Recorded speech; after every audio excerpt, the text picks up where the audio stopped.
kasih gope baru, nggak pakai lama. Dompet andalan gamers banyak damage-nya.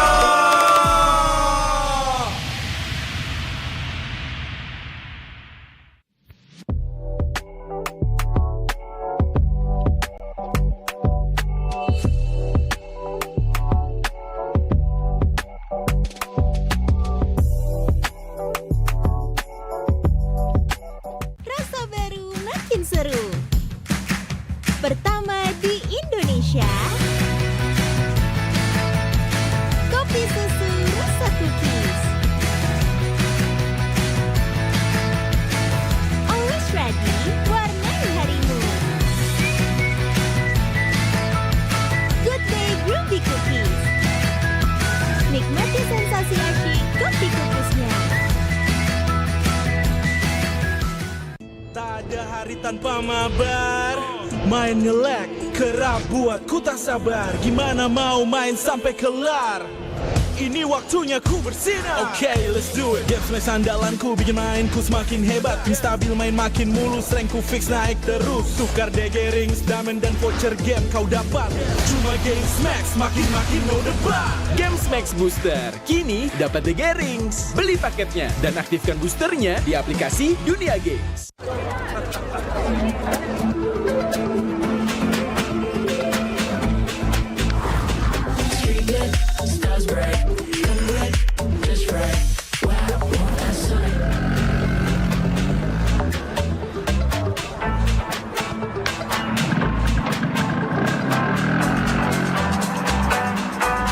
Wow. Cool.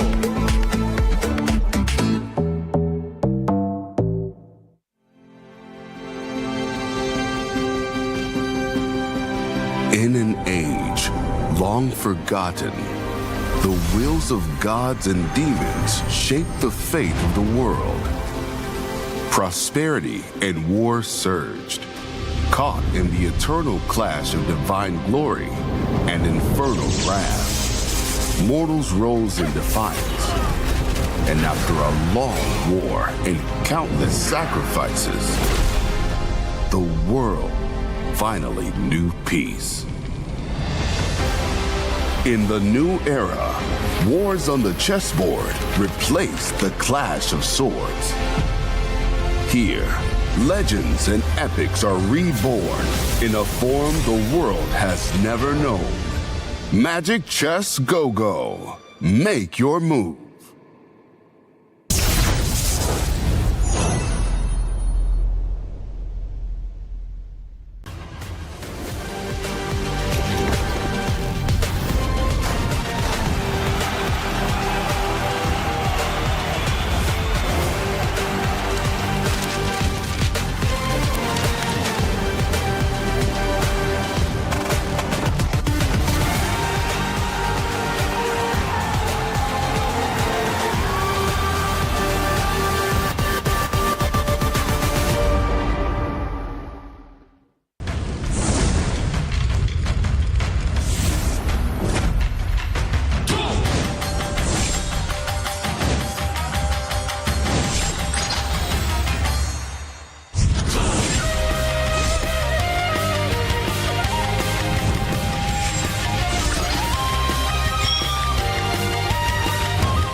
相変わらずやかましい奴らだ。今度は背中合わせで行くわよ。よっしゃ、第7班ここに復活だってばよ。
Ini bakal langka. Ini dari One Play. Ada tanda tangan gua. Kalian harus dapat semua.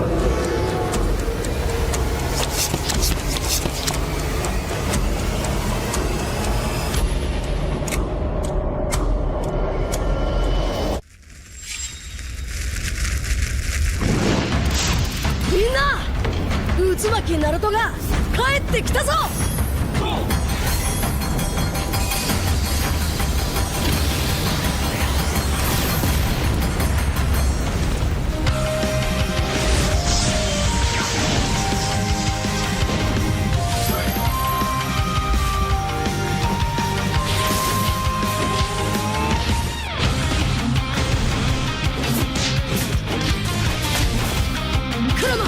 力を貸してくれ。よ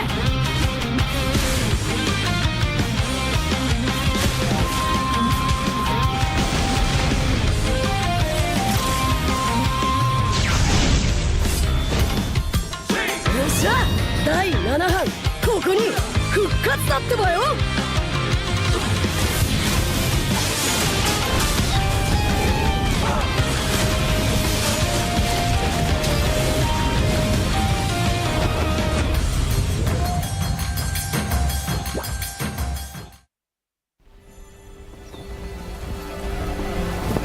In time immemorial, the endless war destroyed the balance between yin and yang, plunging the Cadia Riverlands into chaos. As catastrophe loomed, a woman of destiny stepped forth, casting aside divinity for the plight of mortals.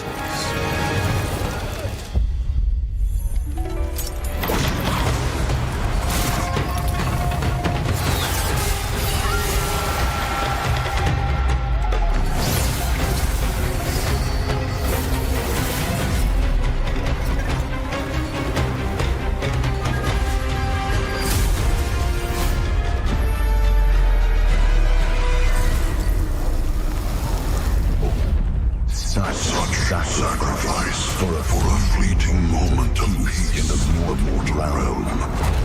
Does thine heart not regret?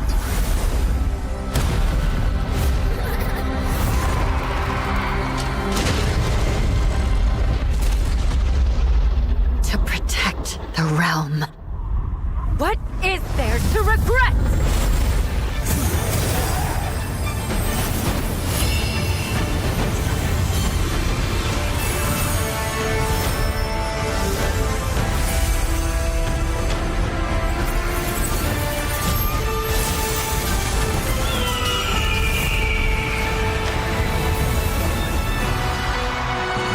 This day, destiny descends once more.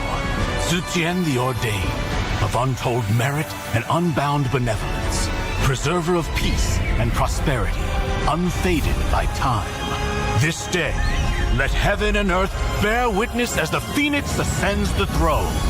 A realm united toward a new golden age. From time forgotten to the new dawn, as long as I breathe, Shandu shall never fade!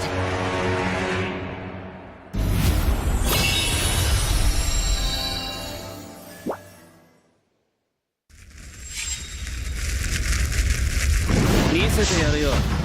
Sharingan no hontou no chikara o na.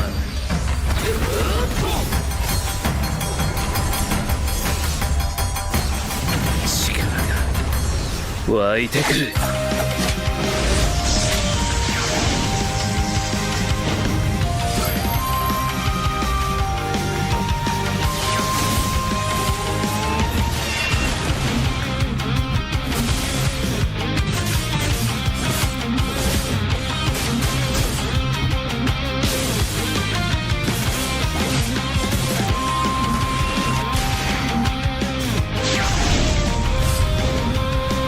相変わらずやかましい奴らだ。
They said there's a limit in the women's league.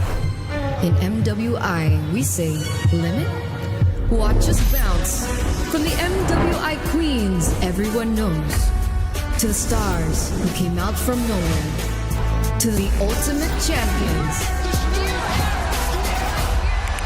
Now, MWI is expanding greater than ever. Turkey, EECA, Africa, Mongolia, and beyond. We're stretching the map wider. MWI, where dreams get louder. This isn't just a tournament. It's your passport to the world stage. A spotlight for women in the EWC. No rules, no ceilings, no limits. Just this. We're vibrant. We're ready. We're limitless.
もっと強くなる。やっしゃなら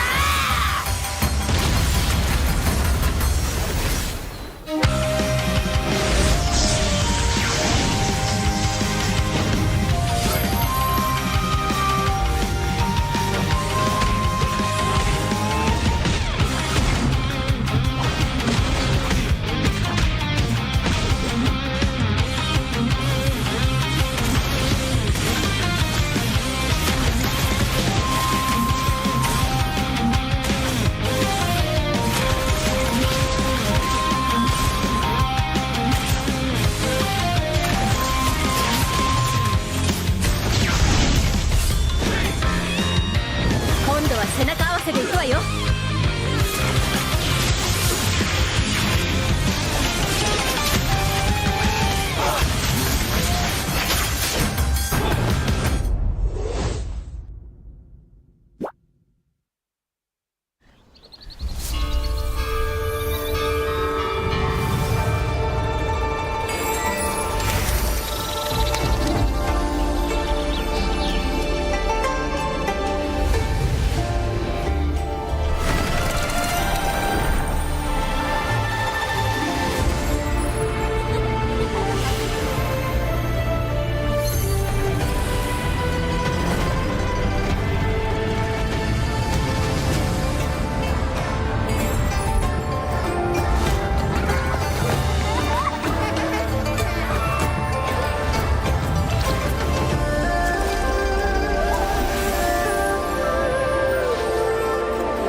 Ya, aku bareng. Ulang dong.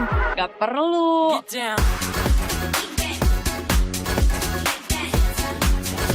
Guys, review.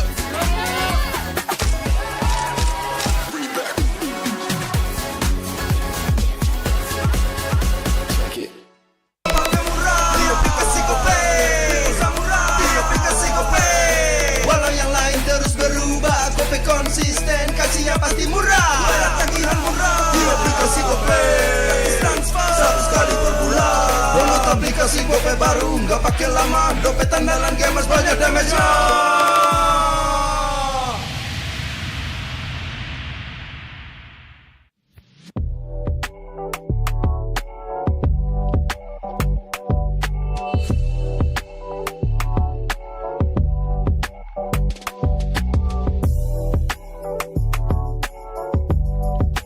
Rasa baru makin seru. Pertama di Indonesia, kopi susu rasa cookies. Always ready, warnai harimu. Good day Groovy Cookies. Nikmati sensasi asyik kopi cookiesnya. Tak ada hari tanpa mabar. Main nge-lag, kerap buat ku tak sabar. Gimana mau main sampai kelar? Ini waktunya ku bersinar. Okay, let's do it. Game smash andalanku bikin mainku semakin hebat. Pin stabil main makin mulus, rankku fix naik terus. Tukar DG rings, diamond dan voucher game kau dapat. Cuma game smash makin no debat. Game Max Booster kini dapat DG Rings. Beli paketnya dan aktifkan boosternya di aplikasi Dunia Games.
In an age long forgotten, the wills of gods and demons shape the fate of the world.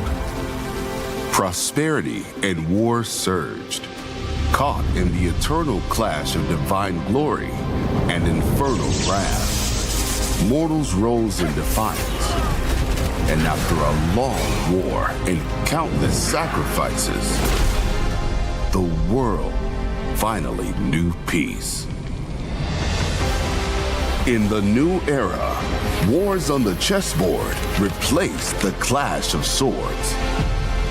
Here, legends and epics are reborn in a form the world has never known. Magic Chess Go-Go. Make your move.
相変わらずやかましい奴らだ。今度は背中合わせで行くわよ。よっしゃ、第7班ここに復活だってばよ。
Ini bakal langka. Ini dari One Play. Ada tanda tangan gua. Kalian harus dapat semua.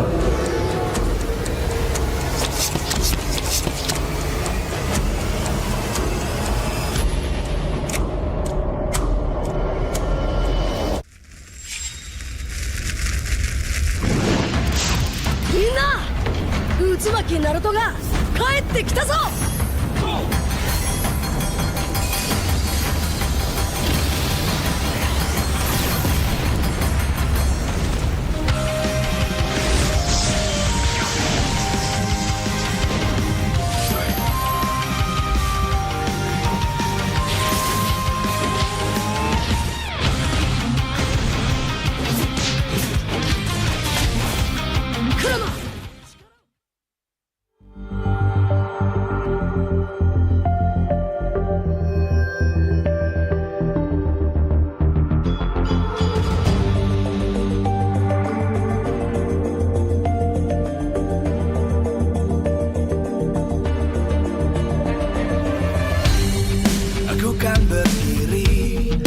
Terus berlari, terus ke arah puncak tertinggi. Ku takkan berhenti, hanya sampai di sini. Kemenangan abadi menanti. You know we won't miss if we unite our focus. And if you haven't noticed, we all there. Nyalakan apimu, hadapi semua tantangan. Hadap semua serangan, jatuh bukan halangan. Bakar semangatmu, janganlah engkau menyerah. Kita akan buat sejarah.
from Jakarta International Velodrome.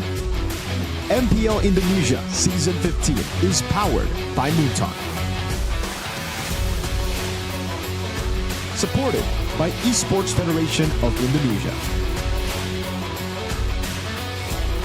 Presented by official tournament smartphone Samsung Galaxy.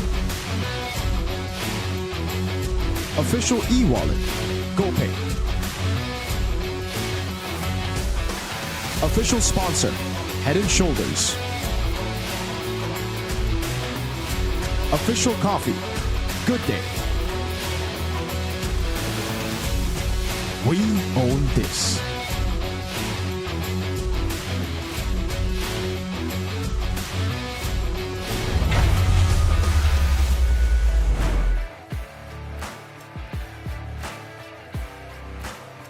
Hari yang ketiga di babak playoff MPL Indonesia Season 15 akan segera hadir. Di mana hari ini 4 tim akan menjadi 3 tim saja. Dan tentu saja ini akan menjadi pertarungan yang dinantikan. Karena di hari ini kita bisa mengetahui siapa yang akan menjadi perwakilan Indonesia. Satu tim yang akan melaju ke babak Grand Final. Karena nanti di match penutupan ini akan menjadi satu tim yang bisa bernapas lega. Namun untuk match pertama kita di hari ini, satu tim harus menghentikan langkah mereka. Dan satu tim lainnya harus terus berjuang esok hari. Dan bukan hanya terhenti, namun mereka juga harus menutup mimpi mereka untuk berjuang untuk Indonesia di MSC IWC. Tahun yang dinantikan untuk tim Indonesia bisa merenggut kembali internasional, panggung yang dinantikan. Namun mereka harus terus berjuang, apalagi kalau kita lihat di hari ini bersama dengan semua super fans yang hadir dan juga yang ada di rumah. Semuanya pasti berdebar-debar, bagaimana tidak?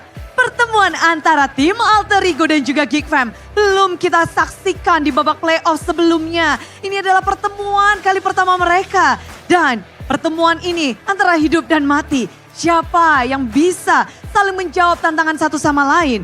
Alter Ego ini adalah match ketiga mereka dari hari pertama, kedua, dan kali ini hari yang ketiga mereka terus berjuang match demi match, game demi game untuk bisa terus berada di babak playoff. Sedangkan dari tim Geek Fam, kita tahu ini adalah sejarah baru dari tim Geek Fam. Mereka datang ke babak playoff dari upper bracket. Mereka mendapatkan posisi terbaik, namun hasil yang baik belum kunjung mereka dapatkan. Di match pembukaan mereka kemarin, mereka harus tumbang di tangan tim Onyx. Dan kali ini mereka harus terus berjuang dari lower bracket. Dan sebelum kita menyaksikan bagaimana epicnya, bagaimana keseruan dari tim Geek Fam dan juga dari tim Alter Ego, Bude ingin mengingatkan untuk kalian semua, jadilah saksi, datanglah ke Jakarta International Velodrome. Karena bukan hanya di dalam saja, namun di luar yang ada di festival juga lagi seru-seruan dan ramai-ramai bareng. Dan keseruan hari ini tentunya tidak lepas dari dukungan semua superfans dan dukungan sponsor dan partner. Karena MPL Indonesia Season 15 powered by Moonton, supported by PBSI, presented by official turnamen smartphone Samsung Galaxy, official e-wallet GoPay, official sponsor Head & Shoulder, official dari coffee partner Good Day. Dan kita juga punya partner in esports, ada Telkomsel, Dunia Games, dan IndiHome. Tak lupa pula kita punya advertiser Kacang Sukro dan juga Hogband bersama dengan supplier RSV Helmet, UBS Gold, Kila Food, Mercon Merah Putih, Imaginary, dan Jakarta International Velodrome sebagai venue kita. Season 15, season yang dinantikan bagaimana para tim akan berjuang karena kita tahu keduanya haus untuk menjadi juara, keduanya ingin mengangkat piala, dan tentu saja memang lower bracket tempat di mana penuh dengan tekanan. Namun mereka harus bisa membuktikan gameplay dan juga semua hal yang mereka miliki. Mentalitas ditambah dengan strategi. Semua harus bisa dikeluarkan dengan lebih baik untuk hari yang ketiga. Karena hanya satu tim saja yang akan melaju ke babak selanjutnya. Inilah dia Alter Ego dan Geek Fam.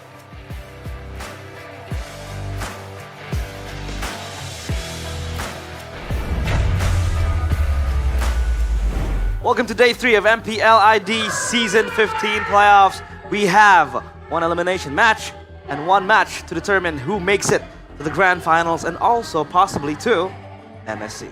Oof. And big stakes here, ladies and gentlemen. Again, right now we're going to start things off with an elimination match, so we'll hold on to the MSC qualifiers for later. Onyx and RRQ, they're sitting upper brackets quite happily. You can see the smiling face here.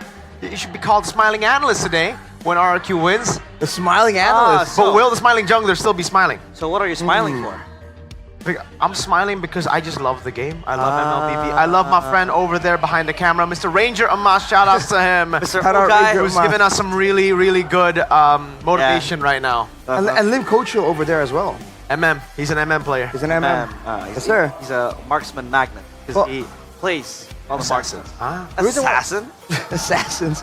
Kind of, if you know what I mean. Yeah. But Mirko, he's very happy because he's finally joining us on the panel, dude. Is this not the first time? No, it was here yesterday. Oh, it's the first time with me. With you guys, with both. Yesterday I was with Sheffin and Eterna. There was a little bit of beef there, you know. Basically a recap. It's basically a recap. Yeah. That's true. Just yap about things we want to talk about.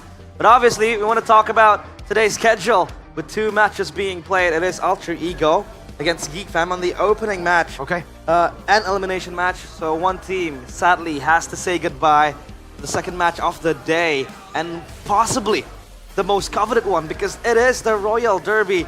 Onyx against RQ Hoshi. Oh man. For the first match in particular, a certain man who owns the night, let's say.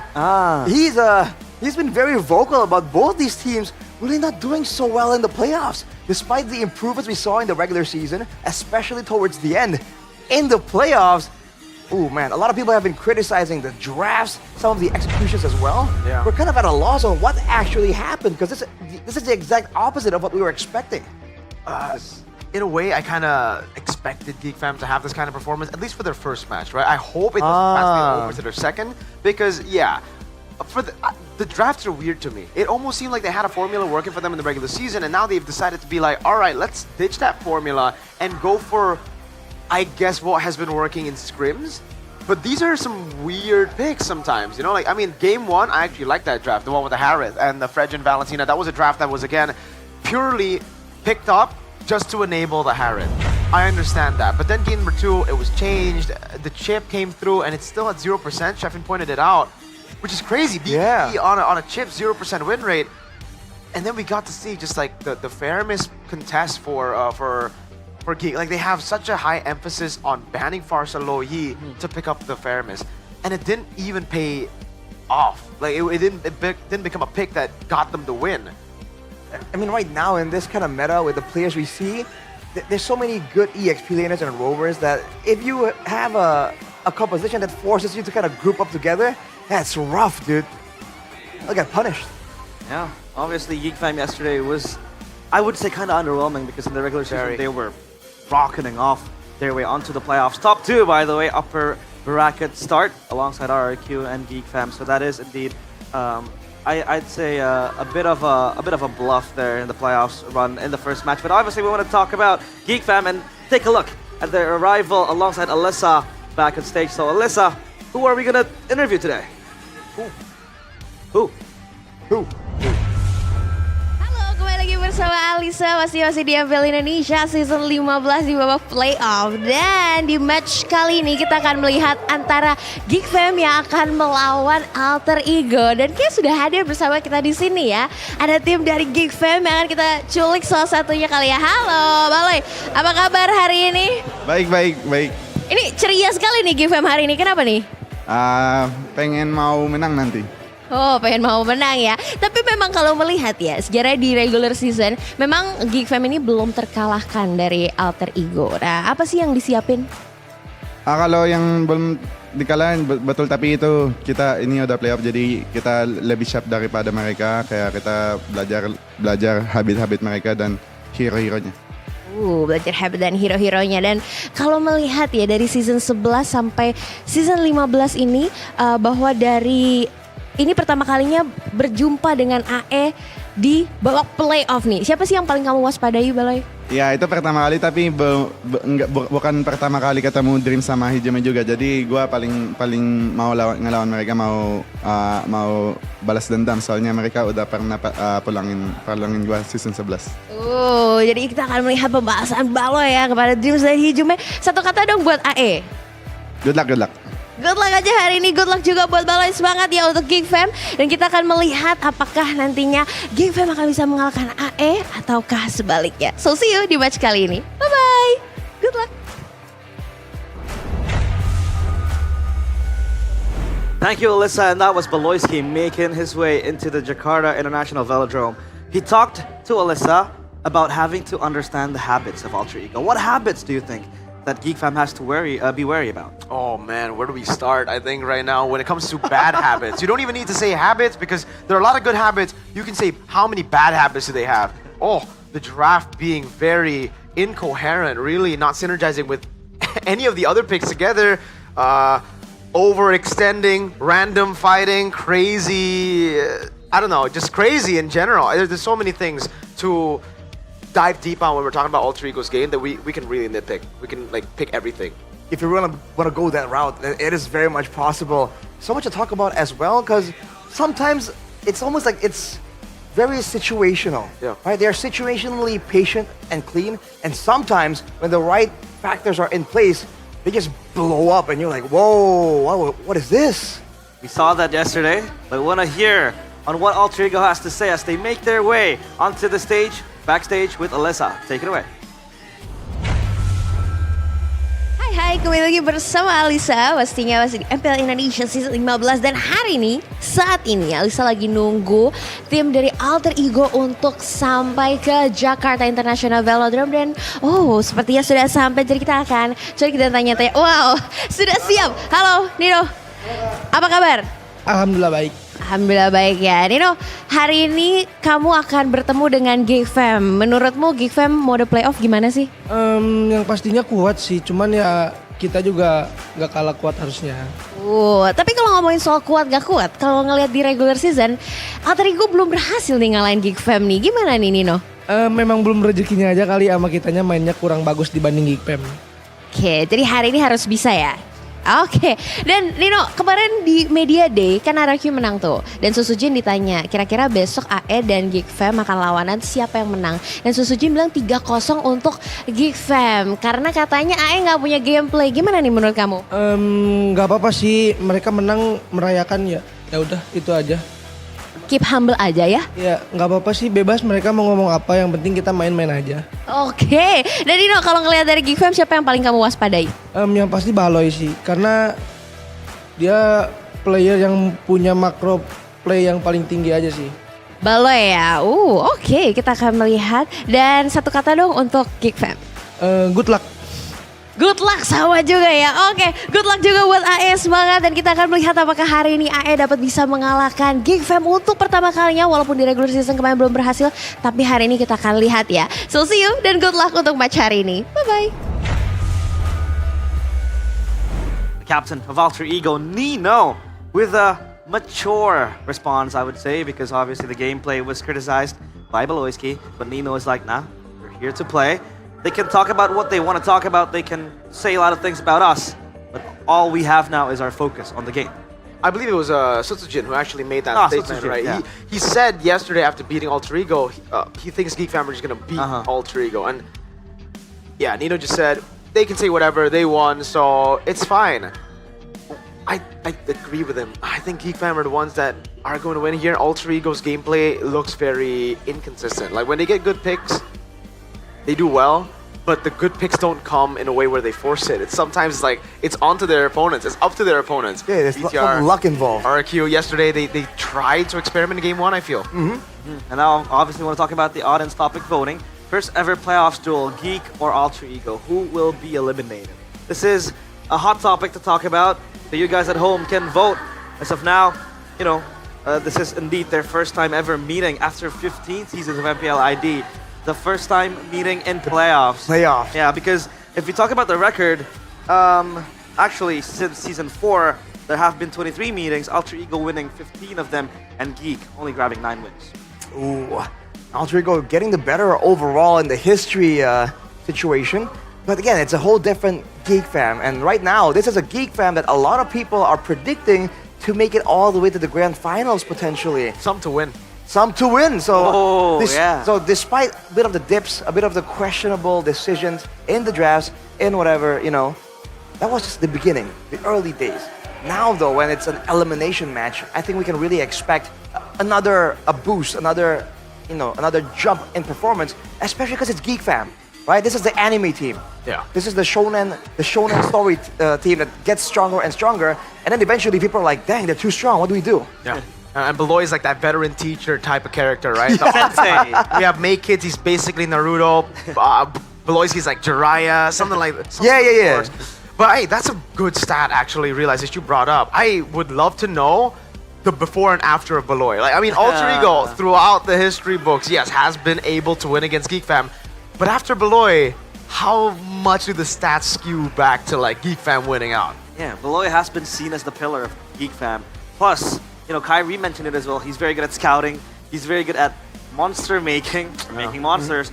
You know, discovering the likes of May Kids. Yeah, he's the Frankenstein. But obviously, the poster first playoff Fury, who will claim victory with the match history touted over there 9-15. Alter Ego, they have the upper hand because back then they were seen as this colossal giant that is actually a strong team for Geek Fam.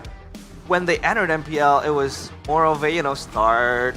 It was kind of slow, and then they transitioned into becoming one of the best. It was very slow, but yeah, it was very slow, right? And even back then, when we had to make our power rankings, a lot of us ranked Geek Fam second, third, or even first. So, where does that justification of power rankings come from? Well, I think it comes from their performance so far, and us looking at how they perform at the beginning of the season, and then how they keep improving. Because again, it's more impressive to be able to improve consistently throughout the season, rather than start strong, because we've seen what happens when you start too strong, get a win streak, and then falter. That happened to EVOs, and that has been the story for Alter Ego themselves. So we're banking on that late game potential technically. So even in the development-wise and in-game wise, is it geekable? They coined the term, but now I want to hear what you have to say. The audience topic voting results. A, Geek will send Alter Ego home. Wow. B, intense match because both are strong. And C, Alter Ego will end Geek's run. Why are people mostly voting for Geek Fam? Are they the underdogs, or rather, are Alter Ego the underdogs? I think coming into the matchup, yes, they are. They are the overwhelming underdogs here. And really, it's because of how consistent Geek Fam have been throughout the regular season. Even yesterday, in their loss, I'd say most of the drafts that they got were kind of like losing drafts, and yet they were still able to do really well in the game. So, I mean, they were losing in the game, but they were the ones holding on to the goal lead sometimes. They were making it very level up against a dominant early game Onyx. Like, doing that against an early game Onyx, dominant early game Onyx is quite impressive. So if they just tweak a few things in the draft, I think they're going to have enough firepower to go through all the way. I don't know who's going to lose some later on, but go through all the way even to the finals. And that's exactly why they were performing really well. They showed that they have the attributes required to actually make it far. And, you know, in a way, it's it's almost the opposite for Alter Ego, because you remember, there were a lot of doubts, a lot of questions already. Yeah. They were good, but there were still a lot of questions. They were named like the dark horses, because we didn't even, most, if not everyone, predicted that Bigatron was going to win against Alter Ego. So I think that's where the disparity in the image, right, of Geek Fam and Alter Ego comes from. But speaking of disparities here, veterans versus the young blood Nino and May Kids, that's an interesting one, because I thought that would be a jungle comparison, right? But gotta be Nino here highlighted, being the aggressive EXP laner. And, you know, recently he's been a lot more impactful, at least compared to last season. Nino has been handed to him the carry picks, the Phovius, the CC to an extent, the Padang as well, who you would usually look being utilized at the roam department, but it's mostly handed to Nino for Alter Ego. So at least I have that proper structure. For Make It, obviously he's the rookie of the season. He has been shining throughout the regular season, but I don't think it's an apple-to-apple comparison because, you know, XP to jungler in terms of the matchup. So what can we expect then if their roles are different later on in the match? I think I expect that both of them are going to be trying to make aggressive moves, but again, especially for Geek Fam, I'm really wondering what their plan is for Make It in particular, because we're expecting all these assassins to come through, right?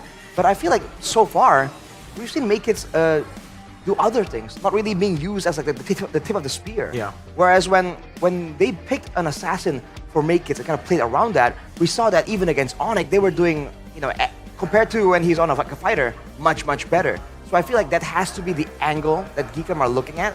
So if that is the case, then Alter Ego might want to put Nino on something more utility, something with a bit more crowd control, so that he has a chance to kind of use that experience to shut down Make It's aggression. Yeah, I think another good comparison should be just Nino and Gobs in general, right? I mean, yeah. We see Nino and Make It's here being compared, but I think that is the real comparison. Both of them were also contenders. I had a different choice to the actual most improved player winner. Nino ended up winning most improved player, but I actually chose Gobs just because of how much he improved throughout the regular season. Now in the playoffs, this is technically his second playoffs, but in a way it's his first, because last season they were still also jumping between Veldora and Gobs. It wasn't just purely Gobs. Right. Having finally a chance to play in the playoffs up against Onyx in their first match, I think there's definitely a little bit of jitters for Gobs. For Nino, this guy has been to playoffs a bunch of times already. That's why we're seeing him feel much more, I would say he's much freer here. Like, the pressure doesn't eat him up as much, right? Having that said, though, I still think Gobs has been performing better. Despite the jitters, despite the fact that he's been inconsistent in the playoffs, he's been doing better. He's at least been able to really force the issue on the opponents. Meanwhile, for Nino, I really just saw that against BTR. Like, he was able to pull off like some really good picks, some really good initiations against BTR. That's it. Up against RRQ, against Dyron, it was, I think, a shutout. And again, this Dyron, to be fair, But yeah, exactly. I don't know, man. Alter Ego, we talk about experience, but technically they also have a pretty good amount of experience built into that lineup, man. With Nino as an example, I mean, he has had confidence since season. I believe I really noticed and remembered his name and face in season 8, right? When he was still like that Benedetta Yutong. Yeah, the aggressive gold lane. But along with that, they have dreams as well. This man has a ton of experience, so that certainly is going to come in handy, especially against an opponent like Geek Fam with a player like Voloisky that likes doing those unexpected moves. We saw even against Onyx, there were some moments where, Onyx were completely caught off guard, but there were moments where they're like, oh, whoa, Voloisky, what was he doing, right? So Dreams probably will have a lot of we spend a lot of time trying to make sure that doesn't happen to Alter Ego. On the topic of Gobs, though, you mentioned that he didn't really have the stage jitters. But yesterday, when we, take a look at the KTVs established for that match, RRQ against, or rather Onyx against Geek Fam, one of them was Onyx having to exploit the rookie status of the players, right?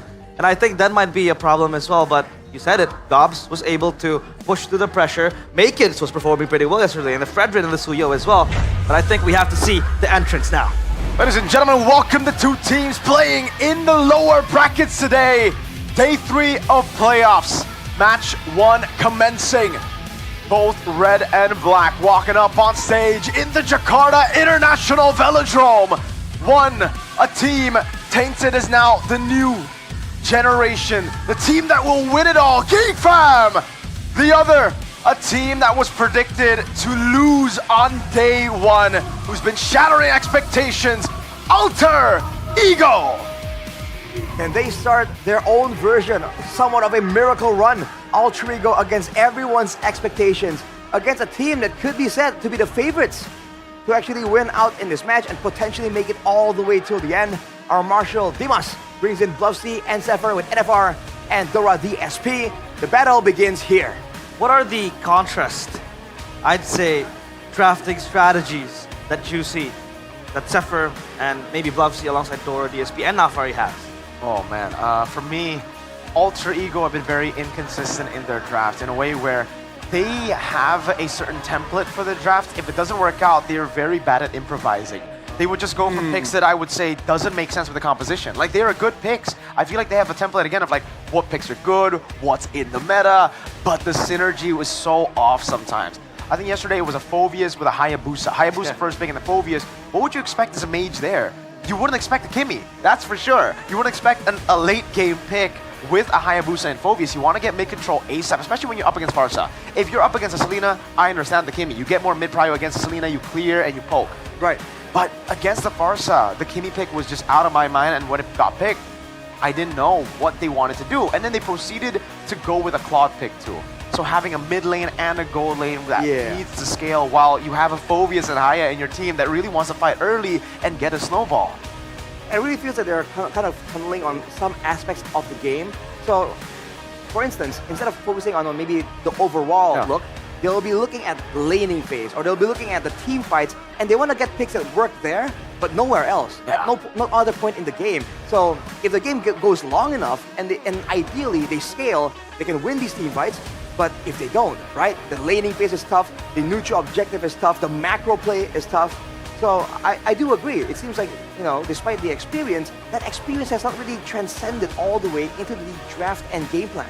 To put it simply, it's a very flowchart way of dealing with it, right? You have a flowchart, you follow it, but when the flowchart collapses, you don't know how to fill in the gaps. Geek Fam on the other side, though, they're focused too much on just team synergy. They're just focused too much on signature picks, where they would completely ban out meta heroes like the Farsa and the Lo Yi, denying it from themselves just so that they can play a certain composition that relies heavily on team fight, with the Harith focus in game 1, with the Faramis pick as well in game 4. Yeah.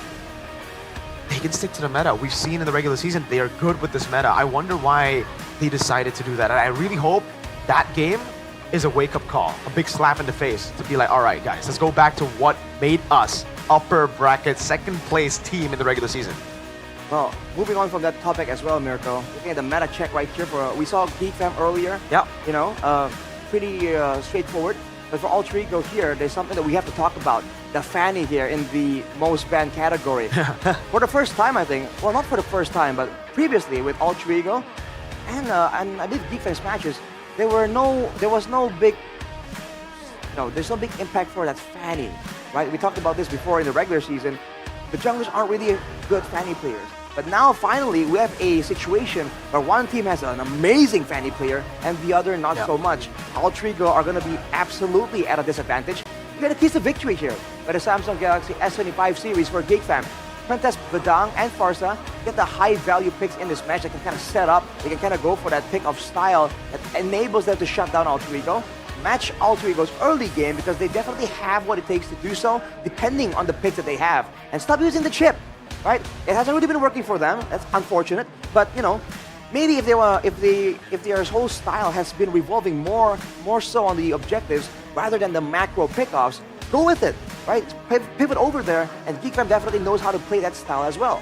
Now for Altrigo, a few more show that Altrigo has gameplay, right? Can actually have their own strat that they can apply and use to pressure Geek Fam, fix the luck mentality, and have game plans to bounce back when things don't go as planned. Like you mentioned, Mirko, when the flowchart collapses, understand that there has to be some contingency plans.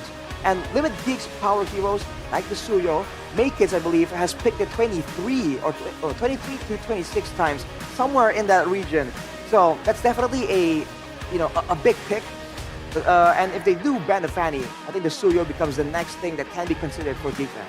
Suyo was picked up yesterday, but I think it was only once because mostly Maykids was kind of pivoting towards the Fredrin as well. And by the way, that was a very, very spectacular Fredrin game by Maykids against Onyx, no less. So I think in that regard, they can also have an answer. But you said it, Mirko. The mages right now in this meta are limited to just the Chusins, right? The good ones, Farsas maybe. Lo Yi as well. And Geek Fam, one of their winning conditions is playing through a boy. Yeah. And then they ban out, the Farsas and all that. And then they have to force a boy on a Faramis. So, from just banning out, these heroes, how do they want to pivot a boy and use that? This is the problem, I would say, for a boy, right?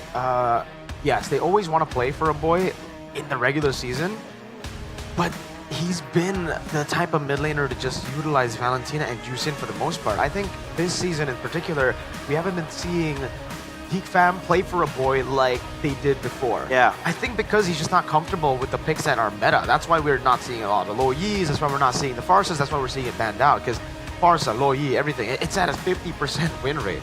Not really the best. That's because they've just been playing mainly for Maykids and Kenziski. Ex-Chidera, it really depends on who gets to play. Obviously today it is Kenziski. So if they want that, sure. but that means you're gonna have to prioritize a utility mid laner, and the only real good one, I guess, is Juice In, right? Yeah.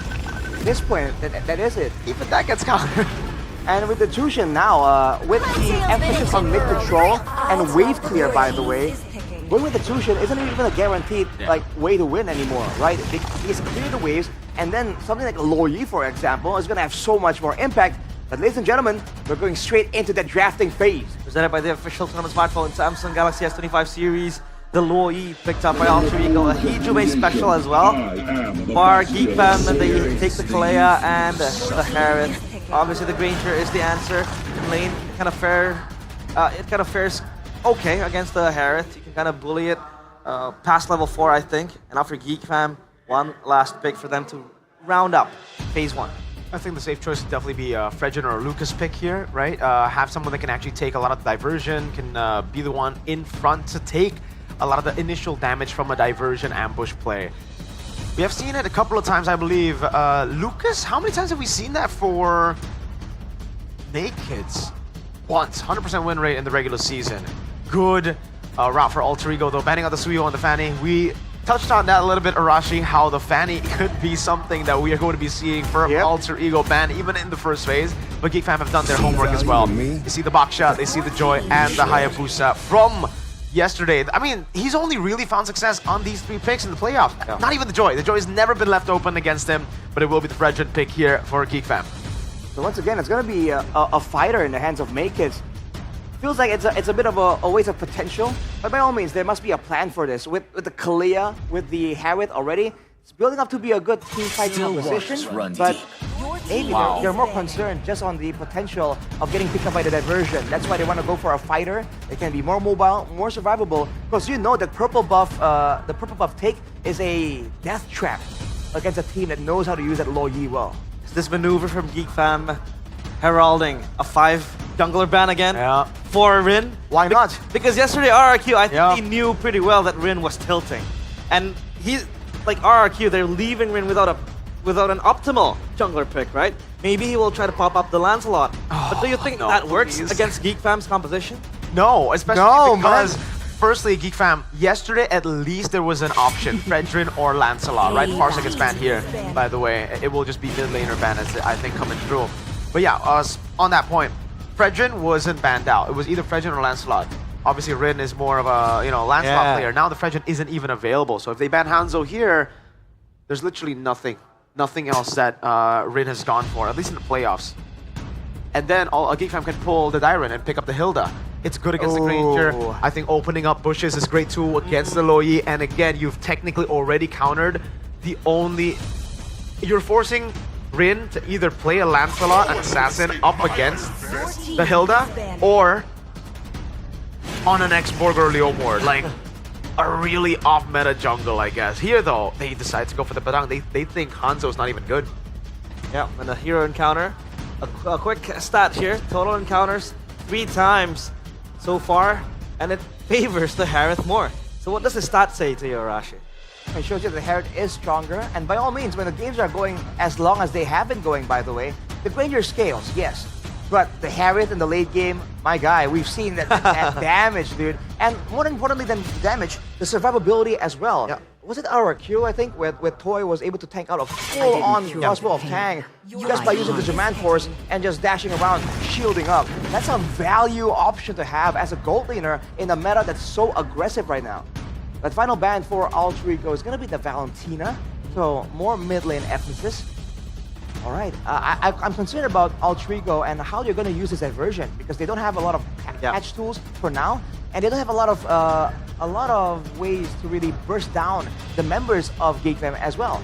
If Geek Fam goes with Mirko's suggestion and goes for that Hilda as well, dude, whoever Alter Ego finds in the beginning will not be able to be taken down, and that's going to be disaster.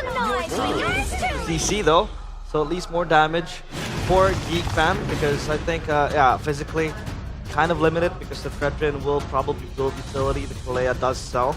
But Alter Ego, what do they go for here? Yeah, they will go for the Hanzo. For Alter Ego though, with the Hanzo, is there a direct access to the backline? I mean, the Fredgen and the Kalea is there. Yeah, there's no backline. Harith isn't really a backliner.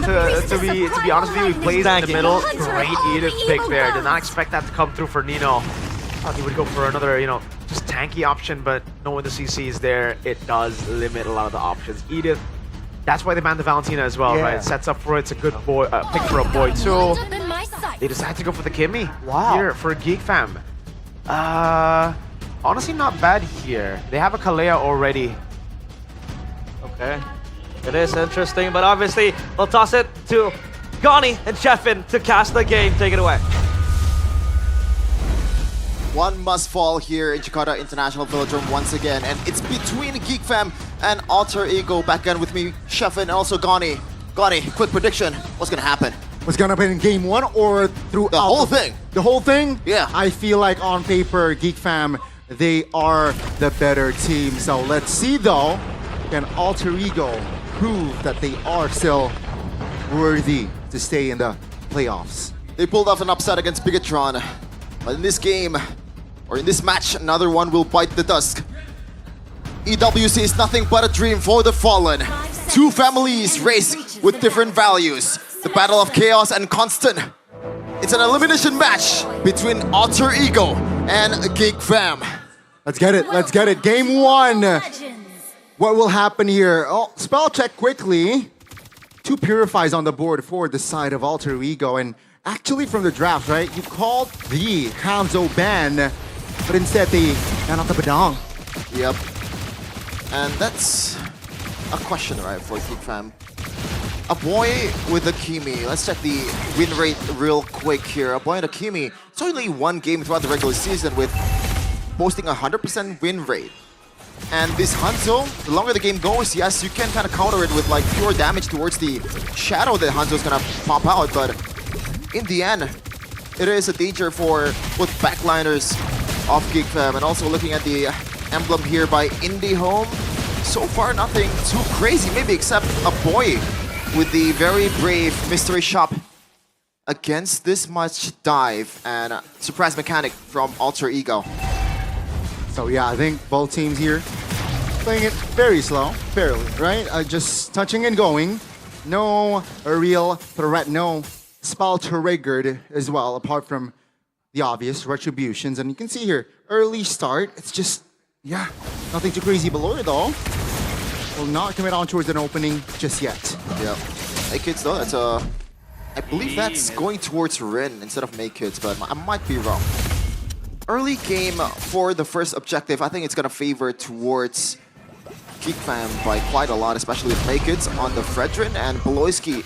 If he secures that level 4, it's gonna come in handy against Rin, against Nino. That's gonna try to dive in towards the composition of Geek Fam. Beloyski already chunking up some HP from Dreams, and Make It's already on the case on towards the Eternal. Covering all the angles here, Geek Fam, Hijime waiting, Rin pops the Ninja. That's gonna be Make It, though, securing the Turtle.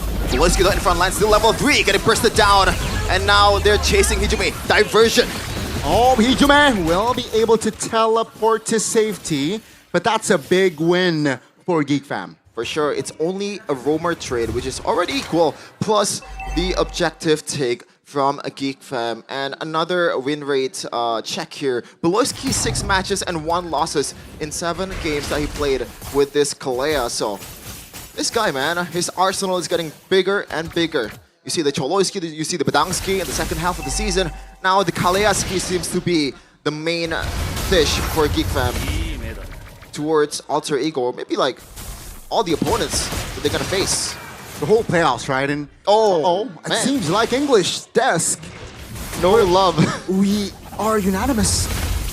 Okay, like I predicted 3-0, but in my heart, or in my brain, I'm leaning towards a 3-1.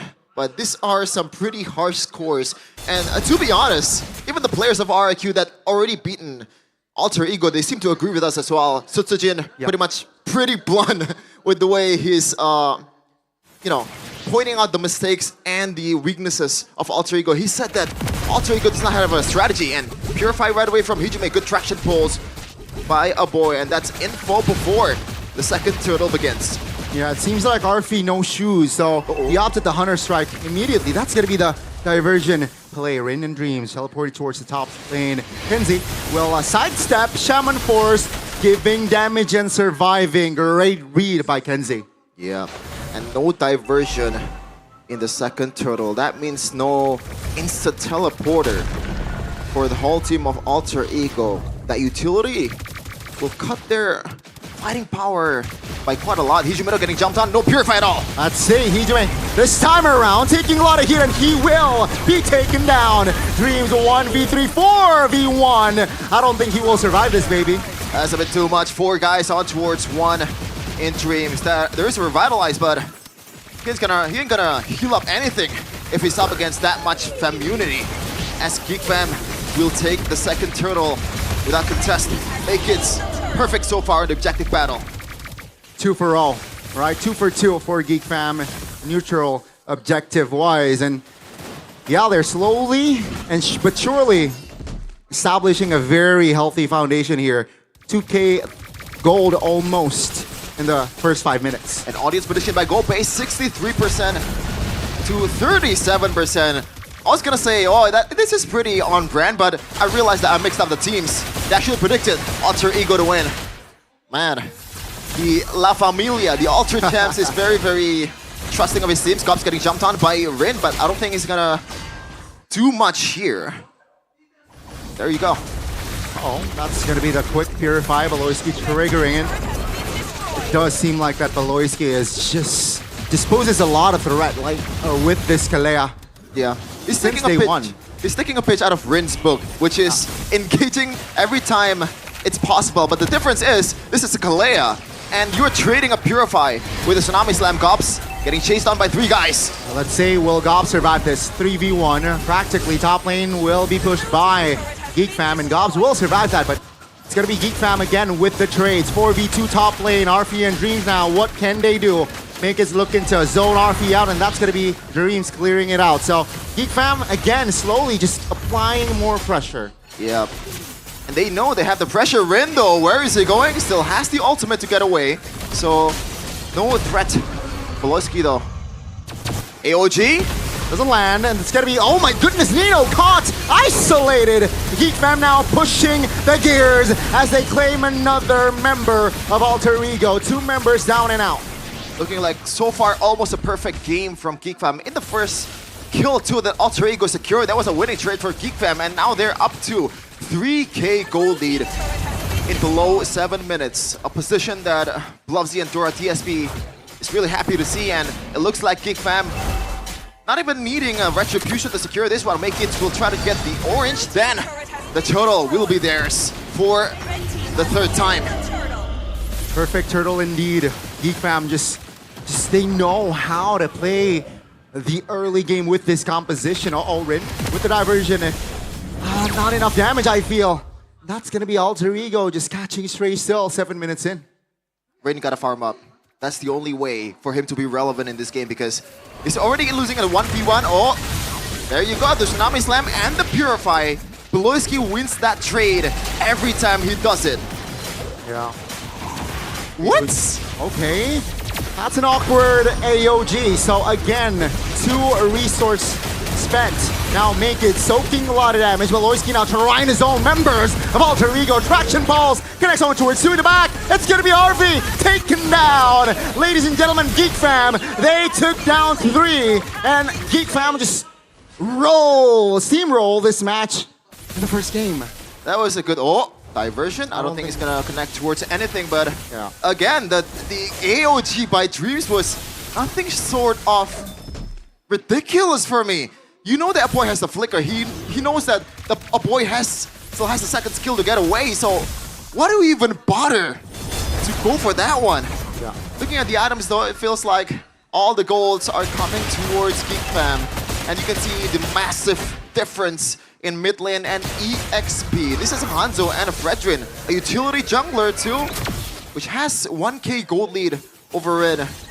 Nothing is working right now for Alter Ego, and they're proving the Susujin word to be true. I don't think they should take this fight. AOG lands, but that's gonna be Gobs just zoning the members. Makids looking for an angle. That's gonna be Kenzie Ski in the mid lane, doing work, finding a kill alongside a boy. That's gonna be Nino flickering out. Will he be able to escape? This time he will.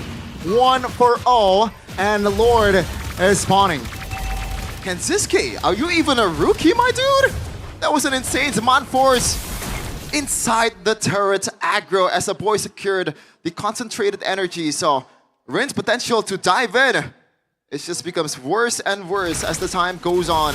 And it looks like this is gonna be a steamroll for Geek Fam if this continues, but Alter Ego, they're known for their surprises.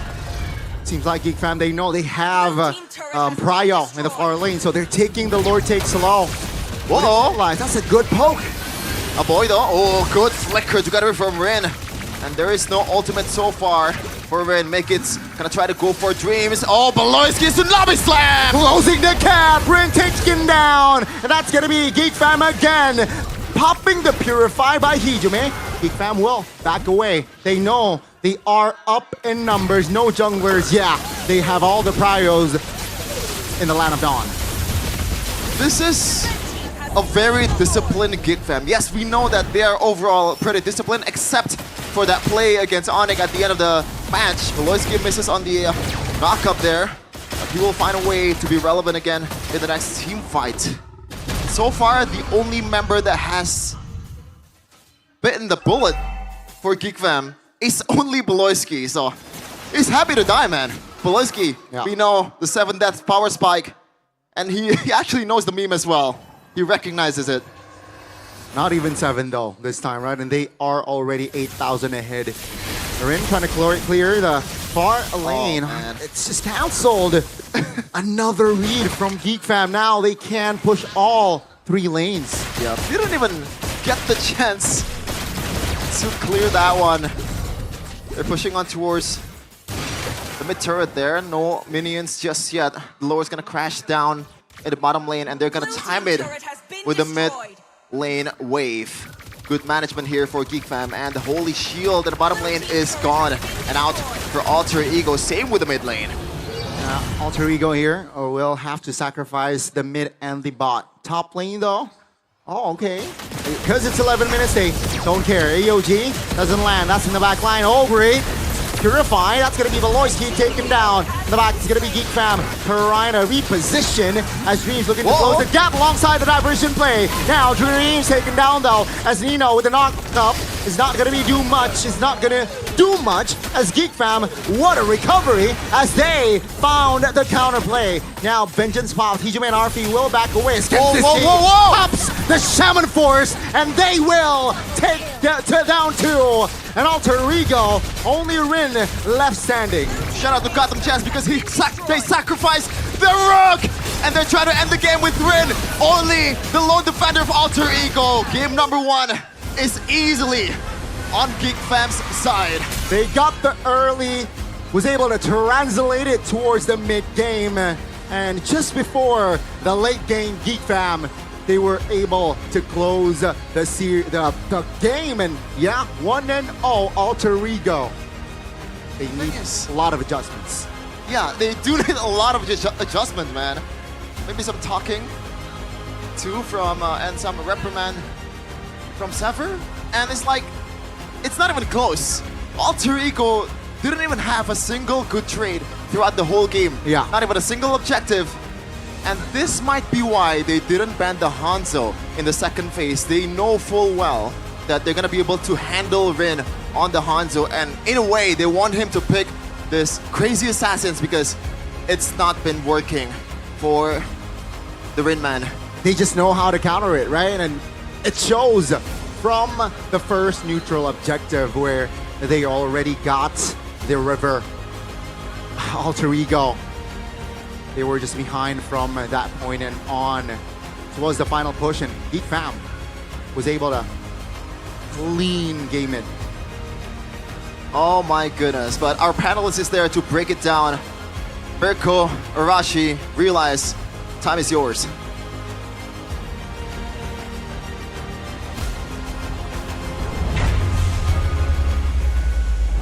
Alter Ego completely unmasked in game number 1. That was a 12-minute, 11-minute game. The Hanzo did not deliver. Everything went wrong for Alter Ego. What can we say about that match or that game? I mean, I guess expected. That's number 1, right? I mean, hate to say I told you so. Yeah. Looking at the draft, it was already pretty bad.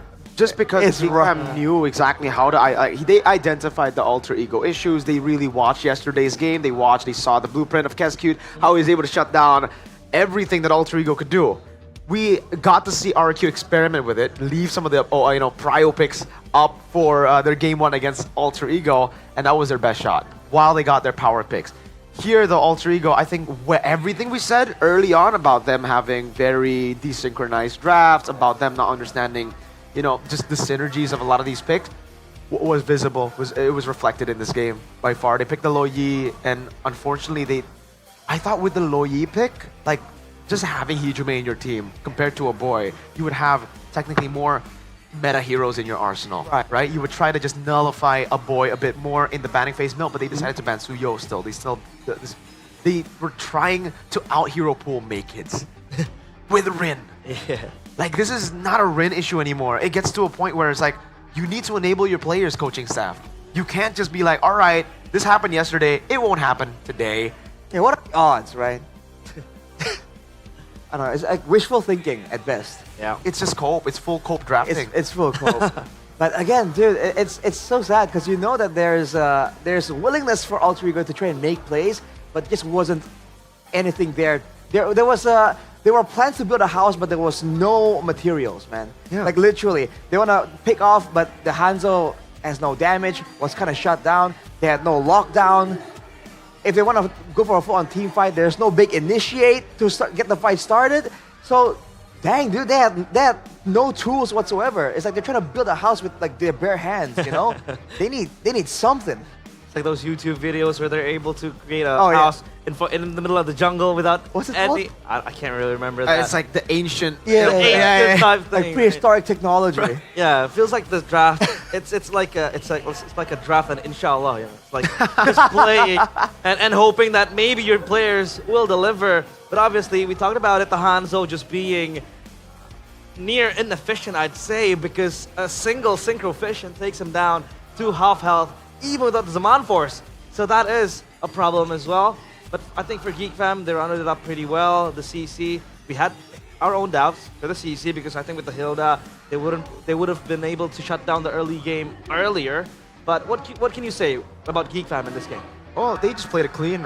They have always been a team that knows exactly how to utilize their win conditions. Yeah. Yesterday in game number 1 against Onyx it was a good example, right? They know what their composition was made for. They were able to utilize that composition to almost win against Onyx. Same goes for game 4. But I think there were just a lot of bad calls in towards the end of those games where they weren't able to conclude the game itself. But they were winning up until that point in game 4. If you guys remember, before the Maniac of Kai. Yeah.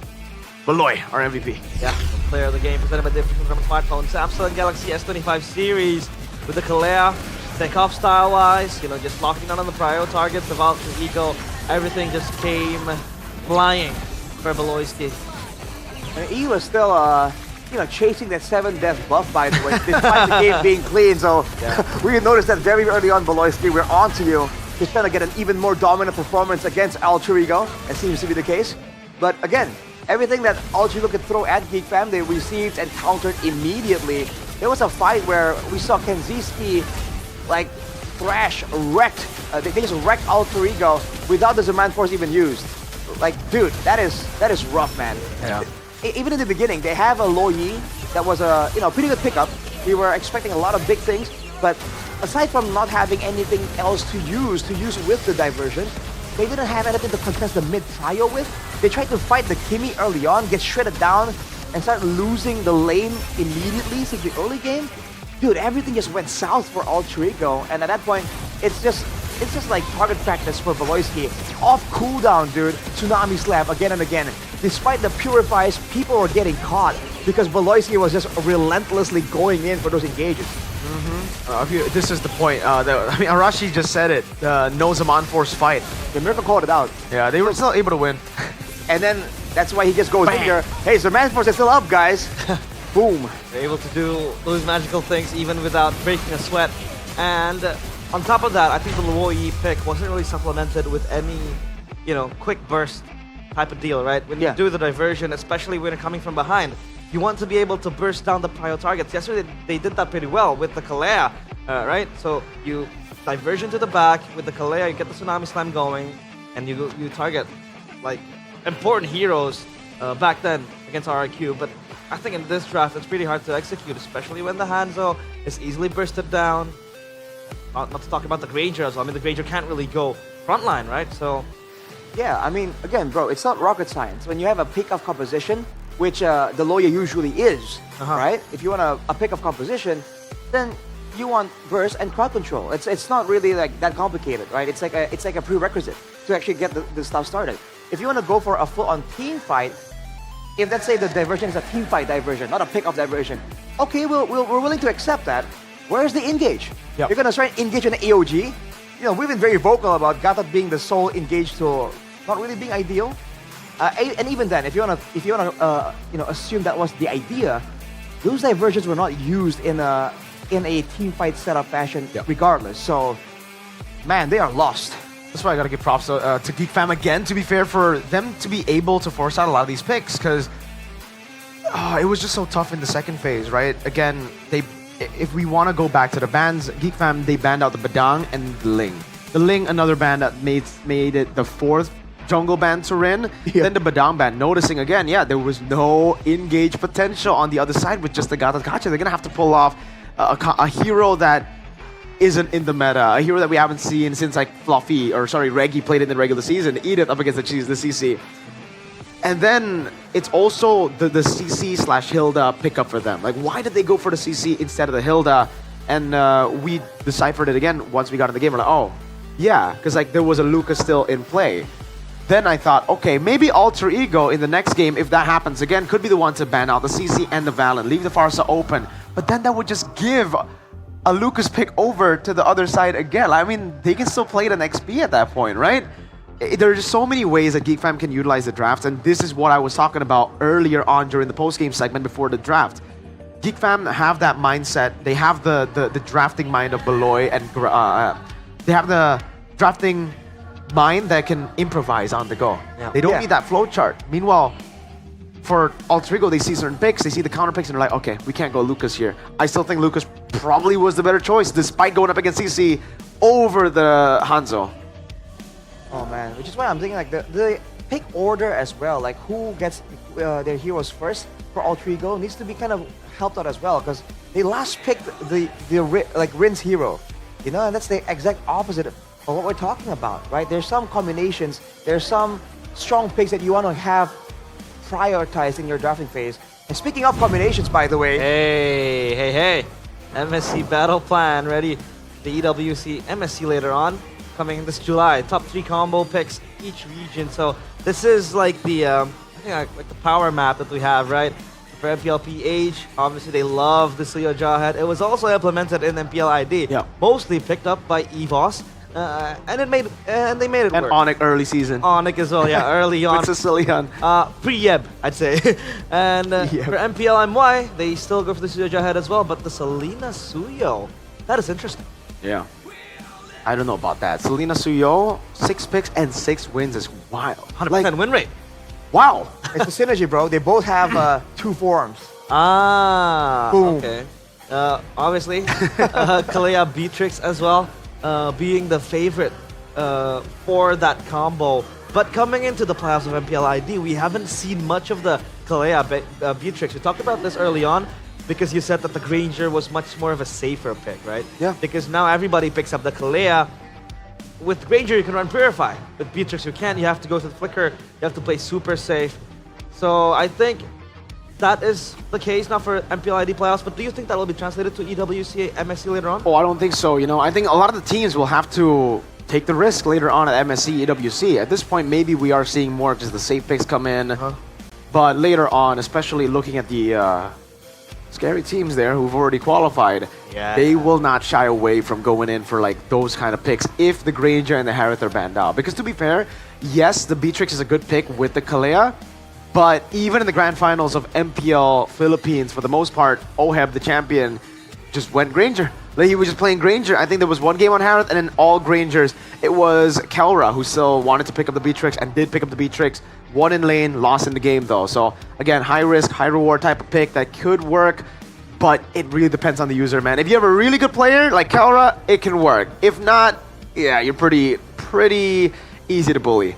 Yeah, that's the issue here. Because the laning phase also plays such a big role in deciding how the tempo goes.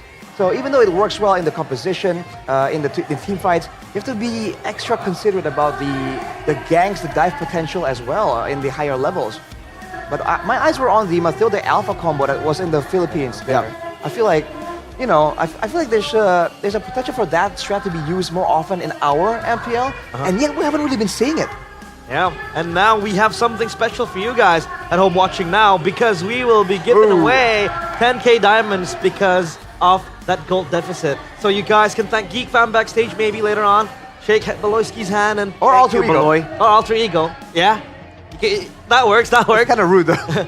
So go on ahead and scan the QR code, because we will be giving away those 10k diamonds for 100 people that are the fastest.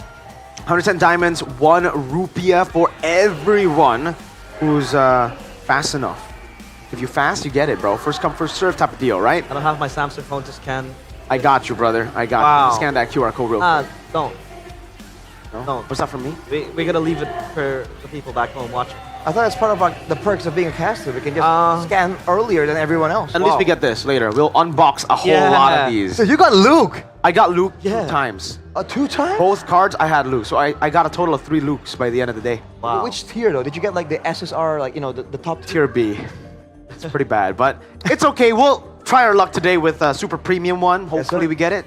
Luke, Eman super premium. And I'll be standing by, taking a video of you opening the packs with Samsung Galaxy. Here. Obviously, when it comes to gaming, the latest Samsung Galaxy S25 series is the real champion. Incredible, powerful gaming phone. Thanks to the Snapdragon 8 Elite for Galaxy processor, it is built on a 3nm technology, making it the fastest processor ever in a Samsung Galaxy device. Hey, the sleek design. I actually am very, very fortunate because Samsung gave one to me, an S25 Ultra. Now, I don't know if I'll just say gave, manifesting that they forget about them, you know, they forget that they lent it over to me, but it's actually really, really good. I've been playing Mobile Legends a lot with it. I've been trying it out because I'm like, all right, these players are actually playing with S25s, S24s, right? Like, let's see the level of play. Let's see if it frames. Let's see if it's good. And it's actually really, really good. I would say smoother than the other phone that I've used. Really? Yeah, which is a pretty high spec phone too. And the S25, I think, beats it out because not only is it something that I use that's so smooth in the game, it's so smooth when you're taking notes. If you guys noticed earlier in the draft, I don't use paper anymore. I just used my phone. You get the S Pen down there. I've been using the S25. The draft template that I have is in there in the notes segment, and you can ask Gemini. In case you don't know what you're saying about the drafts, like let's say I go super dumb mode, I don't drink coffee today. I'm like, all right, Gemini, what do Alter Ego go for today, right? Maybe you can ask him. Yeah. It. Or it. Him. Or her. It could be whatever. The voice could be female, male. They, them. Yeah, you can customize. Robotic. Customization is the name of the game right there, man. And yeah, exactly. If you have any issues with your gameplay as well, like you're concerned, like why am I not just winning my lane and all that? We'll try it out. You can ask Gemini. Like Gemini actually can process like Mobile Legends questions, and that's something I haven't seen from AI so far. Hold the power button. The power. That's Gemini already. Yeah. The microphone button. Okay, go. Yeah. Who will win in the match, Alter Ego or Geek Fam? Oh, never mind. I don't think it recognizes my voice. It recognizes your voice because it's your phone. Oh my lord. Yeah. Well, I think we have to ask it in Indonesian actually. Indonesian. Because I said it's Indonesian. But don't worry, we'll get it fixed later to English so you guys can hear it. Yep. And now we are going to take a look at the previous game recap. What do you think, you know, in retrospective, if you can, what do you think is the hero that you want to change in Alter Ego's lineup? Or do you think they just scrap it off and just look for another angle? Wow. I think the Lo Yi is fine. Yeah.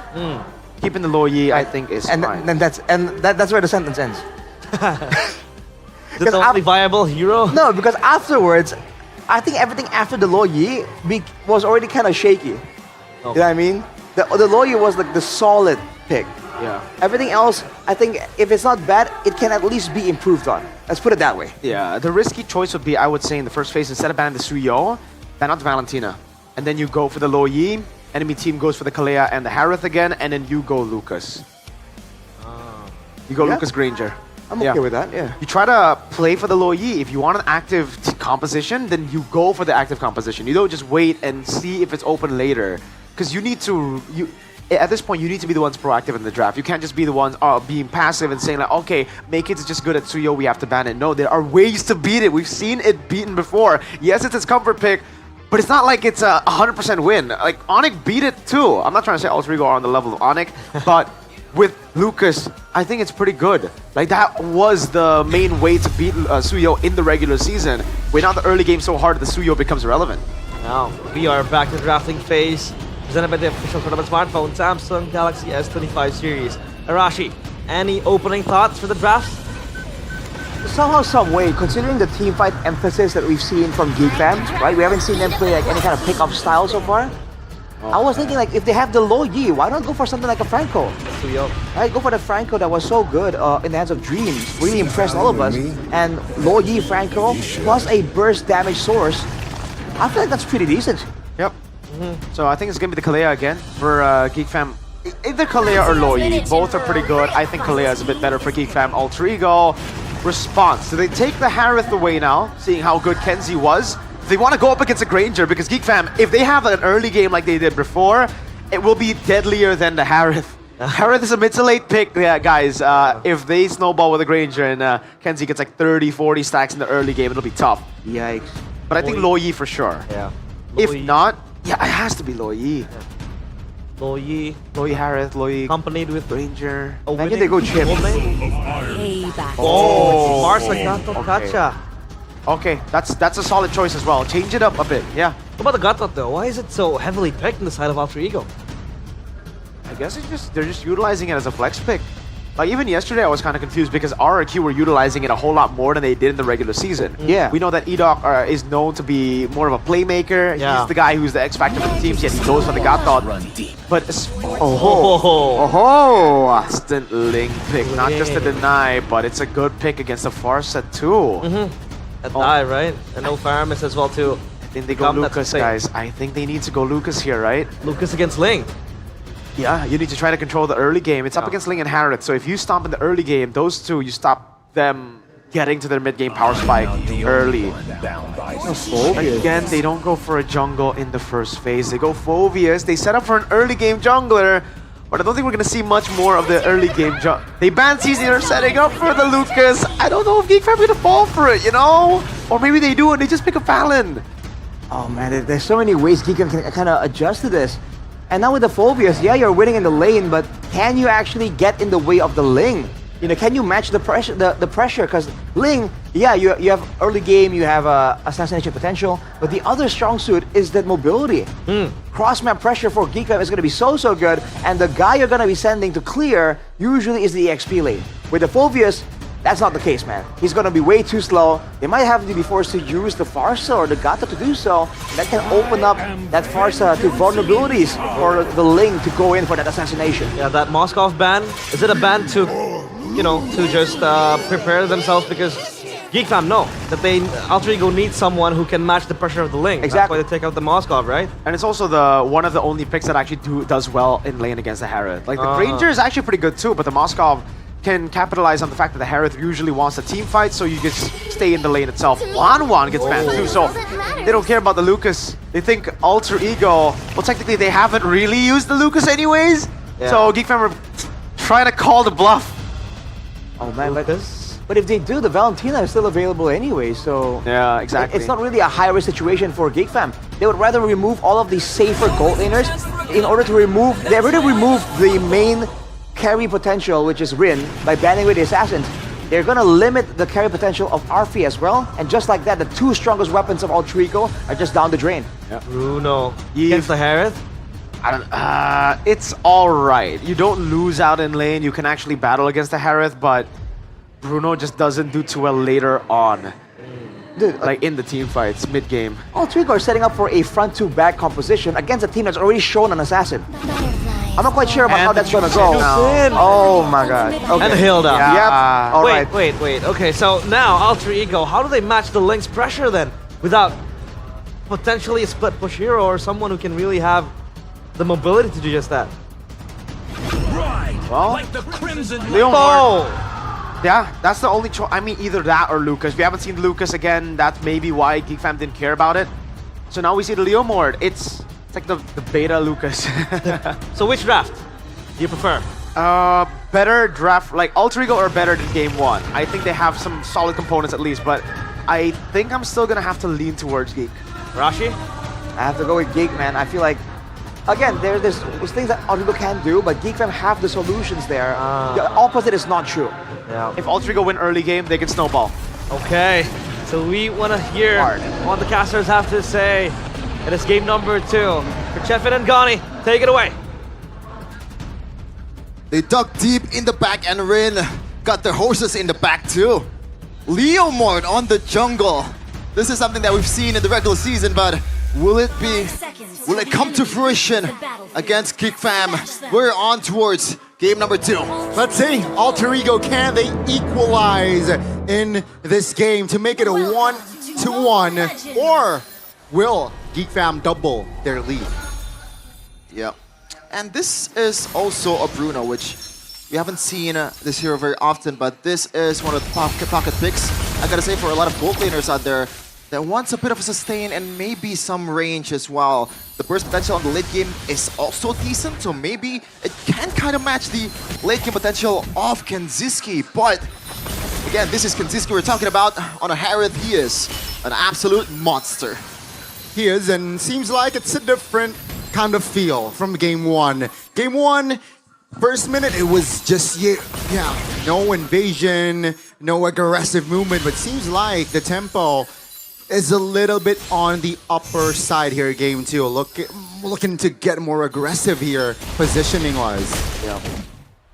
And I'm hoping that the fact that Ploski's Kalea has been super aggressive in game number 1, I want Alter Ego to read that out and maybe put some guards towards Hijume and maybe just make him a bit more safe before the team fight begins, because that's where the Purify is going to come in handy for him to be able to win those team fights. And Hijume, we know that he can play a good Farsa even against RRQ. He is a pivotal part of that game number 1 win. But they need to secure 3 though here to be able to stay in the playoffs and secure that top 3. Hijume already rotating with the wings by wings, but nothing too crazy just yet.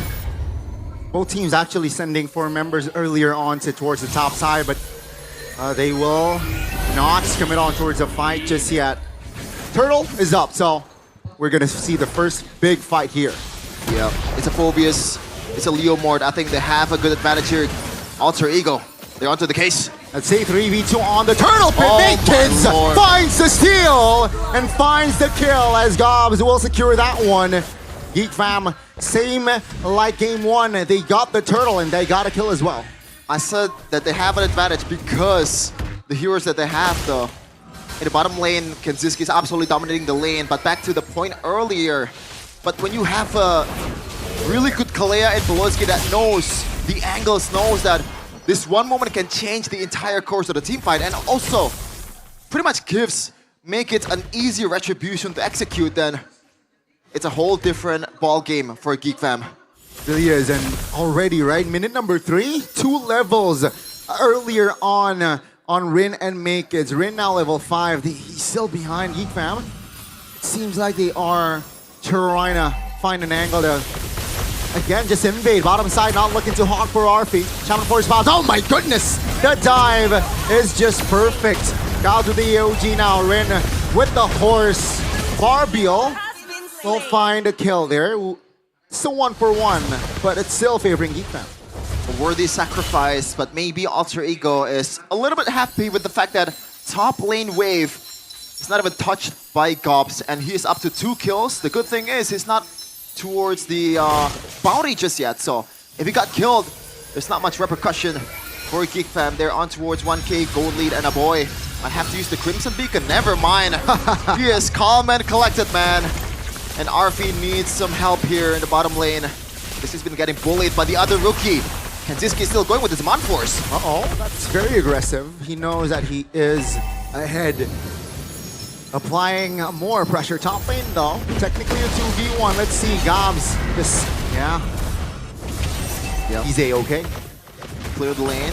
Now second objective battle. They should know that Rin has to be a bit in the back for him to be able to execute the retribution, because Beloyski, if he has the flicker, that's an easy retry for Make It, as long as he targets the right person in this Leo mode. Gops looking at the situation here. A boy not really in the greatest of HP. He needs that Crimson Beacon. That extra shield will help him in the team fights. Make It still trying to secure their orange buff, and so is Rin, but the turtle is dragged towards Geek Fam's side. Oh, that's the AOG. Doesn't land, right? Positioning, repositioning rather. Alter Ego though, 4 members, 5 members now in the area. How will Geek Fam respond? That's gonna be Dreams knocked up, Revitalize popped. Yeah, that's a reset to a boy. Crimson Beacon Gops in the back line, trying to zone out all the members. Phantom Seed committed. That's going to be the retribution coming through. Oh, Tsunami Slam on towards Dream. Nino is in the front lines. The Gops, though, will be the first one to fall. Kenziski will find the trade. It's going to be Kenziski sidestepping off Nino. Beloyski and Kenzie falls soon after, but Makis jumps in. Doesn't really find the damage or the connection. Fighting-wise, team fight-wise, is Alter Ego winning that one. Yeah, even in the objective battle as well, Alter Ego is dominating in that one. But I was wondering why Make It didn't really pay attention to the turtle, because despite Geek Fam was trying to set it up, Gops was all in, Beloyski was all in, but Make It, I think the plan was he was trying to execute all the members of Alter Ego, despite them getting the objective battle, but it backfired. They're now down, actually, in gold. Geek Fam needs to recover. AOG! Oh, that's a great connection again. Alter Ego, slowly but surely, building tempo as we enter the mid-game. Let's see. That's a minor knock-up. But Geek Fam needs to be aware that, hey, economy, not that far, so they can't play over-aggressive for now. Yeah, audience prediction by Gope seems like it sways towards Geek Fam's side a little bit after what happened in game number 1, but they're still losing. Again, Alter Champs, shout out to them. Very, very loyal, and they're one of the best in the business in this league. Going towards the mid-game, Geek Fam finally getting back on track here. Even in the gold as well, it swings back and forth for Geek Fam, and that's what we saw yesterday with Make It pathing. This time he's on a Ling, and Rin, it's gonna be harder for him to catch up, but he has the advantage here in terms of invades, in terms of HP bars. He can stay in a team fight much longer than the smiling jungler. For now, it's fine and dandy. Only 7 kills in total in 7 minutes of game time. Let's see the last hurdle. Who will get it? Level lead is actually on Make It, so he has the advantage on the retreat damage. Boy, Crimson Beacon right away. All 10 members in the area. That's gonna be Make It securing it. Beloyski, Tsunami Slam, Revitalize, he went down. That's gonna be Dreams, actually almost bursted down AOG to save his self. That's gonna be Nino buying time for his team as he will fall. A Geek Fam, they got the turtle, and they will look for more. Ooh. Great positioning there by Arfi. They got the team fight and the turtle. Wow. And Gobs, man. I've said it over and over again, he's been the most underwhelming member of Geek Fam early in the season, but he got better and better. This might be another monster in the making by Beloyski. Look at the gold graph here, it sways towards Alter Ego after the second turtle, but this is the get back from Make It with the retribution. And that was a really good one for Geek Fam, especially Gobs again, back to that point. He was zoning all the members and executing the red member in Hijume because you can argue that in this early of a game, he's the one that has the most damage out of Alter Ego team. Whoa, Kenziski still has the demand force. Great, right? Kenziski just knows that he's not scared against the Phantom Steed Leo Mord. So yeah, great clear. Oh, Alter Ego, they are slowly but surely suffocated now. 1,500 gold lead though, just between them. Man, I don't want to reach too much here, but that Phantom Steed from Rin is another weird Rin maneuver. He was, I'm sorry, awful on the Hayabusa yesterday. Makis though, going on towards Arfi. Again, Arfi. In the regular season, in the playoffs, Same old RP overextending now. Hijume dove on while the feathered airstrike happened. Alter Ego though looking for some counterplay, finds Makers. Tsunami slam on towards Rin. Alter Ego, will they find more? Kensuke is unforced on towards 3. Rin might be in trouble, and he is in trouble. He is taken out. It is still continuing. Kensuke with the shield. Under the Shaman Force, he is almost unstoppable as Nino stops the momentum and finds a triple. Now this is the Alter Ego that we know, the chaos. All this, you know, all ends from Alter Ego. This is their identity. And in that exchange, that should be the blueprint on what they're trying to do in the long game here. Looking at the in-game equipment by Dunia Games, some gold advantage by Kensuke, and also pretty much all the damage dealers of Geek Fam. So a bit better for Geek Fam at this point in the 10-minute mark. And Gobs, once again, Hijume might be in trouble. Thankfully, he used the Purify in time because he would get knocked up on the wings by wings. Okay, the first Lord is up. Gold, yeah, little to nothing, right? The gap, and let's see here. Alter Ego has chances. Level 13, Rin, level 14 make it though. Nino jumping on towards there.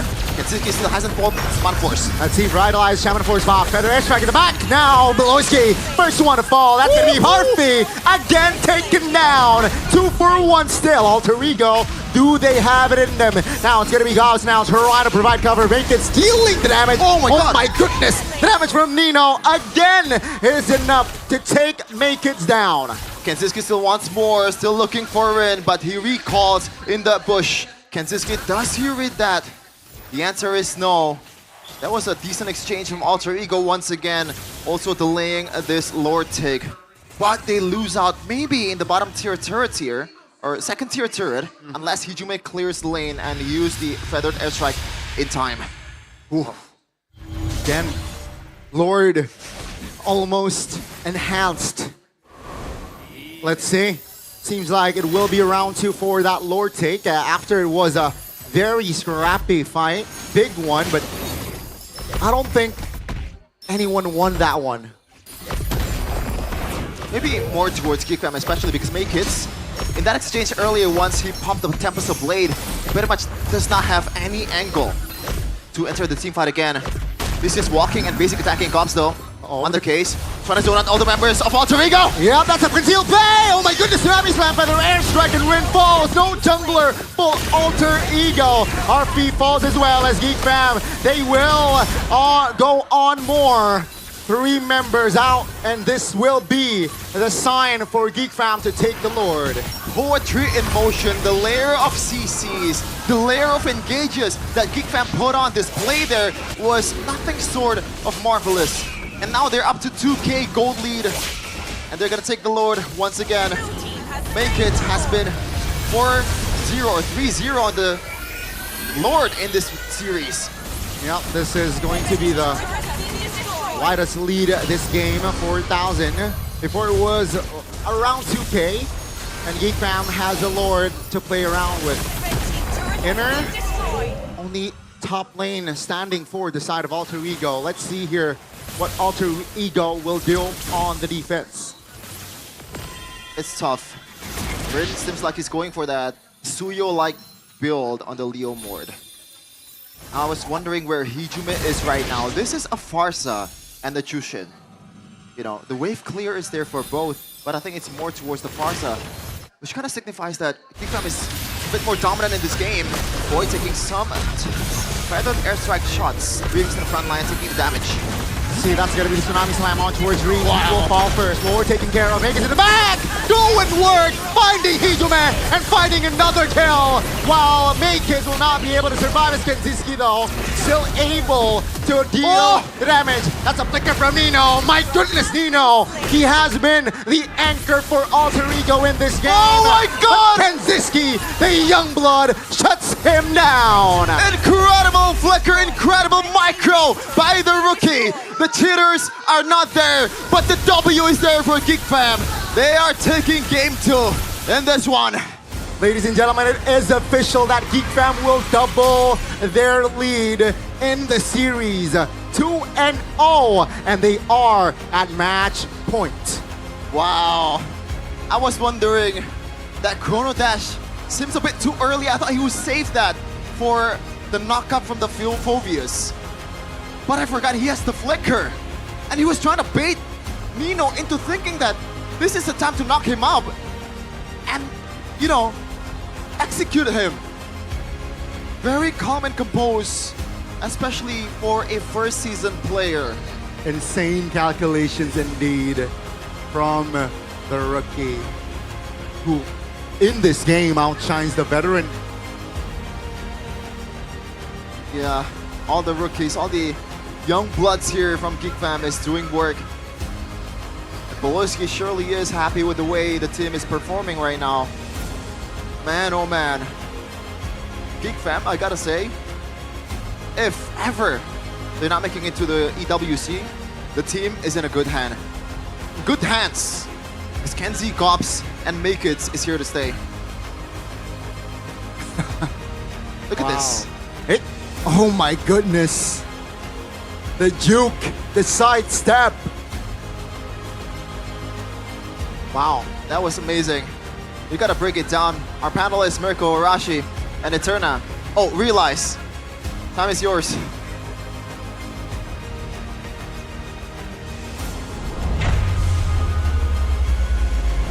Match point for Geek Fam after they were able to shut down Alter Ego and a heroic, I'd say, attempt from Nino to stall the game, force possibly a 1-1, but no, Geek Fam say the 2-0 is ours.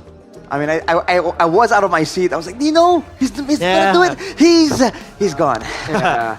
Man, at least though, Alter Ego, I saw improvements, right? Again, we called it in a draft. We still went for Geek Fam, but they have an early game comp at least. They can fight in the early game, and it's a composition that can work in the early game. We saw glimpses of that, but they were a bit too disconnected. And again, they didn't really understand the win con, I feel like. The second turtle they won, but then in third turtle, they didn't utilize how, the way they won in turtle 2. Like turtle 2, they were grouped up together. They were able to bait in Beloyski to give Rin space. Turtle 3, they were like, yeah, let's not do that. Let's go mid and let's fight in mid while Rin tries to get lured at turtle. Yeah. Oh, dude, what can we say about that game? I mean, it went as predicted. Is this the birth of a new mythical creature? Not as clean as I expected from Geek Fam, though. From Geek Fam? No, dude. There were moments where, oh, dude, I mean, you can call it disrespect, throwing some shade, but Make It, dude, walking up to basic attack on the leg, brother. Man went from a martial artist to a mortal, dude. Yeah, I mean, a few misplays here and there from Geek Fam. This was Make It as well, but yeah, this was the heroic attempt from Nino with the focus. We know it's a signature pick of his, right? When you talk about Nino, his shifted that carry role, and look at that, the MVP player of the match or the game presented by the official tournament smartphone, Samsung Galaxy S25 series, and we all know who this guy is. We all know that he's very, very good with the hair. He is Ken Ziski. Ken Ziski, man. Again, it's almost like a straightforward game for him because there were no real threats, right? Again, this is a front-to-back composition that Alter Ego wanted to go. That's why they were really hinging on the Phobius. A big reason on why they were able to win so many fights was the Phobius, and Geek Fam not respecting it, clumping around for Nino to just start smashing. But afterwards, when they start splitting up, and they're opening up the windows for Geek Fam to come in, use the burst, and maximize Make Kids on the Ling and do some damage. But even then, it was just messy, man, from both teams. It was really, really messy here. Again, for Geek Fam 2, to be fair, right, their composition is it's alright. You can definitely out-mechanic your opponents around the first few neutral objectives, but even if you don't take those fights, you're fine. You outscale Alter Ego anyway. So after winning Turtle 1, I really thought they would just play the slow game, deny or go for trades as much as they can, go for pickoffs as much as they can with the Ling to go on Farsa, to go on RP that we saw a couple of times in the side lane get picked off. But instead, we actually saw more of a confrontational Geek Fam. Ended up working in the end, so it is what it is. It's just a bit of a nitpick here from us here at the panel. Could have been a cleaner game, could have been an easier game to win. In the end, they did give Nino a couple of big moments. And to be fair, it's because they picked the Ling and the Harith into the Phobias. Well, actually, Alter Ego did good with the Phobias pick. I like the Phobias pick. I don't like the Gato pick. Everything else, again, synergizes better. This is the biggest point of criticism from us, the panel, towards Alter Ego, even from yesterday. They don't have a composition that synergizes well with each other usually. It's always an early game and then a super late game pick and then like 2 more early game picks, and it's like, wait, so how are you gonna get there? You know, like, I mean, like, what? There are lapses in the story. There are big loopholes in a story that they're trying to create. Like when you watch a movie, right, and there's like a 10-year time skip, and then everyone looks completely different. And you're like, what happened to you? The plot hole. Like, how do we get here? Yeah. It's like, what? Well, questions. I don't know, man. This is a birth of a new mythical creature, though, because 2 dominant performances from the opponents, and then a comeback was the story against Bigatron. Alter Ego are doing better this time. In that final fight, if Nino was able to actually win it out, there were a couple of good shutdowns picked up by Arfi, by the rest of the team. So, guess you're wondering, man, is this gonna be the start of a comeback again for Alter Ego? Is that gonna be their new identity from the win streaks and then lose streaks after a patch to now just losing hard but then winning hard as well? I mean, but do you see a world where Alter Ego might have closed that game 1? Or rather game 2? Do you see a world where maybe they could turn things around? I mean, Nino is online, and Bruno is, you know, a late game monster as well. Do you see that scenario where with that this might draft, happen? yes. With this draft, I think there was a scenario where they could win. Again, the early game is very, very good with this composition. They want to brawl, they want to fight, they want to. You think later though? In the game itself or late game?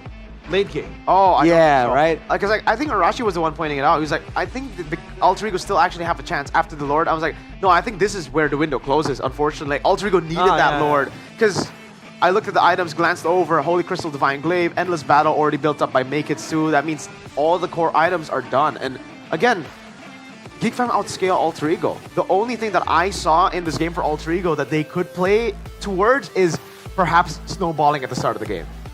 They couldn't get Turtle 1. That was a big dent in their win condition. They got Turtle 2, but then they fumbled Turtle 3. At that point, it was kind of cooked. But then GeekFam gave them a few more chances. Exactly. But they took it away from them. And then by that point, it was already Lord. GeekFam took it.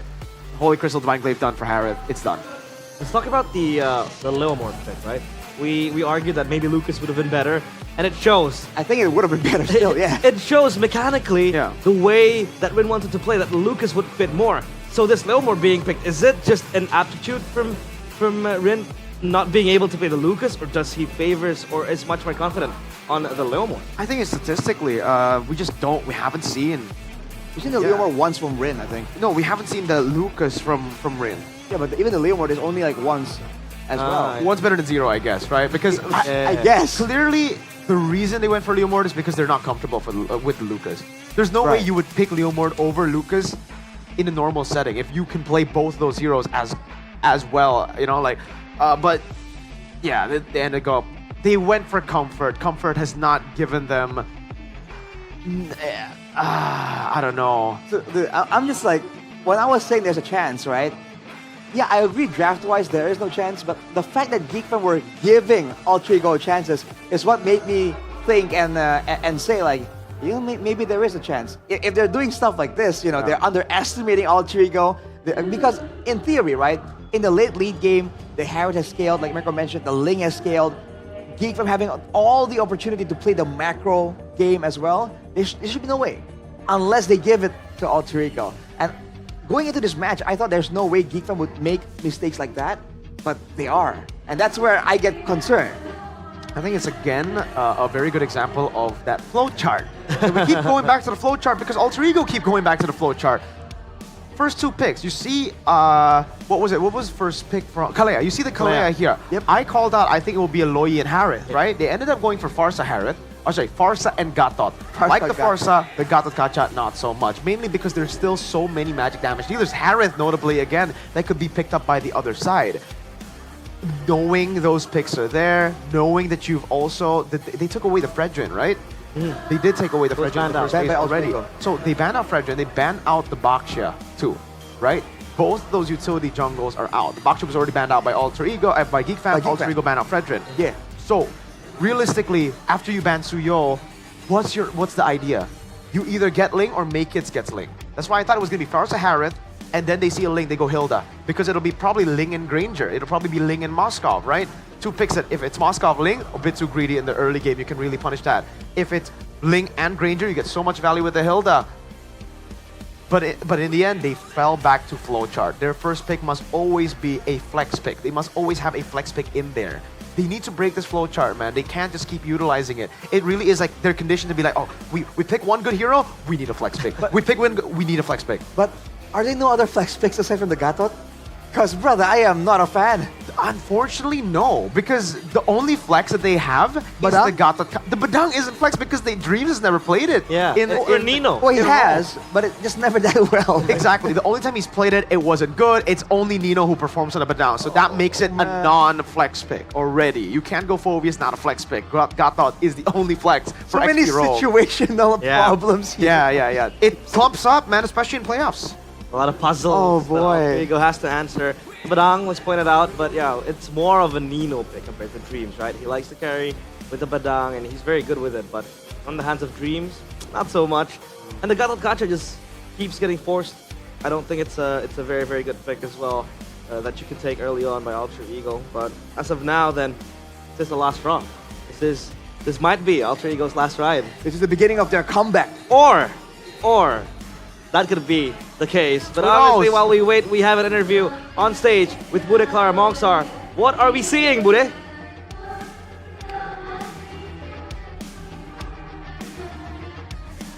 Bude, are you there? Yes, benar sekali di sini Bude Clara di tengah-tengah Jakarta International Velodrome ingin membuat suasana biar rileks dikit. Di tengah-tengah, Bude udah ada di tengah-tengah kakak-kakak Santik Jelita. Kita kenalan dulu nih. Halo Kak. Cila. Rajin banget ini hari ketiga ya kesini ya. Hari ketiga. Dan semoga enggak hari terakhir. Bener sih, tinggal 1 game lagi ya? Iya. Match point? Besok datang lagi. Datang lagi kalau menang? Menang ini, menang. Oke, Cila sudah berkata ya, akankah benar atau enggak. Tapi di sisi kanan Bude ya, ada siapa Kak? Halo? Kavia. Kavia dari mana? Aku dari Tangerang Selatan. Apakah ini kali pertama nonton? Enggak sih, waktu season sebelumnya iya, aku nonton juga. Sudah sering nonton, gimana nih suasana untuk season 15 ini? Seru sih. Seru, memang kita banyak keseruan ya di tengah-tengah babak playoff. Tapi Bude mau nambah keseruan dengan mengadu kakak-kakak ini, kakak kanan kiri, Cila dan juga Olivia. Langsung aja kita akan bermain Whack Edit, di mana kalian akan saling bergantian bersembunyi dan juga saling menyerang. Caranya gimana? Kita akan langsung kasih tahu sesaat lagi. Dan caranya ini ada di belakang kita. Nanti ngumpet satu persatu, nanti gantian, take turn, lalu keluarkan skill Earth Shatter-nya. Kalau kena ataupun gak kena, pokoknya gantian. Kita cari 2 poin dulu deh. Oke, tapi kalau kelamaan jadi 1 aja ya. Kalau enggak selesai nanti. Udah berharap siapapun yang menang, dialah yang layak. Jadi siap? Siap Kak? Siap. Siap? Siap. Siap. Di sini siap, mari kita gaskan. Inilah dia Whack Edit. Cila, kamu player edit gak? Iya. Iya beneran, baru kali ini kah? Jangan bilang. Enggak. Enggak. Oke, Cila udah pede. Ini kakak gimana? Udah pernah main edit? Ya, Udah. Oke, ini jadi kakak menyerang dulu. Bentar. Kakak menyerang dulu ya. Silahkan ditebak-tebak. Aduh, dapat. Woi, dapat. Cila, katanya kamu bisa pakai. Kok kena langsung sih? Itu hoki Bude, dia. Hoki, dengan kehokian 1-0 sudah didapatkan oleh Kalivia langsung nih. Ayo, kanan kiri. Tidak kena 1 sama. Kalau lihat dari HP Cila nggak kelihatan. 1 sama. Ini lebih deg-degan ya daripada kemarin nih. Insting para wanita memang paling tajam. Kak, ayo Kak. Ini gimana cara insting Kakak diuji nih? Gak tahu sih. Perasaan itu. Meleset. Gantian. Let's go. Gimana nih feeling seorang wanita sedang diuji? Feelingmu kuat gak sih, Cila? Kuat. Contoh feeling. Gagal, masih 1 sama. Mencari poin kedua, kita gantian. Oke, ini kalau tadi insting, ini gimana bersembunyinya, ada triknya nggak? Ada, oke. Oh, boleh langsung dikeluarkan. Oh, meleset. Oke, gantian lagi. Ini bersembunyi ada triknya kah? Nggak ada sih. Itu aja. Ikutin perasaan saja. Dan, woi buset. Kena nggak tadi? Kena nggak? Kena. Betul, dan itu adalah kena. Oke kakak, mungkin ada yang mau disampaikan. Gak apa-apa kalah di sini. Tapi kita mau kasih kakak kesempatan nih. Lagi masuk playoff, mungkin mau pesan-pesan buat yang di rumah? Dukung alter ego terus ya. Pendukung alter ego ternyata. Selamat menikmati kakak, dan kekalahan hari ini ada pelajaran yang didapatkan? Gak ada sih. Fun-fun aja ya, kita fun-fun aja di sini. Semuanya happy biar, kalau Cila, kamu dapatkan kemenangan. Wow, biasa kalau menang-menang tuh ada interviewnya dikit nih. Apa nih kunci kemenanganmu hari ini Cila? Pede.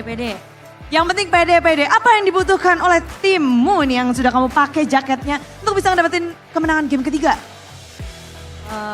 Aku yang main. Panelis, kalian setuju nggak kalau Cila yang main? Apakah kalian setuju? Jadi langsung saja kita akan lanjutkan. Inilah dia Best of 5 Series game yang ketiga untuk Alter Ego dan juga Geek Fam. Thank you kakak.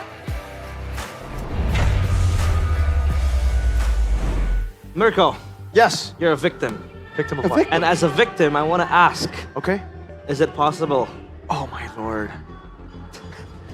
I like how you use the word victim. I am a victim. He is a victim. But I am not a victim of Alter Ego's comeback. I am a victim of draft mistake. Hey! Shots fired.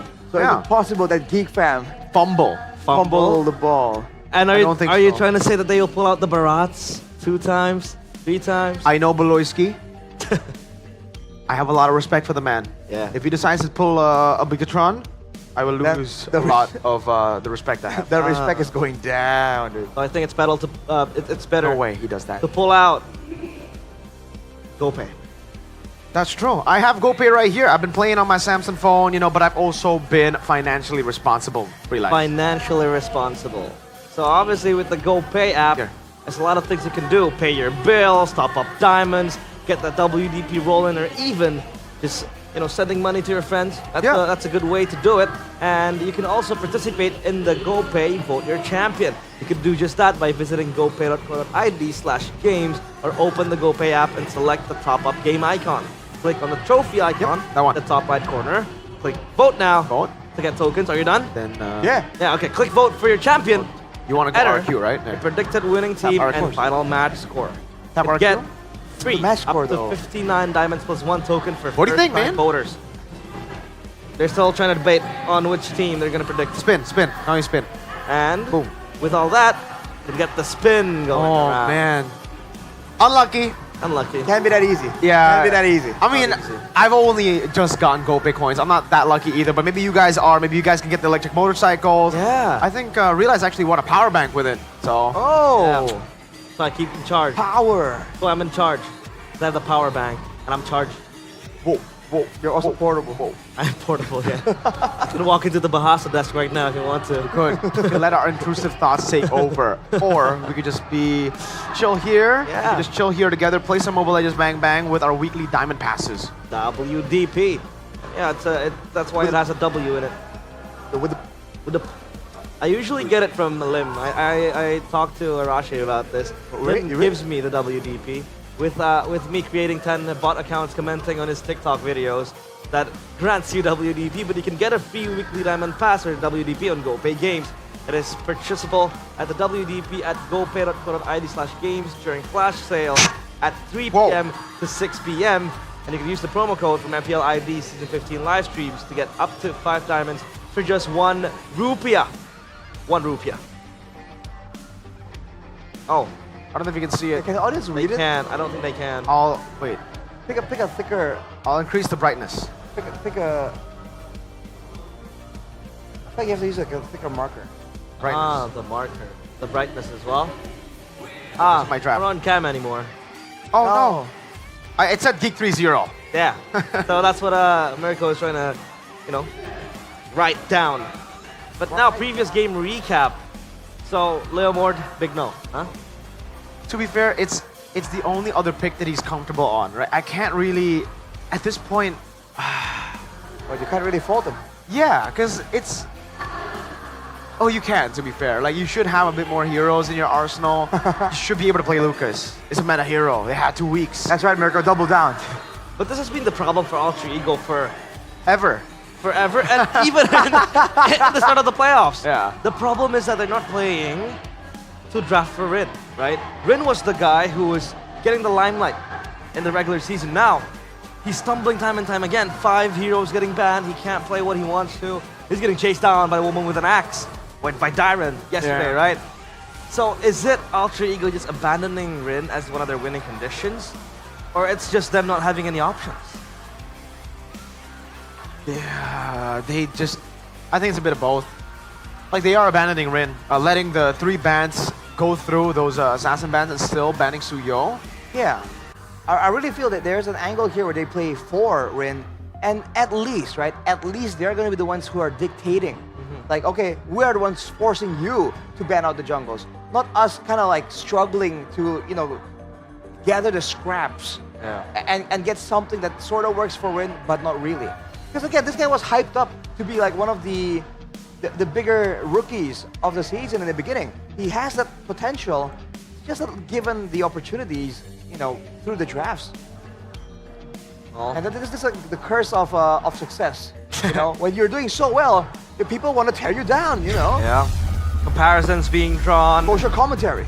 Social commentary. But now we get a comment on the drafting phase presented by the official tournament smartphone Samsung Galaxy S15 series on what could be the last game that Alter Ego will play. Oh no. Season 15, or will they be able to pull out that reverse sweep against a big Thank strong? you. Still watches run deep. There, but I would have... Alright, at least thank you. They take away the Harith, right? Now it's no longer going to be Ling and Harith. It'll be Ling Granger, Ling... Moskov or Ling Farsa. They might be the ones to pick up the Farsa themselves, right? Because it's really good against the Harith too. That's why I expected GeekFam to just play for the first 2 picks being Farsa and Harith, so that you can take away a counter to the Harith and the Harith, even though yes, you will give away that flex pick. The Badang isn't really too much of a flex here. Oh wait! It's GeekFam who have the Badang. I completely... yeah. Is this not a Hilda pick then for GeekFam? This is what I said earlier. They might want to still pick up a jungler though, because it will be banned out unless they think, you know, hey, we have Make Kids, we have a player who has a ton of heroes to utilize still, despite having a lot of the heroes banned. They can also still go Lucas here, I feel. Lucas for Make Kids. Yeah. I feel like, yeah, I mean in the jungle early on, the Ling will try. There is Lucas, and yep, the Lucas will be picked up. So now how does the Ling traverse and navigate the early game when the Lucas is there? Well, he navigates away from the Lucas. That's for sure. You don't want to be using martial arts against a sacred beast, right? Not exactly working out. You can ask the members from Konoha how that went for them.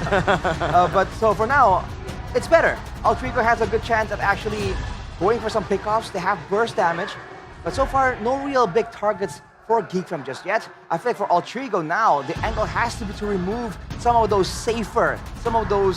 picks from GeekFam that can kind of avoid the dangers that Alter Ego has already had in their drafting phase. Alter Ego got to ban the Juicin out, I think, at this point. I think even at this point, GeekFam, a Faramis would work. So I think Juicin and Faramis should be banned out here. Because they, with the Ling, want to go up against the Farsa over those 2 picks, right? You don't want that survivability, but they have to ban out the Hilda first because it's such a good flex pick, the Badang, for GeekFam, unlike for Alter Ego, right? This is why I was like, it feels like, wait, the Alter Ego pick Badang. Oh wait, GeekFam are second pick, my bad. Both Cho and not sorry, I call Beloyski Choloyski. Both Beloyski and Gobs play a mean badang. I think the Phobias could still come out here if they really just want to play for the early game and then the Farsa later, right? Or they could just go Phobias and the Juicin for even more early game. A lot of options for Geek Fam.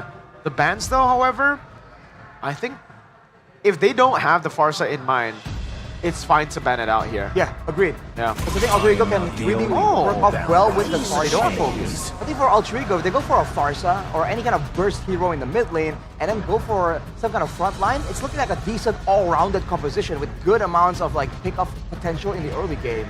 So I'm not against that idea if Alter Ego want to explore it. There you go. That was Juicin than expected. They go for the Faramis here?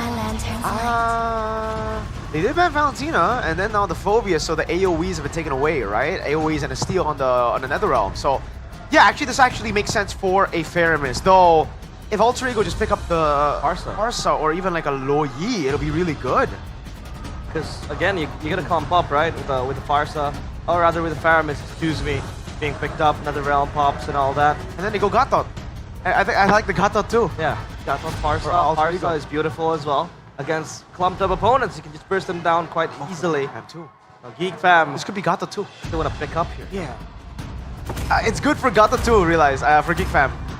Like if they want to go Gatot, it's fine, and then they can hide the Faramis that they are. I mean, it looks like they're setting up for it with the Valentina ban, with the Phobias ban. There you go. Okay, they reveal it first here. Faramis. Alter Ego. What do they go for? Surely, big front line with AoE. I got the Farsa. Like, would work great here, I think. Hylos. We haven't seen him that much in the playoffs. Oh, man. Okay, they go for the Lo Yi, which I don't know if I like even. Like, yes, I mentioned it, but Who said there are no shortcuts in life? Chipadang! Isn't that beautiful? It is. With the Lucas especially. Yeah. I'm concerned about the high loss here because, again, it allows Alter Ego to get more sustain, to chase more for the fights with the diversion, or even escape. But at the same time, it means that there's less of a threat for them to when they're trying to actually go for a full-on collision with Geek Fam. So if both teams, right, go toe-to-toe, with the high loss not being something like a Gatot, I feel like Geek Fam now has the advantage. So that means that in the neutral objective play around like a Lord, it's gonna really favor Geek Fam. My oh my, this might be the last game that Alter Ego will play. So Casters, will it be a 3-0 or a 3-1? Walk us through. As Realize said, potentially the last game of this match. Alter Ego in his last legs. They've done it before against Bigatron, but this is a different beast in Geek Fam. We are on towards game number 3. Match point for Geek Fam. Potentially their last breath. Let's see and witness the land of Dawn. And what will this first matchup in the playoffs, Alter Ego and Geek, outcome would be? So a lot of interesting things that happen in the draft, especially with Beloyski not making the chip work for a lot of times in the playoffs. Even in the regular season, he is currently 0-3. 0% win rate, which is not looking good. But when you look at the whole scheme or like the whole, think of it, Alter Ego, these are some pretty interesting picks too. Mino, at this point, is an ancient hero in Hylos. We've never seen that in the playoffs, even though it has seen a lot of uses in the regular season. It was his comfort for a long time in the regular season. That will be the question though. Will they be able to make it work this time around? And let's see, your first minute touching and going. Rin already aggressive Tempest of Blade. That's gonna be Geek Fam though with a reposition. Whoa. Yeah, no first blood just yet though. Again, Rin with the pretty aggressive, pretty typical Rin from what we've seen in the playoffs and the regular season. But yeah, quick fingers by Beloyski, by the way, and looks like his fingers are doing well.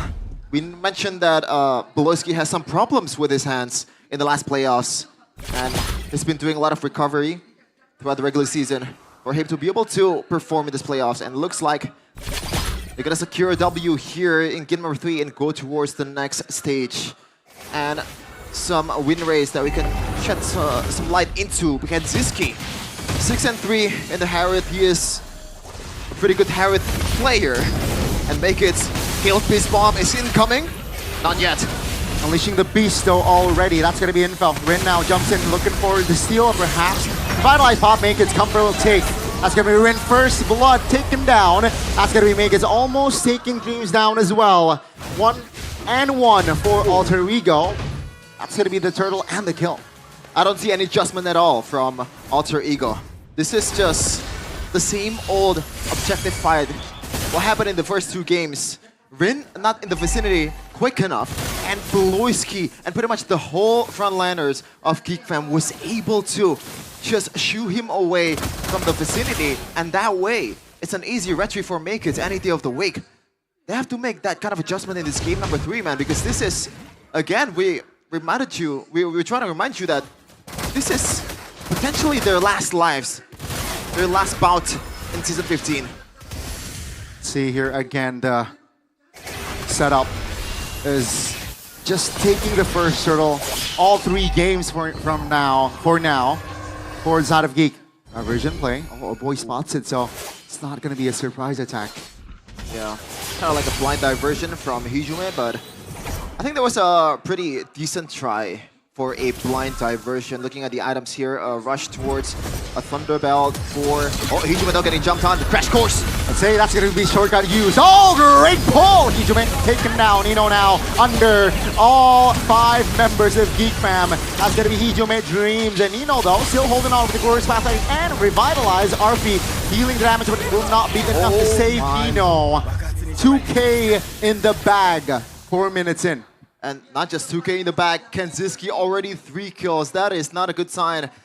And if he's going towards that 35% cooldown reduction on the Harith, things are not going to be looking good. And this is, you know, the example. RP taking a lot of beating on the Zaman Force. Beloyski might be going for a teleport here, but Hijume does the same. Great read. Beloyski is covering Alter Ego, though 4 members already in the turtle. 5 even. Yeah. And it looks like Alter Ego set this one up much better than GeekFam. Beloyski looking for the teleport. No. This is going back. And we know that... Oh! That's Tsunami Slam! That's just one though. No real threat just yet. Alter Ego, they will have to be satisfied in taking just the turtle. And this is the problem with Luoyi. Yes, you have the diversion, but when you think about the damage, compared to a hero like a Farsa, it's much different. You can really follow up right away with the Feathered Airstrike, and your use is limited when Tsunami Slam is being deployed by Dreams. So Dreams has to look for a bit more, I guess, precise engage with the Tsunami Slam if he wants to go for the frontliners in Gobs. Okay. Tempo gone down. Still 2K in the bag for Geek Fam, and Beloyski in a very cheeky position there. Let's see, will he be able to make it of use? Kenziski again, securing the turrets. That's a shortcut bottom side! Oh, that's RP caught again! He will be able to make that position of use. Oh, Tsunami Slap under the turret. Kenziski's there with the Shaman Force and finds a kill. Beloyski will be their only trade as the Netherrealm will help them to deal more damage. That's again 3 members out. The same problem with Alter Ego in this whole playoffs. They overestimate their potential in that team fight. They try to bite back with the diversion, but unfortunately, GeekFam was quick enough for them to be able to deter the engage from Alter Ego. And they should have known this is Faramis on a boy. The Netherrealm is there. There's no reason for them to just go ham on that engage. And Ren again, like, what are you trying to do? Even with the Tempest Blade, the cancel. Oh, never mind. The stuns will be enough to stop this Ling. 0-2. Gotta remind you all again. Oh, Tsunami Slam. That's a stinker from Dreams. But yeah, Rin, man, gotta tone down the adrenaline. Okay, he will be spotted. Alter Ego 4 members around Beloyski.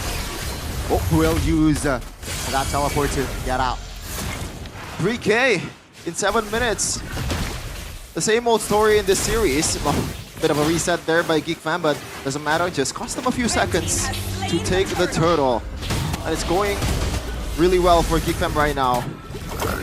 And they have a good safety net in this boy Faramis, man. We see, you know, one of our analysts is an avid hater of the Faramis, but I'm a believer of a boy and Geek Fam. And I know that he's gonna be able to perform on this hero. But yeah, this is Geek Fam we're talking about. Off his track! Flicker as well. That's going to be one member taken out, and that's going to be the Ling. Uh-oh. Let's see. Alter Ego should not fight this. They will take down Gobs, though. That's their only compensation. Diversion.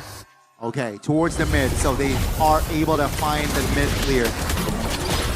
Whiskey, the teleporter on towards Nino. Revitalize has been popped. Command force very early by Kenziski. Nino still surviving under the turret. Pops to Revitalize, though, so that's info. Dreams on the other side is also practically chunked. 16 minutes on the clock for our first Lord spawn. And they're going to be setting it up much better than the earlier turtle there. Looking at the items right now, some fleeting time already been built by Beloy, so he's not going to be gun-shy at all to take that teleport to bring Geek Fam to especially Rin's death here. Already 0-3-0. Might be going for another 0-7-0 game against Bigatron. But hey, in that series they were able to reverse sweep Bigatron. So maybe that's a good sign, I don't know. Maybe it's a bit too late, Connie.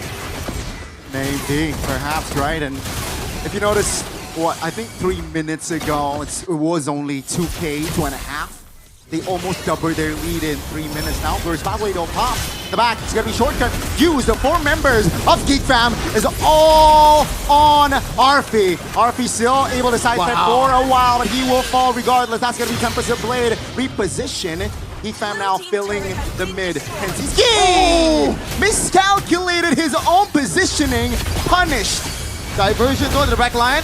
Boy, does he read that out. Oh, Beloyski, he's walking right to it. Oh, Alter Ego finds the creative play as Rin jumps in to provide the kill. That's going to be a boy taken down as well. Hijime, 1 HP practically, but Gobs is in no position to close the gap. Oh my goodness. It looks like a good teleport from Beloyski and crew towards Arfi, but I don't think Rin's going to die here.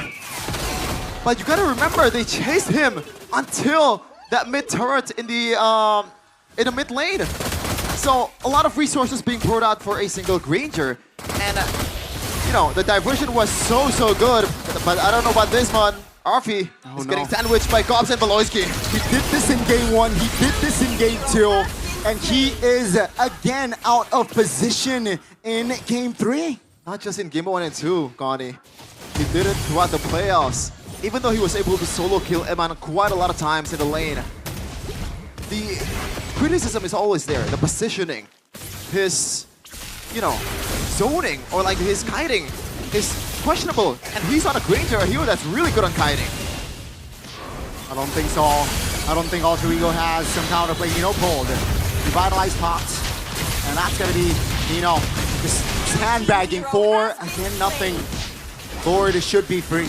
And the good thing is there's no resources being pulled out for Nino, and Rin already eyeing for a Lord Steal diversion. Oh, Geek Fam playing it slow. They know they have numbers, so no need to rush out with the flicker, though. That's going to be a different story. Shortcut pops as well. RP pops the flicker. Makids unleashing the beast. Not enough Nether Realm to secure safety. Makid securing the Lord, and Dreams falls. Wow, what a discipline coming in from Geek Fam. That was so good. They could have gone for the Lord with minimal risk, but they took a more safety route with the fact that they're trying to go for Arfi, they try to go for Rin, and it paid off. That was a beautiful Lord dance by Beloyski and crew. The composure is there, but Alter Ego, they're not gonna wait for a play. He's gonna make it on their own. Yeah, they did this with Hijime yesterday, and seems like it will come through. The surprise. That's gonna be Gobs, though, spending his first crack. Oh, Nino pulled, taking a lot of heat. Rory's pathway towards the back. Makid's looking for a flank angle as Rin is pushing the mid. Now the Lord is marching slowly in the bottom side of the map. As Geek Fam, they will reset. Yep, they're not rushing because this is Chip we're talking about. He's gonna be there in the opponent's jungle very soon in this second.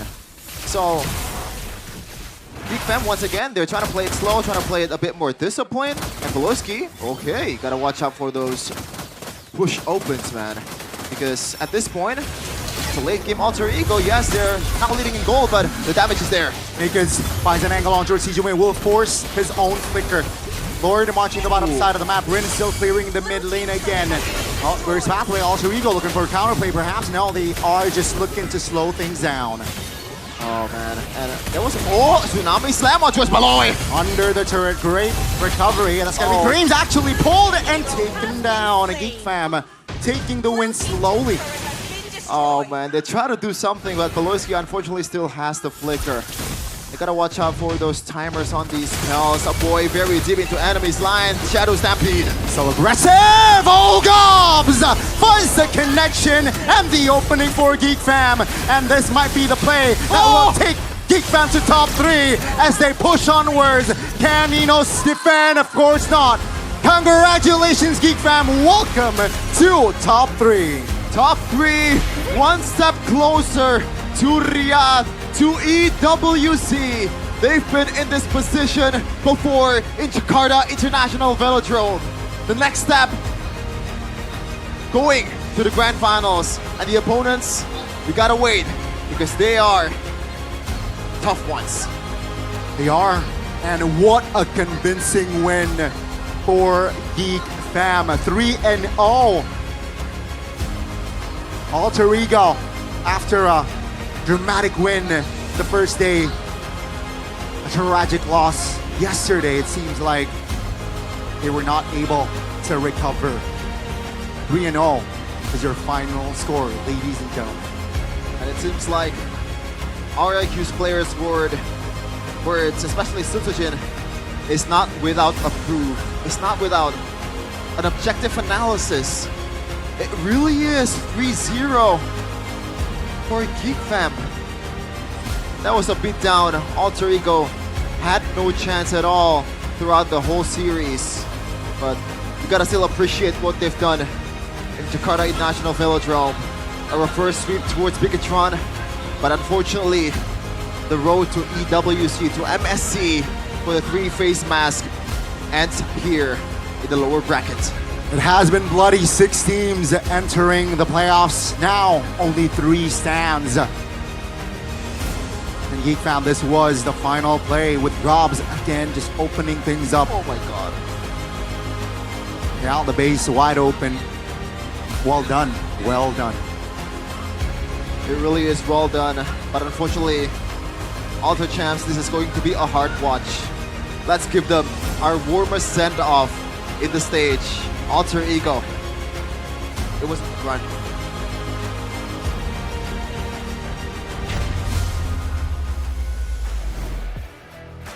Alter Ego memang telah gagal untuk menuju 3 besar.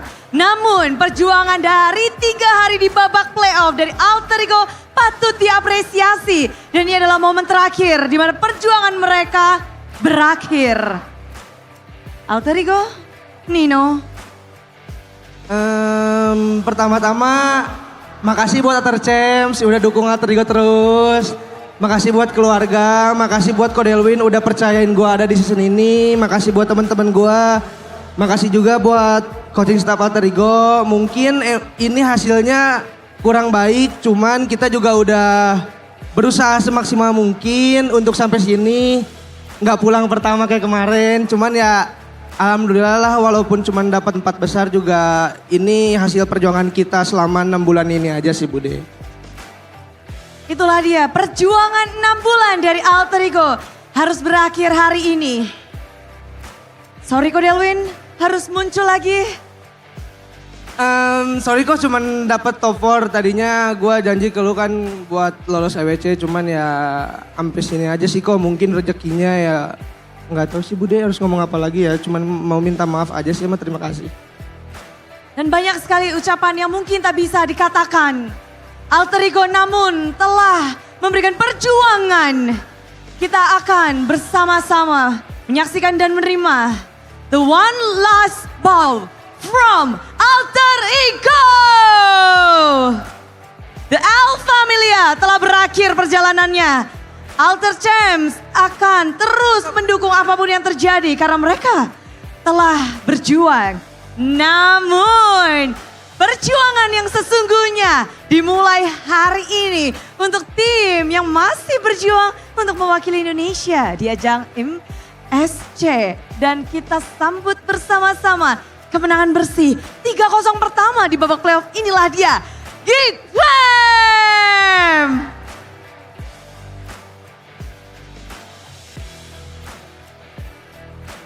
Geek Fam Unity udah nunggu-nunggu dari kemarin, ternyata momennya adalah hari ini.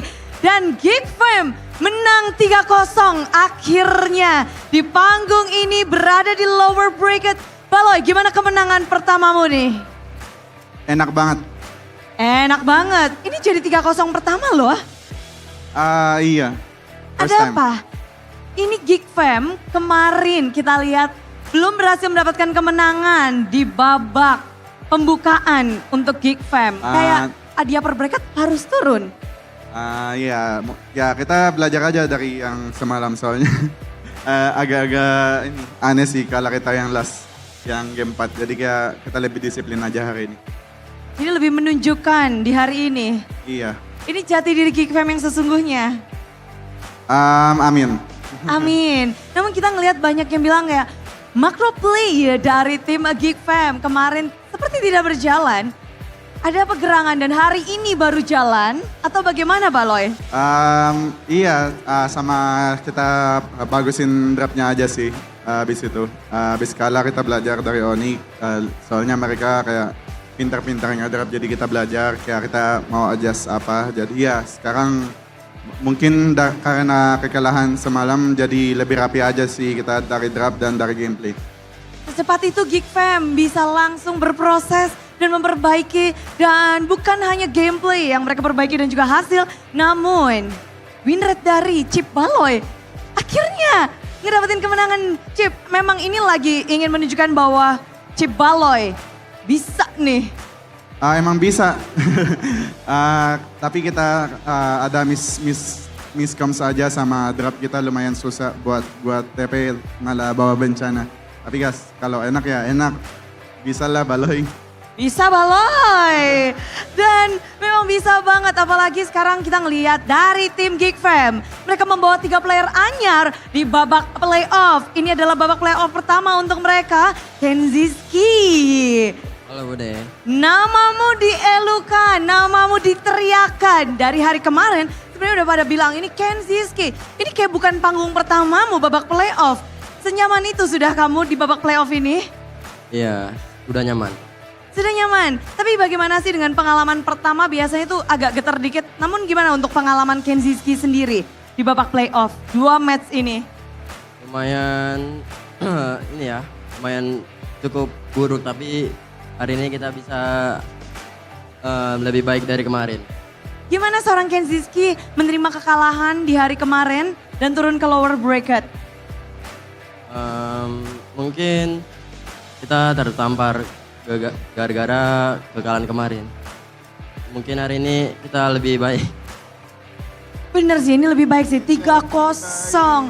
Dan permainan yang terus-menerus dilakukan hal baik juga. Dan ngelihat Gops, early game dari Geek Fam melawan Alter Ego. Bisa dibilang kalian berhasil untuk memegang pergerakan dari Alter Ego. Dari Gops sendiri, lawanmu adalah most improved player di season ini. Dia mendapatkan title itu bukan karena tanpa sebab. Bagaimana kamu bisa megangin nih dari tim Geek Fam supaya early game dari Alter Ego tidak bisa mereka miliki? Ya kita tetap lawan aja sih, meskipun dia mau improve. Ya tetap main gameplay gitu lah. Gameplay kalian, apakah ini khusus gameplay untuk melawan Alter Ego atau bagaimana kalian mempersiapkan diri untuk melawan tim Alter Ego? Apa ini gameplay yang memang kalian siapkan untuk melawan Alter Ego atau memang ini adalah gameplay yang disiapkan untuk playoff atau gimana? Ini buat lawan Alter Ego, nanti nextnya kita belajar lagi. Mantap, tapi apa yang paling kalian fokuskan ketika melawan Alter Ego? Megangin kaki Rine. Megangin kaki Rine. Dan itu berhasil di 3 game? Ya. Berhasil dan hasil yang baik didapatkan. Dan bagaimana tidak, mungkin kalau kita ngomongin Rine ada di Make It. Make It lawanmu hari ini ada Rine. Apa yang kamu katakan kepada coach dan teman-temanmu supaya Rinenya dipegangin? Nggak ada, mereka inisiatif sendiri aja. Oh, inisiatif yang baik berarti ya. Ya. Dan dari Make It sendiri, ini kan panggung awal juga untuk Make It. Make It gimana panggung playoff ini? Sesuai dengan ekspektasi Make It kah? Nggak, harusnya kemarin nggak kalahnya gitu. Kalahnya nggak gitu harusnya. Tapi apa nih yang mungkin diperbuat oleh Make It dan hari yang kedua ini terlihat lebih solid dari tim Geek Fam? Ya kita harus cepat-cepat move on aja sih dari kemarin. Makanya lebih improve sekarang. Cepat-cepat move on. Tapi kalau ngelihat hari ini perlawanan dengan Rine sepertinya tidak terlalu dar-der-dor nih. Kamu lebih suka bertarung melawan alter ego yang dar-der-dor apa yang tertekan seperti ini? Ya di band semua hero aku bude. Makanya gak aku ladenin B1 gitu. Biarin aja. Ya main aja sendiri deh. Main sendiri, tapi pada akhirnya sekarang kalian yang akan terus melanjutkan perjalanan. Dan kalau ngomongin tentang band-bandan, banyak yang bilang di sini tim Geek Fam bisa mematahkan hero-hero dari alter ego. Bagaimana cara kalian untuk terus bisa mengungguli dari segi kemampuan hero-nya, dari pemilih, dari kalian bisa bener-bener tuh kayak nggak mau bikin alter ego enak? Sebenarnya dari regular season kita selalu ban hero-hero ini sih, soalnya kita lumayan lihat ke gameplay mereka dari di trio mid dia, terus tergantung hero ini.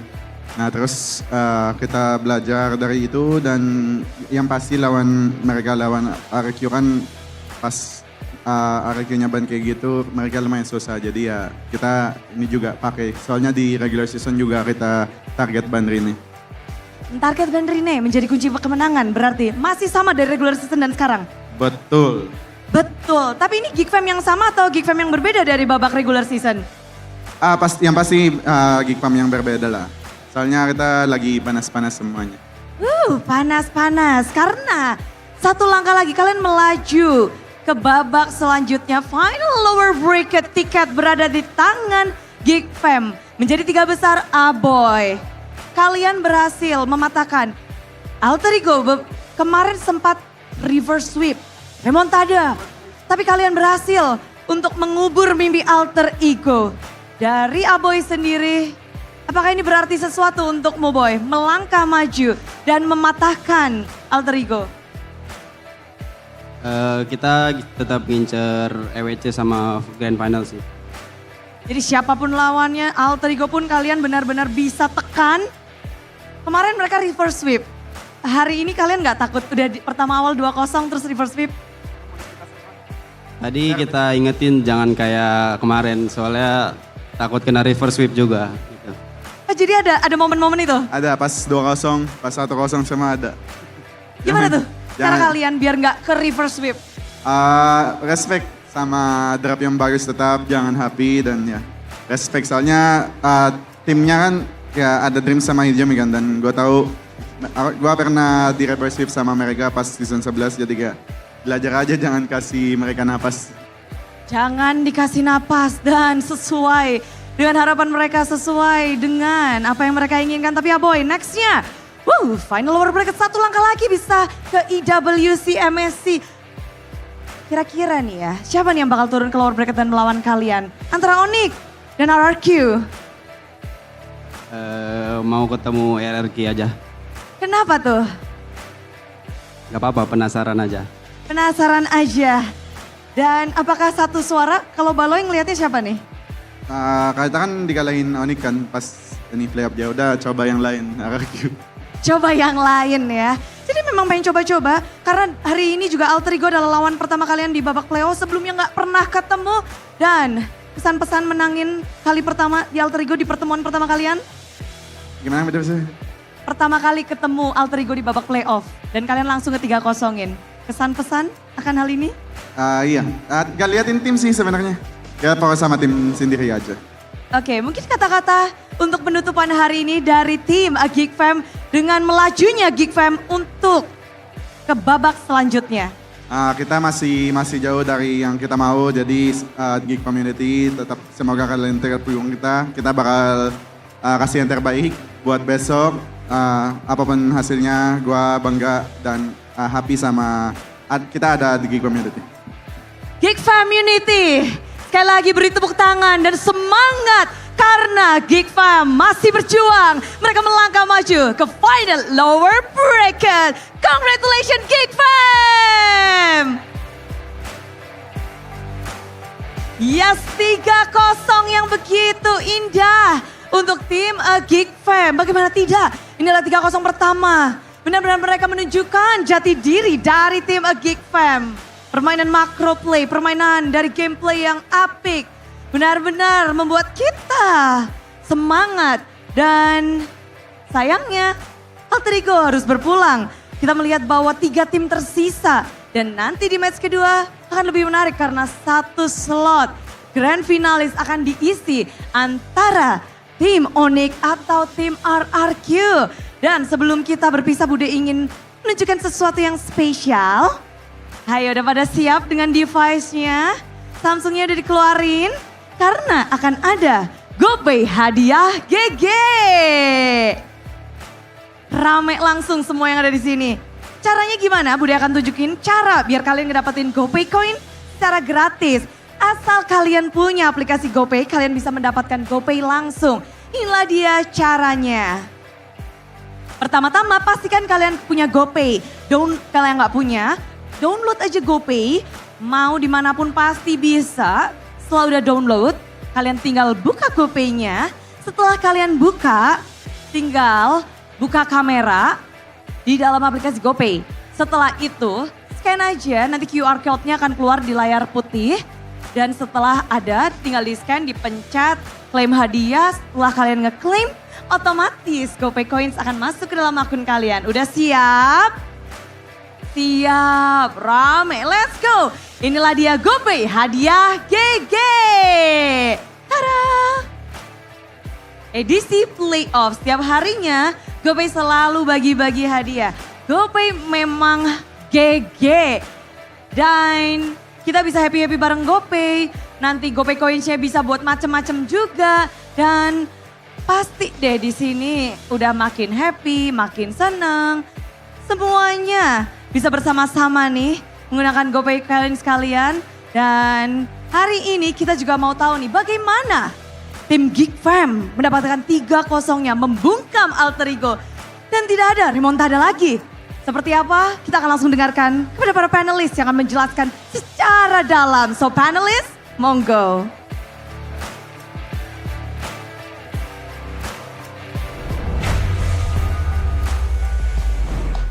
Alter Ego has to bow out of MPL ID Season 15 again with the heart-wrenching Dino farewell speech.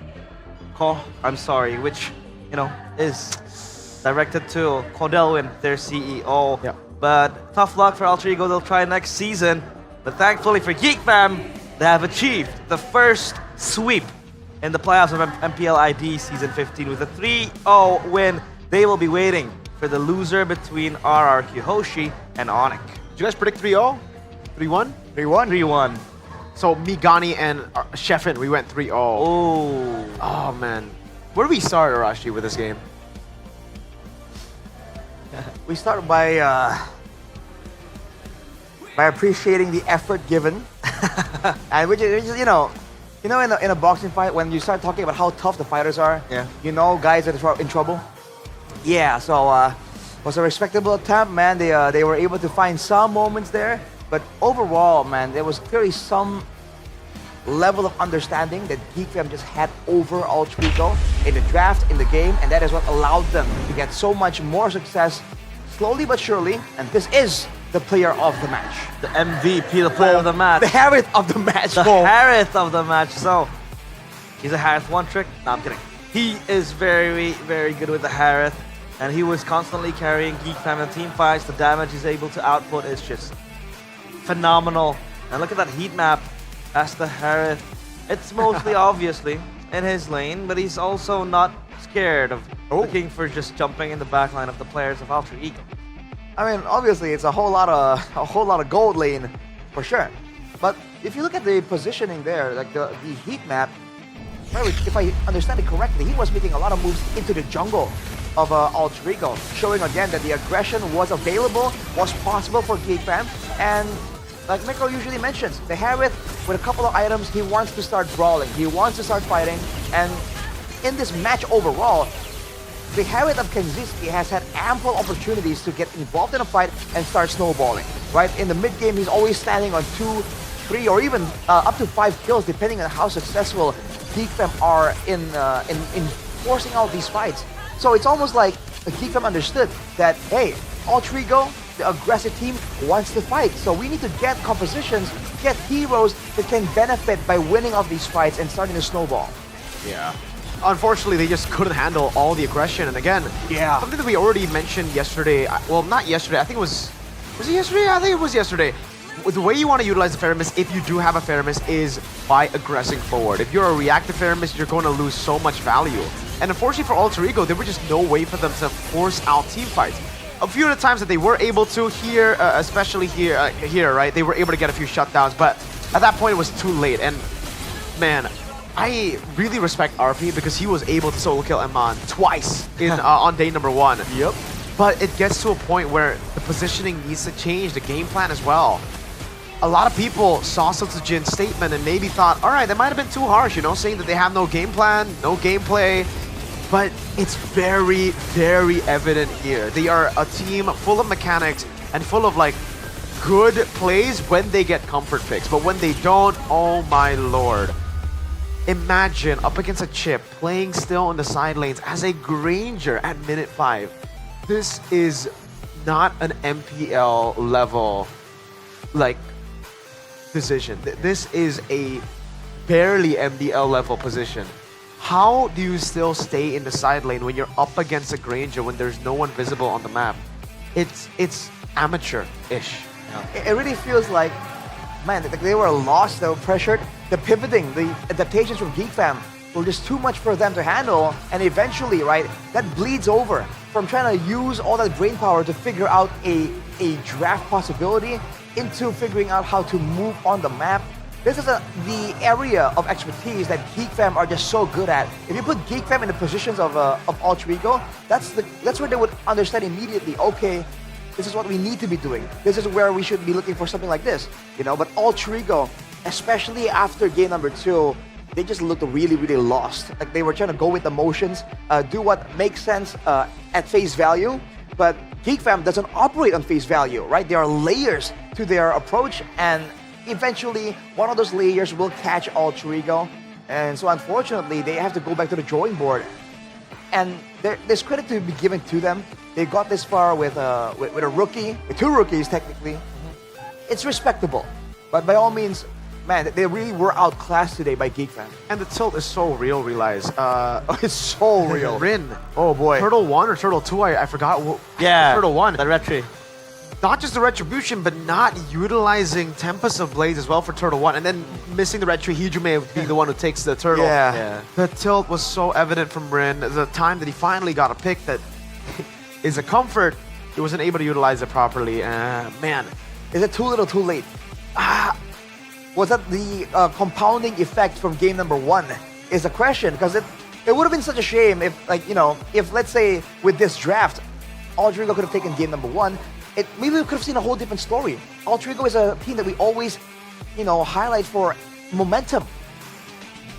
A lot of problems that he's sorting out for Alter Ego. For GeekFam, obviously they're able to show what they are capable of. And now we want to tune in on the mic check on that game against GeekFam. Gue yang pegang biru. Bisarin gue ya. Awas di TP. Gak ada TP, belum ada. Guys, gue mau coba atas bisa. Ayo number ya, mereka mau gas nih kalau gini biasanya. Aman. Ya udah 3 Ada gue guys. Ayo perangin kejauhin mereka. Ada di biru tuh, ini ada edit di biru. Ayo guys. Ayo ini gue ulti nih guys. Gue kena dua. Gue ikat dua. Kanyang bro. Nice. Aman, mati Grangernya gue bikin. Nice one. Aman. 20.000 ya. Ya kalau udah lo kalian majunya. Ini nyebus. Udah mau dikasih tuh. Ayo guys. Ayo. Gua dapat ini nih. Bruno. Gua dapat ini juga. Sabar, kiting. Mati dah. Bruno. Bruno mati ya. Mati. Gua apa base dulu. Cabut dulu guys, bisa gak? Aman, rata nih, rata. Enggak ada carry. Beda aja. Bisa Lord brother. Kali yang atas ya. Udah. Ini guys. Mati. Mati. Ini gue stun lagi. Ada Hylos ya? Ya, menang. Gawat tiga. Ini galianya. Hylos. Ini Hylos lo. Gua ada skill lo. Itu skill lo ya. Ini gue tarik lagi. Gua lagi. Ada Bisa. Aman, bisa. Enggak. Mati. Nice one. Coba tabrak sih, guys. Boleh. Iya, tabrak sih gue. Doinya chill. Bisa ada konsil, ada Gak ada flicker ya? Gak ada. Kanan kiri guys. Gue masih ada ulti ya. Takut sih deh nih. Dapat nih guys, dapat genjar. Mati. Nih link udah turun. Target, guys. Link. Aman. Dia Lihat darah chill. Sabar. Bawahnya.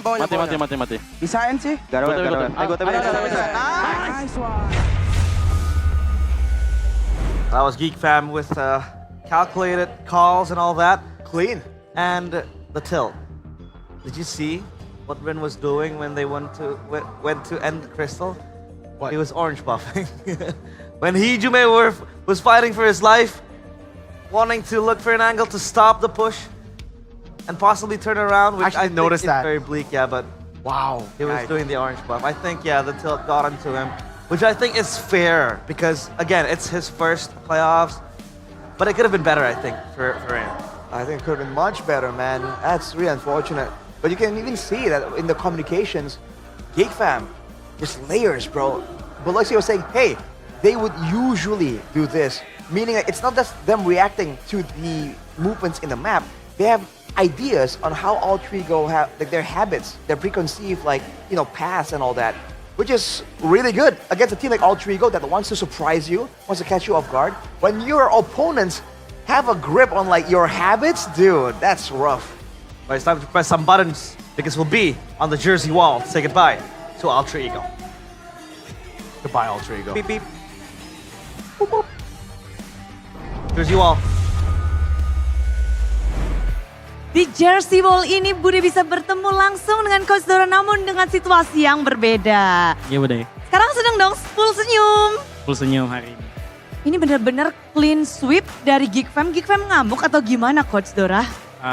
Ya pasti lebih prepare dari kemarin kan. Karena kemarin kita emang explore lebih banyak. Ya sekarang kesempatan kita satu kali udah pasti alin. Terus ya dari segi prepare, dari segi latihan udah pasti buat menang aja sih sisanya. Buat menang aja, tapi kan kalau bisa dibilang ini berarti persiapannya benar-benar sedikit dari kemarin. Terus hari ini, namun melawan Alter Ego. Semulus itu. Dari Coach Dora sendiri, apa sih penyebab permainan kalian? Gameplay kalian, bahkan dari mungkin segi draftnya juga, itu terlihat begitu mendominasi. Ya tadi emang si Alter Ego emang kita udah tahu sih kuncinya kan di trio midnya mereka. Terus emang full hero mereka nggak terlalu banyak juga. Jadi so far dari regular season sebenarnya udah sadar. Tapi ya di playoff mereka masih sama sih. Belum prepare hal itu lebih dalam. Jadi berarti tadi juga pada bilang ya berpusat ke Rine. Fokus ke hero Rine. Dan permainan pun porosnya neken Rine-nya. Iya lebih ke arah biar dia nggak bisa bebas aja sih. Dan eksekusinya tepat sesuai yang di plan. Iya anak-anak tadi udah ngerti sih gimana main kayak gitu harusnya. Jadi tadi udah clean sweep aja. Lancar. Dan gak hanya itu, kalau ngomongin tentang dari kedua tim ini, kalau kunci-kuncian, tadi Hero Make It juga benar-benar di lock. Jadi target ban. Ya. Kalau dari Coach Dora sendiri udah expect belum sih Make It yang bakal juga diginiin? Aman sih sebenarnya karena di MPL belum global ban. Jadi sebenarnya kita pakai apa yang kita pakai selama itu menang pakai. Tapi sebenarnya Hero Make It luas sih masih banyak yang belum keluar sih. Tapi hero pool dia paling sedikit loh di MPL. Iya emang sengaja, soalnya kalau kita works pakai itu ya nggak apa-apa. Soalnya kan dulu aku MDL global ban kan. Ya so far kalau kita menang pakai hero itu di MPL ya pakai dulu aja. Tapi sebenarnya secara full hero dia luas, belum keluar. Belum dikeluarin. Jadi sudah terjawab ya, ini Make It kok nggak ini ternyata memang belum pakai yang works dulu. Namun plan kalian berhasil. Dan apa sih, abang benar ini dari Alter Ego Coach Dora nggak ada gameplay yang dimiliki oleh Alter Ego? Seperti kata Susjin. Ada sih sebenarnya gameplaynya, tapi mungkin kayak terlalu satu game plan gitu. Jadi misalkan mereka gagal di satu hal itu, mereka nggak bisa adjust di gamenya sih gitu. Nggak bisa adjust di gamenya. Dan kalian juga nggak mau kena reverse sweep juga seperti kemarin dan kalian teken terus. Pasti nggak mau ngasih harapan. Nggak mau kasih harapan dan hanya satu ternyata nggak cukup untuk melawan tim yang ada di babak playoff. Dan dengan demikian 3-0 sudah didapatkan, berarti saatnya akhirnya Geek Fam punya kesempatan untuk mematikan harapan dari tim Alter Ego dengan cara kita akan official ke jersey dari Alter Ego. Let's go coach, langsung aja ke sini nih. Rasanya mungkin nanti bisa di-review ya. Rasa mematikan harapan dan perjalanan dari Alter Ego, silakan dengan sebuah kata-kata dari Coach Dora untuk Alter Ego. Sorry kok. Sorry kok. Dan dengan demikian perjalanan dari Alter Ego juga sudah kita tutup. Bagaimana perjalanan dari GeekFam selanjutnya? Ya pasti akan coba menang lah gue pasti. Pasti akan coba menang. Final lower bracket kita akan bertemu di sini atau di depan. So, panelis, lampu Alter Ego sudah ditutup dengan sorry kok. Monggo.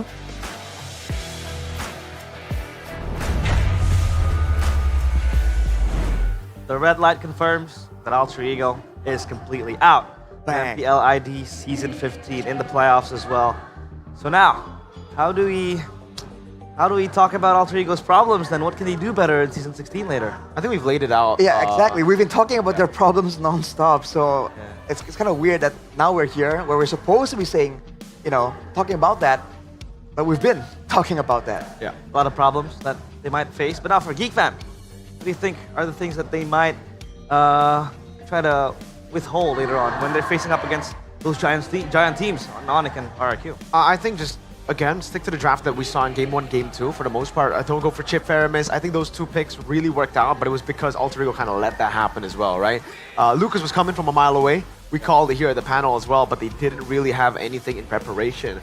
Now, when you're up against a team who's much better on the far side, much better on the Yi, Faramis will be much better on the low Yi. I'm sorry, Yujume, but if it's a Sans or Rin's low Yi, that Faramis ain't doing anything. Yeah. So if you don't wanna do nothing when you're gaming, doing your pushing your ranks and all that, you cannot let lag ruin your game and make you lose rank. You can enjoy a seamless gaming experience with IndiHome Pocket, just like the Statu, offering fast and stable internet. Get speeds of up to 100 Mbps or megabytes per second for just 375,000 Indonesian rupiah. Subscribe now via My Telkomsel or tcell.id/nasional. Use it, right? Of course I do, man. Vroom, vroom. We are talking about having more consistency here. Consistent. What better way to guarantee consistency than have a consistent, stable internet? Let's be real here. The best teams cannot perform when they have ping spikes, all right? And they can't perform if they don't have energy. Without an empty stomach, obviously. Give me that. And it is our favorite snack of all time, sucro. Thank you so much. Look at that crunch. Hear that crunch from Arashi. Can you hear it? Looks good. This is now our new favorite flavor, by the way, in the English desk, the karibo, which translates to wavy, curly type of deal. And it is our favorite snack, so you gotta snack like a champ, and you can do that with sucro. Hashtag Gasla. Oops. It's actually so good. Like, I'm not even joking. After they finally gave us sucro to try, we didn't have this in the regular season. We've just been snacking, I think, a bit too much sometimes. But we've also been eating a lot of food there to keep ourselves energized for a series that goes all the way. We've only seen one series go all the way, so technically we haven't needed that energy. We've been very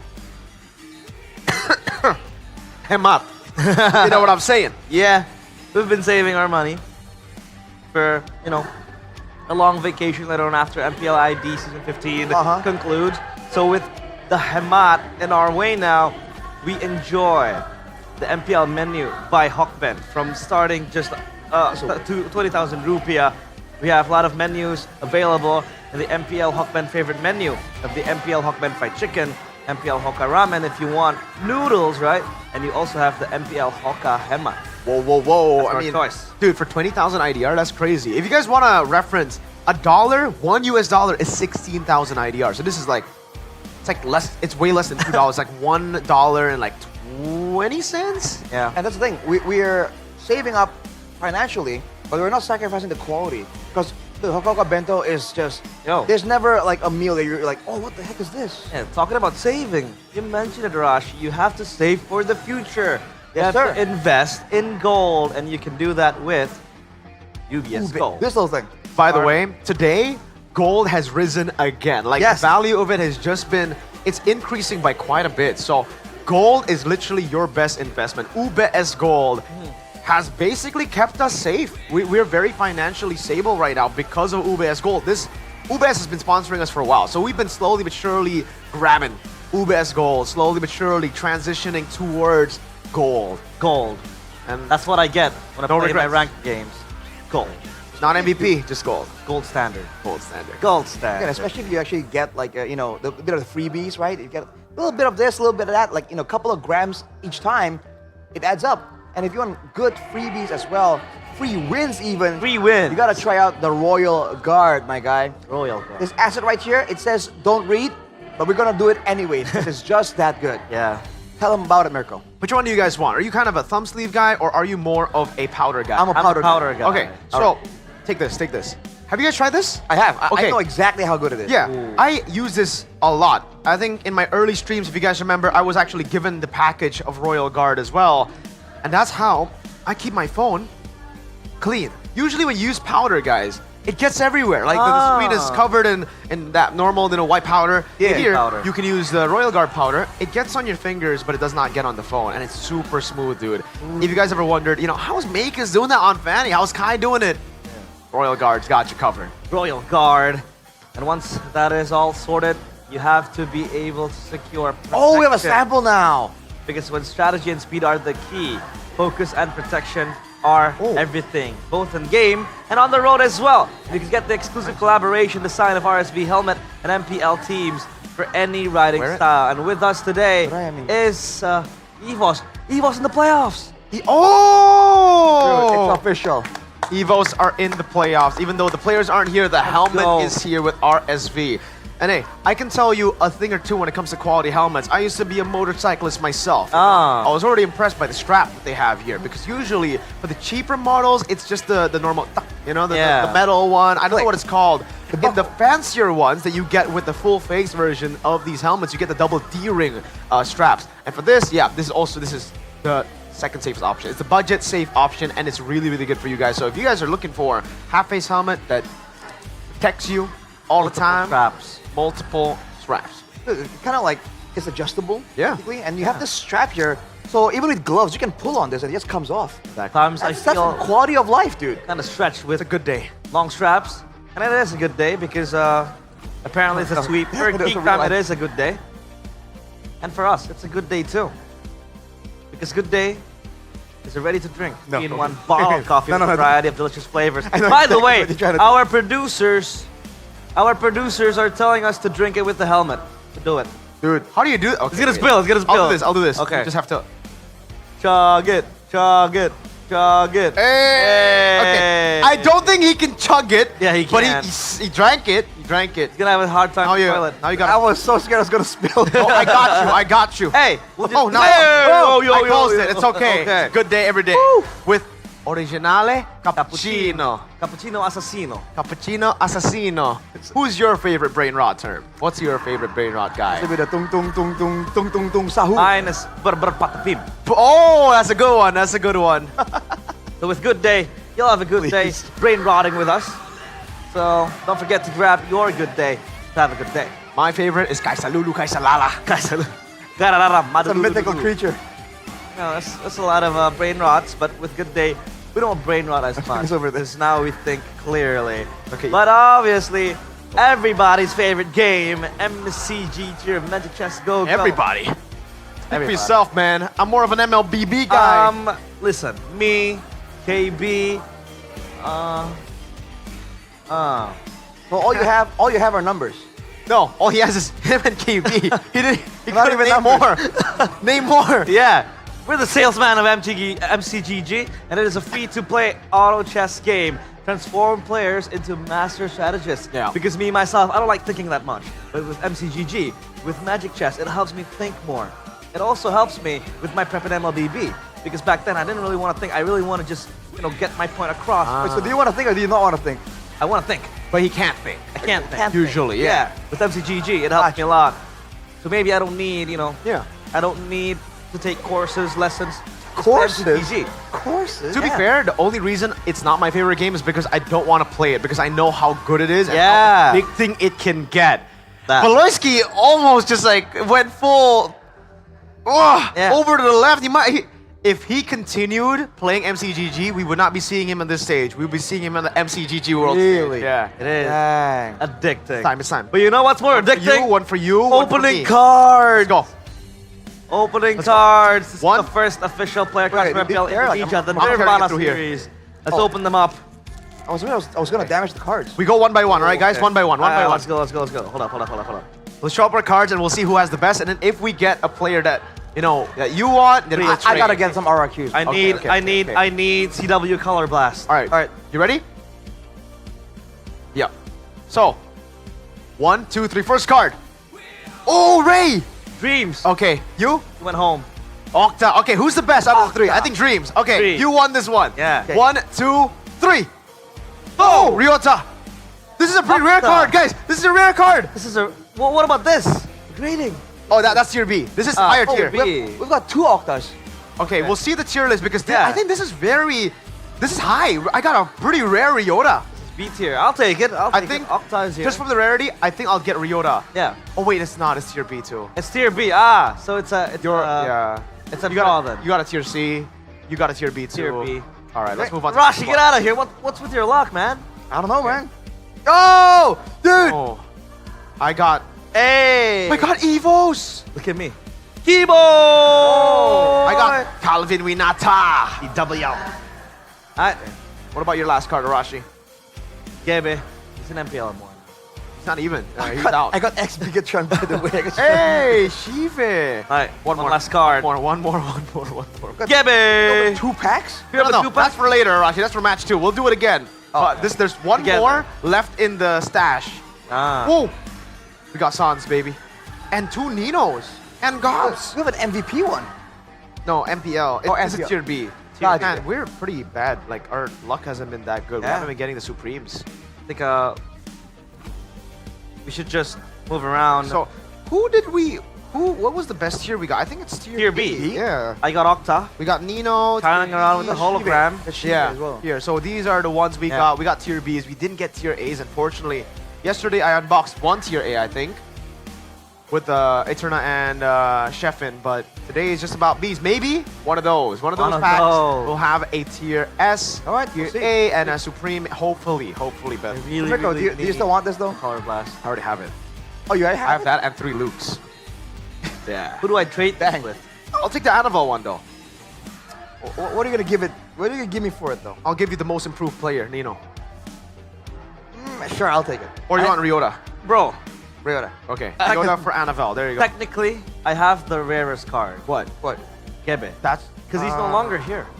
Whoa. In a way, that's true. An MPL ID, I think. But I think the best card right now for me, Annabelle Sans. I got Annabelle and Albert, by the way. Anna Annabelle Sans, Albert. That's a. You can like make your own like dream team technically. Yeah, you can.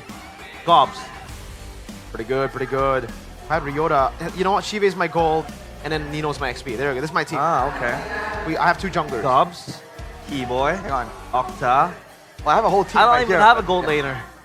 I don't have a gold laner. I have too many EXP laners. I got I have Reggie and jungles. Ryota. I think Albert can play Rome, so it's fine. Albert playing Rome? Yeah. I'll put Dreams and gold lane. So I need a jungler, bro. A jungler. I got 2 Can I jungles. trade y'all for a jungler?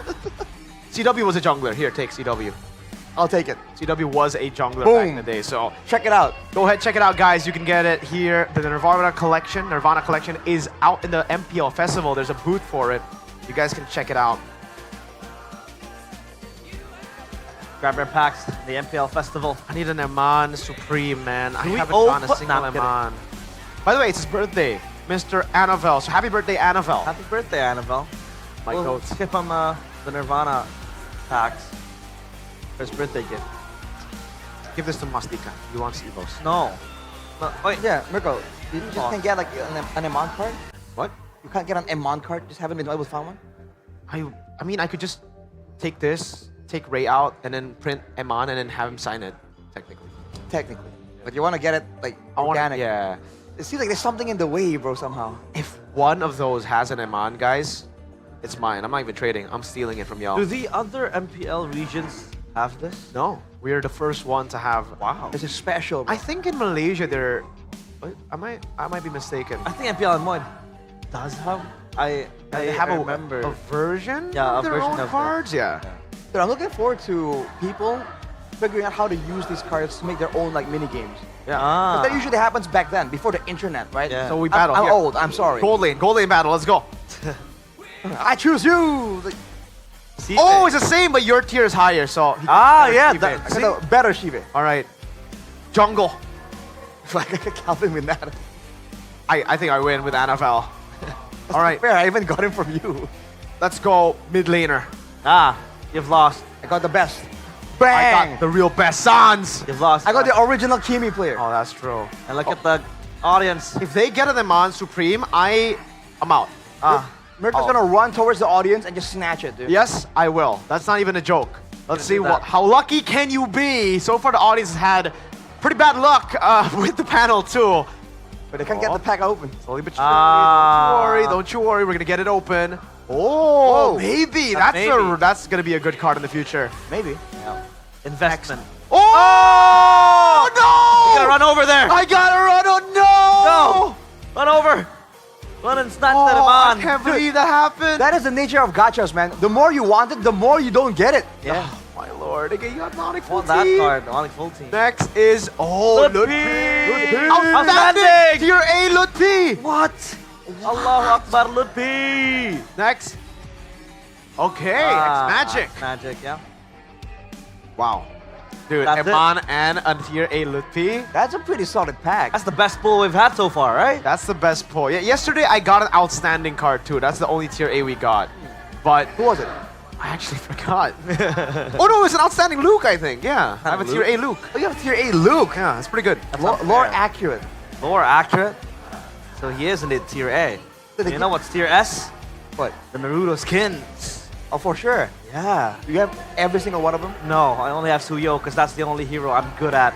You're missing out. Apparently better than Mirko's. Brother, you're missing out. I'll have you know you are missing out. Right. What about the Gara skin? I got it. I don't have it. Is it any good? You don't have it? I don't have it yet. Bro, that's the only hero like that would make sense for you to get because you play I'm a mage Mill. player. I don't know, man. I just couldn't get the missions done in time. Well, you guys can still get it. You can still get it too because it's still live. So event, don't miss out on it, man. I missed out on the Neymar Jr. free skin, and I regret it to this day. Like I should have played more games. I should have grinded for it.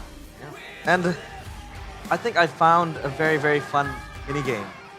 Like when you're trying to boost that point, there was the jutsu test and guessing the missing image. Oh, the quiz. Yeah, the quizzes. The tests were very, very nice. So you can get the new items for free. Obviously, the Gara skin is free. And up to that, you can even get the Madara sticker, the Idara as well.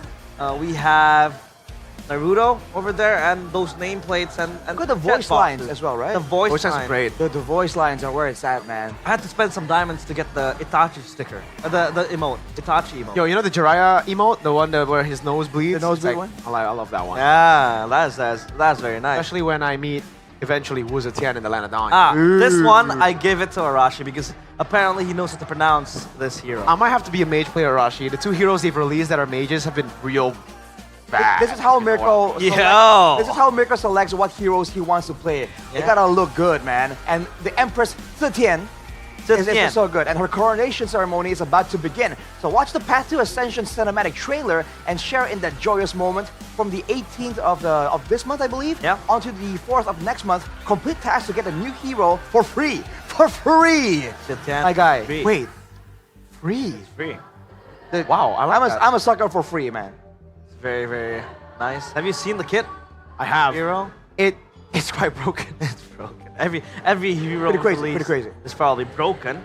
But this year's All-Star just got wild as well. From June 27 to August 5, join the limited time Dino Patch in MLBB. You can face off against Roar, the Pterosaur. Pterosaur. I'm not good with dinosaur names. You can beat him and win exclusive rewards like a limited avatar border. You can also join a team event to unlock a free skin. Popal and Koopa Proto Hunter. And if you're a creator like Mirko, submit your clips to grab special battle emotes. Are you ready to roar? I'm ready to roar all day, every day, man. I don't want to play Roar. Popol and Koopa though. That hero hasn't been meta in a while. I hope he gets buffed. Yeah. All-Star was pretty fun. I think last year it was what was it? Last year. All-Star skin? Yeah. I forgot actually. Oh, Melissa and Frederick, no? Oh yeah. Is that It is All-Star? Frederick Melissa. That was Sparkle. That was So there's- 5-1-5 event, right? Yeah, 5-1. Yeah, there's so many skins. You That cannot one. get them mixed up, man. Yeah, For real, so for real. Don't forget to join that event. And if you wanna indulge yourself in the atmosphere of the crowd here in the Jakarta International Velodrome, the playoff tickets batch 2 for MPL ID Season 15 are now available. You can get your tickets on the official MPL ID website. And you gotta book the right tickets because you gotta know which matches are, high stakes, because after this, it will be the upper bracket finals and it will be the match to determine who goes first to MSC as the Indo rep. Dude, at this point, every single match is high stakes.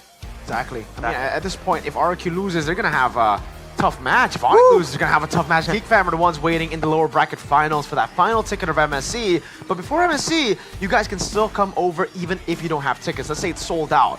Still come over to MPL Arena here, which is the Jakarta International Velodrome right now for Season 15's festival. You get meet and greets with the players you guys love. There are watch parties for free outside. There's also super fan meetings with the parade, when they march in together. Yeah. And there are performances with the brand ambassadors. And you can get a picture with Mirko. Because yesterday it was me and you, Arashi, and Chefin. We were Mirko's entourage. Yeah, exactly. Yeah. We're just like, yo, space, chill. Let the man breathe, We gotta give him space to breathe. Can't let Awas, like Speed's bodyguard. Minggir. Minggir Lu epic. Minggir lu epic. Yeah. Minggir lu poke. Hey! Because poke means low points in point Indo. kecil, right? Yeah, Yeah, point it's a kecil. slang term. The slang, so if you ever want to come over to Indo, you can be like, you, low level. We'll take a break. After this, it'll be the Royal Derby. See you soon after the break.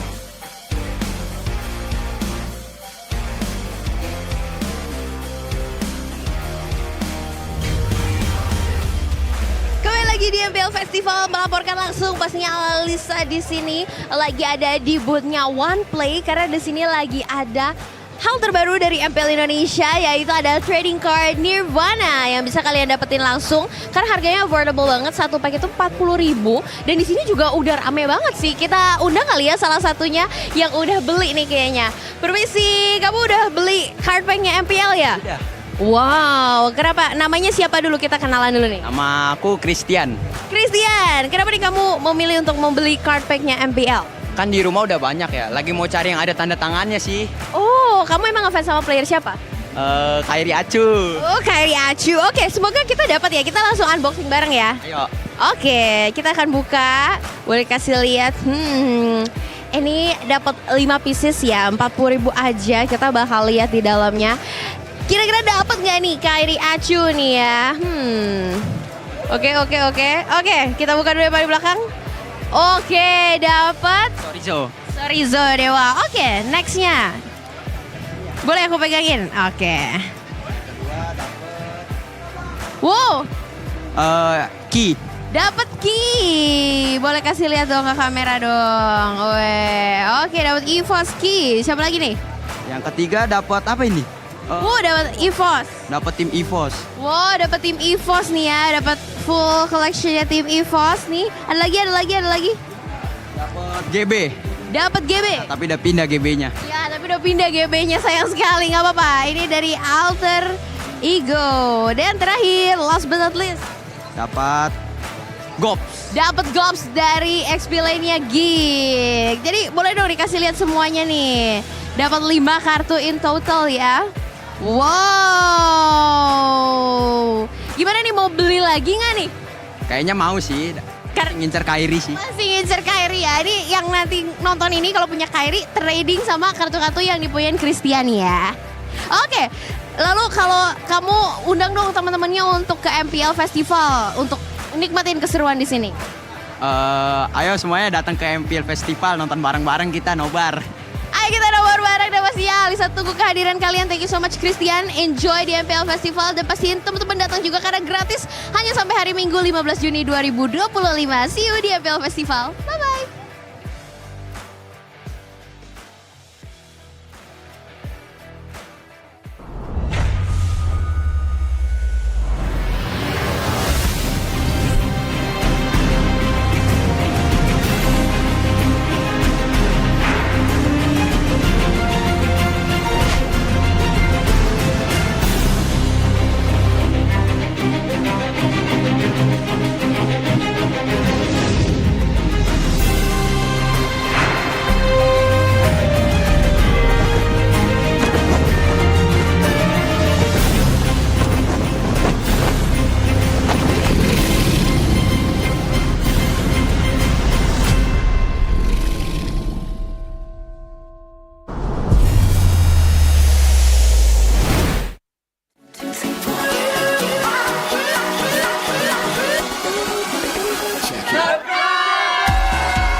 Ya, aku bareng. Ulang dong. Gak perlu.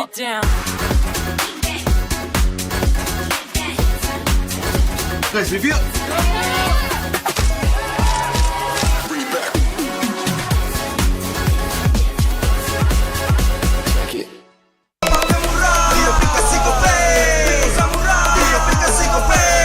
Walau yang lain terus berubah, Gope konsisten, kasihnya pasti murah. Tagihan murah, di aplikasi Gope. Transfer 100 kali per bulan. Download aplikasi Gope baru, nggak pakai lama. Dompet andalan gamers banyak damage-nya.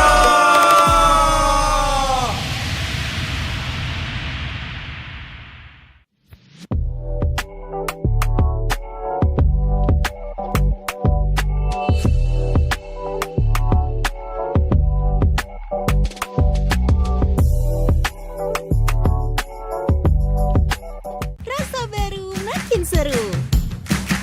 Pertama di Indonesia.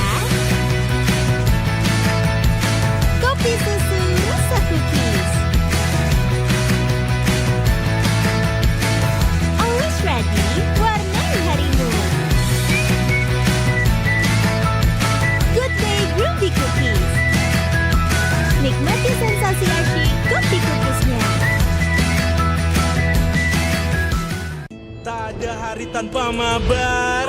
Main ngelek, kerap buat ku tak sabar. Gimana mau main sampai kelar? Ini waktunya ku bersinar. Okay, let's do it. Game smash andalanku bikin mainku semakin hebat. Tim stabil main makin mulus, rankku fix naik terus. Tukar DG rings, diamond dan voucher game kau dapat.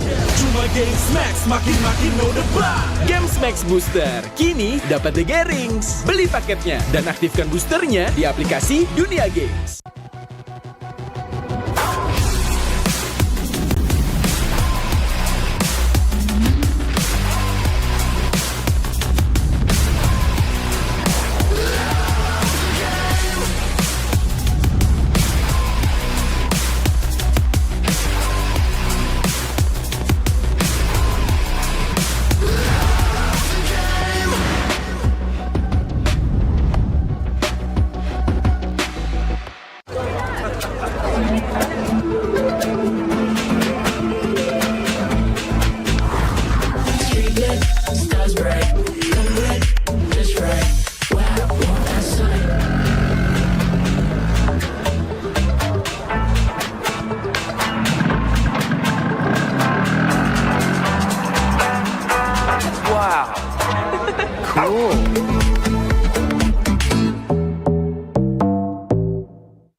In an age long forgotten, the wills of gods and demons shaped the fate of the world.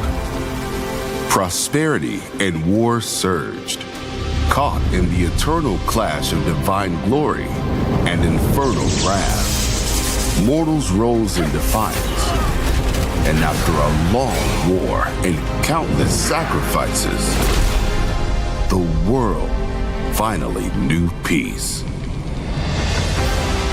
In the new era, wars on the chessboard replaced the clash of swords. Here, legends and epics are reborn in a form the world has never known. Magic Chess Go-Go. Make your move.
相変わらずやかましい奴らだ。今度は背中合わせでいくわよ。よっしゃ、第7班ここに復活だってばよ。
Ini bakal langka. Ini dari One Play. Ada tanda tangan gua. Kalian harus dapat semua.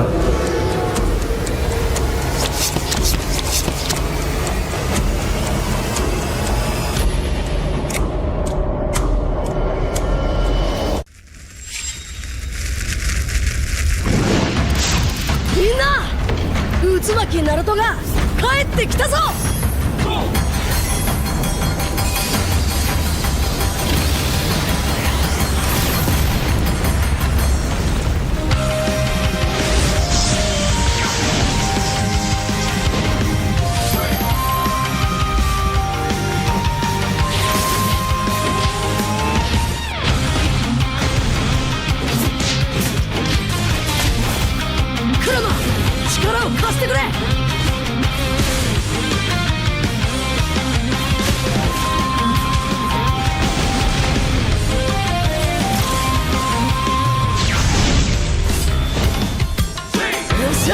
第7班ここに復活だってばよ。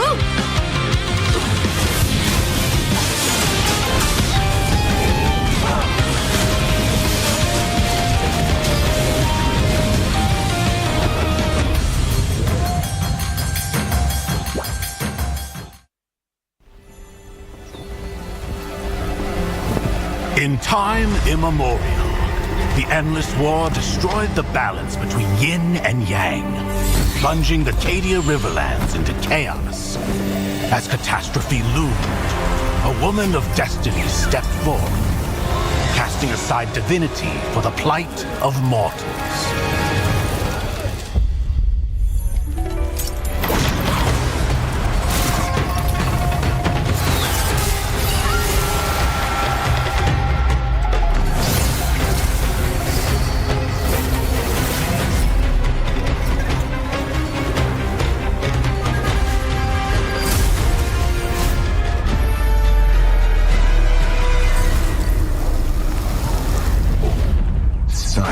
Sacrifice for a fleeting moment of peace in the mortal realm. Does thine heart not regret?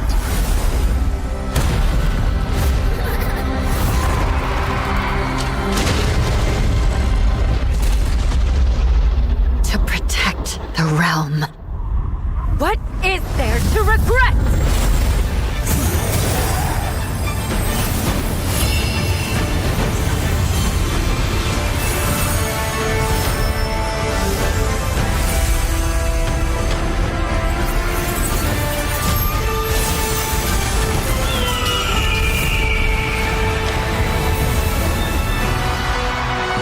This day, destiny descends once more.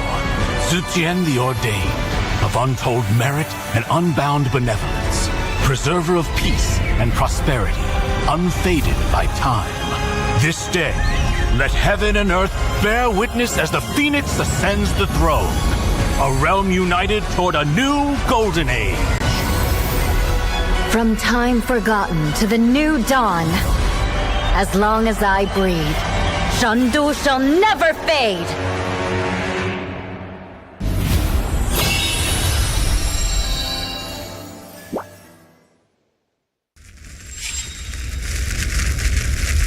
Misete yaru yo. Sharingan no hontou no chikara o na.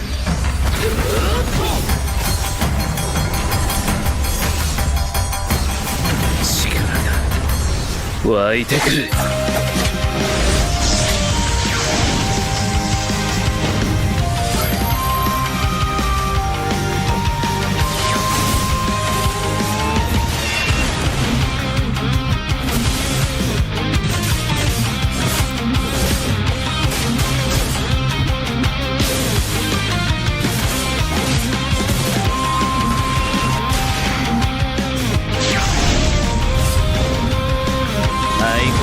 やかましい奴らだ。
They said there's a limit in the women's league. In MWI, we say limit? Watch us bounce from the MWI queens everyone knows, to the stars who came out from nowhere, to the ultimate champions.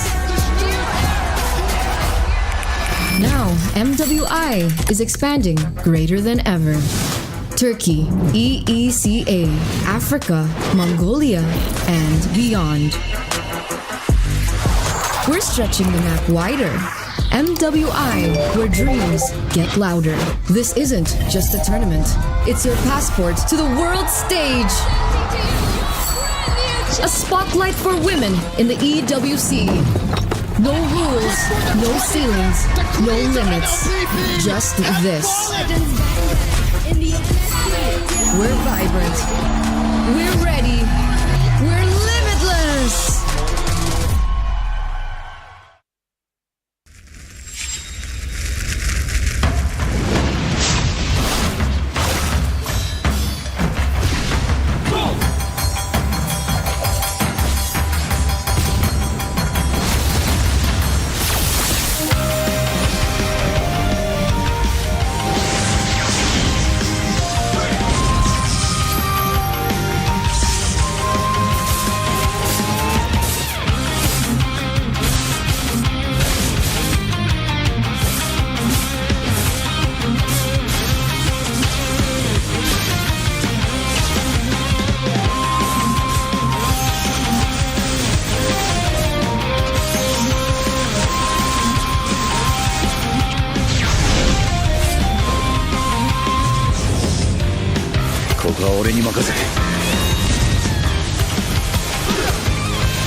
強くなる。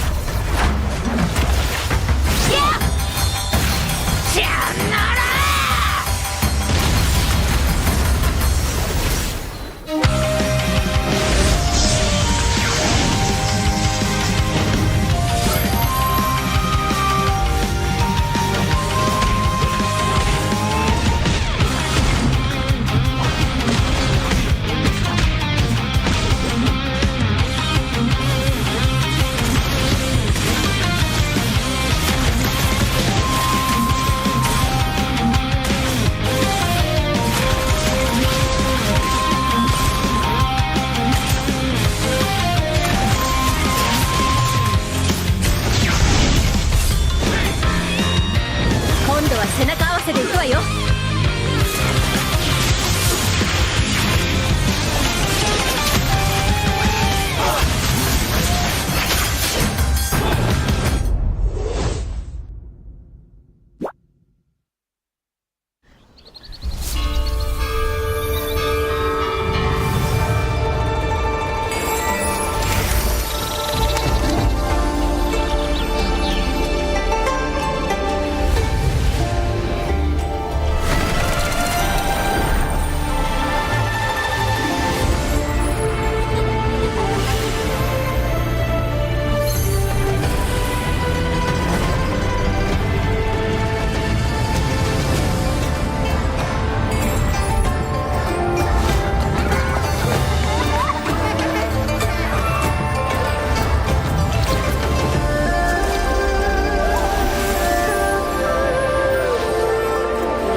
Ya, aku merem. Ulang dong.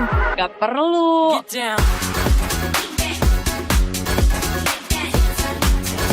Guys, review.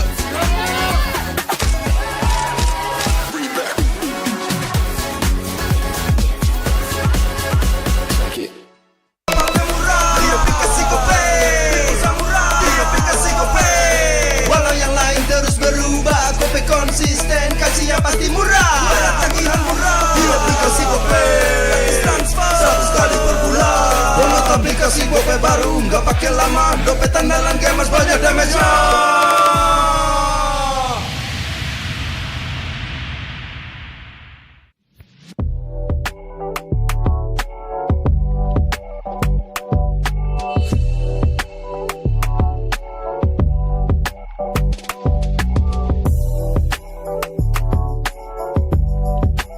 Rasa baru makin seru. Pertama di Indonesia. Kopi susu rasa cookies. Always ready, warnai harimu. Good day groovy cookies. Nikmati sensasi asyik kopi cookiesnya. Tak ada hari tanpa mabar. Main nge-lag, kerap buat ku tak sabar. Gimana mau main sampai kelar? Ini waktunya ku bersinar. Okay, let's do it. Game smash andalanku bikin mainku semakin hebat. Tim stabil main makin mulus, rankku fix naik terus. Tukar DG rings, diamond dan voucher game kau dapat. Cuma game smash makin no debat. Games Max Booster, kini dapat DG Rings. Beli paketnya dan aktifkan boosternya di aplikasi Dunia Games.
In an age long forgotten, the wills of gods and demons shape the fate of the world. Prosperity and war surged, caught in the eternal clash of divine glory and infernal wrath. Mortals rose in defiance, and after a long war and countless sacrifices, the world finally knew peace. In the new era, wars on the chessboard replaced the clash of swords. Here, legends and epics are reborn in a form the world has never known. Magic Chess Go-Go. Make your move.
相変わらずやかましい奴らだ。今度は背中合わせでいくわよ。よっしゃ、第7班ここに復活だってばよ。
Ini bakal langka. Ini dari One Blade. Ada tanda tangan gua. Kalian harus dapat semua.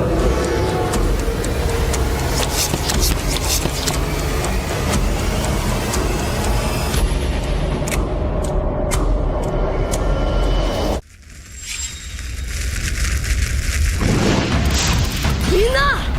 Utsumaki Naruto が帰ってきたぞ!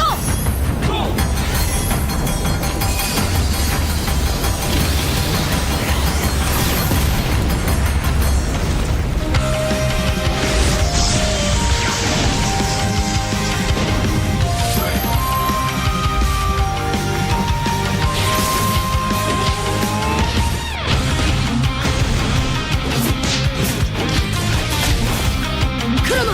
力を貸してくれ! よ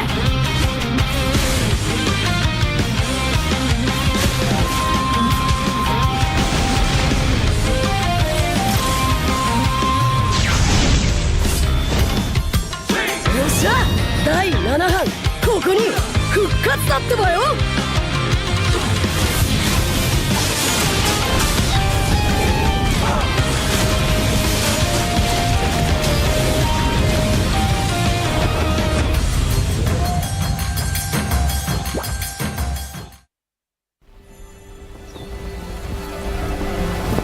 In time immemorial, the endless war destroyed the balance between yin and yang, plunging the Cadia Riverlands into chaos. As catastrophe loomed, a woman of destiny stepped forth, casting aside divinity for the plight of mortals.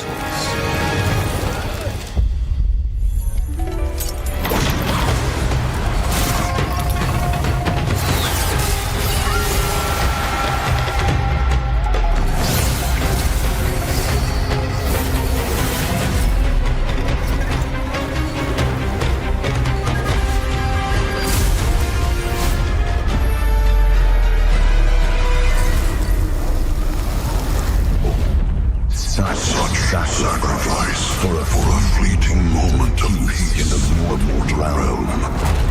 Does thine heart not regret?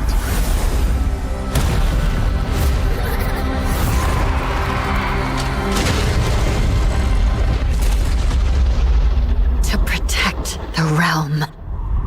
What is there to regret?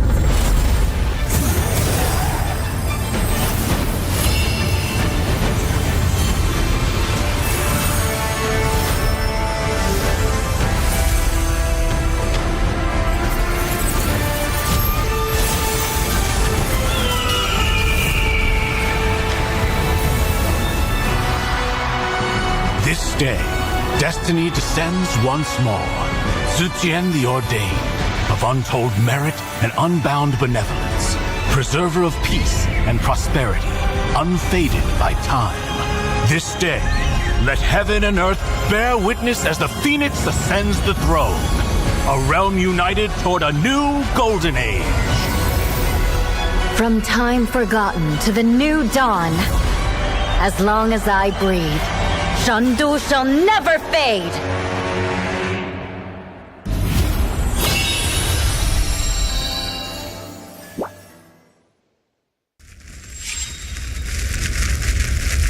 見せてやるよ。シャリンガンの本当の力をな。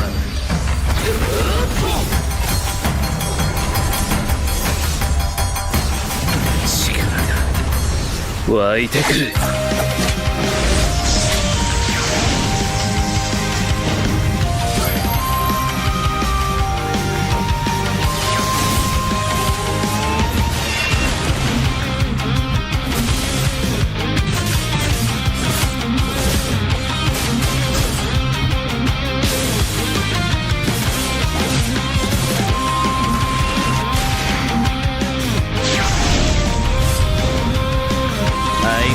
やかましい奴らだ。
They said there's a limit in the women's league. In MWI, we say limit? Watch us bounce from the MWI queens everyone knows, to the stars who came out from nowhere, to the ultimate champions. Now, MWI is expanding greater than ever. Turkey, EECA, Africa, Mongolia, and beyond.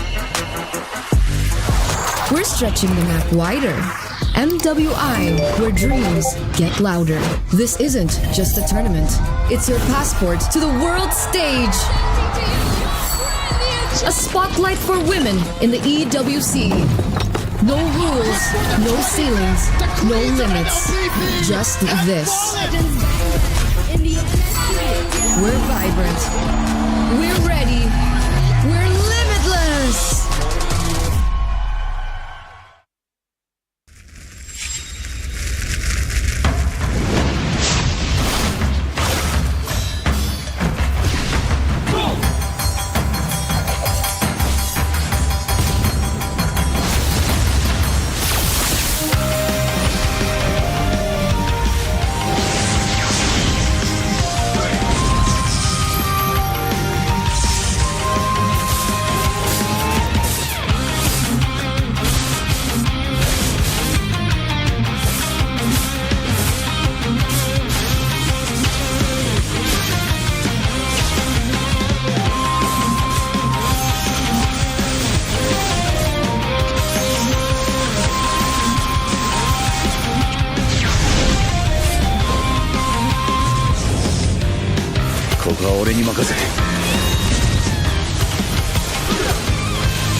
と強くなる。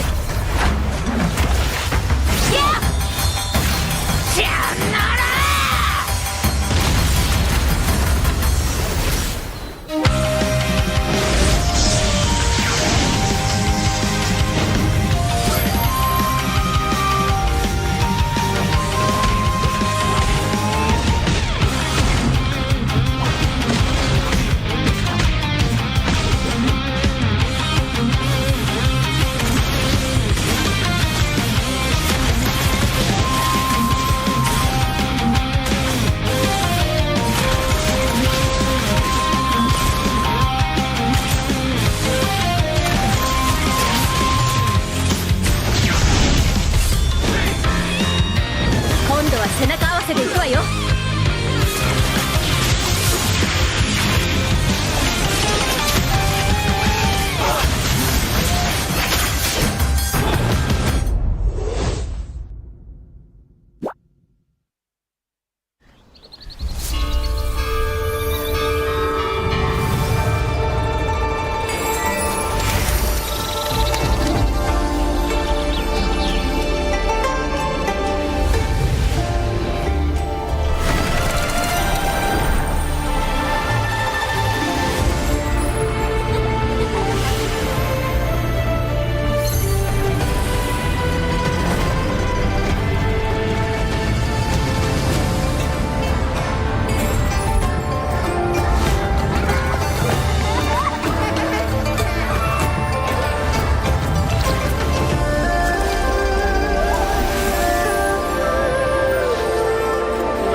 Ya, aku merem. Ulang dong. Gak perlu.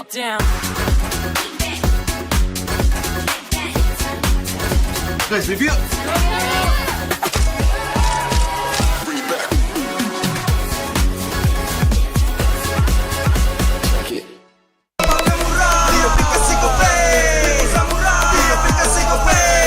Walau yang lain terus berubah, Kopi konsisten, kasih yang pasti murah. Bayar tagihan murah di aplikasi Kopi. Gratis transfer 100 kali per bulan. Download aplikasi Kopi baru, nggak pakai lama. Dompet andalan gamers banyak damage-nya.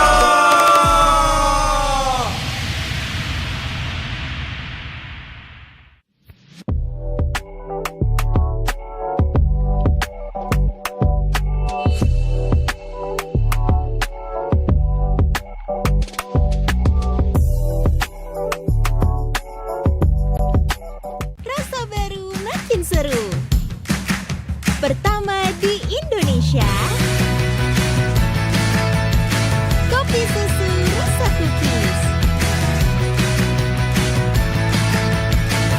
Always ready, warnai harimu. Good day groovy cookies. Nikmati sensasi asyik kopi cookiesnya. Tak ada hari tanpa mabar. Main ngelek, kerap buat ku tak sabar. Gimana mau main sampai kelar? Ini waktunya ku bersinar. Okay, let's do it. Game smash andalanku bikin mainku semakin hebat. Tim stabil main makin mulus, rankku fix naik terus. Tukar DG rings, diamond dan voucher game kau dapat. Cuma game smash makin no debat. Games Max Booster kini dapat DG Rings. Beli paketnya dan aktifkan boosternya di aplikasi Dunia Games.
In an age long forgotten, the wills of gods and demons shape the fate of the world.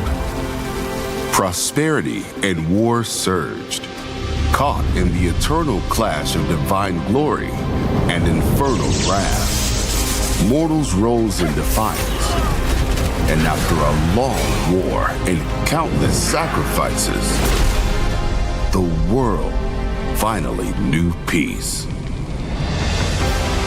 In the new era, wars on the chessboard replaced the clash of swords. Here, legends and epics are reborn in a form the world has never known. Magic Chess Go-Go. Make your move.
相変わらずやかましい奴らだ。今度は背中合わせで行くわよ。よっしゃ第7班ここに復活だってばよ。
Ini bakal langka. Ini dari One Blade. Ada tanda tangan gua. Kalian harus dapat semua.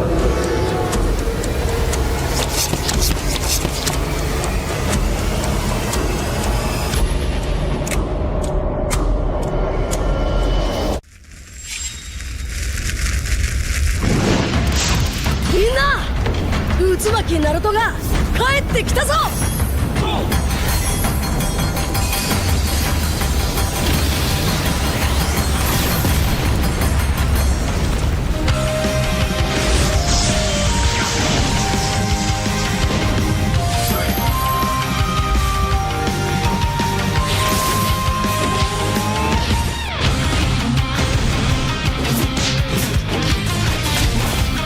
Kurama!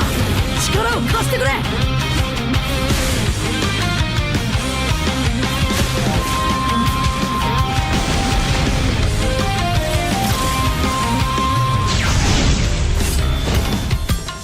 っしゃ第7班ここに復活だってばよ。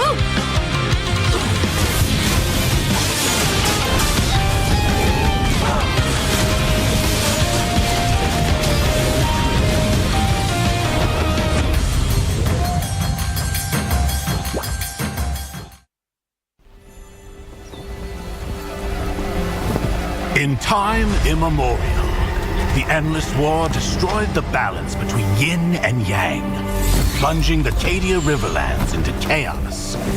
As catastrophe loomed, a woman of destiny stepped forth, casting aside divinity for the plight of mortals.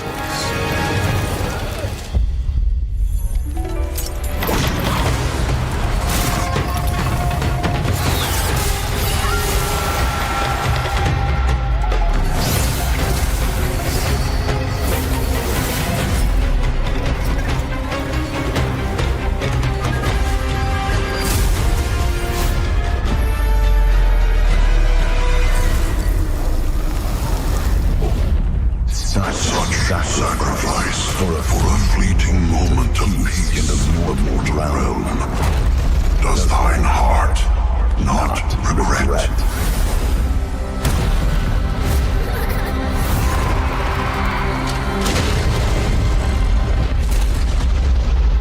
To protect the realm.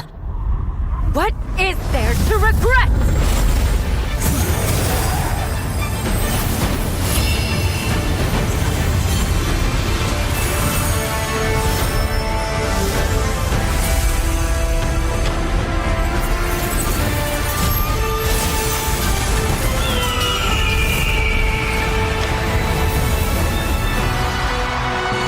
This day, destiny descends once more. Zutian the Ordained, of untold merit and unbound benevolence, preserver of peace and prosperity, unfaded by time. This day, let heaven and earth bear witness as the Phoenix ascends the throne. A realm united toward a new golden age. From time forgotten to the new dawn, as long as I breathe, Shandu shall never fade!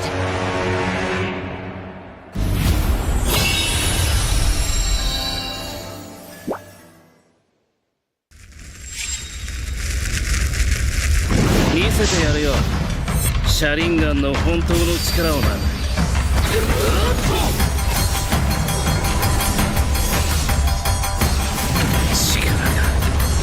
力が湧いてくる。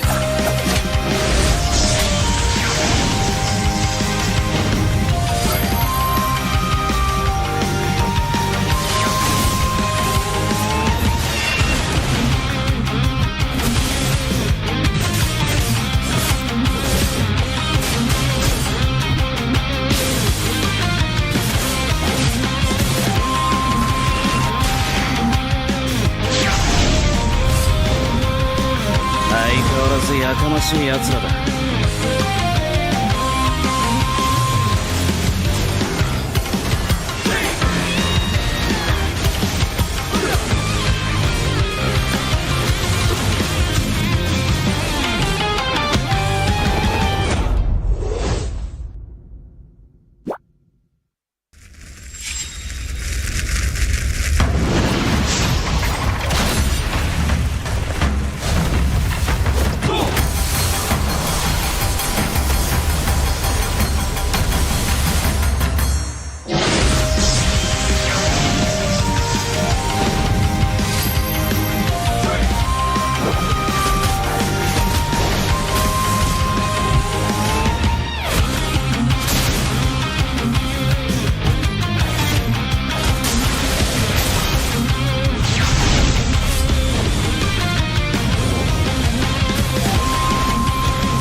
They said there's a limit in the women's league. In MWI, we say limit? Watch us bounce from the MWI queens everyone knows, to the stars who came out from nowhere, to the ultimate champions. Now, MWI is expanding greater than ever. Turkey, EECA, Africa, Mongolia, and beyond. We're stretching the map wider.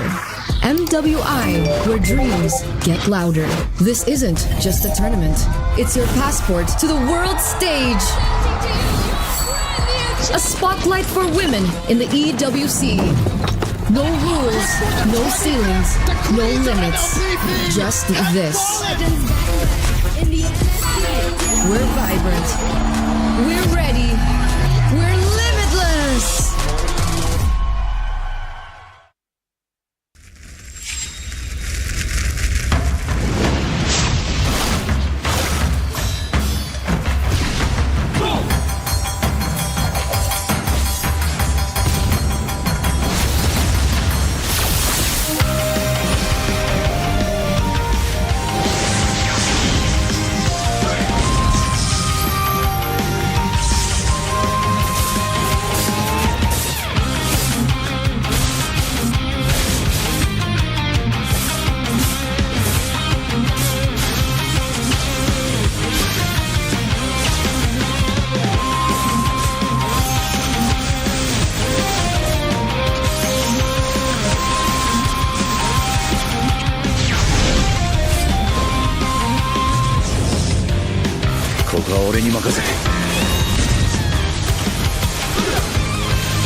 私はもっと強くなる。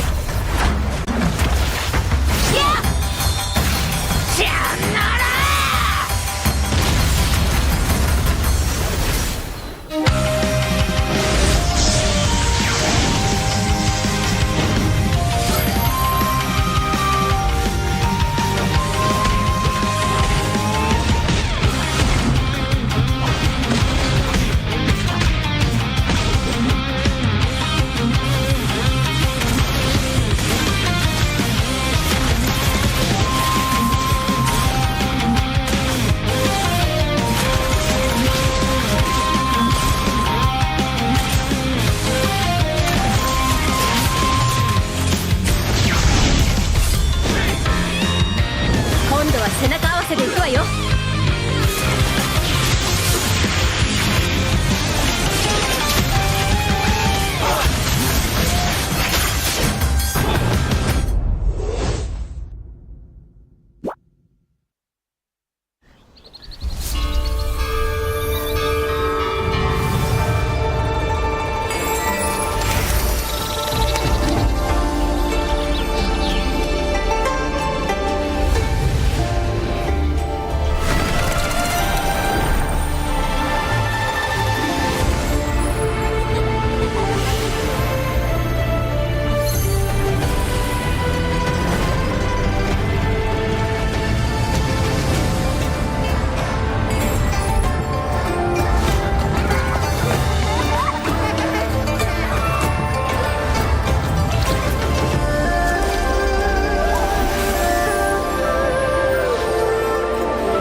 Ya, aku merem. Ulang dong. Gak perlu.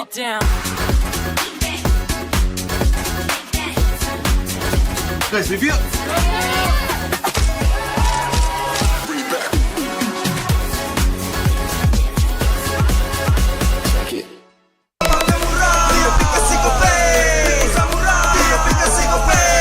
Walau yang lain terus berubah, Gope konsisten, kasih yang pasti murah. Bayar tagihan murah di aplikasi Gope.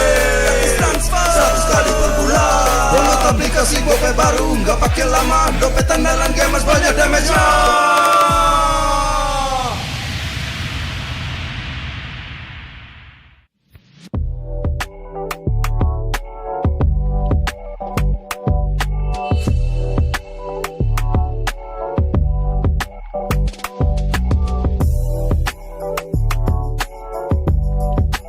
Rasa baru makin seru. Pertama di Indonesia, kopi susu rasa cookies. Always ready, warnai harimu. Good day groovy cookies. Nikmati sensasi asyik kopi cookiesnya. Tak ada hari tanpa mabar. Main ngelek, kerap buatku tak sabar. Gimana mau main sampai kelar? Ini waktunya ku bersinar. Okay, let's do it. Game smash andalanku bikin mainku semakin hebat. Tim stabil main makin mulus, rankku fix naik terus. Tukar DG rings, diamond dan voucher game kau dapat. Cuma game smash makin no debat. Games Max Booster, kini dapat DG Rings. Beli paketnya dan aktifkan boosternya di aplikasi Dunia Games.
In an age long forgotten, the wills of gods and demons shape the fate of the world.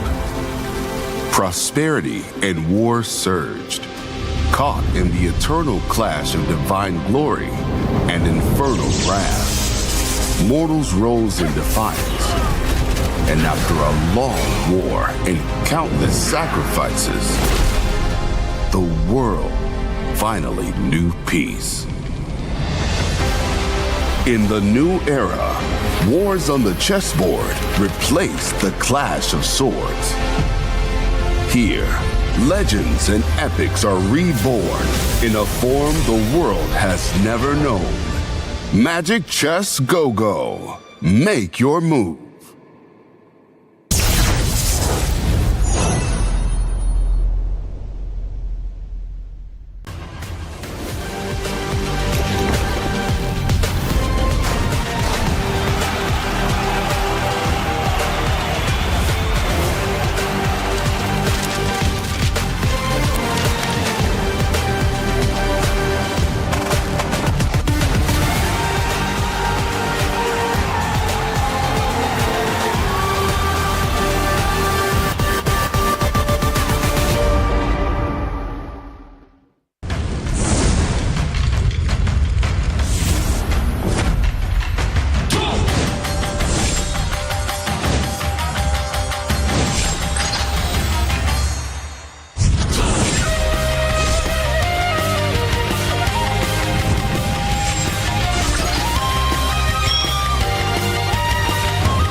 相変わらずやかましい奴らだ。今度は背中合わせで行くわよ。よっしゃ第7班ここに復活だってばよ。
Ini bakal langka. Ini dari One Blade. Ada tanda tangan gua. Kalian harus dapat semua.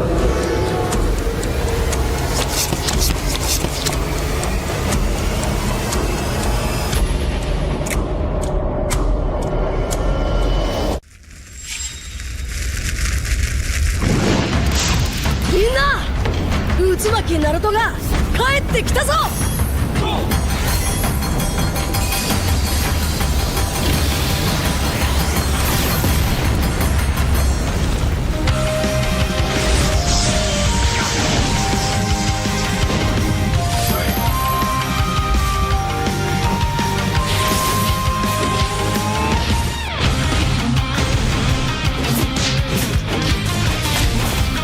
Kurama! 力を貸してくれ! よ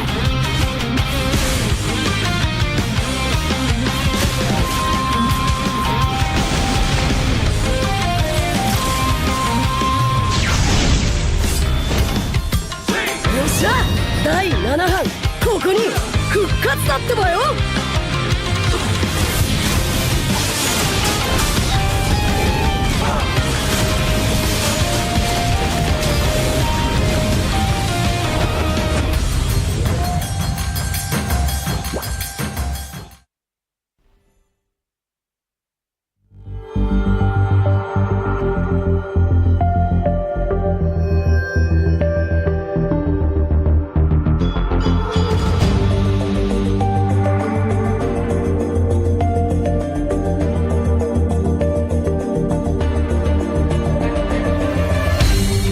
Aku kan berdiri dan terus berlari, terus ke arah puncak tertinggi.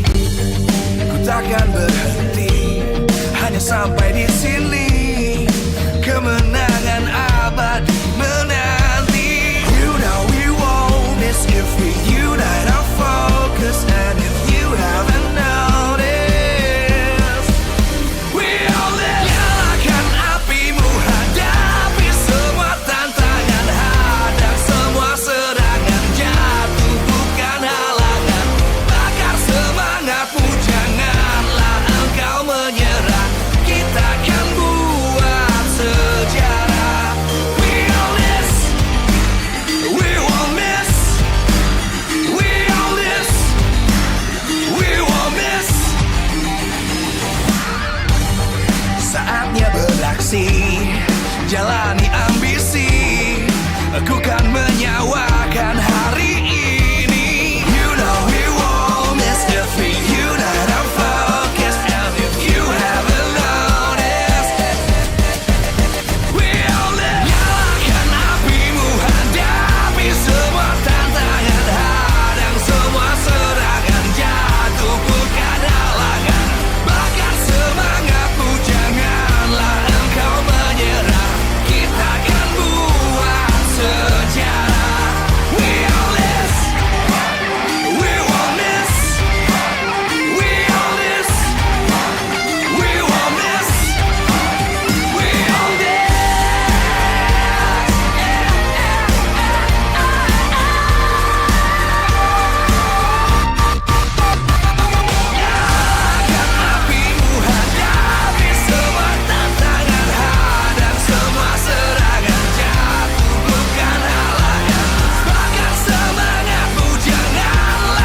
berdiri dan terus berlari, terus ke arah puncak tertinggi.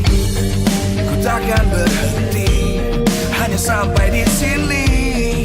Kemenangan abadi menanti. You know we won't miss if we unite our focus. And if you haven't noticed, we all live. Nyalakan apimu, hadapi semua tantangan, hadang semua serangan, jatuh bukan halangan. Bakar semangatmu, janganlah engkau menyerah. Kita akan buat sejarah. We all this, we won't miss. We all this, we won't miss. Saatnya beraksi, jalani ambisi. Aku kan menyawakan hari ini. You know we won't miss if we unite our focus. And if you haven't noticed, we all live. Nyalakan apimu, hadapi semua tantangan, hadang semua serangan, jatuh bukan halangan. Bakar semangatmu, janganlah engkau menyerah. Kita akan buat sejarah. We all this, we won't miss. We all this, we won't miss. We all this.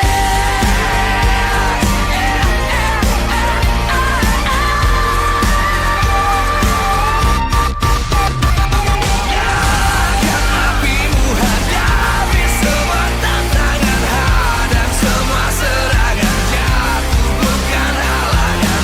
Bakar semangatmu, janganlah engkau menyerah.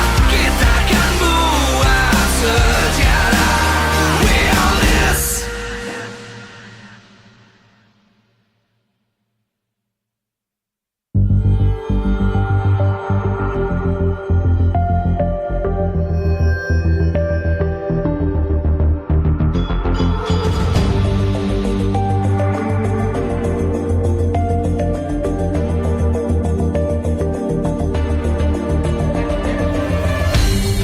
Aku kan berdiri dan terus berlari, terus ke arah puncak tertinggi. Ku takkan berhenti, hanya sampai di sini. Kemenangan abadi menanti. You know we won't miss if we unite our focus. And if you haven't noticed, we all live. Nyalakan apimu, hadapi semua tantangan, hadang semua serangan, jatuh bukan halangan. Bakar semangatmu, janganlah engkau menyerah. Kita akan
terus berlari, terus ke arah puncak tertinggi.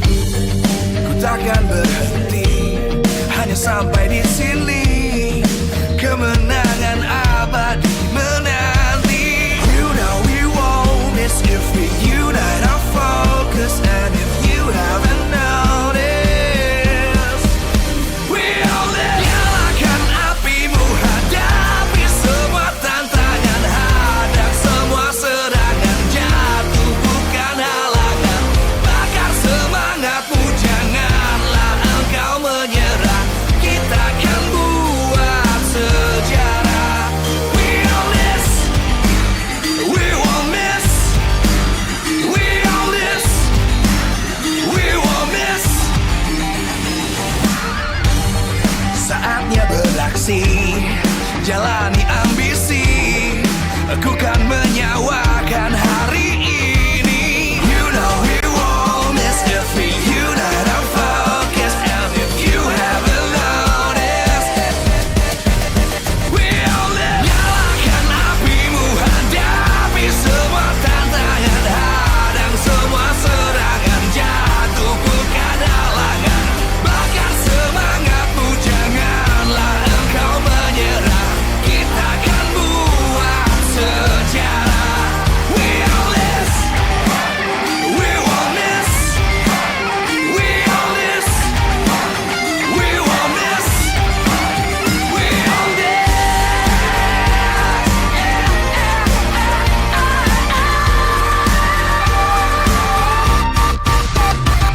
Nyalakan apimu, hadapi semua tantangan, hadang semua serangan, jatuh bukan halangan. Bakar semangatmu, janganlah engkau menyerah. Kita akan buat sejarah. We all this.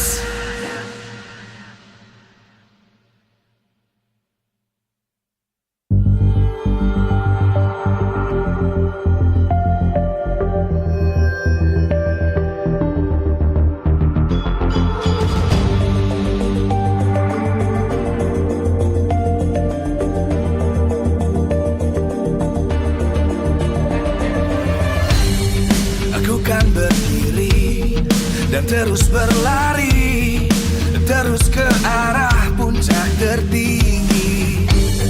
Ku takkan berhenti, hanya sampai di sini.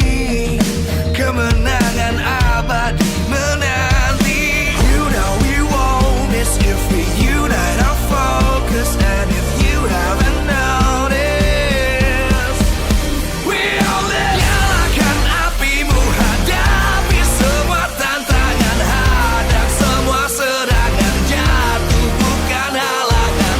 Bakar semangatmu, janganlah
takkan berhenti hanya sampai di sini.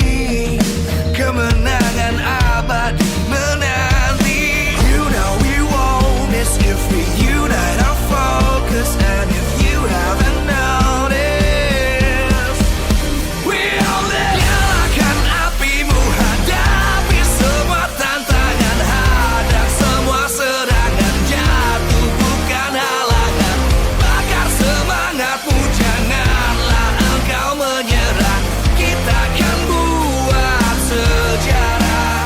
We all this, we won't miss, we all this, we won't miss.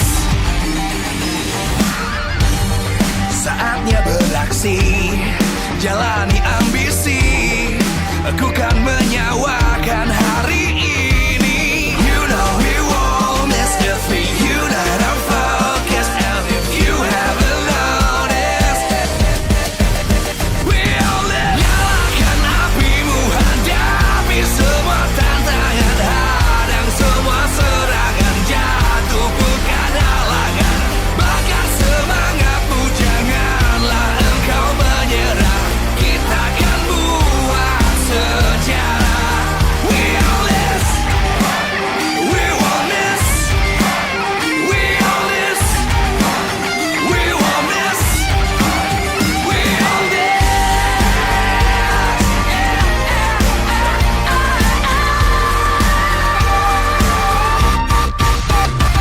Nyalakan apimu, hadapi semua tantangan, hadang semua serangan, jatuh bukan halangan, bakar semangatmu, janganlah engkau menyerah, kita akan buat sejarah.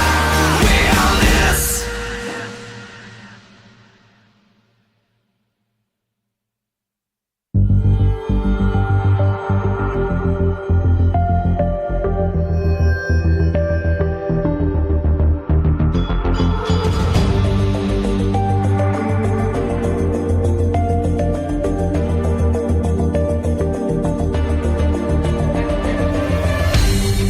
Aku kan berdiri dan terus berlari, terus ke arah puncak tertinggi.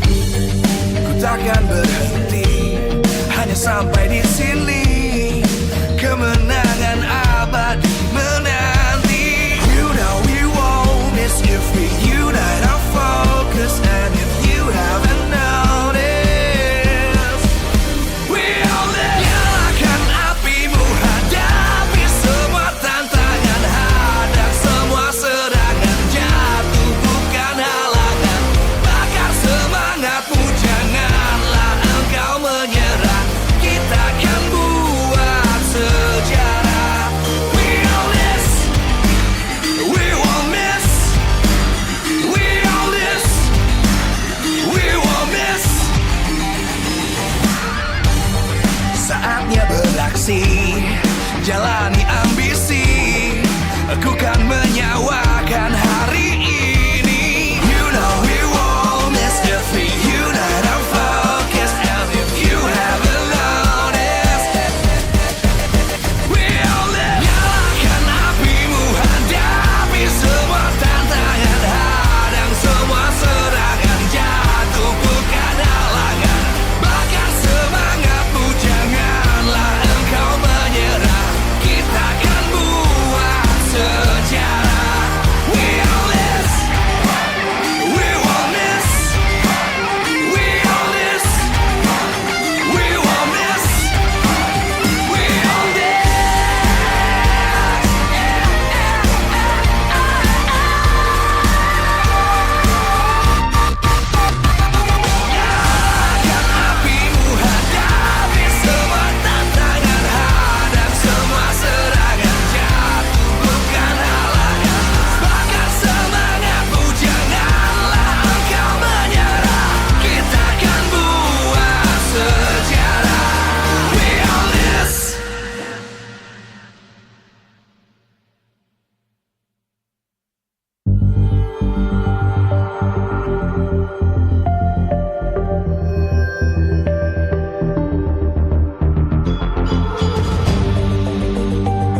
terus berlari, terus ke arah puncak tertinggi. Ku takkan berhenti, hanya sampai di sini. Kemenangan abadi menanti. You know we won't miss if we unite our focus. And if you haven't noticed, we all live. Nyalakan apimu, hadapi semua tantangan, hadang semua serangan, jatuh bukan halangan. Bakar semangatmu, janganlah engkau menyerah. Kita akan buat sejarah. We all this, we won't miss. We all this, we won't miss. Saatnya beraksi, jalani ambisi. Aku kan menyawakan hari ini. You know we won't miss if we unite our focus. And if you haven't noticed, we all live. Nyalakan apimu, hadapi semua tantangan, hadang semua serangan, jatuh bukan halangan. Bakar semangatmu, janganlah engkau menyerah. Kita akan buat sejarah. We all this, we won't miss. We all this, we won't miss. We all this.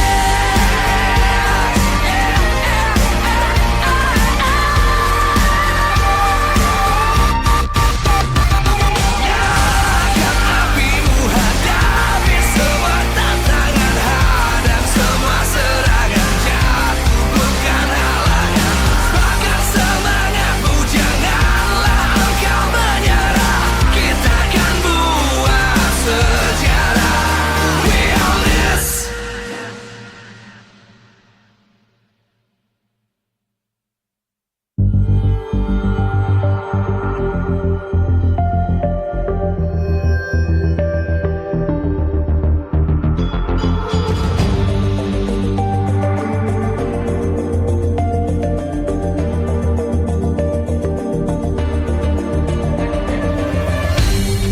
Aku kan berdiri dan terus berlari, terus ke arah puncak tertinggi.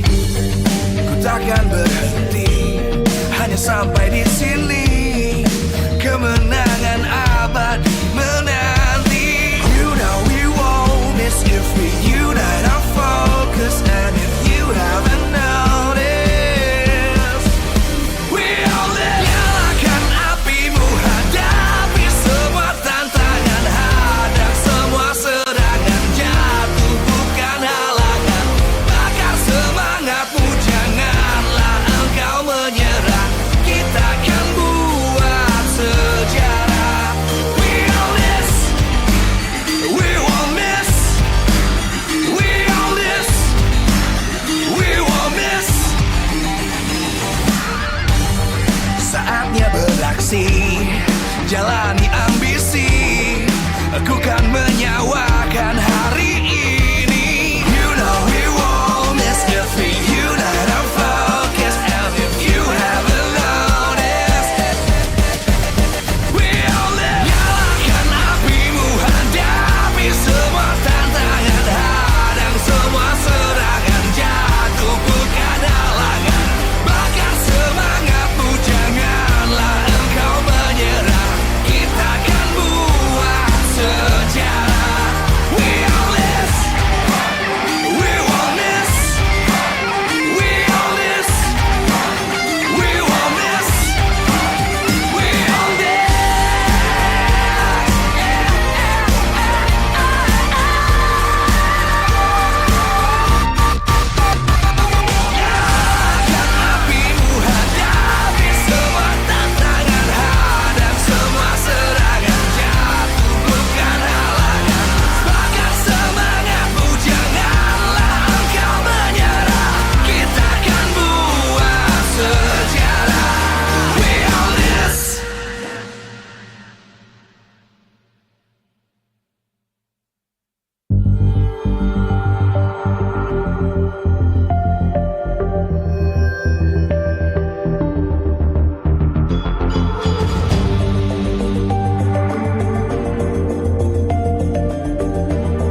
dan terus berlari, terus ke arah puncak tertinggi.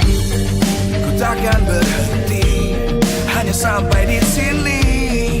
Kemenangan abadi menanti. You know we won't miss if we unite our focus. And if you haven't noticed, we'll nyalakan apimu, hadapi semua tantangan, hadang semua serangan, jatuh bukan halangan, bakar semangatmu, janganlah engkau menyerah, kita akan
terus berlari, terus ke arah puncak tertinggi. Ku takkan berhenti, hanya sampai di sini. Kemenangan abadi menanti. You know we won't miss if we unite our focus. And if you haven't noticed, we all live. Nyalakan apimu, hadapi semua tantangan, hadang semua serangan, jatuh bukan halangan. Bakar semangatmu, janganlah engkau menyerah. Kita akan buat sejarah. We all this, we won't miss. We all this, we won't miss. Saatnya beraksi, jalani ambisi. Aku kan menyawakan hari ini. You know we won't miss if we unite our focus. And if you haven't noticed, we all live. Nyalakan apimu, hadapi semua tantangan, hadang semua serangan, jatuh bukan halangan.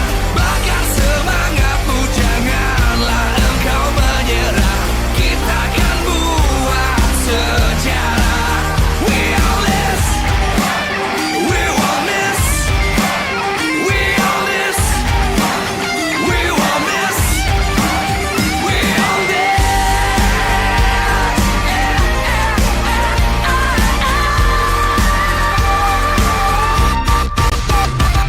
Nyalakan apimu, hadapi semua tantangan, hadang semua serangan, jatuh bukan halangan. Bakar semangatmu, janganlah engkau menyerah. Kita akan buat sejarah.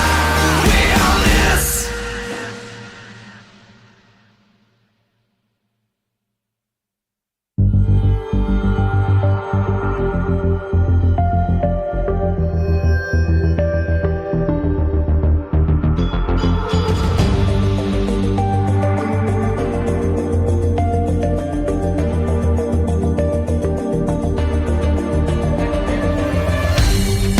Aku kan berdiri dan terus berlari, terus ke arah puncak tertinggi. Ku takkan berhenti, hanya sampai di sini. Kemenangan abadi menanti. You know we won't miss if we unite our focus. And if you haven't noticed, we all live. Nyalakan apimu, hadapi semua tantangan, hadang semua serangan, jatuh bukan halangan. Bakar semangatmu, janganlah engkau menyerah. Kita akan buat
takkan berhenti hanya sampai di sini. Kemenangan abadi menanti. You know we won't miss if we unite our focus. And if you haven't noticed, we all live. Nyalakan apimu, hadapi semua tantangan, hadang semua serangan, jatuh bukan halangan. Bakar semangatmu, janganlah engkau menyerah. Kita akan buat sejarah. We all this, we won't miss. We all this, we won't miss. Saatnya beraksi, jalani ambisi.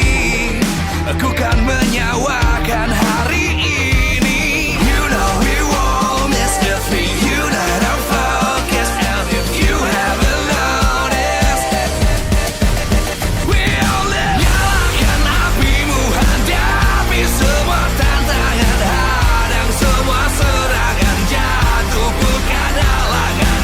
Bakar semangatmu, janganlah engkau menyerah. Kita akan buat sejarah. We all this, we won't miss. We all this, we won't miss.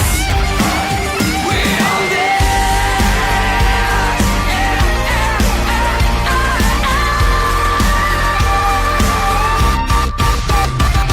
Nyalakan apimu, hadapi semua tantangan, hadang semua serangan, jatuh bukan halangan.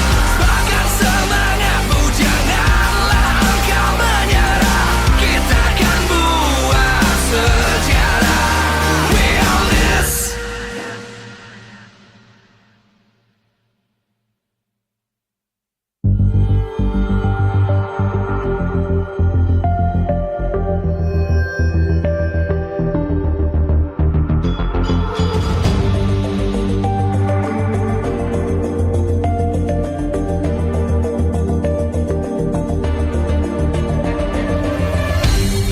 Aku kan berdiri dan terus berlari, terus ke arah puncak tertinggi. Ku takkan berhenti hanya sampai di sini. Kemenangan abadi menanti. You know we won't miss if we unite our focus. And if you haven't noticed, we all live. Nyalakan apimu, hadapi semua tantangan, hadang semua serangan, jatuh bukan halangan. Bakar semangatmu, janganlah engkau menyerah.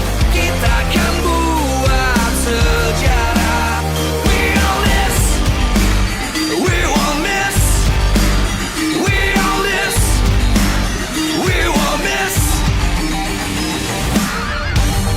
Saatnya beraksi, jalani ambisi. Aku kan menyawakan hari ini. You know we won't miss if we unite our focus. And if you haven't noticed, we all live. Nyalakan apimu, hadapi semua tantangan, hadang semua serangan, jatuh bukan halangan. Bakar semangatmu, janganlah engkau menyerah. Kita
dan terus berlari, terus ke arah puncak tertinggi. Ku takkan berhenti, hanya sampai di sini.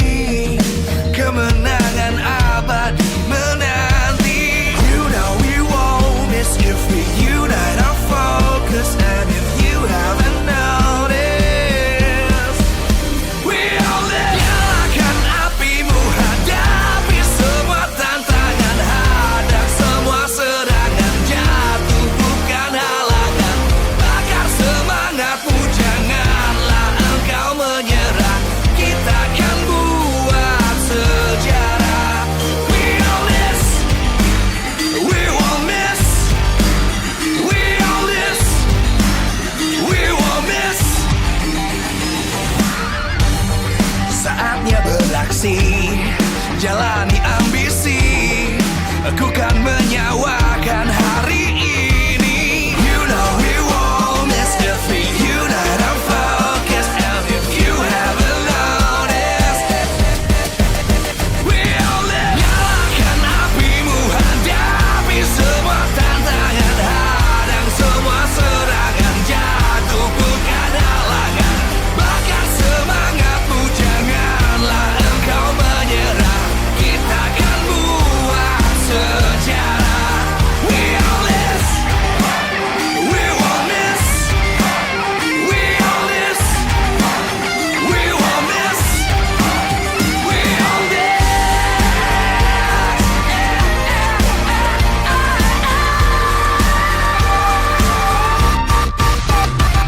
Nyalakan apimu, hadapi semua tantangan, hadang semua serangan, jatuh bukan halangan.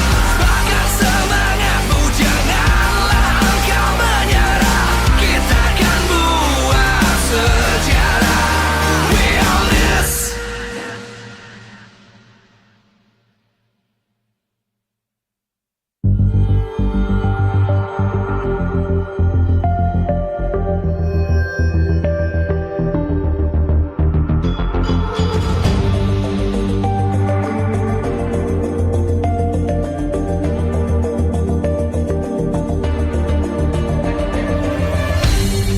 Aku kan berdiri dan terus berlari, terus ke arah puncak tertinggi. Ku takkan berhenti, hanya sampai di sini. Kemenangan abadi menanti. You know we won't miss if we unite our focus. And if you haven't noticed, we all live. Nyalakan apimu, hadapi semua tantangan, hadang semua serangan, jatuh bukan halangan. Bakar semangatmu, janganlah engkau menyerah. Kita akan buat sejarah. We all this.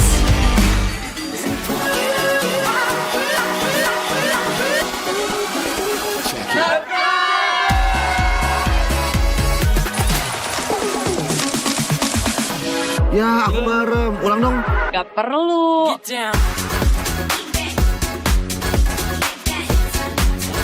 Guys, review.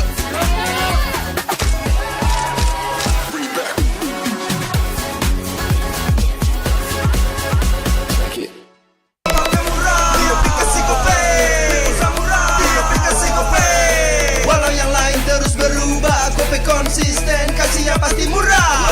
Tagihan murah di aplikasi Gope, transfer 100 kali per bulan. Download aplikasi Gope baru, nggak pakai lama. Dompet andalan gamers banyak damage-nya.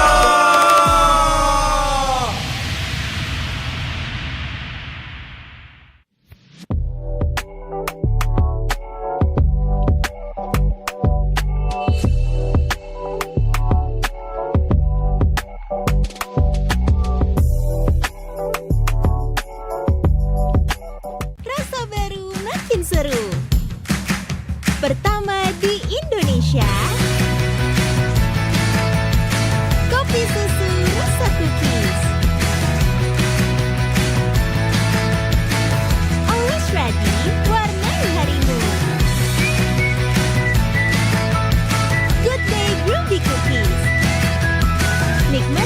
sensasi asyik kopi kukusnya. Tak ada hari tanpa mabar. Main ngelek, kerap buatku tak sabar. Gimana mau main sampai kelar?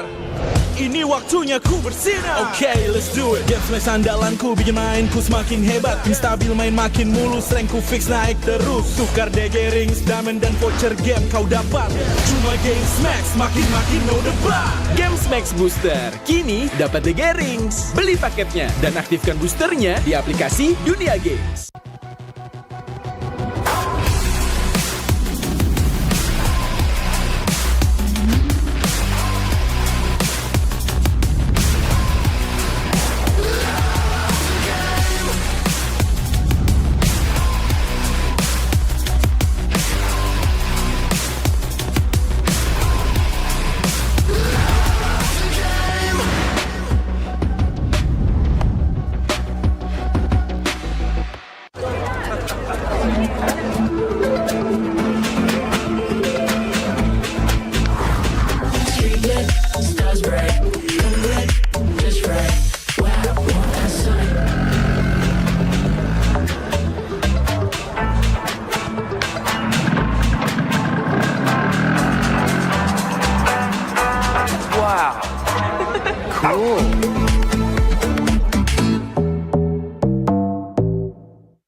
In an age long forgotten, the wills of gods and demons shape the fate of the world. Prosperity and war surged, caught in the eternal clash of divine glory and infernal wrath. Mortals rose in defiance, and after a long war and countless sacrifices, the world finally knew peace.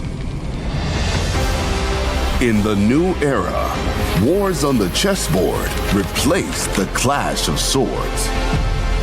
Here, legends and epics are reborn in a form the world has never known. Magic Chess Go-Go. Make your move.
Live from Jakarta International Velodrome, MPL Indonesia Season 15 is powered by Moonton. Supported by Esports Federation of Indonesia. Presented by official tournament smartphone Samsung Galaxy. Official e-wallet GoPay. Official sponsor Head & Shoulders. Official coffee Good Day. We own this.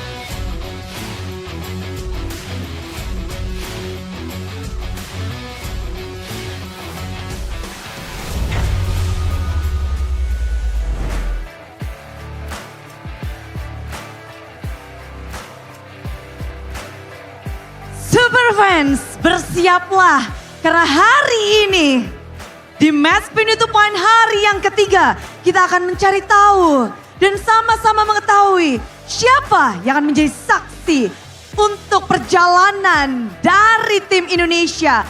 Satu tim perwakilan Indonesia akan melangkah ke MSC 2025 dan sebagai grand finalis pertama di MPL Indonesia Season 15. Dari Kingdom dan juga Sonic semuanya berkumpul untuk menyaksikan Royal Derby yang terasa berbeda tentunya karena kedua tim ini sedang memperlihatkan kekuatan mereka dan dominasinya. Bagaimana tidak, RRQ, raja dari segala raja.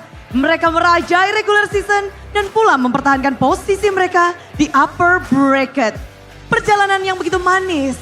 The Dream Team kali ini mereka akan ditantang oleh The Sky King. Mereka hadir ke babak playoff dengan suasana yang berbeda. The Terrifying Team. Suasana dan mode playoff yang dibawa oleh Onyx membuat beberapa tim pun mulai ketar-ketir. Karena RRQ dan Onyx kali ini harus berhadapan satu sama lain untuk memperebutkan satu slot pertama. Yaitu slot grand finalis dan juga MSC 2025. Semua menginginkan hal ini, namun hanya ada satu saja yang bisa mengamankan slot itu.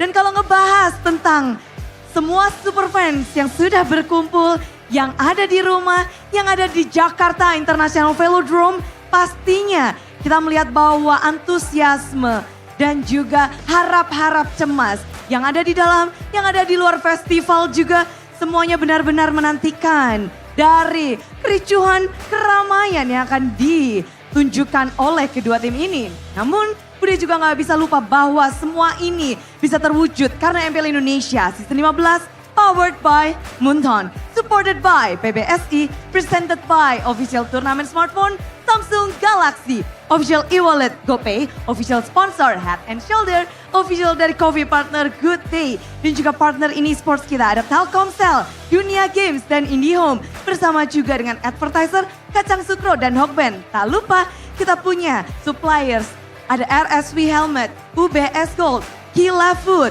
Royal Guard, Mercon Merah Putih, Imaginary, dan venue ini tentunya Jakarta International Velodrome. Yang terlihat begitu ramai, di atas sana superfans juga sudah bersiap. Dan di sini pun, di area mitik juga mulai penuh. Dan tidak terasa, tamu-tamu istimewa juga sudah hadir. Tapi kalau ngomongin tentang tamu istimewa, ternyata karena ini adalah match yang begitu penting, Bude nggak akan sendiri. Ada satu sosok yang bisa memberikan kita insight yang begitu banyak. Jadi bersiaplah untuk menyambut. Inilah dia, antagonis atau Anca. Wah langsung ya, ini bukan coach online. Ini bukan coach-coach online yang datang, ini real coach. Hadir di MPL Indonesia, finally Bude bisa ngobrol langsung. Satu panggung bareng dengan Anca. Gimana nih?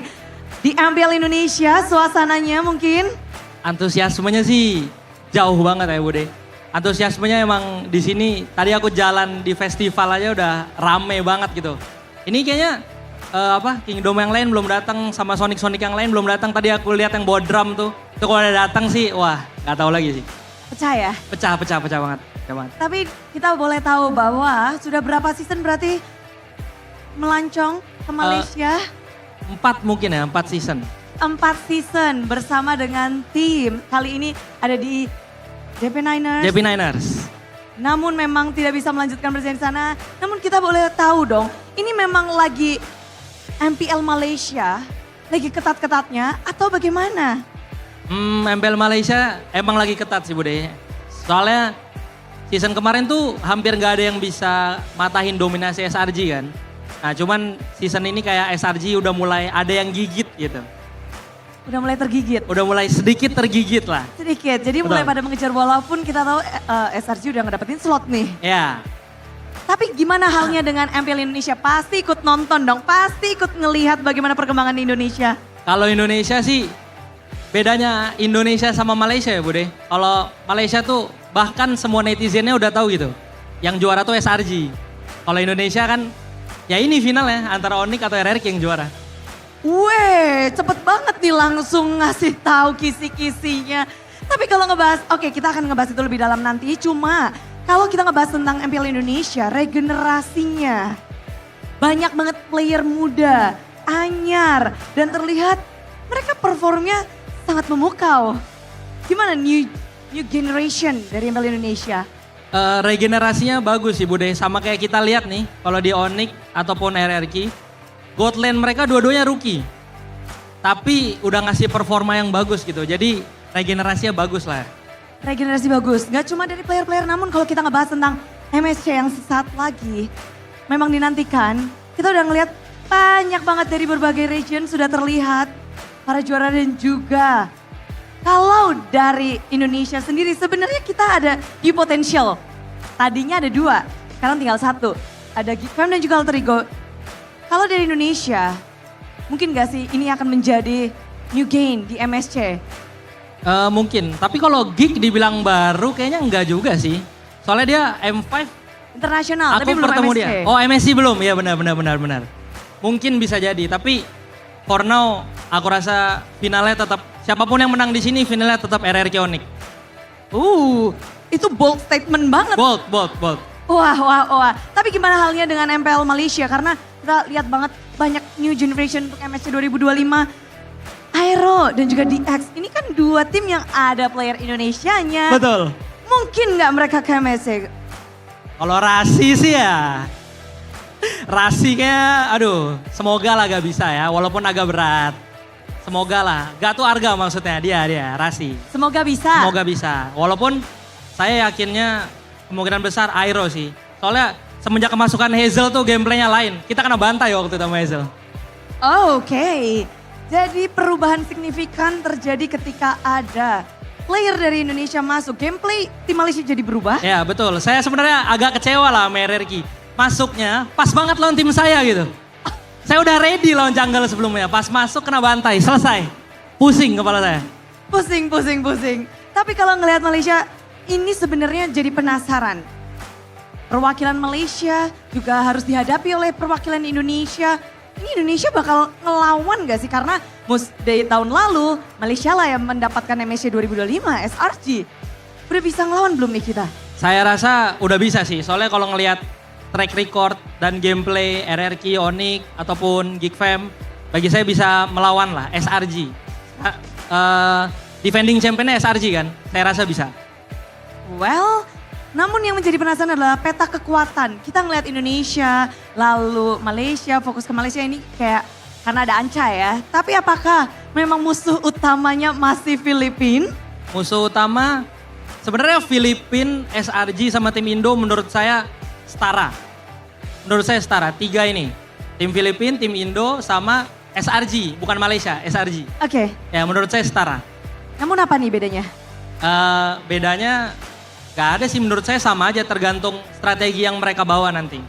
Oke, berada di level yang sama namun bagaimana strategi itu yang akan membuktikan. Betul. Dan ngomong-ngomong tentang strategi, kedua tim ini sama-sama solid dan kuat.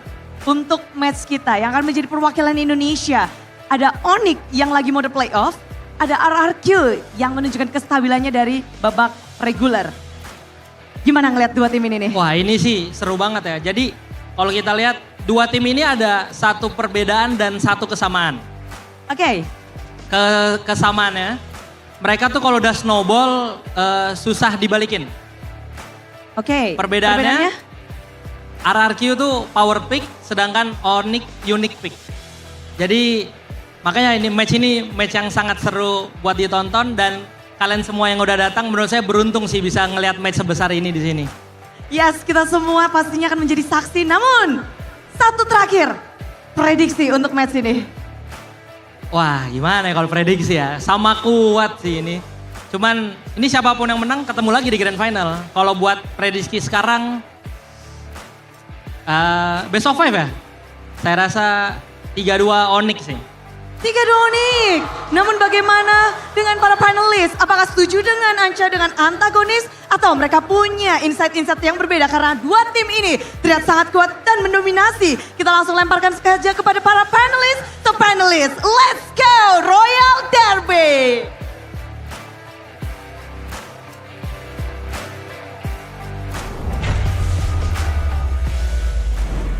A massive entrance because we have a special guest. Who is the guest? Who's that? Welcome back to MPL ID Season 15. It is the panelist desk with me, Realize, Mirko, and Arashi. It's just the three of us accompanying you to match number 2. Is there someone beside you? Or are we going to wait till midnight? Well, to be fair, we already started with a dark screen for you guys, just to mystery.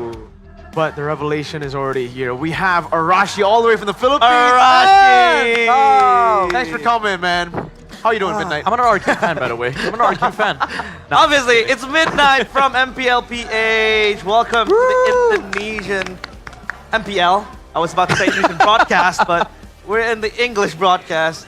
And by the way, you know, our producer just gave the information that the reason why we had our lights off to introduce him. How are you doing today? Yeah, I mean, I kind of caught on. I was like, oh, it's dark. Oh, they're introducing, you know, the name. But yeah, MPL ID's crazy good, crazy wild. It's been so hyped. Got a lot of experience, especially with Arashi watching with me yesterday. I got Experience Kingdom. Yes, sir. Yes, oh, sir. My days. It's crazy. Yeah. What can you say about the Kingdom crowd yesterday, Mirko? I mean, now you really know, right? For everybody back at home as well, that whatever stadium, whatever arena we go to here in Indonesia, it's always home turf. It's always a home crowd for RRQ.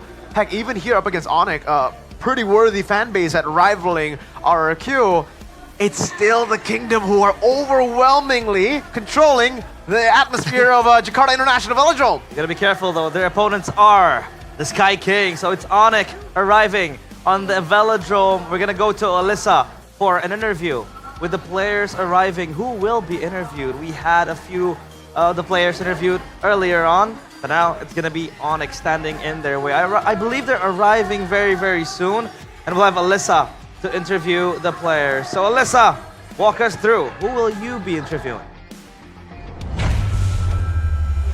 Kembali lagi bersama Alisa Natali pastinya di MPL Indonesia Season 15. Dan hari ini Alisa melaporkan langsung dari backstage yang akan kita lihat para player dari Onyx yang hari ini akan bertarung dengan RRQ di match kedua di hari ketiga.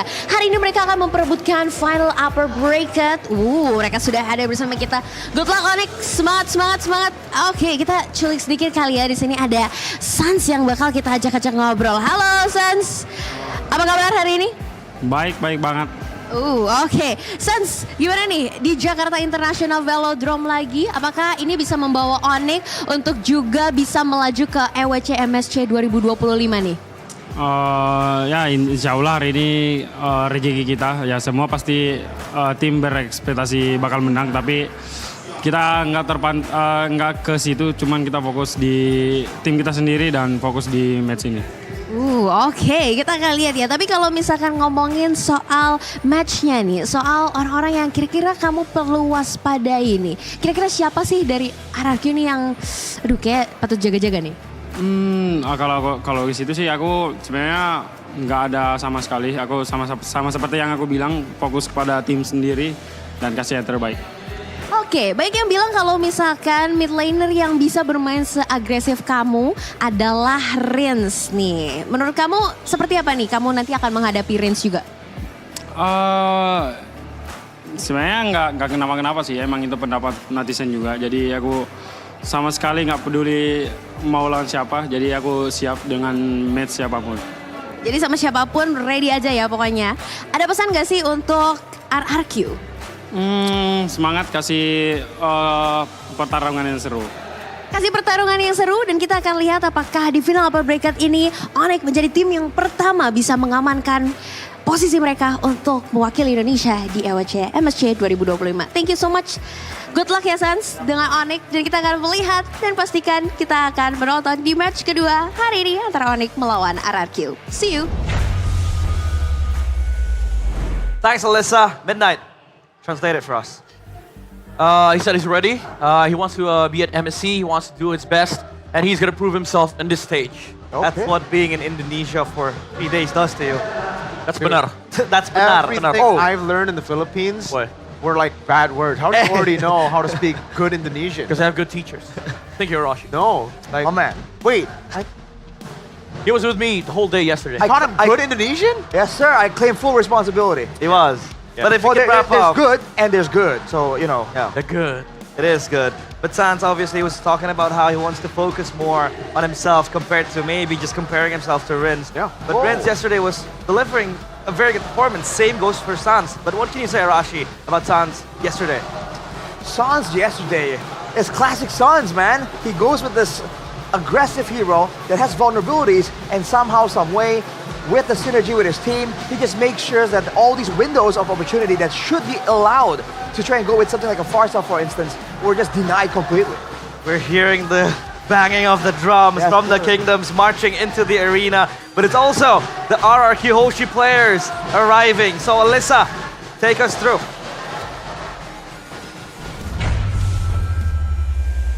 Halo, kembali lagi bersama Alisa, pastinya masih di backstage karena Alisa akan segera langsung menunggu kehadiran dari RRQ yang hari ini akan berada di final upper bracket bersama dengan Onyx. Nah, kayaknya match kali ini bakalan panas banget sih karena ini adalah dua tim yang sudah hadir juga ya, yang juga sama-sama memiliki banyak super fans yang mendukung mereka untuk bisa mewakili Indonesia di EWC. Halo, Rins, apa kabar hari ini? Alhamdulillah baik. Oke, Rins, gimana nih hari ini akan melawan Onyx? Kalau misalkan kita tarik sedikit ke regular season, kalian kemarin sempat kalah nih dari Onyx. Gimana nih hari ini persiapannya? Persiapannya mungkin sekarang kita lebih bersemangat lah karena ini playoff kan. Jadi kita lebih bersemangat lah buat melawan Onyx. Oke, sudah lebih siap ya. Tapi kalau kita ngelihat kamu nanti akan melawan Sans nih, mid laner yang juga sudah diakui secara global. Nah, apa nih yang kamu persepsikan menurut kamu Sans itu seperti apa sih mid lanernya? Sans jago sih dia, terus mekaniknya juga tinggi, terus gue juga banyak belajar lah dari dia. Ya semoga bisa menang lah hari ini lawan dia. Semoga hari ini bisa menang ya lawan Sans. Oke, jadi sudah siap hari ini untuk final upper bracket mengamankan tiket ke EWC MSC? Siap banget. Oke. Boleh dong pesan untuk Onyx. Buat Onyx, good luck have fun aja. Good luck and have fun, good luck and have fun juga buat Rins. Good luck dan kita akan melihat apakah di match kali ini RRQ akan bisa mengamankan tiket pertama ke EWC MSC di tahun 2025 ataukah sebaliknya. So, kita lihat di match kedua hari ini. See you. That was Rins with Alyssa talking us through about his preparations on towards today. In the past, he received a few criticisms on being off position sometimes, but now he's able to restore himself into a better position and he's able to play very, very flawlessly yesterday, I would say, against Ultra Ego. And I want to hear on what the audience back at home has to say. Sky Kings versus King of Kings. Who secures the first ticket to MSC 2025? Because we have to note that we will find out our first Indonesian representatives for MSC. What do you think, Midnight? I'd say, I've talked about how great the kingdom is. The fandom is very, very incredible. Yeah. But I gotta give it to Onyx. Like, they've had an amazing journey in the regular season, even though it wasn't really their best shape we've seen from this team. I think the progression is there for this squad. So I'm really looking to see the Sky Kings fly once again. It's funny when you say progression with a team that's been around, they've been around, been doing that. So, yeah, I think they've been really, really good. but I think that we haven't seen all that RRQ has to offer. So I'm banking my hopes on that. They did say yesterday, I believe it was Rins or Sutsujin, that they were still saving a few strats. And after that, in the interview, Sutsujin said that, you know, Alter Ego were going to get 3-0 by Geek Fam just because they're pretty bad. They don't have any gameplay to show here in the playoffs. And technically that was proven. So hopefully they will be able to prove that, yes, they have been hiding a lot of their strats because it's now or never. The Royal Derby, the Royal Bestie era might be back.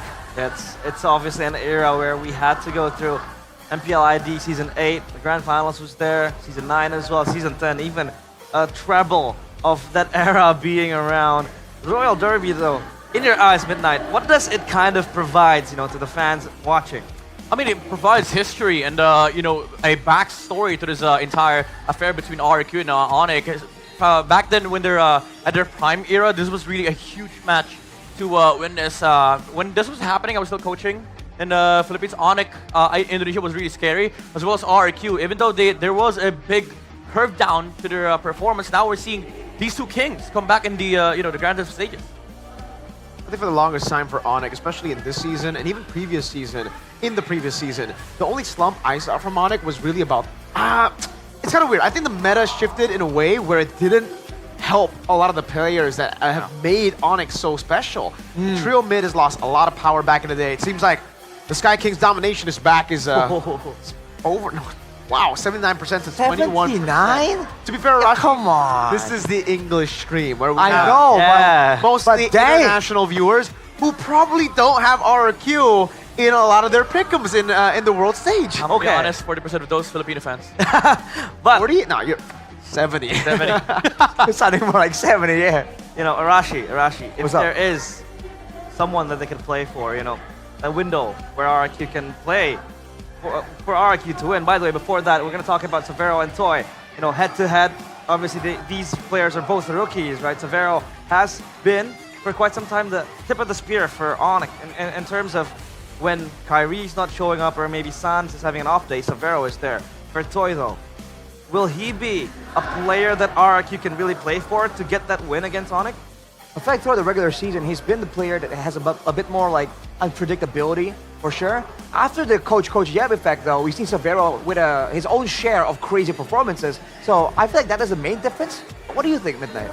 Honestly, Severo is the kind of player that needs momentum. He needs like a natural build-up. He needs to be built upon as a gold laner. But there was a time where I kind of questioned why they replaced CW with Severo, but he did shine on his signature heroes. But I think for Onyx Indonesia, that's something that they really have to polish on, because I think Severo has fantastic mechanics. He just has to work on some positionings in the game, you know, be able to like have a good grasp on the early stages of the game for Onyx. Yeah, I think in the gold lane it's always kind of been a task, a very difficult task for a lot of the Onyx gold laners in the past. When you have such a big emphasis on the trio mid, your gold lane tends to be the weak side for like 90% of your games. Right. CW had that problem as well. That's why we've always really spoken about Keyboy, Sans, Kyrie when we're talking about Onyx. Even Boots, right? Even the XB usually gets shafted in the draft, gets placed onto heroes that just is forced to enable the team. But that's why I think Lutpi is so special now. He is given the role of carry because he is really good on the XP carries. When he's on the playmaking and enabling picks, he's actually not as good. The Arlet, the Terizlas as well, that's where we saw him kind of struggle in that. But now the duo mid showdown, Sans and Keyboy against Edoc and Rins. Sans and Keyboy, they need no introduction. Seasoned veterans, by the way. And Edoc, Rins, these are the newcomers, not relatively new. They have been there. I mean, they made it to M6. But where do you think lies, you know, the loophole where maybe Edoc and Rins will win out against Sans and Keyboy? Well, I feel like if it turns into like a waiting game where both teams just kind of waiting around, if Onyx doesn't really put RRQ in a position to respawn and let them make the first move, I feel like they've been really, really good at that. And that is what makes this Edoc-Rins combination so good. Both of them do unexpected stuff. And so if you let them, you know, plot for something unexpected, you're gonna pay the price for it, man. And this is a bit of a matchup between the old gen mid-roam combo and the new gen mid-roam combo. So I think you can see a bit of a similarity with how aggressive both these combinations can be. Yeah, I think personally, this is like the benefit of being a rookie. like Rince and Idok, they look like Sans and Kiboy when they're in prime form. You know, they're very aggressive. Yeah. And, it's because of the fact that there's like there's a significant amount of he's so victimized, not victimized, but they're kind of a victim of overwhelming discipline on Onyx. Because I think most of the times I see Sans and Kiboy, they're sort of like controlled back, they're held back. For Onyx. All right.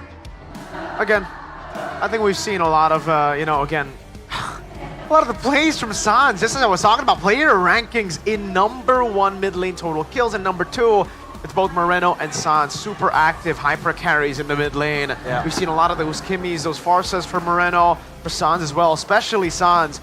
He really has been the carry for Onyx in the regular season. But it's the complete opposite, I'd say, for RRQ's captain in Rins. We've seen him play more utility picks, and that's why usually when we talk about Rins, we talk about this shot calling, we talk about the assists, but even with the assists, it's Sans who's topping the board. But we saw the carry picks come out, right? The Farsa, the Yves yesterday was delivered in the hands of Rins. I mean, sure, we did see the Faramis. That is a Rins type of pick, right? The utility carry. But I'm talking about mid laners. I mean, before that, obviously we're gonna come and prepare for the players to walk out. So I think it'll be a very, very strong mid lane battle now. Sans against Rins, but I think Edok and Kiboy at the same time, they'll be on the helm to charge forward as we take a look at the players' entrance. Ladies and gentlemen, your first ticket from Indonesia, your first rep will be decided here. A battle of fate, a battle of destiny between the old guard, the trio mid who's been at the peak of Indonesian MLBB forever, up against the new kings in the block. It is once again the fated duel. Royal Bestie, who's we've seen for so long. The Sonics versus the Kingdom. Raise your banners for the battle between Onyx and the Kingdom's RRQ Hoshi. This is the moment we've all been waiting for. The Kings clashing in right here in the Jakarta International Velodrome as our Marshal Gary brings in KSQ along with Rave coming through with Coach Yep and Adi. As always, drafting is so important. And with Coach Yep and KSQ duking it out, fully expect the mind games, the flex picks, the jukes in the drafting phase. Looking at the way both these teams have played at this point, I'm just expecting high-level MLBB. I'm expecting guns blazing as well in a way, where it's kind of weird. Onyx and RRQ, they've always kind of been a team that takes it slow in the game, very disciplined route.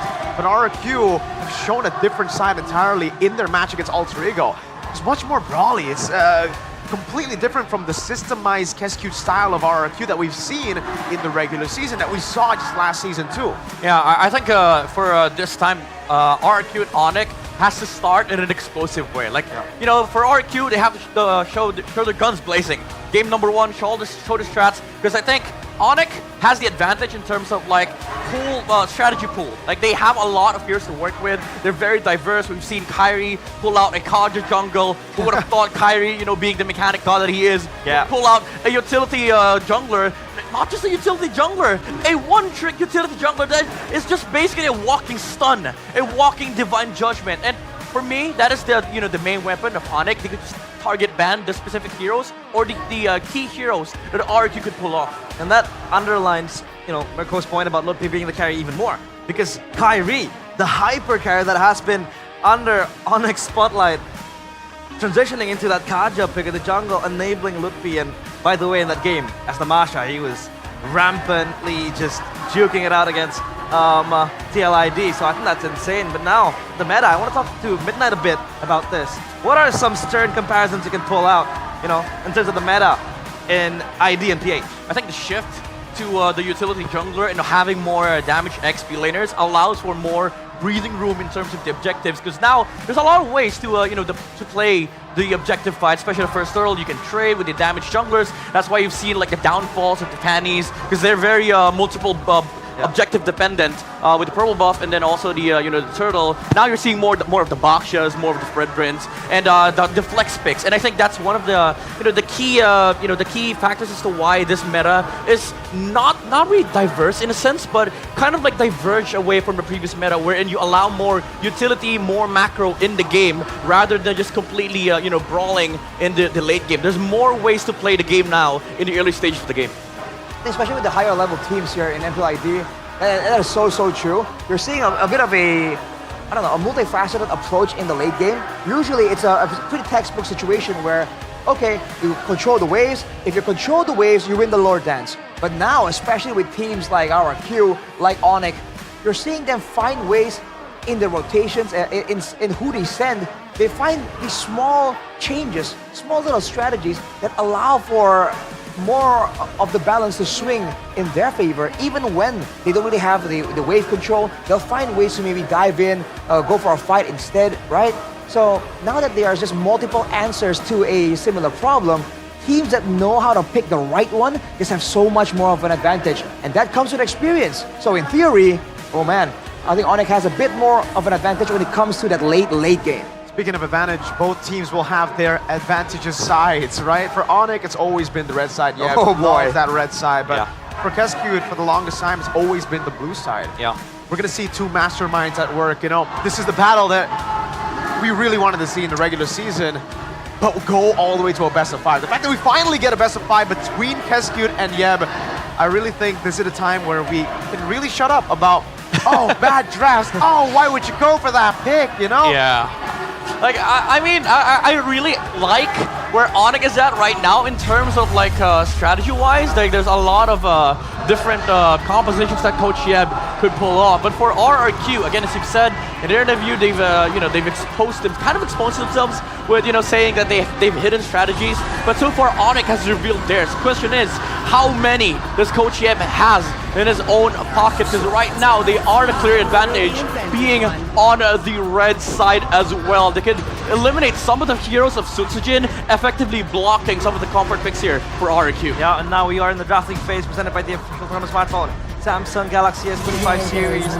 Again, the Fanny just not seeing the light of day. And that Masha, is that deliberately banned because they were able to see that Luoyi Masha combo and that Ludwig was able to rack up 11 kills against the LID? We've seen a lot of teams really respect Ludwig's potential on the Masha. And in fact, I think we were, when we were watching Onyx, I think in day number 1, right? We talked to Dalar a little bit. Shout out Dalar. Yeah. And he was saying that, the Masha has so much potential here. So, oh man, Baksha though. Yeah, that's a good start. I think RRQ is gonna flex here. They're not showing their cards right away, but Baksha is such a power pick because you can flex it to both EXP and Rogue, and also give it to Sutsujin if Onyx decides to eliminate all assassins. But Mirko, why is in this match, Baxia let go? Because previously we've seen the Baxia completely banned Ultra Ego against GeekFam, and even in the previous days. They want to battle it out, right? And obviously there's more respect than just the Baksha. Yeah. I would say Baksha usually is a very, usually picked up by teams who don't have more ways to win the game. Like, you only have Baksha. We saw it from Ultra Ego, Bigatron as well. Very one-dimensional teams tend to go for the Baksha. And this is the reason I say it's kind of weird for RRQ. Usually they always start the draft with a Kalea, a Joy, a normal. Whoa! They've gone for the 1-1, the Farsa here. And again, for the Baksha, why it's so weird is because RRQ have only picked it up once in the regular season. This is what we heard from the players yesterday. They've been hiding strats for the longest time, and now they finally get to show it against probably the best in Indo. And take a look at this, dude. For the longest time, I think we've seen from RRQ, they don't really show the gold and mid lane this early. But now that they've done so, jungle, gold lane, and mid, the picks they're hiding right now is the Roam and the EXP. And we all know, Daiwen Edok, man, a world-class combo. That's nice, Mirko. Is this Ling good against the Farsa, or is there even more layers to this? Midnight, both, right? I mean, 1-1 and Farsa, this is crazy value. Yeah. I mean, as a Ling main, I'd also want to play into that trio. Like, there's no stun yet. Like, there's no surefire for RRQ to actually lock down the Ling. But one thing that they have is the threat of the objectives, right? Like, So purple is going to be very, very important here for RRQ if they do get that early advantage. So it begs the question, will RRQ force the Baksha into the jungle role? Because that also encompasses the second phase. Now you bring in the question, Roamer EXP, will RRQ put the Baksha on EXP? Because now Onyx has a damaged jungle. That means Lutpi has to be sort of like a tank setter for Onyx. And for RRQ, if the Baksha is a jungle, you could pick up the damage, but Tyron is better on setter tank. So again, it kind of begs a question here for RRQ. Where do you actually put the Baksha? Yeah, I think the Badang is a good choice to go for here, again in the XP lane, but I think a solid choice to go for too would be a possible Lucas in the jungle that gets banned out straight away. As I say that, the setup was there with Valentina.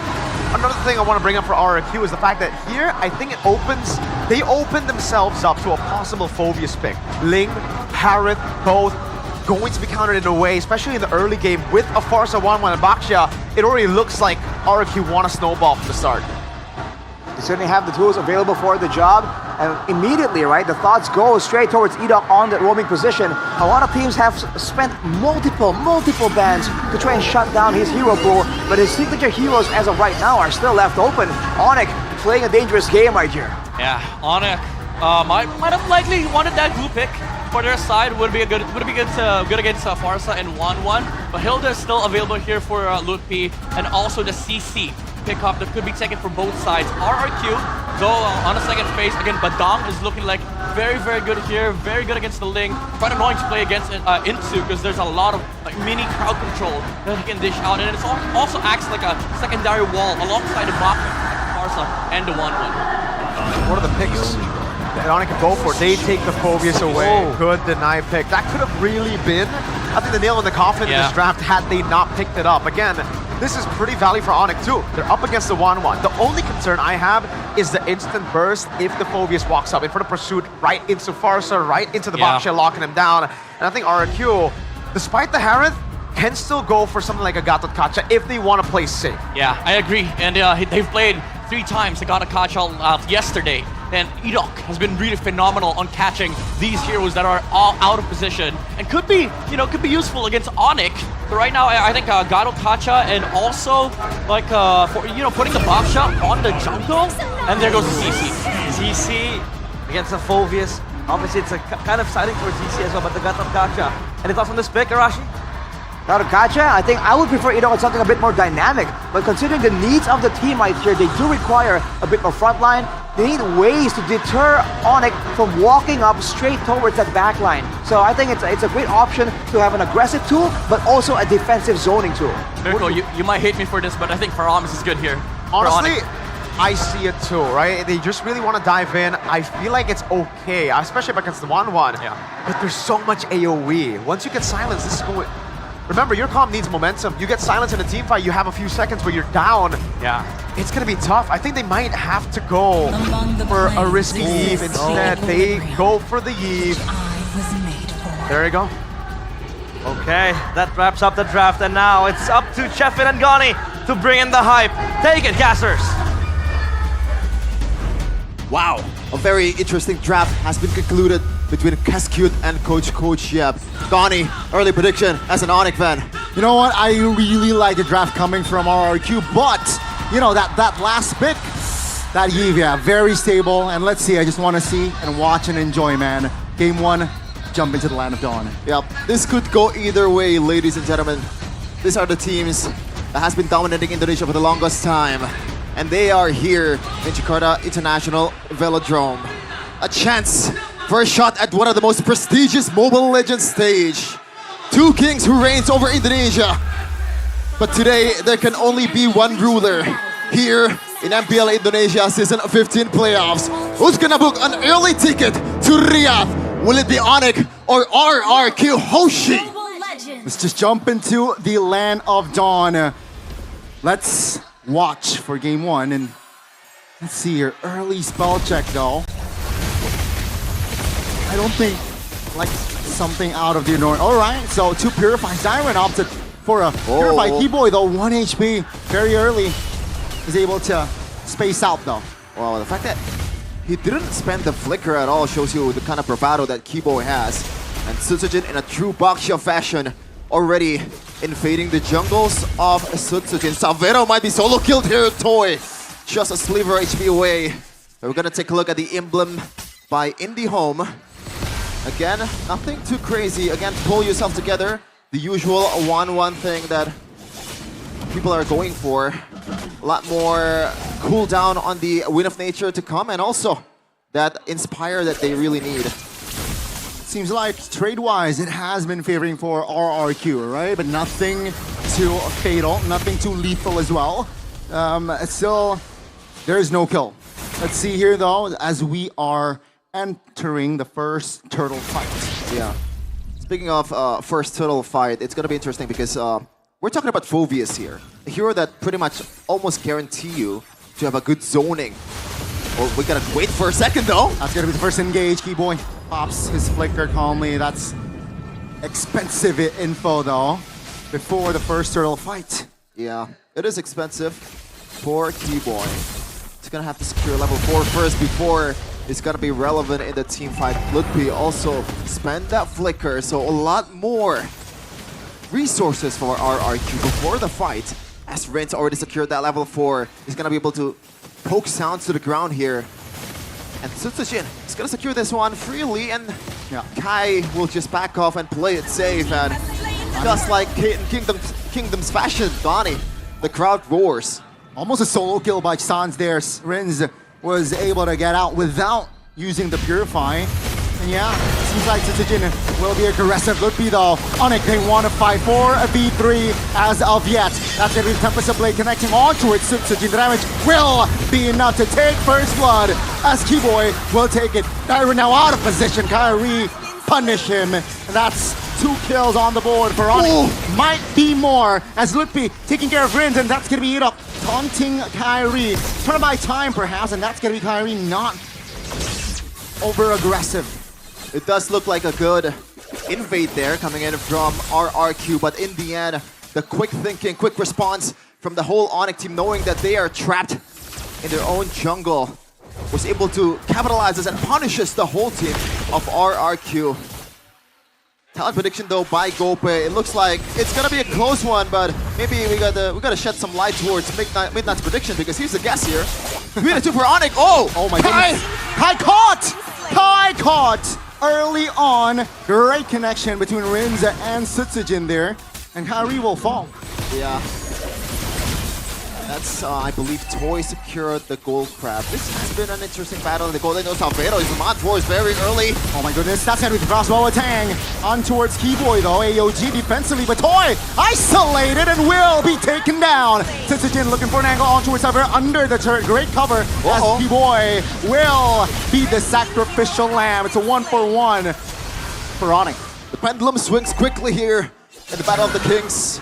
Already the gold swing favors RRQ as of now. Good response once again. And these are the sense of 2 elite teams, Connie, finally fighting it out in the playoffs. You can see it's always quick.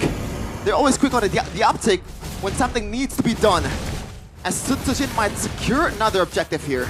Yeah, I mean, I don't think Onyx will take a risk, right? I think they will look elsewhere to find compensation.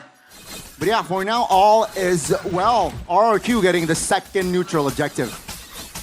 And it's going to help them by a lot. Because when you think about it, the late game composition here from Onyx, they have a Harith and they have a really good backline diver here in Kyrie. And we know this guy is absolutely amazing on this mechanical hero. It's one of his signatures. And Yep trusted him to pull off this sling and take care of 2 backliners of RRQ. Might be a bit too much to chew for Kai here. Keyboy, Tsunami Slam, and that's a Purify by Rince. No, that's going to be info though. No Purify, and Savero just pops his Shaman Force to clear top. Care of. That's going to be a taunt on towards 1. Sans now figure out of danger. No way! It's going to be a 3v3 as Toy jumps in. Has the Inspire as well, but RRQ, they will not commit more. Wow. The fact that Onyx didn't really panic at all was actually amazing. Sans with a good flicker. And the whole team didn't really just try to back up Onyx. Instead, they're just trying to play it safe here because they know RRQ definitely has the lead in economy and also items. looking at what they've secured right now, especially for Tsujin, a lot of emphasis towards the magic defense, knowing that San is going to be there, and he is, in a way, a main threat for these guys, the frontliners of RRQ and Savero. The more the game goes on, once he secures that Divine Glaive, it's going to be crazy. Sans! RWM just get out of the knockup, but Dyron has enough damage to take him down. That's going to be Edok, the only trade for now, but Riz actually will fall as well. Shaman Force pops on towards Dyron and Tsujin, but they were able to hold off to that damage. Toy, that's going to be a turret on towards RRQ. Onyx, they responded too much in the mid. Yeah, mid lane trade there, and Edok traded for a turret in the bottom lane. I would say that favors RRQ just a little bit for that map pressure, and the fact that Edok is the one that goes down. He is the roamer of RRQ. And now, Sujin very quick on the uptick. RRQ, Toy already secured that crossbow time drop. Does he want to pry? Rins from the mid, Feather Airstrike pops. Kyrie looking for an angle to find a steal. Seems like, oh my goodness, damage will not be enough there as Bakshia will secure the perfect turtle for RRQ. AOG under the turret. That's going to be a stun. That's going to be a knock-up as well. Oh, Stun Slam on towards the... Oh, RWM by Sun! Under the turret as well, but that's going to be the damage coming through. It's still RRQ claiming the bodies of Lutpi. The only trade is just Edok. Oh my goodness. It is a brawl server indeed, but we got some good brawl here from both teams. They're not letting up.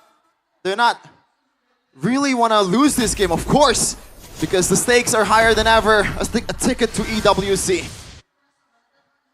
Let's wait and see here, folks. 7 minutes in. 2K in the bag for RRQ. 3 turtles, and yeah, Onyx, they're still behind. If you take a look at the level lead that Tsujin has, it's just level. So yeah, Kyrie needs work in that department. And let's see what he will bring to equalize or do to equalize that gap. Yeah, just a little item check here. Toy, it seems like he's gonna go for that crit 1-1 build towards the Husk Claws and Berserker's Fury as the game goes on. I think that's a good decision, knowing that Kyrie will be on his back a lot of times, and you can trade with the basic attack much better when you use the... Oh, gotta wait up for a second. Sans RWM flicker as well. That's gonna be Sans repositioning. Toy looking for an angle. That's gonna be Keyboy though. Overextending and will be punished. This time around, it will be Savero pushing the inner turret top lane. RRQ though, they have a free mid. It's always a trade. This is what I love about this game so far. There's no one... Yes, RRQ right now is leading in gold, but when you see the skirmish, when you see the exchange they've done in this game, it's always intellectual. No just pointless brawl in the playoffs in MPL Indonesia, because right now it's RRQ and Onyx in Jakarta International Velodrome. But yeah, back to my point earlier about the items. It looks like Sans is gonna go for an early Wishing Lantern, knowing that Rince and Edok will be his main target along with Tyron. And he needs to play that front to back, especially for Savero as well. RRQ, they want to chase. Lutpi might be for extending. Keyboy. Oh, that's going to be Keyboy looking for engage. It's just Edok though, so no commitment on the Tsunami Slam. Kyrie around the top area. That will delay though on the lower take. Yeah, far lane is the RRQ who has the prio. And yeah, Kyrie shows and RRQ, they start to pull the trigger. Yep. AOG, the Sans gonna get jumped on. No flicker, Sans taken down. Lutpi now trying to buy time in front lane, will be taken down. Crossbow attack, Tempest later response. Rins goes down. Oh wow. Kyrie very low and will be taken down by Toy, who claims the double. And that's gonna be Onyx. 2 members only up. It's only Savero and Keyboy. I don't think they want to contest this one at all. Tsujin does not have the retribution, but no Onyx players is in sight, and that is a green light for RRQ to take this one. And it looks like they want to wait just for a second to kind of handle the wave. 10 seconds, and it's going to come in the 40-second mark. Along with Rince and Tsujin, will try to recall and heal just a little bit. And RRQ have the full firepower to be able to burst through some of these inner turrets that Onyx has. Amazing stuff, RRQ. They were able to have a great foundation, build a great early game foundation, and they were able to just translate it towards the mid game. Yeah, Jakarta International Velodrome is packed. Ladies and gentlemen, if you're not here, you are missing out You can go here for free, by the way. The festivals is amazing too. And now, this match is nothing short of amazing as well. Keyboy secured an early winter crown instead of the fleeting time, knowing that he has to somehow tank up that crossbow tank, and it's very likely that Toy will be able to proc it down to the frontliners of Onyx. Let's wait and see. Onyx behind 4K. They need to defend this first lord. They have the Holy Shields, and let's see how RRQ actually execute this push. Yeah. Decent wave clear for Onyx, for Sans, and also Savero, but it is Kyrie, so he has to, if you want to be useful in this kind of situation, he has to somehow, you know, split push and take down like a single minion wave for him to be able to make a big difference. Keyboy though, that's a lot of damage. Oh, almost taken down. Oh my goodness! What was that? That is Renz with an early Divine Glaive. Lethal ignition as well, and that was Keyboy just miscalculating the damage. And I think he knows the fact that he only has the robe, and it's not enough to counter the early game or mid-game damage for Renz here. Big mistake. Let's see, will that mistake cost game one? AOG under the turret. That's a great taunt by Ludwig. One more Onyx member taken out. RRQ, they will not be hasty. They will back away. Yeah, Kyrie just, you can only watch in this kind of situation, man, because it's a Ling. It's not a hero that you're supposed to engage in the first second. You gotta wait for your teammates to be able to burst on or chunk up some of his HP, some of the opponent's HP away a bit, and then Kyrie will jump in with the Tempest of Blade. It's a bit hard. 6K and counting for RRQ once they got full control of the map here.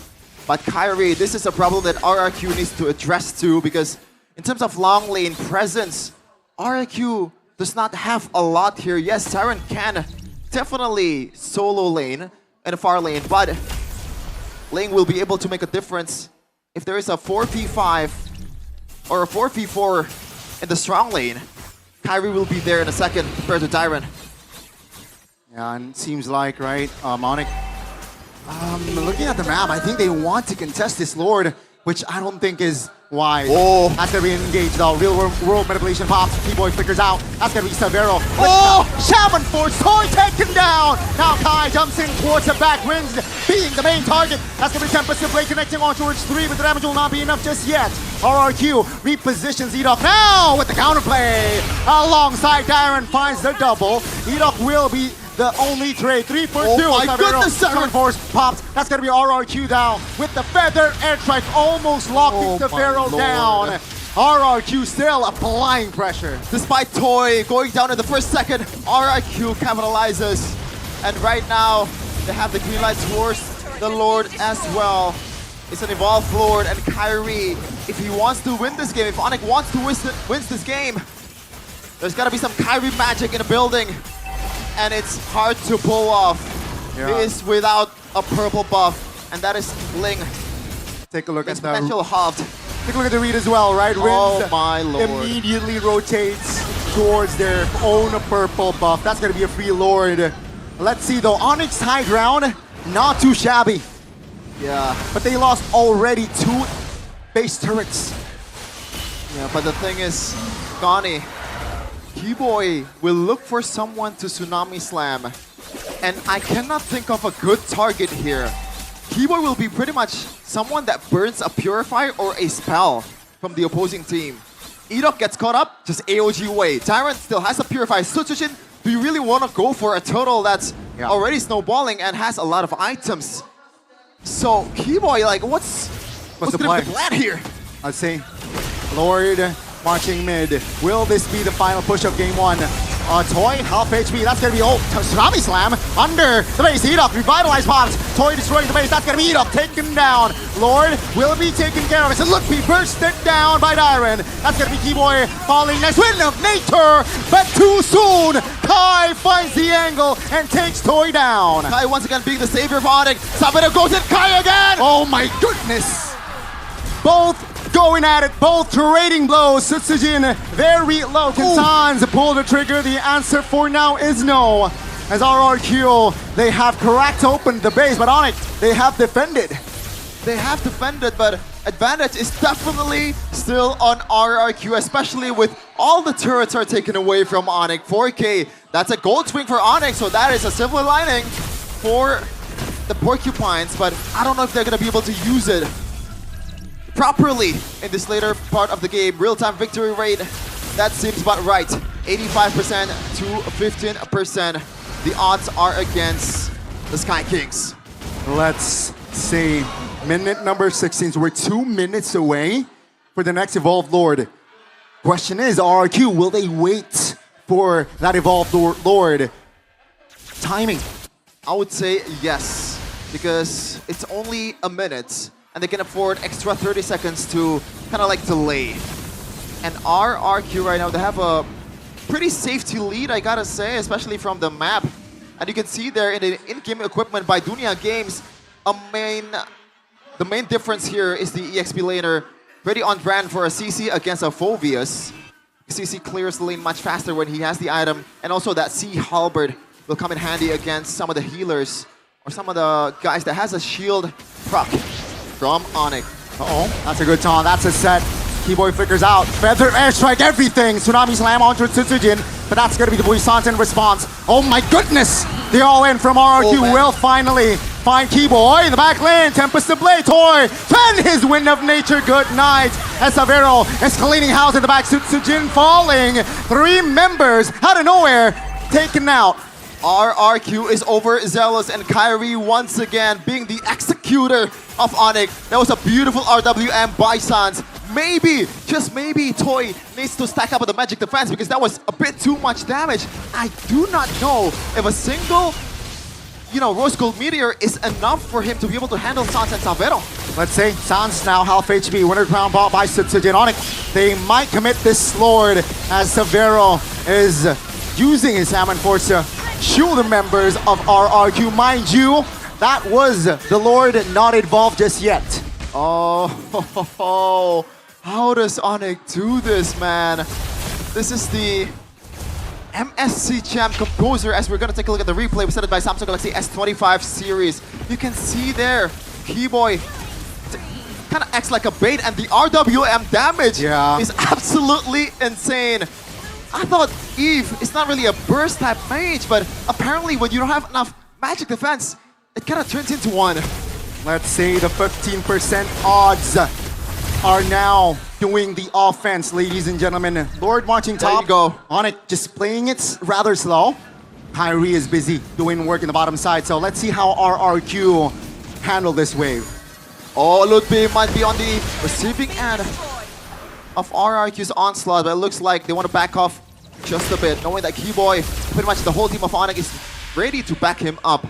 And by the way, Toy finally secured that Athena shield. That's a game changer, I gotta say. That is, that's an angle. Tsunami Slam will not connect though, as the Purify was triggered by Rins. Again, Onyx playing it slow with this Lord push. They want to take everything surely, but slowly. Yeah, especially they want to take that purple buff for Kyrie, because that's what a lane needs, to be able to be super aggressive to the backliners of RRQ. The Lord's crashing down Keyboy. Didn't pop this Tsunami Slam just yet. He's still picking his targets. Let's see, half HP on the Lord, and that's gonna be Iron now. Sandbagging the front. Oh my goodness! Damage will be enough to take him down! Tempest of Blade, Wind of Nature pop, that's gonna be Toy! That'll crossbow, a 10 winner crown! Ladies and gentlemen, it was 85 to 15, but Onyx, they find game 1. Odds do not matter to the Sky King as they come down to the earth to show the King of Kings how it's done. First blood goes to Onyx. Yellow Porcupines was able to find all the angles, the win cons, and RRQ, they fell short. Ladies and gentlemen, I can assure you, we got a series in our hands. That was pretty close. But the fact that Onyx was able to hold the base despite them losing all the turrets is nothing short of miraculous. This is the prime Onyx that we've always remembered. The season 11, the 4 beat champs and this is their ground. This is their home turf. Jakarta International Velodrome was once theirs 1 year ago, and it might be theirs this year as well. Just another step, right? Another step for that grand final. It's a step for MSC. Let's see though. It was just game one, Sheffin. That's what I said. We got a series in our hands. And all the Onyx fans, all the Sonics, definitely happy to see this turnaround. 15% for the AI prediction win rate. But this is a bunch of humans that do not know when to give up. The Winter Crown was a huge game changer for Onyx. That's a counter towards Toy. And in fact, Toy got toyed around in the late game. Ludpi, the whole team of Onyx popped off. But this is the job for our panelists to break down. A lot to break down, ladies and gentlemen.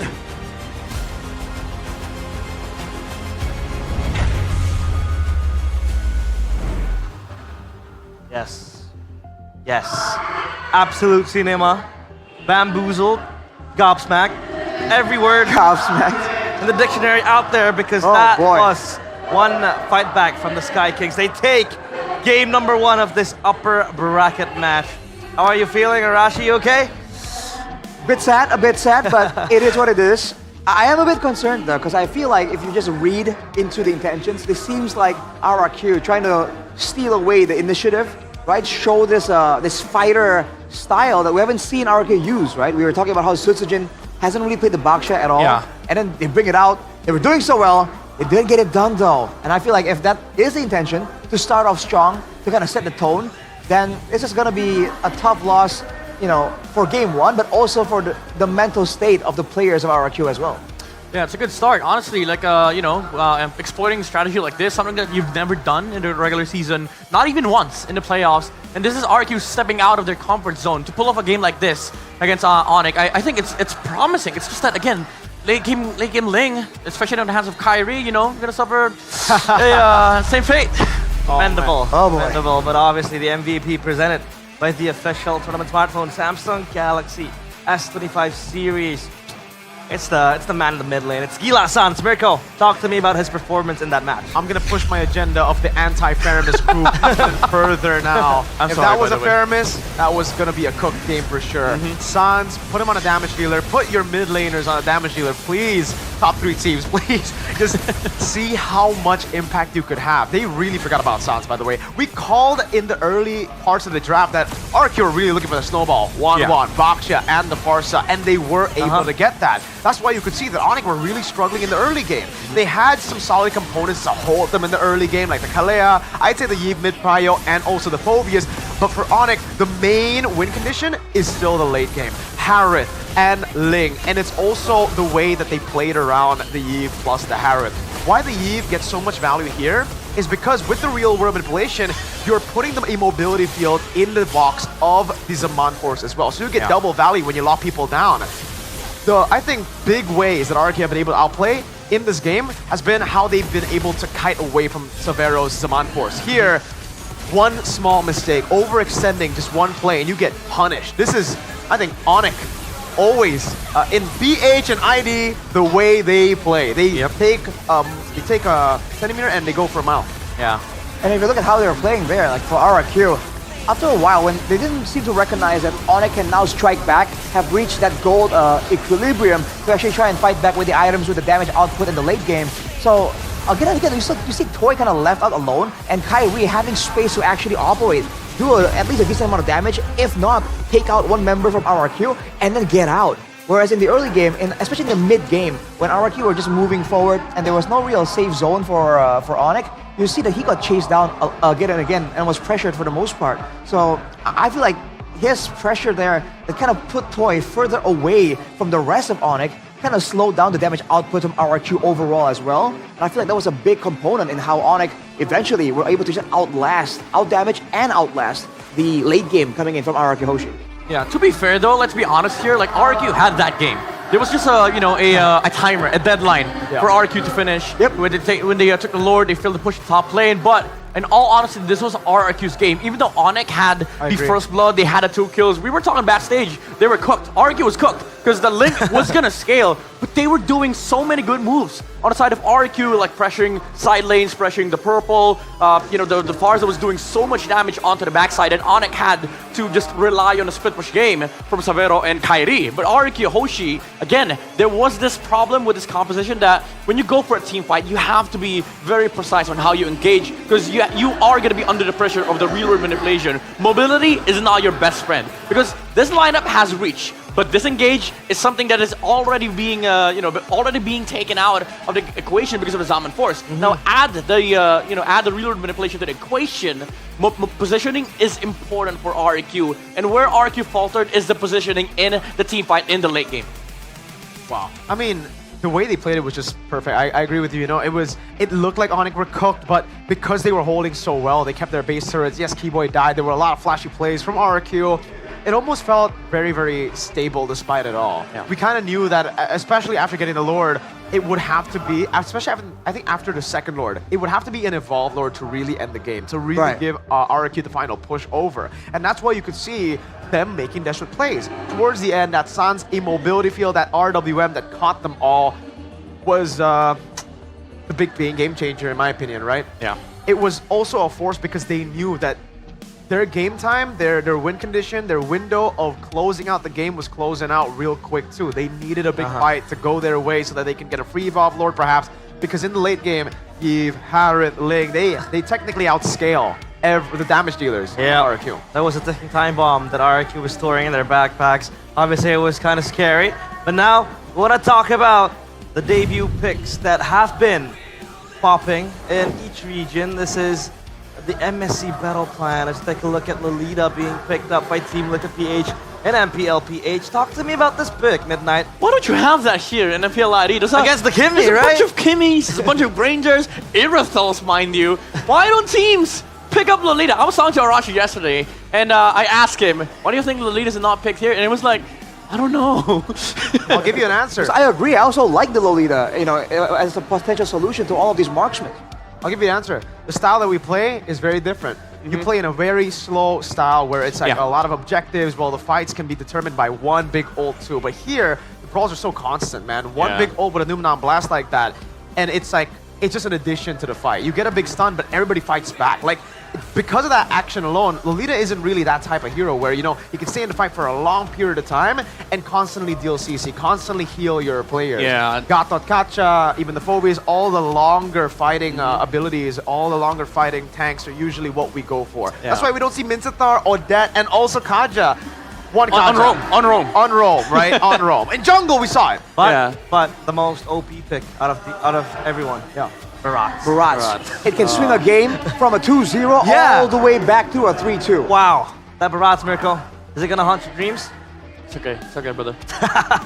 talk us through it. We'll work it out. We're here for you. I mean, you know what's funny? Like that was also picked in the MPL PH regular season. Yeah. Didn't win a game. Teams were like, all right, just never pick that hero again. No. At least like Barat, sure. Like it's a unique pick, but a 1-1, something is pretty good when there's no Irithel. Now that. Anyways. This is the blueprint of our MSC journey. Indonesia against Oh, man. Midnight, you're one of us now, so never mind. Oh, am I? Yes. Against the PH teams, we have kind of a low rate. What is wrong here? Well, I think it's the consistency of Indonesian teams for the longest time. We could go on and on. I think this is like an hour segment, really. If you want to talk about the deep problems about Indonesia against the world, heck, even against Singapore, against Malaysia, inconsistency all throughout here for Indonesia, even though we're the second best in the world. Yeah, it's literally 50-50. It's still 50-50. Literally. I think one of the major contributing factors is just the stark contrast of play. Like as Mirko's mentioned earlier, like we love playing the slow style of MLBB where information is very important. Very, very direct strategies are implemented. Very structured gameplay as well. And I think Philippines is, for the longest time has been consistent in that regard. But also they're just overall learning from Indonesia as well. That's why we stole Chip from you. Yeah. Like there was a few weeks in MPL Philippines regular season where we kept on ignoring Chip. But then teams found out that in Indo there were a lot of chips being played, and then they sort of like incorporate that play style into their own, and that's why there's a certain resurgence, I would say, of like Brawl as well and PH. We've for 2 years we've had like 8 kills in a 15-minute game. Now you're seeing like 20 kills, 30 kills, 40 kills even in MPL PH. Especially the top tier teams. I feel PH Onyx, a few of those games were like just action-packed, going at it, full battles. Yeah. And that game actually reminded me of the Onyx PH versus TLPH matchup when Onyx PH were the ones with Ling, King Kong, and Kaura Harrod. They just played for the late game. They were losing in the early game hard against TLPH on a Bakche jungle too. Yeah. How easy it was. Same exact game. Yeah. It was. Just waiting for the late game. But Rashi, do you think that win rate will slowly boost up again in this MSC? See, the truth of the matter is, it's a lot harder to raise your win rate than lose it, right? If you ever played a game, or if you play Mobile Legends, right, and you see I have a 100% win rate, one loss and you lose like 10%, you win 5 times, you'll even get back half of that, you know? So I'm just saying, it's a lot harder to bring it back up, but I feel like if we keep improving the way we are, we keep getting quality coaches, quality people, staff in the teams that can actually elevate our players even more. Pretty scary. Slowly but surely, that should be the case. Stop stealing. Capital, bold, italic, underline should. Okay. Yeah. Stop Midnight. stealing. Midnight. Obviously, you're dominating our region now. Any advice? Not me. Any advice for the MPL idea teams? I would say not advice, but it's more of like just trust the process. Because honestly, even your top teams have good macros. Like, Indonesia has been really good at adapting the PH way. Like, there's a lot of games in the regular season, even in this playoffs, that, showcase sort of like the lord dances, the slow games. It's just that it's kind of hard to, pace yourself against something that has pioneered it. Like, PH has been on that for years now. Indo, of course, is catching up to that. Yeah. And so was the other regions, mind you. So I think just overall trusting the process that, everyone's gonna get there. That process is going to take quite some time because Indonesia has been up there, but with the resurging, power of MPL PH, I think we are humbled. We are humbled. I think at this point it's like, how many more M series do we need to watch? How many more MSCs do we need to watch? But it's okay, because at least we have the better crowd, right? Right? Yeah. Hey, everybody, when every Filipino caster that have been here, right? It was I think Redmar last year. They all say that Indo has the best crowd. Yeah. I think M4 in I think it was Tennis Indoor, right? That was I think one of the best crowds there is. Yeah, when there was an Indonesian team, for sure. I agree. Like, even for the grand finals, PH, they all showed Exactly. up. They were still in the huge, amazing, loud Indonesian crowd here, even though it was a PH grand finals. So, hey, That's why the argument is quality versus quantity. Oh, now I see. So in the teams, you have the quality over quantity, but in the crowd, we have both quality and quantity. We don't know. We don't know. But Let's to be fair though, like when RQ was playing yesterday, we were talking with Ranger Emas. The outside of the venue kind of looked like a scene from The Walking Dead. Like episode 1, Hey. everyone was there. That's the usual, bro. It looks like so many dead bodies out there, but it's not even dead bodies. Like I see people jumping on and on the stage. Some people were trying to climb on the scaffolds, and I was like, this is a crazy crowd. Oh my goodness. The Walking Dead mentioned, hey, it's a quality show right there. Still watching it until now.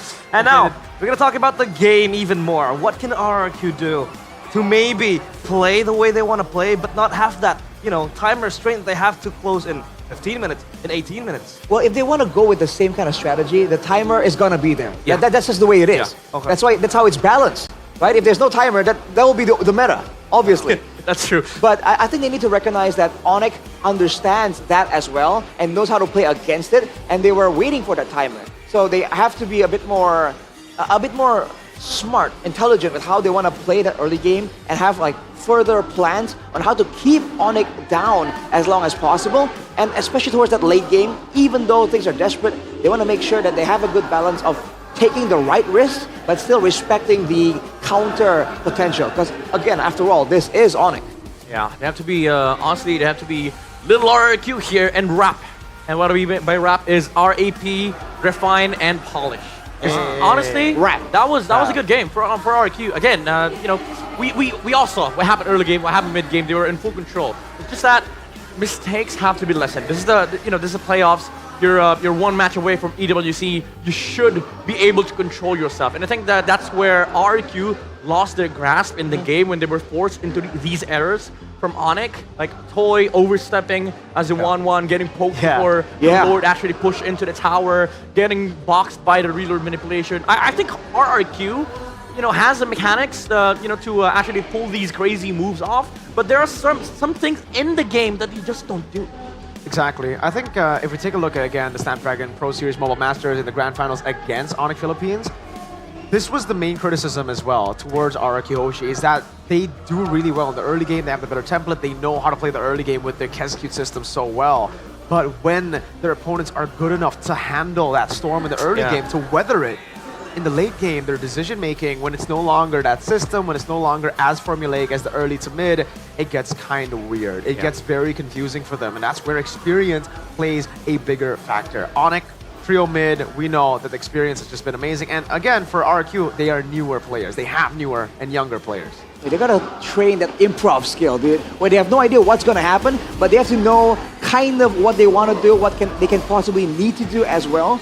And I think it's more importantly, we've seen them already improve so much in that department as well. Because you saw earlier, even when Kyrie went for the purple steal to trade for a Lord, Rins was there. So the read to really shut down the maneuvers from Onyx is there. It's all about polishing. It's all about cleanup. And in that sense, I do have high hopes for RRQ.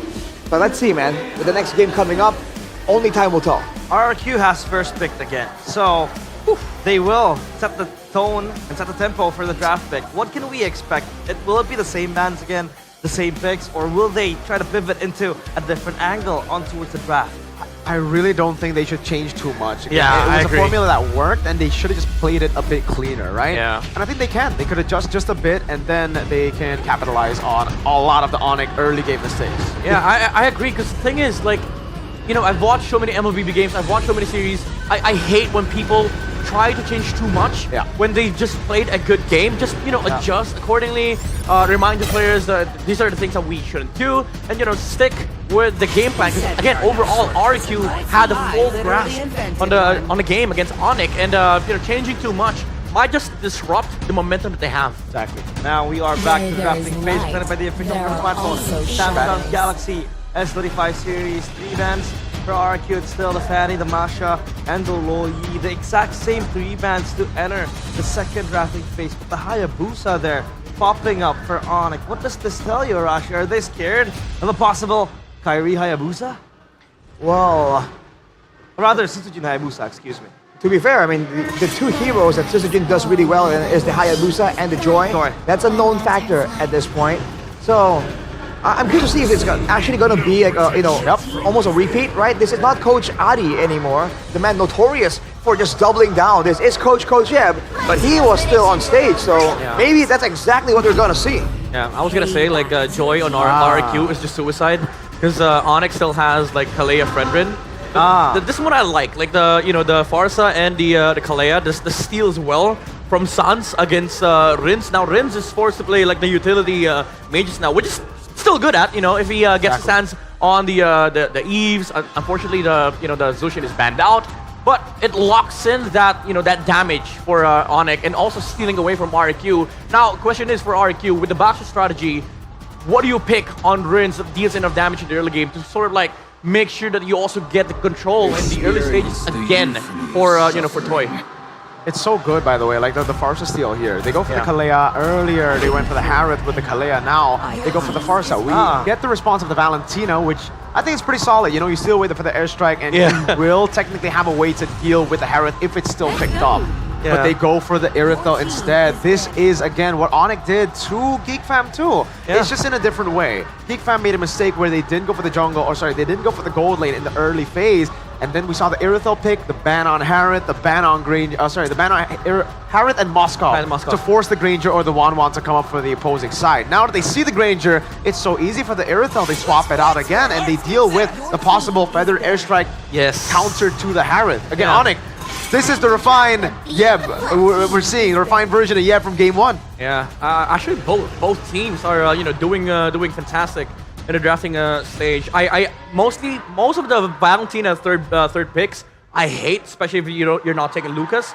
But in this case, again, as Miracles mentioned, the Feathered Airstrike is such a good skill to steal for the Valentina, because you do need that damage in the early game. You have the lockdown from the Baksha, and you also are supplementing into the early game of the Granger for Toy. So this is all in. This is the commitment of RIQ. This is the strat that they've been trying to expose in game number 1. But this is more of a heavy commitment. Like, this is what they wanted in game 1. Well, not to mention, if they want to be a bit more careful about the possibility of Kyrie on an Assassin, yet again, the Tsunami Slam thrown away by the Valentina can be a great deterrent or even an extra playmaking tool when there is that kind of urgency depending on how this game goes. Although with the Joy banned away by RRQ here, that's an interesting move considering that they would probably want that as well, but they're probably concerned about Kyrie taking it away from them anyhow. Yeah, I mean, the Fredrin is still up for grabs, right? It's not banned out, so if they did want to play the Joy, I think that could be a possibility, but hey, they picked up the box, yeah, so I think that's going to fall in the hands of Sutsujin. Last ban for RRQ. Now, how do they wrap up the draft, right? Because I think RRQ, they have a solid base, but for Onyx, they have to be, wary of the Valentina. I actually thought that it would be better for them to go up against Link than a Fredrin, because now if the Fredrin comes through for Onyx, they have a solid front to back, and this also opens up a signature Lutpi carry in the XP, which I think is a bit more dangerous than the Ling. It can have, with the Fredrin, you can technically also go for like the Arlet. You destroy the front to back with just one final slash, and you overwhelm Rins with how many good ultimates you have. There's already a Farsa and a Kalea in the team. He's gonna have to choose between one of them. Yeah, I was gonna say if they were looking at the Fredrin pick, might as well take the CC now, because it's like you're gonna get stolen by RRQ. Now they take the CC because there's no Fred chance anymore for RRQ. Wow. You get the +1 pick for Onyx, and this dives into that problem for RRQ that your timer is now real. Like, you have to commit in the early game. You have to snowball, because if you don't, you're just gonna get steamrolled on by the CC and the Earthil. I don't know how crazy this is, because it'll be greedy knowing that they already have a damage-dealing XP, Farsa, and Irithel. But technically, if they want that insta-kill button, the Julian can still come up here in the... Oh! What? Oh, wow. What? Oh, wow. Yi Sun-shin, talk to me about this pick, Arashi. Oh, wow. What is this? That's what I want to ask everyone else. What is this? What is this? Huh? Midnight Mirko, any thoughts? I mean, the Traceless, man, the change on the Yi Sun-shin, the amount of crowd control that you can get, and also the overall vision helps you just, get the early game advantage that you have, the snowball as well. You can see where the enemies are positioned at in the first throw, because again, the global vision trades are very hard for Onyx to take in this game, especially with the YSS. The snowball that RQ can get transitions to late game, because YSS is a scary hero if put in the jungle. Hiding their strats. This is the strat that they've been hiding, I guess. Onyx. What will it be? Alpha. Oh, Alpha. They really just want to end, they really want to snowball through the early game, controlling neutral objective 1, turtle 1, and snowballing from it. Yeah. Instead of the Fredrin, though?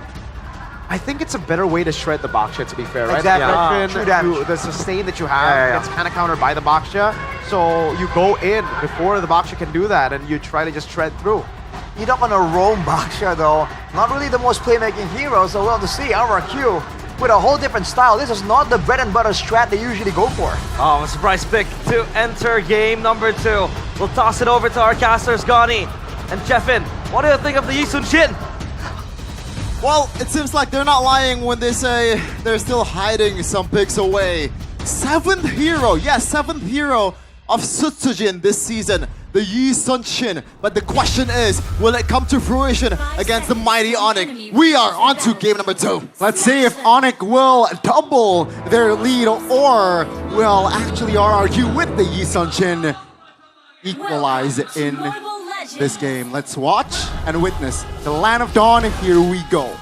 Okay, quick spell check and also main emblem check there. Actually saw Mr. Kyrie going for a killing spree, so a lot more emphasis towards that survivability in the team fight, I guess, when he gets a kill, but certainly a very ambitious emblem that is taking right now. And for Mr. Sutsujin, a very on-brand quantum charge. This is very peculiar. I'm wondering if they're just trying to snowball here, but I'm sure that Onyx can do the same as well.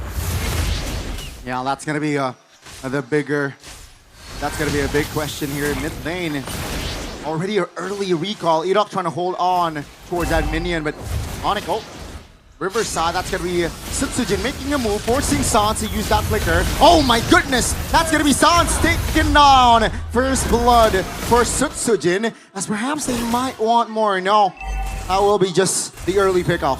On cue right away, it's Sutsujin. There was a play that he made on his own, feed Adok with the shield unity as well. But that was, I guess, like we can see the potential of the Yisunshin is gonna come through in this match. Even Sans pulled off the flicker and they were still able to chase down Gila. Sans Kyrie though already eyeing for Spear of Alpha here.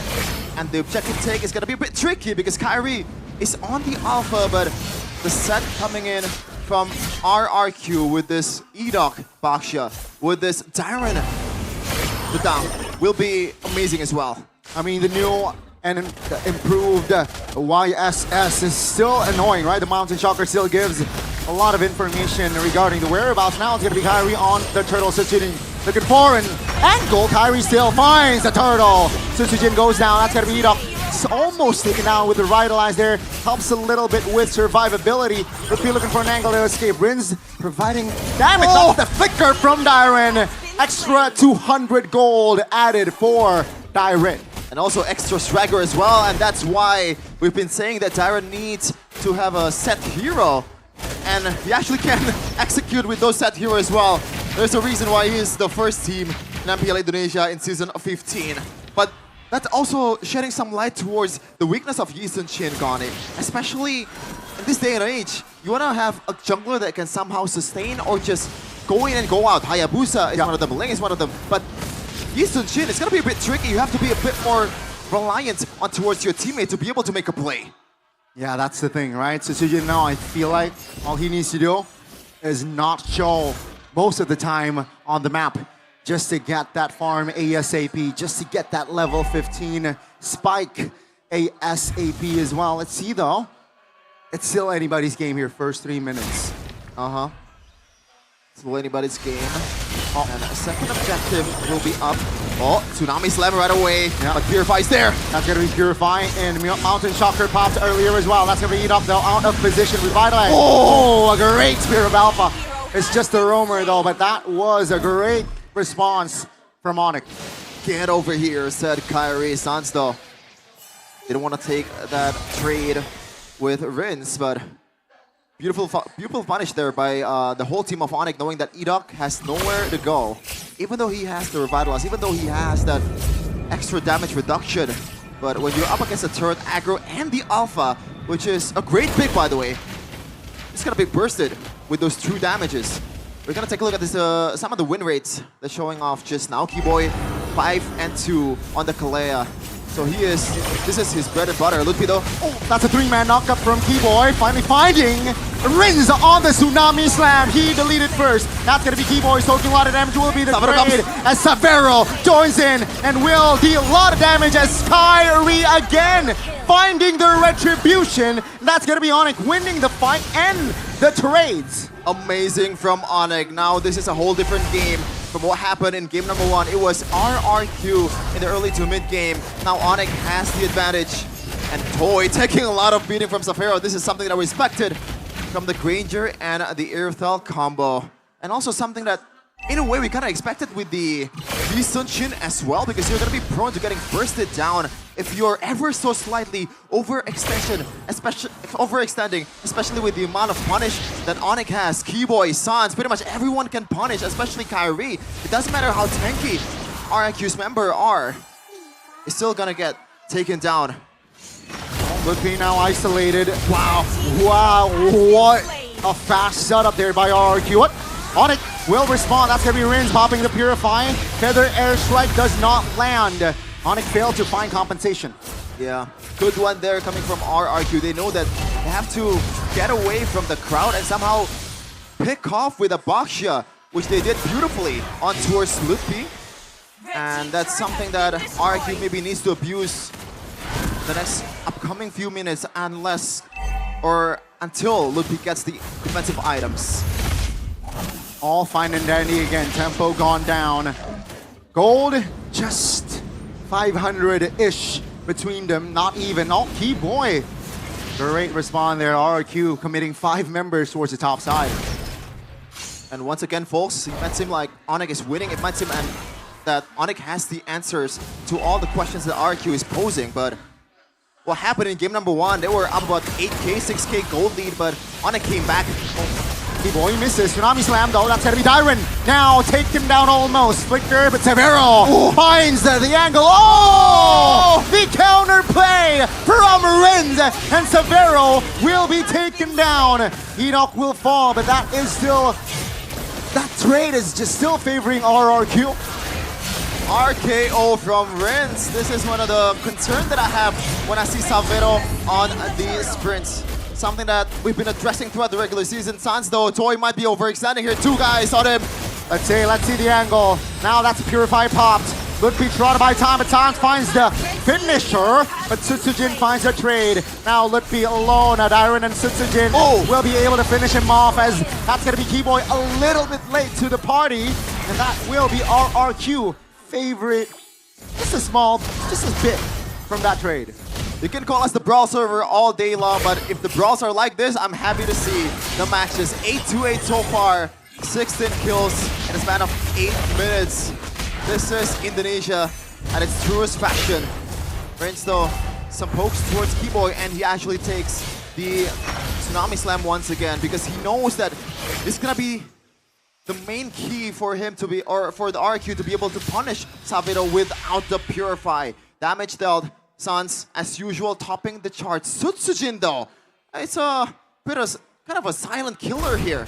Didn't really see him that much during the team fights, but 5-3-2 already. Alright, so a lot of work here for both teams, right?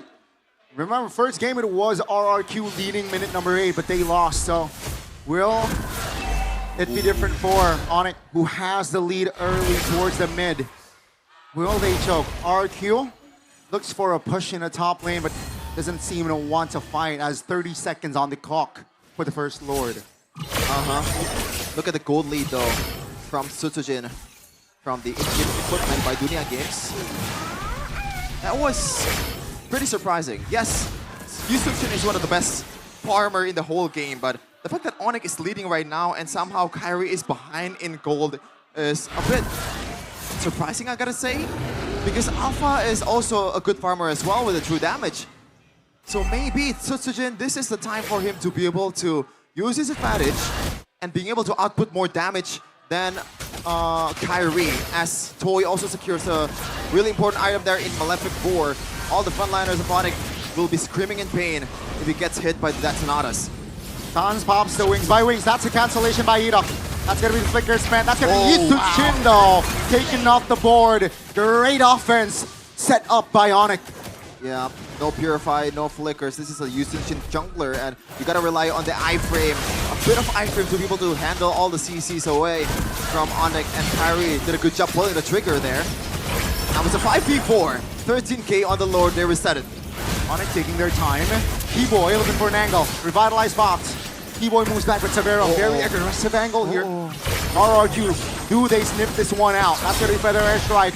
Moving back, RRQ members. Iron doesn't really find the connection with that passive. Onyx also repositioning towards the Lord. That was a good cut coming in from RRQ. They know that somewhere Savero is lurking. It's gonna be the danger. Oh, Tsunami Slam! Yep, on towards Enoch. This time he will fall. Iron finds a flank!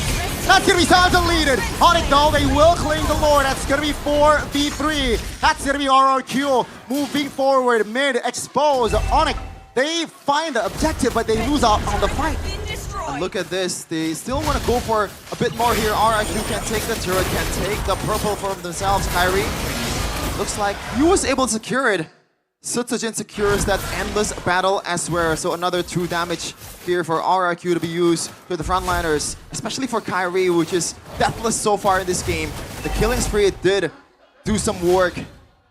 And this 11th mark, Onyx 2k gold lead, and the Lord is coming up in the bottom lane. The siege potential of this team is actually crazy. You have a not a melee EXP laner, and also Savero, San's gunning them down. Tsunami Slam! Oh no, that's gonna be one Tsunami Slam to engage the fight. Onyx though, HP bars not looking very great. Rita perched it down by Savero. Great positioning on it now. They will lead the charge with the Lord marching bottom side. I was wondering like what item did Adok take because that was too fast. Yes, he is 056, but I don't think a Baksha with the Poisons and also the Revitalize is able to go down that fast against Savero's crossbow. My oh my, Sutsujin though, he is just farming all along the top side. Feathered airstrike wins! That's gonna be almost a solo kill, but that was B-Boy deleted. Looking pops the bench, Kyrie looking for an angle, but Onyx, they will not force more. Sutsujin from the mid angle. Kyrie pops that retribution just to get to safety. Great recovery though from RRQ, despite them only having 4 members earlier. Yeah, for sure, and when you look at the map here, it still favors Onyx with the turrets, but for the long lane, oh, it actually is equal. But for the long lane, RQ is leading. There is one inner turret for themselves, so they can set this up a bit better with the fact that they can play that. So RRQ, despite them having a decent team, they have some fighting power in the objective fights. It's gonna come down to Sutsujin and how he finds the angle. As you can see here, the gold lead from Sutsujin. Oh my goodness, I feel like it's only 30 seconds ago he secured the endless battle. Now, Malefic Roar right away. A huge item for himself. The person on the front line of Savonic. And the gold lead is slowly dwindling down towards RRQ. It's all equal in kills, all equal in structures. It's a matter about how you execute this. Oh, they're trying one. RRQ looking for the commitment on towards the fight. Onyx quick to respond and quick to be tight on the formation. Onyx now looking for some counterplay with Keyboy popping his own conceal. Doesn't find an angle. RRQ and Onyx here just looking to find an angle as 8 seconds less. Lord will spawn. Good one from both teams, considering that, or knowing that the threat was there. Tsunami Slam right away towards Tyron. Oh, that's gonna be Keyboy jumping on towards just Tyron though. Kyrie waiting for the right timing to palm that Spear of Alpha. That true damage. Oh, maybe this is going to the right time. Edok very low push Sans pop. Prince has Pelea's ult, has Tsunami Slam, and he will spot Tavera. Great face taken. Cover by Onyx. Rince knows he loses on that engage. Good reaction there from Savero. He knows that Rince is missing and he is the main problem for this Irthel. Now the fight becomes even easier for Onyx because Savero, one threat is down. Kyrie already. Spear of Alpha. That's gonna be Keyboy. Oh no. The cover. That's gonna Tsunami Slam on towards the Tortoise. That's Sutsujin. Looking for an angle. Finds it. Edo goes down though. Lutfi taking care of Sutsujin. Dyron. All of the RRQ members are almost out except Toy. Onyx again finding the right connection, and they will take the fight and the Lord. Yep, there's no way Toy wants to contest for that one. Amazing play by Onyx, but I gotta give some props towards RRQ. That fight went down a bit better than I thought. Sutsujin was able to find a flank angle and use the ultimate to kind of stand up 3 members of Onyx, but when you're up and also having the man advantage, Onyx will just easily capitalize. Let's wait and see, ladies and gentlemen. 3K now with the Lord marching, I believe, bottom side of the map here. And RRQ, they will be able, at least Onyx, right? They have time to manipulate the waves to have a 3-wave push. RRQ though, out of their base, not inside the not turtled inside their base. Yeah. This is a game for Rince and Tyron because they are the setters of RRQ. They have to somehow find a way to get this backliners of Onyx. Considering that Sans is also rocking that flicker, so maybe Rince could shift his focus on towards Sans as well. But he has a Purify, not a flicker, so he can't really gap close as easily as he usually does. Okay, that's very, very concerning for RRQ. Wind of Nature already built for Savero. Top lane though, exposed. Oh no, Sutsujin will claim that for free. That's gonna be a turret for a base turret, That's gonna be Keyboy though. Tsunami Slam on towards one. Iron immune, but he should fall. No, not yet as Lupi claims it. That's gonna be the Lord taken care of. Savero just free hitting in the back. That's gonna be Onyx just pushing more pressure, adding more pressure as top lane. It's Sans versus Sutsujin. Sans, gotta be careful. Yep, I knew that was coming. Wings by wings. Is this a solo? It's not a jungler v jungler. It's Tila Sans. Oh my goodness, Keyboy under the base. Onyx now base exposed. Ladies and gentlemen, Onyx, they will double their lead in this best of 5. The calm and composed Onyx is here. It's Onyx time, baby. They are in match point. One more step towards Riyadh. 2-0. Not really the cleanest of games because RRQ also knows how to react, but Onyx was better in that exchange. Amazing from Onyx. RRQ dig deep in the back, but it's not enough. But it was not enough. Seems like the Yi Sun Shin pick in this game did not work. And Onyx, they are 1 game away to securing the grand finals of MPL Indonesia Season 15. 1 step away and securing a slot to fight in the MSC.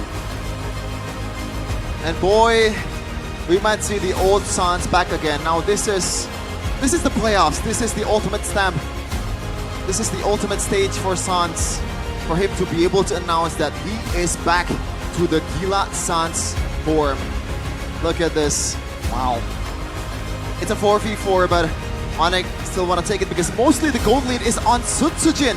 And Sans, like, I somehow knew that he's going to be outside of the map because that's the only way for him to get away from Sutsujin's damage.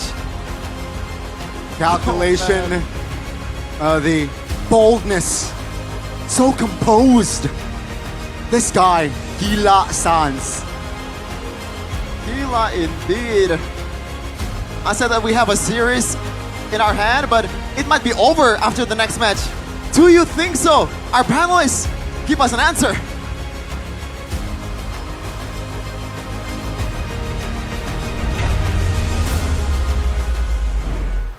Gila! Sans! Gila! Sans! Gila! Sans! Oh my. Bro. Look at that guy. Look at this beautiful man right here. This handsome dude.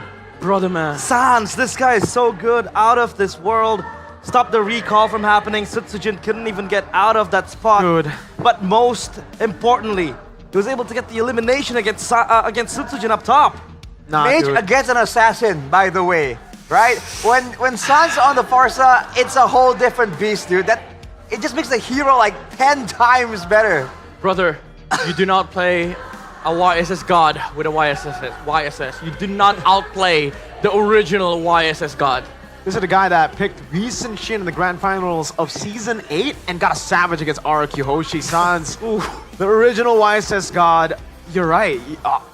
Man, what a play. The recall. You know, he flickered with a Feather Airstrike in the base to cancel out the initial recall. Then he continued to chase on because he knows without Sutsujin, without the Yi Sun Shin, it was going to be really tough to even go for the 4v5. Yeah. Dude, this guy, We thought RRQ got something there, able to get the base turret. It turns out like Onyx does not take that standing down. No way. You were shouting, is it an end angle? But it was denied by Gila Sans. It was a perfect sequence too. Like he flickered, as Mirko mentioned. When he followed up onto Sutsujin, he was going for the chase. But it wasn't really just a chase of him trying to run down the YSS. He knew Sutsujin was gonna turn. So he just stood there under the in front of the bush, waited for Sutsujin to walk out with the trace vest, and Sutsujin thought the Farsa was gonna use any skill, but he didn't. He saved up. So when the trace vest was out, he was able to stun the YSS enough for the second skill to go out as well for additional damage and pick off the YSS. And look at some of these fights, man. It really seemed like RRQ. Even we are quite confused on what the idea is. Do they want to go for the mid game, the late game, the early game? Because they were trying to go for that fight earlier, but they didn't go and focus on the turtle. They were chasing for the kills. And then afterwards, second turtle, we thought they would let it go and then let the Yi Sun Shin farm up a little bit more. And then later, they'll try again, but they dove in. The Yi Sun Shin dashed forwards, traceless in the midst of the fight. I don't know what it is, Midnight, but every single time we see Sanji pop off in MPL Philippines, Sans decides to be like, all right, I'm gonna have to do that too, That's you know? competition. Like MSC 2023, that was when Sans and Sanji both met. Again, that Echo versus Onyx matchup was ridiculous. M4 it was as well. Both of them were doing really well. And then now, after seeing Sanji play the Farsa, do that play, oh my god, remembering it gives me shivers, gives me the goosebumps. Sans says, I'll have to have a highlight play in ID as well. We're gonna, oh man. Yeah. To do that, and then later on, if Onyx ends up winning this, going to MSC to meet Sanji, I wonder who's gonna get please make it blind pick. Just make it Sanji versus Sans on Farsa. Brother, he waited for the traceless. The guy is, that's so crazy. But how is he so confident? That's against...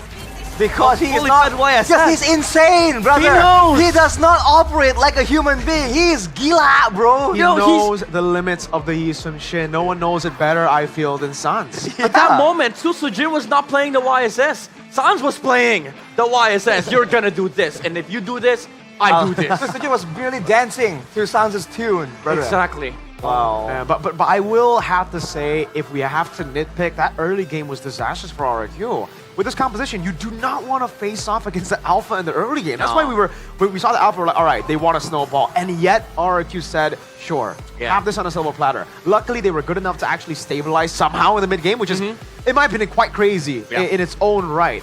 Unfortunately, it wasn't enough. Had they waited for that moment, had they traded up until that moment, I think we would have seen a possible RRQ win. But again, they didn't. They dropped the ball way too early, giving an Alpha.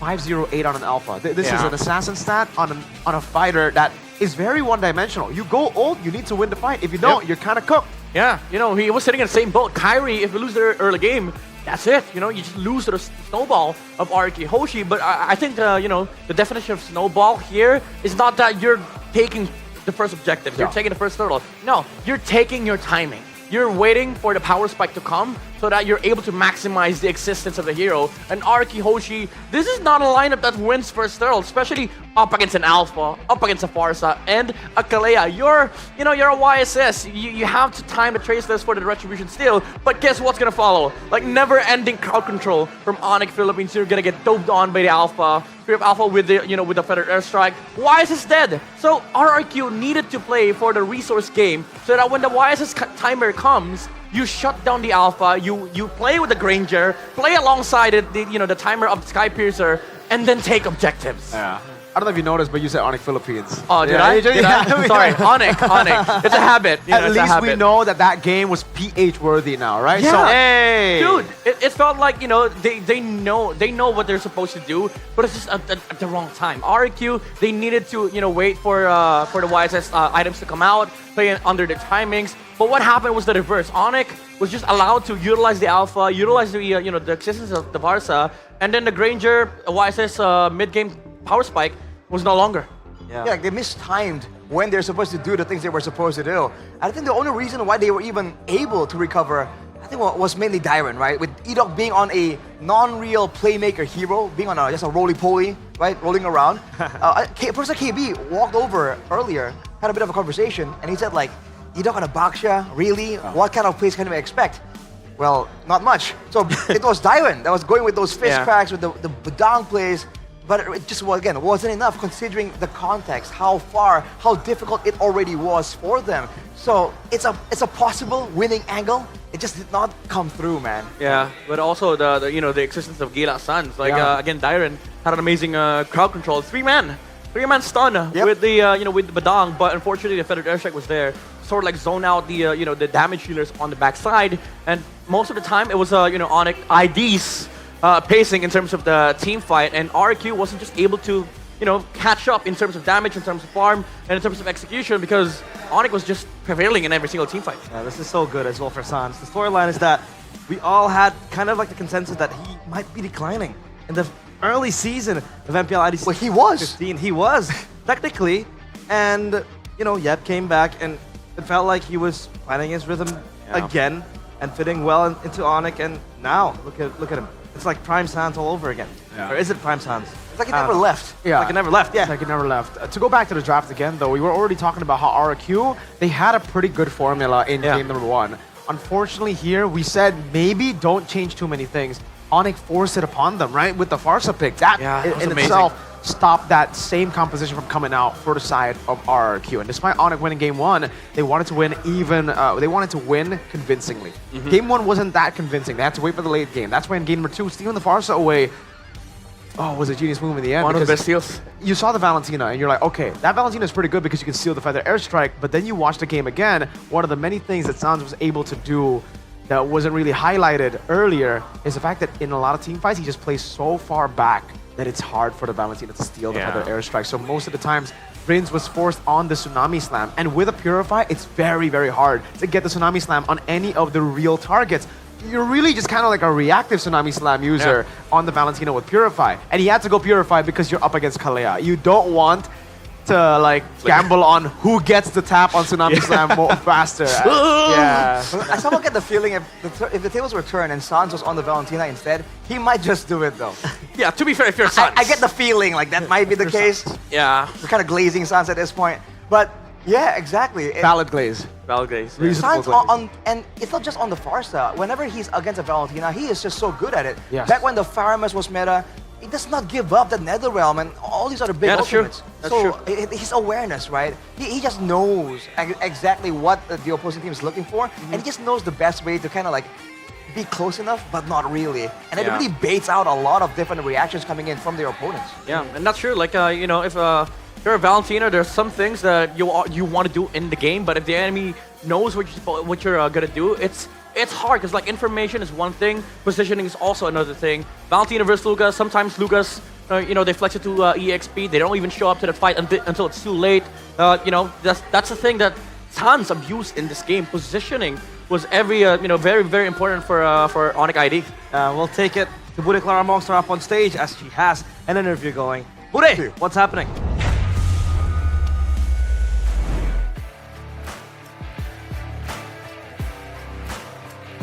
Di sini Bude berada di tengah-tengah, sedang memandang wajah-wajah dari semua super fans yang hadir di Jakarta International Velodrome. Mana semangatnya?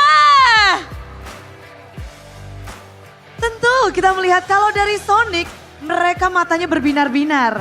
Bisa terlihat dari sini wajah penuh senyuman, namun kalau dari Kingdom, wajah mereka juga masih wajah-wajah yang penuh pengharapan.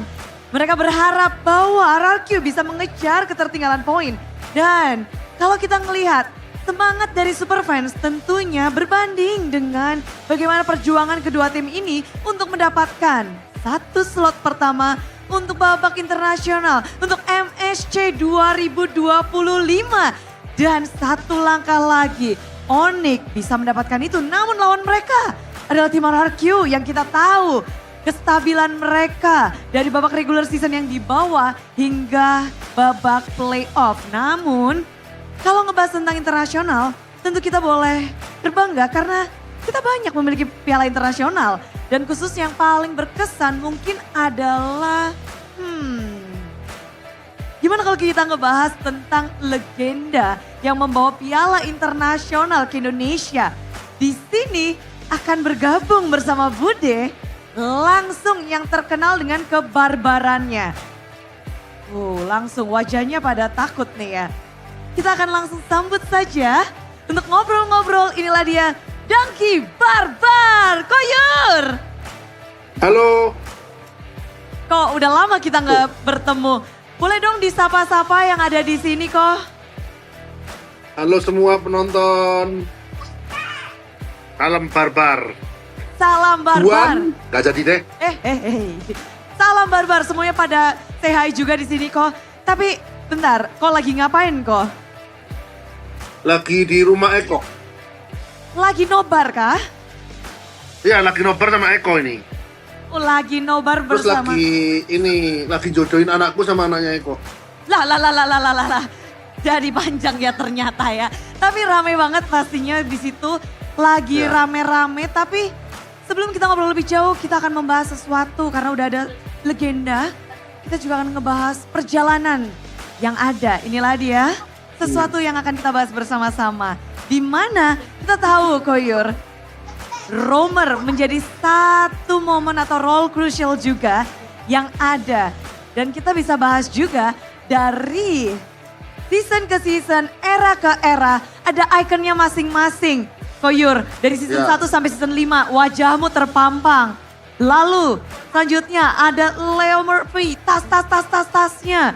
Ada Keyboy dan juga Idok. Tapi kok kalau ngelihat dari musim ke musim, gimana sih kok ngelihat ini? Ya dari musim ke musim, setiap musim pasti ada tank yang jago ya. Jadi kayak, tapi ini kayak Keyboy ini keren banget, dia bisa bertahan lama banget loh, dari season 7 loh. 7 sampai 15. Tapi kalau kita lihat dari season 7 sampai sekarang performanya gimana kok? Masih bertahan, stabil atau meningkat? Masih bagus. Kemarin kan Onyx sempat menurun. Nggak tahu kenapa, tapi memang efeknya Yep ya mungkin ya. Begitu Yep balik langsung jadi jago. Harus digaji mahal tuh dia. Oke. Tapi tentunya kita ngelihat juga selain Keyboy, ada satu sejarah baru di mana MVP regular season didapatkan oleh Idok. Seorang roamer yang biasanya jarang banget masuk ke leaderboard. Dan Koyur, kalau ngeliat Idok gimana nih sebagai pendatang baru? Idok nih potensinya gede lah. Dia memang bagus ya, dia lebih mungkin team playnya tuh bagus banget. Jadi dia kayak sama temennya mungkin chemistry-nya dapet, tapi nggak tahu kenapa Onyx yang kali ini tuh kuat banget. Onyx yang sekarang tuh, tadi kan kalahnya gara-gara game 1 tuh comeback. Jadi Onyx kemarin juga comeback juga kan lawan Big Fam. Pokoknya dia tuh kayak, sekarang Onyx yang kali ini tuh kuat banget lah. Begitu tapi kalau kuat. Idok memang bagus. Bagus. Tapi kalau kita ngebahas mungkin lebih dalam lagi ya, kok sebagai dari kacamata legenda Rome Indonesia yang punya piala internasional juga, M1 diting-tingin, ngelihat gimana sih, apa sih efek atau dampak yang diberikan masing-masing Rome, Keyboy di Onyx dan Idok untuk RRQ? Kalau Keyboy mungkin lebih barbar ya, dia mainnya lebih kayak ngebit gitu ya. Kalau yang Idok kan memang aku lihat lebih team play gitu. Jadi ya semua tergantung kayak chemistry-nya masing-masing sih, mempunyai kelebihan masing-masing. Punya, gitu. Oke, kelebihan masing-masing. Tapi kalau ngelihat ini memang momen-momen barbar, kamu lebih suka yang mana kok? Emang jiwa barbarmu ada yang nerusin tuh seneng gitu kok? Kalau aku tetap lebih seneng Keyboy sih. Oke, memang ya jiwa barbar. Kalau di musim 15 dengan adanya dua nama Rome yang terlihat juga di poster, siapa sih kok yang memang ikonik banget nih untuk memegang roamer Indonesia? Kalau mungkin memang dilihat dari performanya dari awal, kalau kemarin yang dari grup ya Idok ya kan stabil dari awal. Kalau Onyx kan setelah kedatangan Gap baru bagus. Gitu loh. Jadi ya Idok lah kalau season ini. Idok, oke.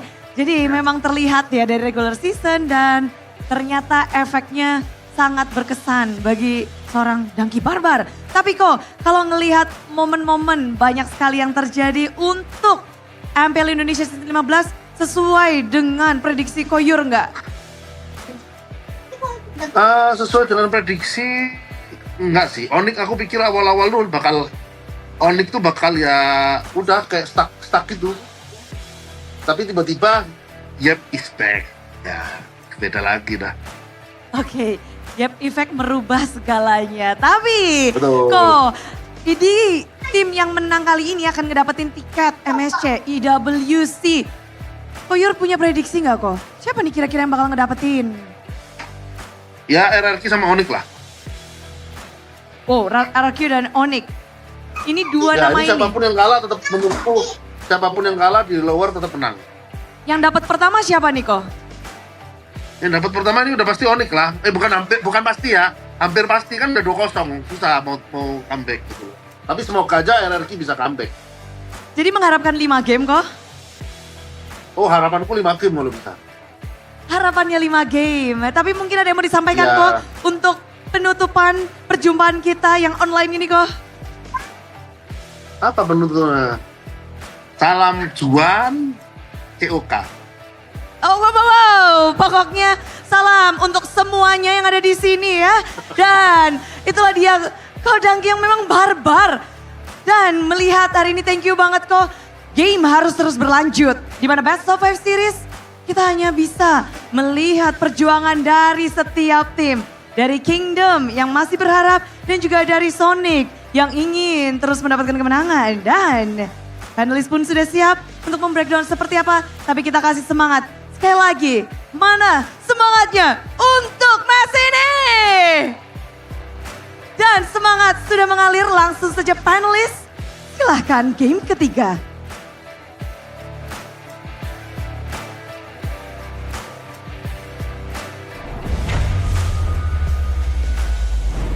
So Buri went back in time to interview an M Series winner. Donkey. Donkey. Strike. Kill. Exactly, you're gonna say it like that. Donkey. Donkey. Donkey. Donkey. Yeah. Get off me swamp. Get off me swamp. Get out of me swamp. Just want to say, Yeah. your last M Series win. That's true. That's true. Hey! At least we have one. I'm There's just a stating region with that. facts. Oh, LFL. Oh! Name drop. Gideon. Wow. Any more? Any more? Any more? Yasu. Gives a shout out. Oh, Oh, man. whoa. Husky.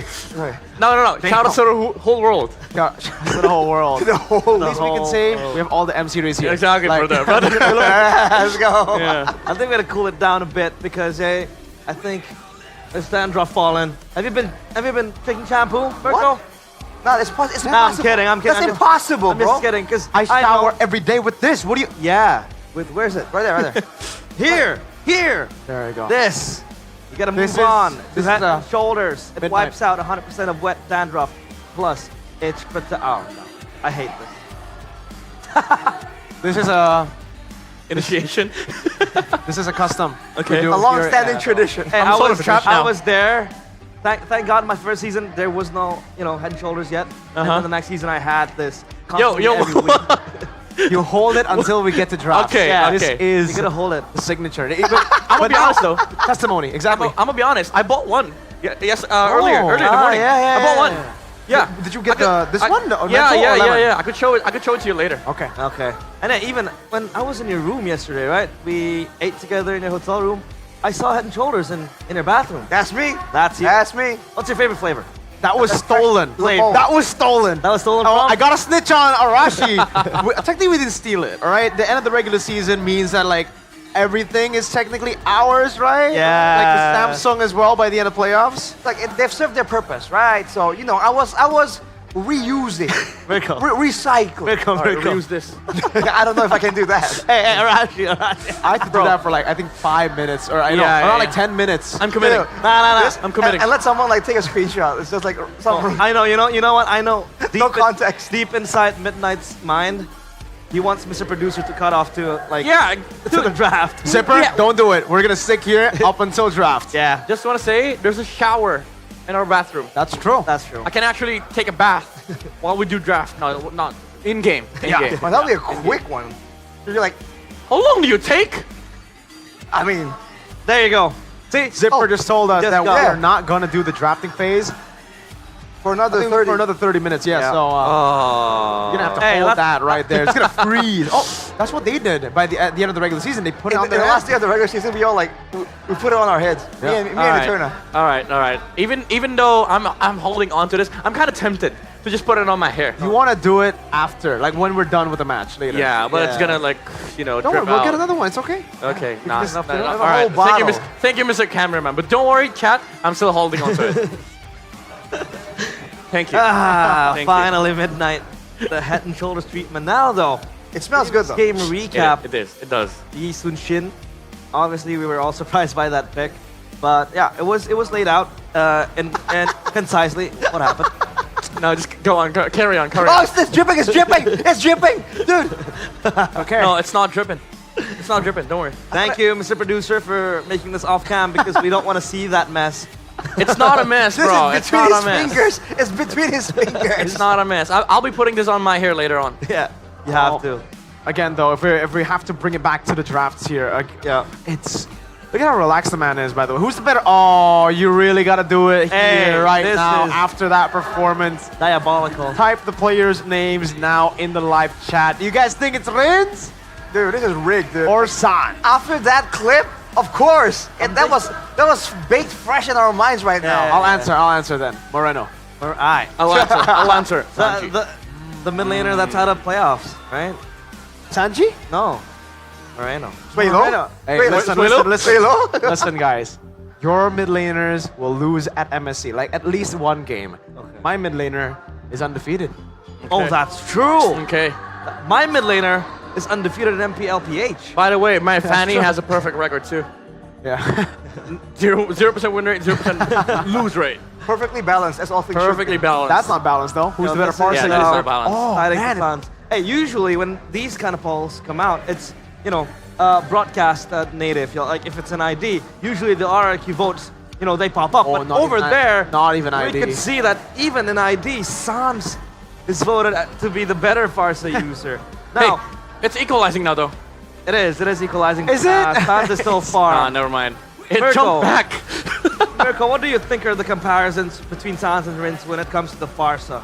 Again, when it comes to Sans, he's crazy. The mechanics on that kid, man.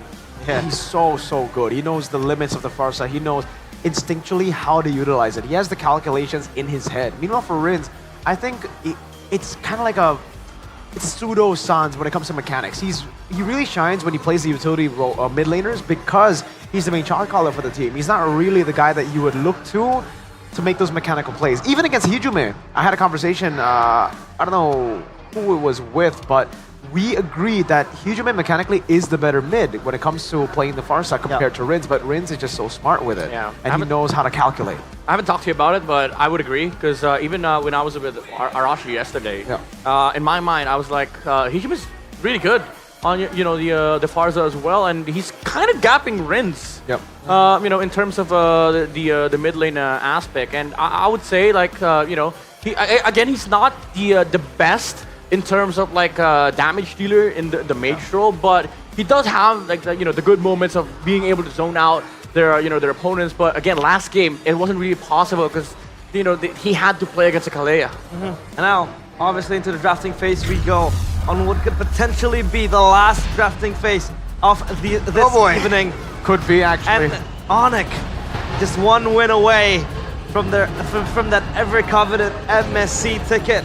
And EWC, will they be able to make their way in a quick notice? But now, drafting phase presented to you by the from a smartphone, Samsung Galaxy S25 series. The Lucas band coming in from Onyx with the Juicing and the chip as well. As for RRQ, it's the Fanny and the Boxia. The immediate extra band there, with knowing that the Fanny factor is well at play. Now for RRQ, they're banning the Boxia as well. So, Loyi. and even the Kalea. Sans Loyi open. Oh my goodness. Oh go for my it. goodness. There's no Boxia, there's no Kalea. Yes, Ah, will be the no Loyi. reason Both not corrected to. at the same time. Yeah, I mean, dude, guys. Oh no. Time to drop the beat Let's of see. the It's gonna be the Joy, Fredrin, No, up for no, grabs. no. They can take the Fredrin, right? But Onyx can go Harith. Harith is still up as well. Like, now it puts RQ in a tough position. Oh, they go for the... Oh, this might just be a give in the game. I don't like that at all. What is this, Fredrin Harith? Yeah, Fredrin Harith. That's Harith. Harith, Fredrin. There's no way. There's no. Oh my goodness. Badang even, right up against the high-lows. Or Glue, just pick it up. Oh, they go Ling. Okay. I think they already have enough with the Harith, I guess, to deal with the Joy, so they go for the Ling instead. Yeah, at least this gives them access to the late game. You can just trade against the Joy. This is really popular as well in MPL PH, the Ling versus the Joy matchup. You're never gonna be able to threaten the Ling, especially on the side lanes. He's always gonna have that attempts of plays. He wins the 1v1 matchup. And now RQ goes back to the Granger. I would say RQ is in a similar fate here, where you have to sort of like get a formal control in the early stages of the game, and then have that huge power spike with with the Joy getting the Stardom side, Holy Crystal, and end the game before the Ling gets out of control. Because at this point, RRQ, they have to keep in mind this is still Kyrie's Ling. They're always going to be able to make space, and late game, the problem with this lineup is that they don't deal well with the split push, not just from the Ling, but also the diversion plays coming around from the Lui. We've seen again and again, nowadays, the diversion can also be used just to facilitate faster rotations. And as a result, you're going to have pressure in all three lanes. And without pressure, you can't set up for ganks. You can't set up for dives. You can't really get extra farm outside of your own jungle and lanes. So that is something that a lot of teams have been able to use with the Loyi. It's not only about the pickup or teamfight any longer. And counter though. just to talk about how ridiculous it is, because hero encounter, whatever. For Yeah. me, I'm still on the Sans on the Lo Yi. He's been inconsistent in the regular season, right? Mm-hmm. He has a 100% win rate still on the Lo Yi. Oh So my there's one thing that stays constant despite that inconsistency of Sans in the regular season. That is scary. Indeed, but obviously, 33% in the hands of the Ling, but I don't think that's gonna be, representative of what's gonna happen. Good here. ban though, no? The Cho ban. But I want to talk about the Hilda ban. Is it necessary to ban out the Hilda? Because I think more Badang, to be fair. But if RRQ picked the Hilda, they don't really have a setter, right? So, I think it's just to limit the options of Dyren, because Dyren has been really good at the Hilda, but there's so many things that Onyx can just pull off. There's the Gacha, there's the Badang. I think the Cho is a little bit unwarranted here for the side of RRQ, considering that they have a Hylos. And Onyx removes the Farsa. Oh yes. My goodness. Yeah. Heave is still there, right? But is it strong enough? No, not against the Ling and Lo Yi, man. I mean, as a Farsa, you can at least wings by wings if you get caught by the diversion. On Yves, you just ult and die. Yeah. RRQ? A Faramis game? I think even worse. I think against Lo Yi Harith. Yeah, man. I mean, you'd understand the the sense of getting up from the Faramis here, but it's just like the core idea of this lineup doesn't really work that well against Onyx, and you're not really solving the split pressure from the Ling. I think even though it's risky, you might need to pull off a Novaria here for Rins. You need that team fight and vision aspect. Well, that works. The Selena division against the the Lu Yi, and also the Abyssal traps that can be utilized in the early game to sort of like make space for this lineup of RRQ. So that's why they banned the Cho. They want to go Selena, Probably. they want to Shanpu. Onyx, if they want to go crazy, I think going for the Tigreal can work, no? But if they don't, Badang Gatot is probably the safe answer. Or, if you want to go crazy, you could pick up both. Badang Tig? Badang Tig. Damn. Because honestly, I don't see any problems with the Badang being on the XP. Right, especially there's an option for Ludwig to go with a bit of a damage approach as well. Maybe not full damage like what Nino does, but half-half. Still gonna have a lot of potential pressure, especially against the squishies from the side of RRQ. But Phoveus is the pickup here, so a lot of ways to stop the forward momentum coming in, even when RRQ are trying to barrel through with that glorious pathway. RRQ, does Edok play the Guinevere? I think they need to answer this Badang. I think he has picked it up, but I think it goes Tig. The good old Edok would probably just be the Tig here. Yeah, it's a little risky, but if you put the if you get a Guinevere here, you shut down the Phoveus, shut down the Badang.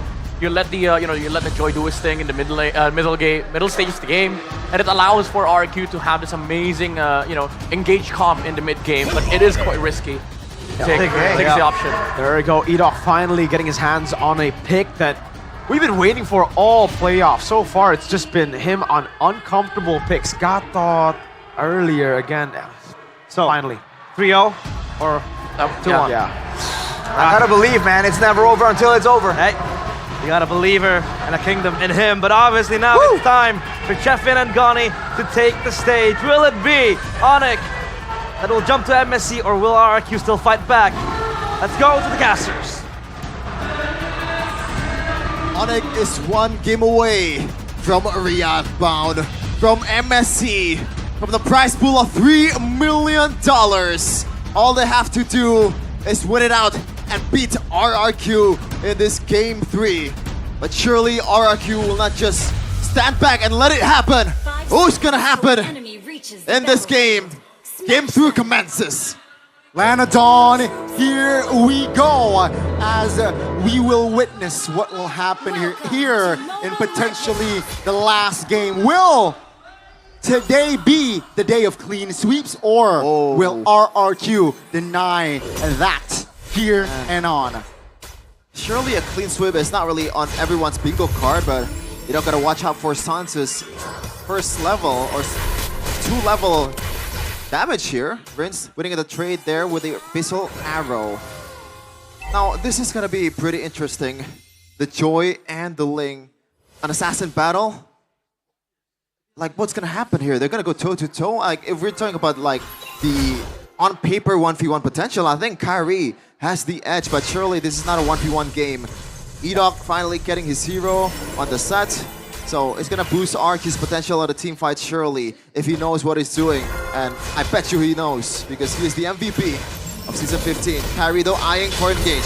Let's see, Irok still has the flicker, will not be able to have the time to flicker out of danger. That's gonna be first blood for Onyx. Oh, very quick on the uptick, and that's the advantage, I guess, for essentially both junglers because the rotation speed is amazing for both. But Kyrie was able to get there fast enough with the flinch poise. Emblem though by IndyHome. Let's see the usual fatal for Kyrie. But so far nothing that's super interesting here. Maybe the mystery shop from Savero. So he wants to snowball a bit instead of just tanking up the damage. And he thankfully has the Purify for him to be able to just tank the CC from Edok if he needs to.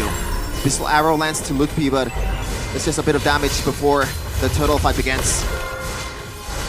Let's see here. RQ, they seems like they have Prio. Dyron level 4, Rin's almost level 4, but yeah, Onyx seems like they will not force a fight here. Oh, perhaps I might be wrong. Sans with the diversion play, Rin's caught off guard. That's gonna be Dyron here. Glorious path by Lukby with the engage finds Edok. Revitalized popped. Onyx, will they fight more? Edok under the turret has the implosion. But Edok will fall for Lutpi. Yeah, trades all over the place. It looked like an easy total for RRQ. But San said, no way. Kyrie though, is that a steal? Yeah, Retribution used, so orange buff taken away. Keyboy hasn't engaged. Oh my goodness, Sutsujin, level 6. Oh, the damage should be enough as Kai jumps in! Sutsujin finds an angle to get away. RRQ, they have counterplays here as 4 members is onto Kai, the leaded Keyboy, isolated. And this should be a free kill as a glorious pathway actually committed. Oh, no way! The cowboy shot! The minuscule mechanics actually favors the Sky Kings. Gila Sans again. What was that?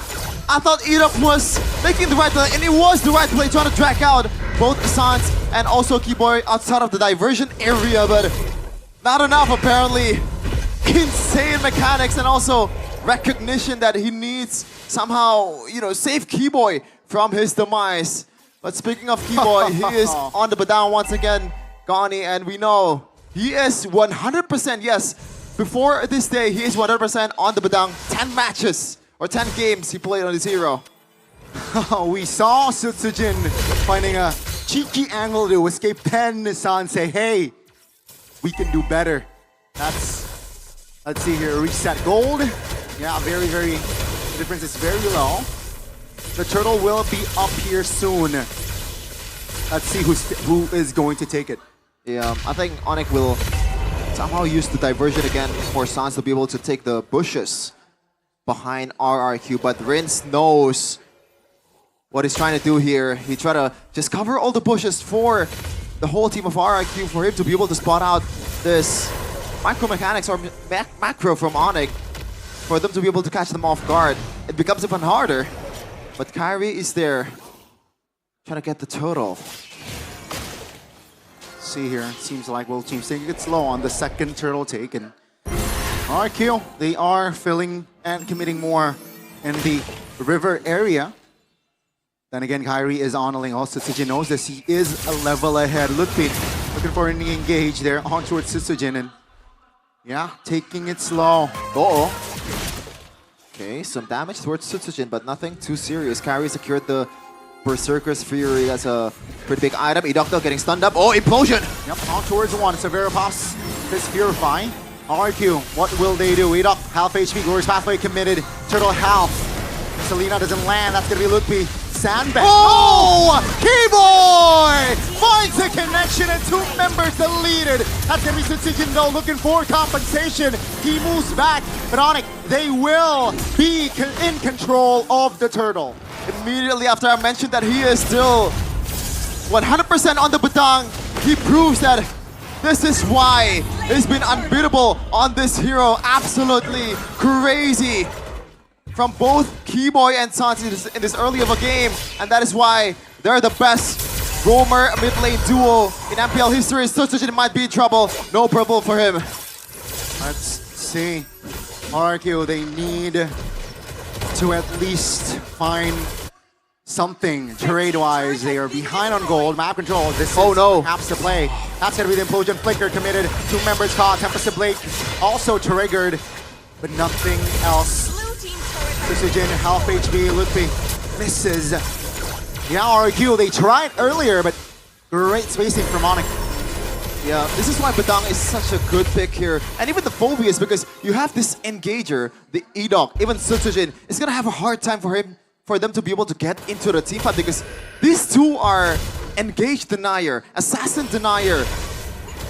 It is difficult for them to make the right play when you have these knockups, when you have these cancels from the first kill of Keyboy, and also not to mention the fist cracks that has been on point in this game. It's 1v1 once again, Sutsujin and Kairi. This time Sutsujin will take on a jungler, not like the last game. Seems like they will not commit on towards a 1v1 just yet though. Yeah, both teams taking it slow on it. They know that they have Prio here, 2k gold, top lane. Almost, right? Almost taken down. So, yeah, map control. It's all blue for now. Yeah, and I'm not sure if RQ wants to contest this. Yes, they have the tools.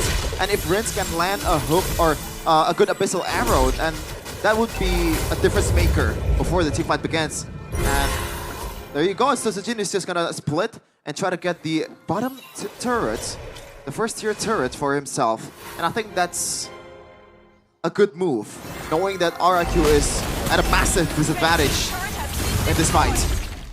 See here, Kairi pushing bottom side, but hasn't really shown. So the fog of war here, playing it with it. There you go. That's the show from Kai. No real call just yet here from RQ. Keyboy spotted out, taking it slow as the turtle will shift, and it becomes a lord. I'm not sure if I saw it correctly, but I believe Kairi picked the magic shoes in this game. That's so weird, considering that he's up against a Selena and also Edok. I think extra CC immunity will come in handy if he's ever, you know, get stunned up for a long time. That would be a difference maker. There's 25% of CC immunity or CC reduction should be something that he's looking for. Onyx, they're not biting on towards the objective just yet. They know that the long lane presence of Kairi will help them immensely before they want to take the objective. Wow. Just the play, right? Onyx, they know they have the far lane prio, so they are right now just manipulating RRQ and not forcing a fight. Bottom side, the far lane threat is very evident here in the third game. Yeah. And currently, right now, I don't think they have enough damage to do this kind of play. This Edok and Toy burst down towards the lane. If the Granger gets the item, yes, maybe they can do that, but currently, no. Edok, though, can still play. He might be looking for someone, but no conversion just yet. But back to the point, so Kairi can just stay in the long lane as long as he wants to, and the only thing that can kill him is probably Rince landing a solid arrow. Even then, the Tempest Blade is an easy get out of jail mechanic. Yep. Seems like diversion play will be top. Ludwig now will be taken down. Oh, Keyboy no. doesn't find the connection here. Onyx 5v4. Dyron now looking for a fight. Keyboy goes down. Now it's going to be a 3v4 still. Heavily favoring the Kings of Kings. Okay, good one there from RRQ, knowing that they can use the initial stun from the Hylas to combo it up with the Abyssal Arrow from Rince. Now it's a matter of Kairi, can he execute this retreat? Edok is eyeing for an implosion, eyeing for a stun, for him to get Kairi down from the wall. Severo is still in the vicinity. Times now. Juicy target. Shaman Force popped. That's Edok finding the implosion play. 2 members of Onyx deleted an RRQ. They will take the Lord. Never doubt Edok gonna set heroes, and this is his bread and butter. The tick, the implosion, the game-changing plays of the MVP of the regular season finally coming to fruition here in the third game. And it's not late just yet. They still have the chance to get back in this match. Yeah, Edok again just strikes again. Let's see though, with this first Lord in hand, will RRQ be able to take fully control of the map? Toy, that's a big item too, Wind of Nature. Just to deter Kairi's potential, and after what happened in the second game where he pretty much has a bounty in his head, with that 1-1 Kyrie, 1-1 Ling interaction, surely he wants to rush this Wind of Nature as soon as possible.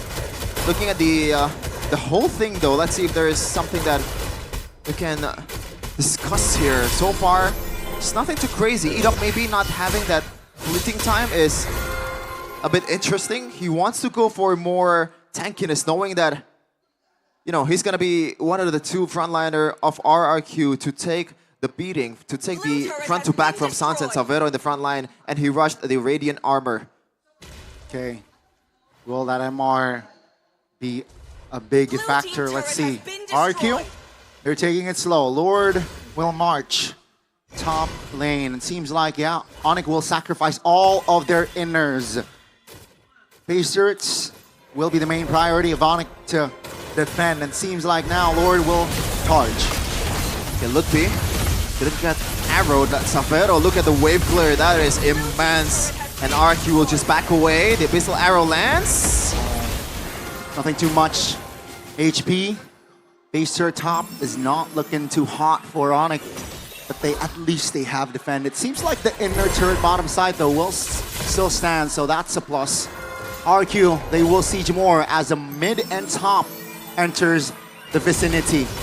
Let's see, Toy healing out damage here, defending the top lane base. RRQ not forcing anything. They have Pariah on the jungle, so at least Kai does not have his purple buff. Toy starting to hit a bit harder here in the late game. 13-minute mark diversion. Do they read it, or is there someone who's gonna go there? It's Keyboy, but I'm not sure if he wants to make a play from this place unless he has the conceal, but Edok reads that out. Seems like would be half HP. Savero though alongside Keyboy here. Tyrannosaur enforces, dealing out the damage. RRQ, oh my goodness, in back. Toy repositions Kai. Will trigger that Wind of Nature. Iron and Keyboy should fall here as Sutsujin finds an angle. Oh, it seems my like God. Onyx, they're too tight in formation, and Sutsujin will fall for 35. I thought it was over. Oh, diversion again. This might be huge. Can they read it out? It's Savero! Savero and Toy! And Edok this time should be deleted. What a creative play coming from side of Onyx. Onyx will never be underdogs despite them losing in economy. They came back 16k down in the biggest stage of MLBB. MPL Indonesia Season 15 is just another day for them as they shift their focus towards the Lord. Oh my goodness. That's going to be Onyx taking the Lord. Rince trying to salvage something, but no fruition for now. Now, here comes the concern. Renz, on this kind of situation, he's not that useful. The wave clear is not there. Unless he lands a perfect arrow to the perfect target, that's the only thing that Renz can do. But with the level of focus that Onyx players has and the mechanic that they have, I'm not sure if he's gonna be able to land those, especially with the fact that Renz will have limited room for him to be able to, you know, shoot these arrows, because the map will slowly but surely be leaning towards Onyx side. Oh no, that's a land. On cue. That is an arrow landed, but oh my God! Savero finds a solo in the mid lane. Toy taken down, Lord still marching, healthy in the bottom side of the map. That's illegal diversion. Where to? Bottom side turret now. They want the base turret. Onyx is already invading the home of the Kings. Now that's gonna be Dyron under the turret as well, taking some heat. Oh my goodness, that's an implosion, but the damage from Onyx is just too much. Now it's going to be Onyx running for the hills as RRQ. They actually have defended. 4 members of Onyx will down for at least 20. And Jakarta International Velodrome roars with the turnaround from Edok. How? That 4-man implosion was huge. Forced out the Purify from Savero, but there's no Zaman Force. There's not enough HP. There's not enough shield for him to be able to survive that one. We're gonna take a look at the replay here. Edok spotting, I guess, the overzealousness of Onyx. They just grouped up, knowing that Edok is in front of them. That is not something that he should do against a Tig. This is a hero that brought RRQ or Onyx in M5. Came back from 16k down. Surely they know better. That's the thing, man. A little bit of autopilot right then and there from Onyx, right? Just inside of the base. And yeah, a team like RRQ with a roamer like Edok definitely will capitalize on that autopilot coming from their own opponent. So it's another reset. Keep in mind, we are 16 minutes in.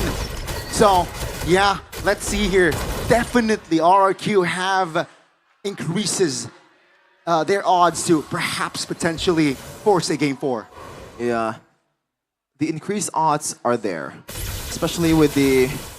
Oh, it looks like for this Lord in particular, Onyx has the advantage on the long lane because there's no inhibitor turrets for RRQ. So again, that's something they can use, especially this is Kyrie we're talking about. You know, he's gonna be there in a few seconds with the Finch Boys as long as he has that purple buff for him to be able to expend his energy a bit, you know, a bit freely. Now RRQ will pull the trigger on towards the Lord. Kyrie decided to recall because he doesn't have that purple buff. All right, so Kyrie did not show in the bottom side. Fist crack, Onyx looking for an angle to perhaps enter the river. That's the winner crown. Trigger, oh, would be very low. He will be broken down. That's gonna be Sans flickering out, though Savero taking out RRQ. The Kings of Kings have answered back. Kai finds a shutdown, but RRQ, they are moving forward as again 3 members will be down and out. Only the dynamic duo of Sans and Keyboy can stop this avalanche from RRQ. Can they do it? Low, Glory Southway committed. Sans stunned. That's gonna be Toy focusing, locking the turret. And ladies and gentlemen, this is not the day of clean sweeps. We are going to game 4. Oh man, all in the back of Edok. MVP. Say it, MVP. With some MVP performance. What a match and what a performance from this guy right here. The sophomore is carrying RRQ to a W and to prolong the series to game number 4. Oh my God. RRQ answered back and the kingdom erupts. Jakarta International Velodrome. A burst of momentum for the King of Kings. They're up against the Sky King, but there's a reason why they have the moniker King of Kings. They can't take down these teams. There's a reason why they are the number 1 in the regular season. The consistency and also the composure for them to be able to stay in the course, believing that they can achieve this and come back from a difficult odds. And also keep in mind, at least for this series, the team that has red side Chefin won the game. So I think that will be something to keep in mind.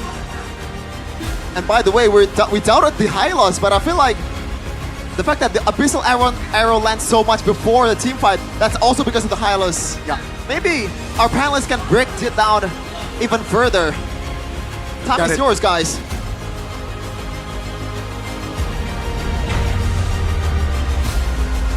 Rejoice the kingdom. And if there's someone, a single player that the kingdom can pin their hopes to, it has to be Edok. Do I have an Edok card? Look for I don't think so. But dude, that is why he's the GOAT, you're man. unlucky. That is why he's the GOAT. Oh man. Oh dude. Yeah, this guy, obviously. There is a so reason. good. Realize we called the Tigreal. It's like, Yeah. all right, Yeah. they lost in the draft. They need Edok to go Great on a equalizer. Franco or Tig, and they got, oh man, what a.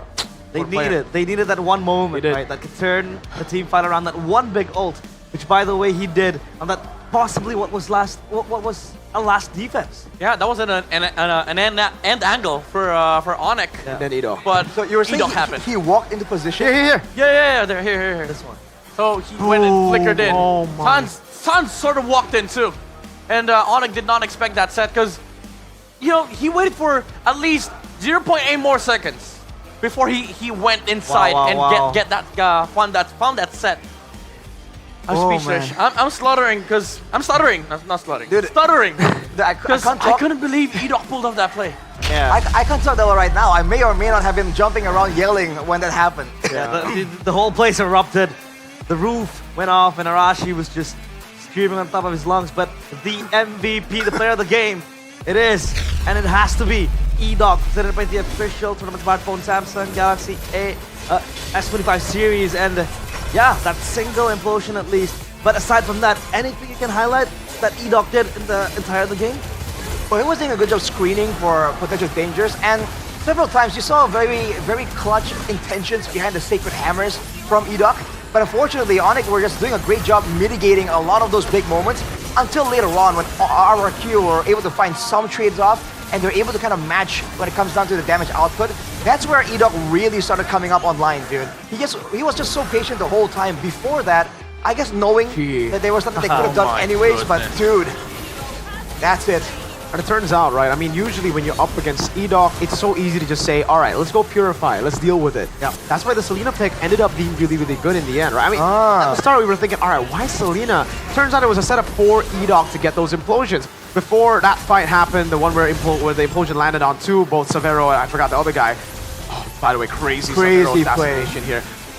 When this happened too, the Purifies had already been baited out, you know, from Savero, and it was just, well, in the end he actually did it, but like before that, the turning points when they were able to slow the game down. I will say though, for Onyx, I think we also didn't expect the link to come through. We expected something like a Fredrin just to shut down the Joy and then have proper ways to deal with, again, this kind of composition. They went for the greedy route, they went for the comfort route in a possible last game of the series, and ultimately it went to RRQ. They can't let their guard down like this. They gotta stay consistent. Remembering, again, RRQ, even though we have seen them kind of neutralize in game 1 and 2, they're still #1 in the regular season for a reason. Edok and Dyron. Actually, 2 reasons then. Yep.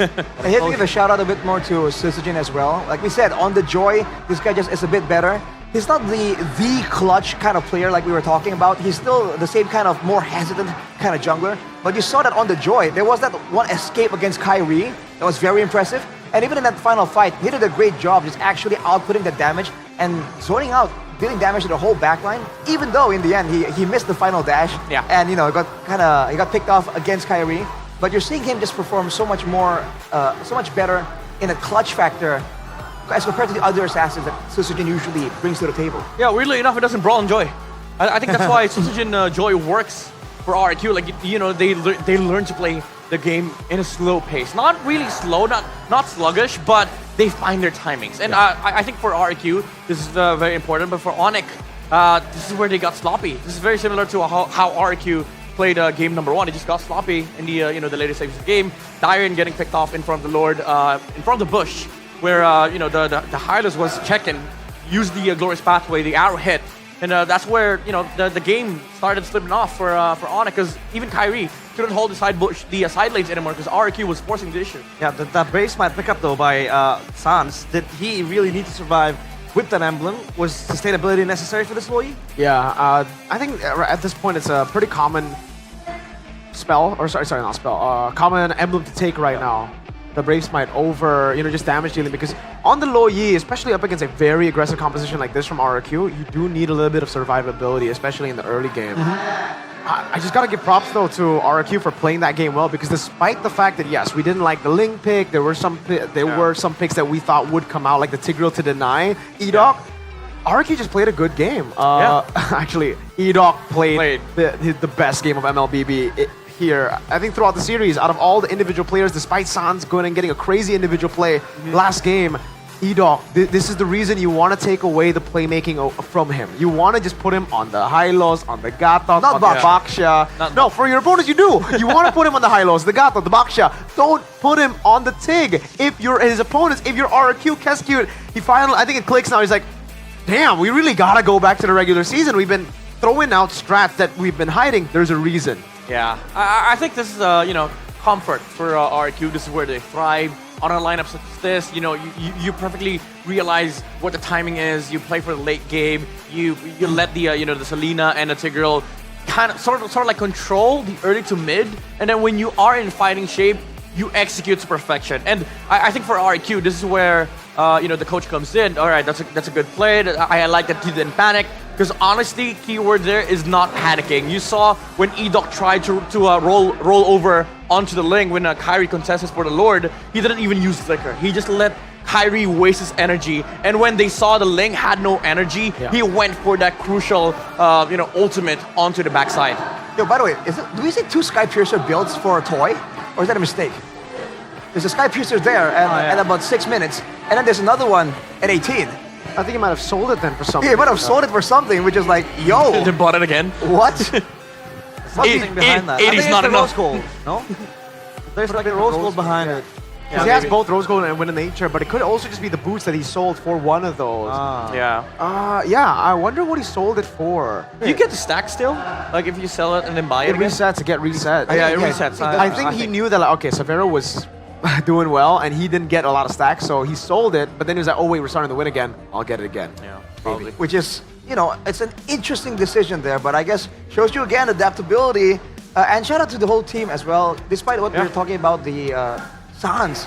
Was it 100% win rate on the low Yi? It was. That cracked it. No, not any longer. It's gone. The fact that the Selena, aside from just burning the Purifies, spamming out those Abyssal Arrows kind of gave RRQ an idea of where they were. Yeah. And for the most part, despite some really good diversions made by Sans, in some really unpredictable locations, they were still able to actually spot it out and cancel it. There were 200% that was taken away.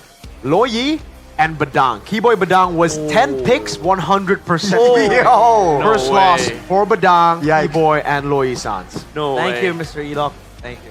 I mean, I still, stand by what we said earlier. They should have just taken Tig.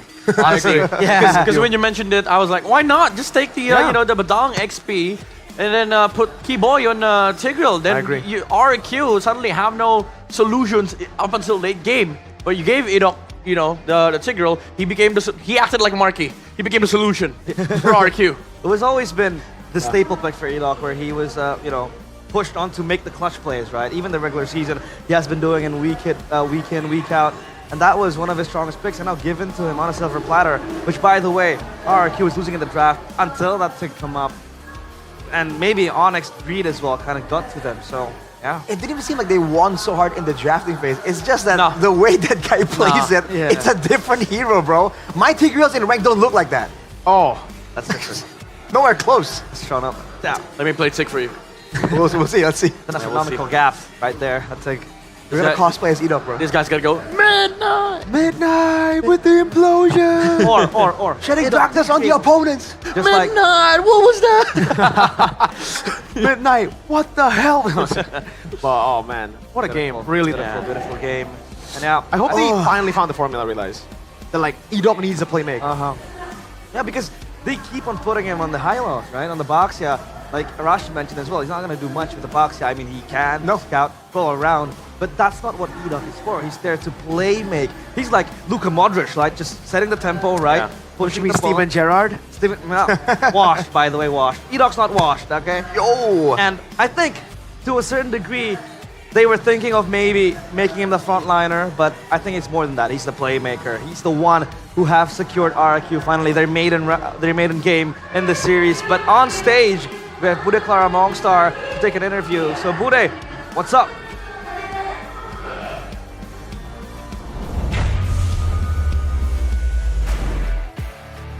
Yas Bude di tengah-tengah sini sedang menjadi saksi juga nih. Kira-kira siapa antara Onyx dan RRQ yang akan mendapatkan tiket MSC at EWC 2025. Dan telah bergabung bersama Bude yang udah punya tiket untuk MWI. Ciko. Halo Bude. Congratulations untuk Onyx Pertiwi. Terima kasih. Menjadi salah satu perwakilan dari Indonesia. Gimana sih perjuangan Onyx Pertiwi untuk mendapatkan slot di MWI in Riyadh nanti? Seru sih Bude, penuh air mata dan drama ya. Tapi drama-drama yang asik sih. Seru, berdarah-darah lah pokoknya kita. Berdarah-darah ya? Karena kita tahu perjuangannya nggak mudah dan sampai hari ini pada akhirnya kita sudah punya 2 perwakilan dari Indonesia untuk MWI. Namun ada yang kita akan lihat spesial, ini dia. Inilah yang akan kita bahas bersama-sama. Di mana One Game, Two Champions ada MSC dan juga MWI. Tim Vitality dan juga Onyx Pertiwi akan mewakili Indonesia. Sesuai yang sudah kita lihat juga dari perjuangan mereka, dan dua tim inilah yang akan bergabung ke dalam MWI. Melihat gimana peta kekuatan Indonesia untuk MWI, gimana sih dari Coach Chico sendiri? Kalau dari aku masih tetap sama sih. Keyakinanku tetap Indonesia jadi salah satu perwakilan region terkuat di MLBB Women ini ya. Cuman mungkin kayak kita harus lebih aware lagi sih. Jangan sampai kayak tahun lalu kayak tim Filipina kan tiba-tiba kayak lumayan cukup dominasi lah. Bahkan di grand final pun dia dapat skor yang sempurna gitu kan. Out of nowhere tiba-tiba yang kita tahu tim Indonesia, tim Vitality benar-benar diunggulkan. Banyak yang mengira mereka bakal menang tapi ternyata kejadian banyak sekali. Ternyata internasional tidak bisa ditebak. Namun kalau untuk internasional sendiri gimana nih persiapan dari Onyx Pertiwi untuk masuk ke dalam babak selanjutnya? Banyak lah yang kita juga mau coba adaptasi kan untuk di di Riyadh nanti karena itu juga first time lah buat kita gitu. Kayak gitulah kayak mungkin kita udah dari jauh-jauh hari lah preparation ya. Preparation, namun kalau ngelihat dari banyaknya tim-tim yang nanti akan bergabung, udah kelihatan betul mana nih yang harus diwaspadai. Region mana atau tim apa? Mungkin tim selain Filipina ya, ada Malaysia, terus Vietnam juga kebetulan kemarin tim aku kalah Bude di group stage sama perwakilan dari Vietnam. Nah itu juga perlu kita waspadain. Sebenarnya semua region kita samaratakan lah, kita harus waspada gitu. Kayak udah banyak banget berkembangnya ya. Seperti yang Vian bilang bahwa mau menunjukkan juga bahwa kita sebagai Indonesia, atlet-atlet Indonesia juga harus bisa. Nah, harus berkembang. Tapi ini kan udah dapat tiket nih. Sistersnya udah dapet. Dari Chico sendiri gimana sih ngelihat match sekarang di mana final upper bracket ini dua raja sedang bertarung? Seru banget sih Bude, apalagi kayak audiensnya kayak banyak banget gini kan. Terutama untuk Onyx lah, kayak Onyx sekarang kuat banget kan Bude.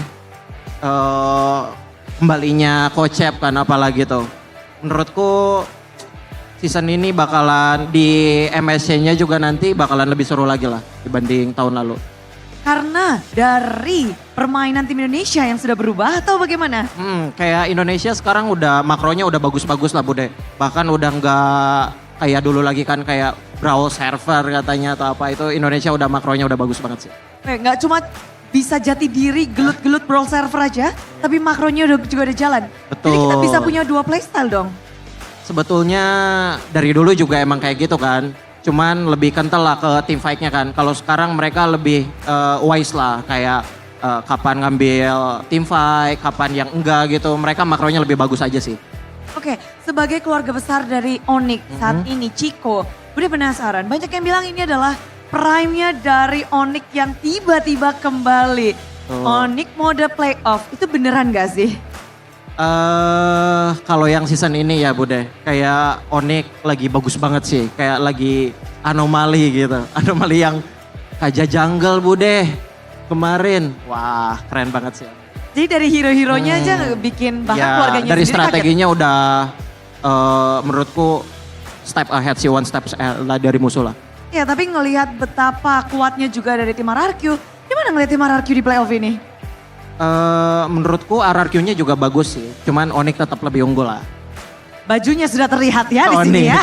Oke, di sini masih mengharapkan tentunya Onyx Pertiwi sudah ngedapetin tiket untuk MWI. Sekali lagi congratulations dan selamat berjuang untuk Onyx Pertiwi di MWI 2025. Dan kita masih akan mencari tahu siapa yang akan mewakili Indonesia untuk MSC. Slot pertama Grand Finalis dan juga slot pertama untuk Indonesia di MSC. So, kita penasaran banget. Game keempat atau bakal jadi game kelima. Langsung saja kita lemparkan kepada para panelis. So, panelis, go.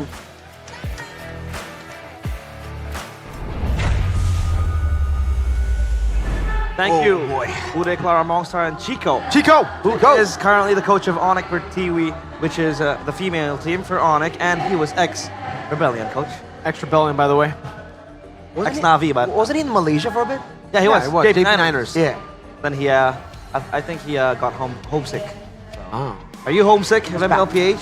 Not right really. now? I mean, I've been here for like 4 You've days. been enjoying MPL ID? I'm enjoying MPL ID. Nice. I am enjoying the crowd. I'm enjoying the games. I'm enjoying being with you, gentlemen. Hey, W man. Yeah. It's on cue because I asked him, does he enjoy the food? He does. I do. We're having sambal, head and shoulders earlier on. And by the way, you had this, right? Yeah, Just yesterday. It's so good. Tequila food. This is next level. It is Yeah. amazing. Obviously, this is the food that you want when you're hungry and you're lazy. Not to cook up some food, you can just grab tequila food. Yesterday we tried out the sablak and also the baso achi, and it was bussin'. We had it again today.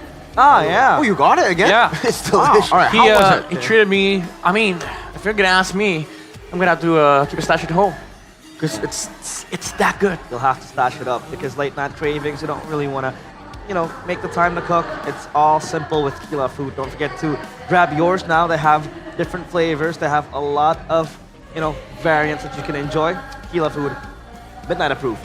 Yes, sir. Midnight approved. Yeah. Now, was that draft midnight approved? I would say I say a lot of things, man, but I'm gonna say they should have taken that TIG. Yeah, I am agree. gonna swear by that statement till the day I die. Yeah. Because here's the thing. Me and Mirko were talking off camera. Now the Choban made sense because RQ was also prepping for the TIG. So both of them could have taken the TIG.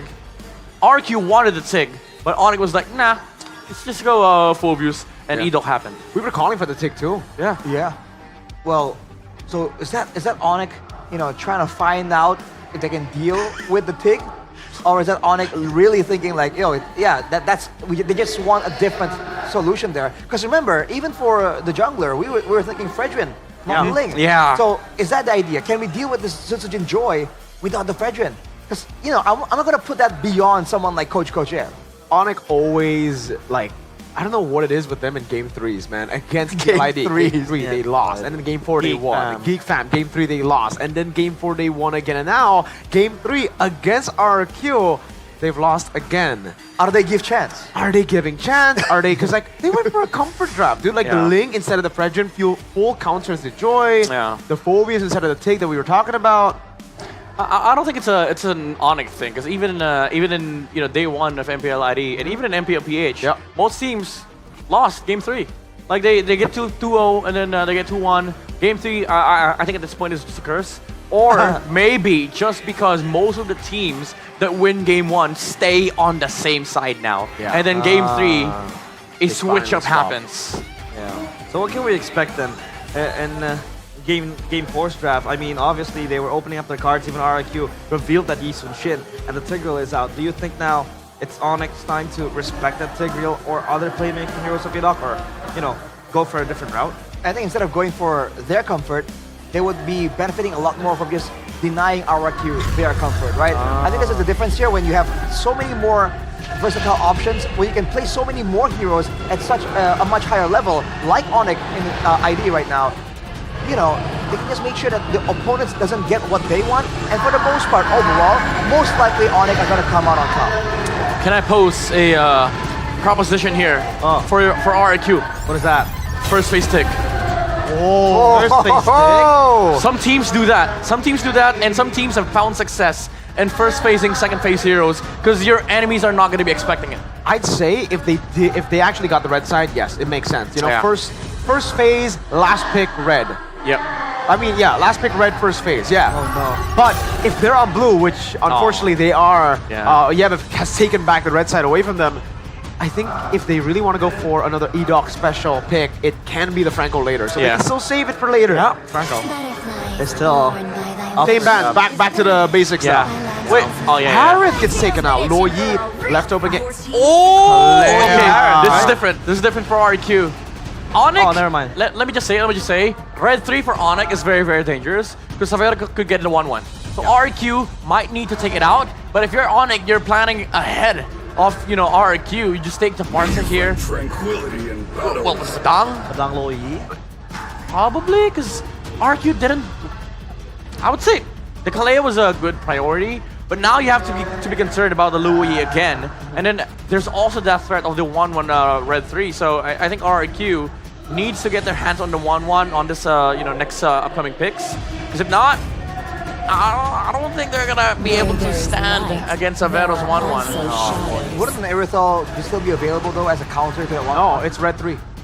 If they pick it red 3, it'll be banned out. Red. Unlike some Okay. teams. Yeah. So if the RQ takes 1-1 here, Onyx just goes Aerithal. Exactly. That's a problem. Yeah. So alright. it's kind of like a lose-lose situation. They go Granger again, I think. We really haven't seen Toy go for anything else when the Granger's up for grabs. It seems just to be the key pick for them. Yeah. Play 2 Joy heroes. is still up for grabs too, and technically now it gives Onyx. Oh, they don't jump for the What? Granger. Selena early this time round. Selena again. Is it a setup for another Tigreal? It's a setup for a Tigreal, but it's also a pick that we are used to seeing up against Loi. Just open up bushes so that when there's no diversion, you can read out some of the ambushes. Exactly. Yeah, there's a Fredrin threat for Onyx on the second phase, but I don't think they're gonna be concerned about. I don't think RQ is concerned much about a Fredrin pick because they could just remove it on the second phase unless Onyx wants to take the Fredrin here, which is kind of okay.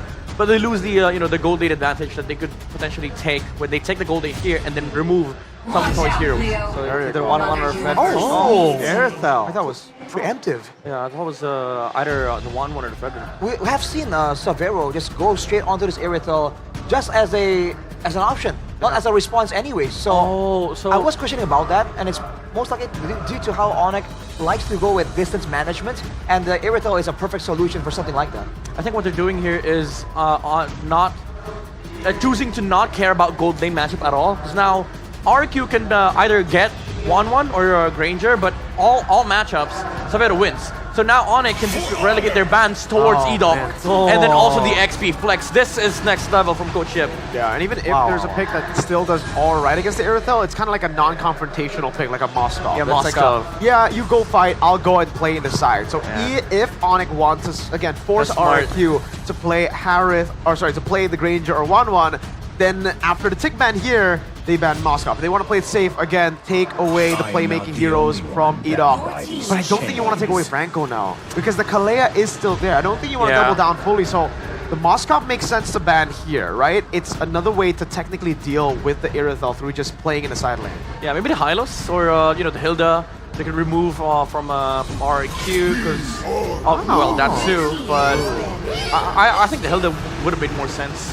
Honestly, because she could just roll in, check the bushes for RQ, adds more layers for the Selena to work with, creates more angles for the Joy as well.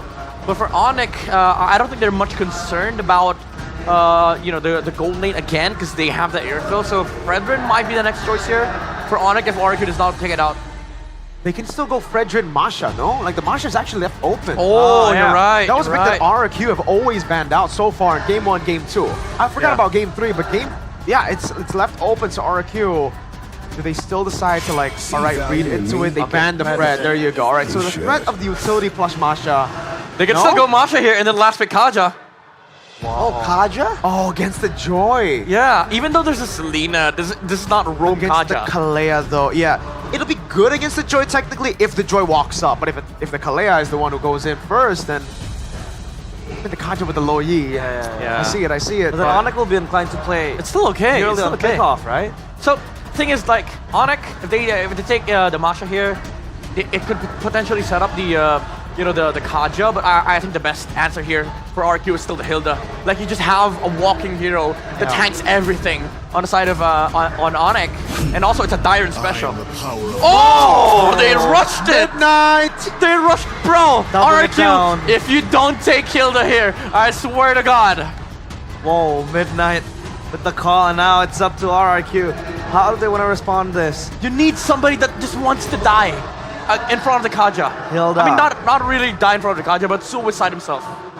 Let's see. Someone who's tanky, someone who can maybe survive if possible, right? The Hilda does fit the bill, with the movement speed, the shielding, the regen. Hylos too. The next best thing would be something that, deals with, that can run with a regen, revitalize. Yeah. To just buy some more time.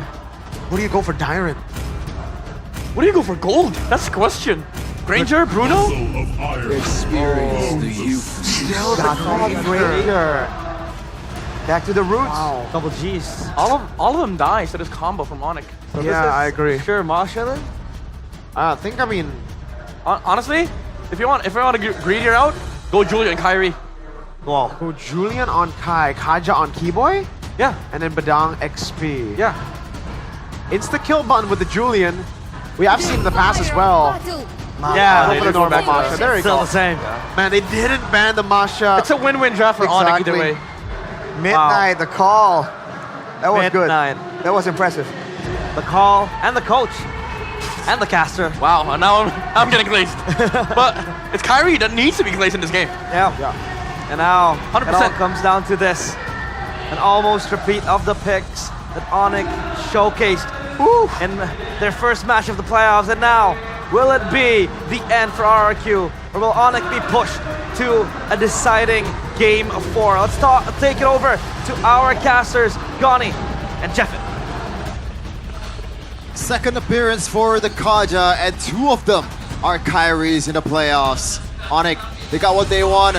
The ingredients are falling into place, but RRQ, they stick to what works in game number 3. We are on to another match point for Onyx. Can RRQ force a game 5? Ladies and gentlemen, we are potentially a game away again for Onyx to secure the grand finals and to secure themselves a spot for MSC. Let's watch and enjoy potentially the last game. Yeah, some good points being raised by panelists about the Kaja. Yes, technically it does counter Sujin, but that is if... Okay, Keyboy getting jumped on, still has the flicker. That is if they want to go for a dive. Other than that, like, you can't really engage on your own first. I guess you have the Luoyi, but you don't have the chip, so maybe they will make use or full use out of the diversion, and Sans will be the pivotal member of Onyx in this game. Looking at the emblems though by Indie Home, it looks like Kyrie is going to use that support emblem. Idok didn't get the turn on towards Sans. For now, it seems like it's just both teams touching and going. Pokes around the board. Keyboy no flicker for that first turtle, perhaps. That's already a sign for Onyx to not fight for the turtle. But let's wait and see. Sisujin yet level 4. Kyrie as well. Oh, okay. Kyrie finds that green camp. Yeah, for now, it's just both teams trying to poke each other out. Yeah, Rince has been quite on point. Cheeky cancelled by Idok. But yeah, he's been pretty much handling all the bushes for RRQ right now. Gotta watch out for some of these arrows.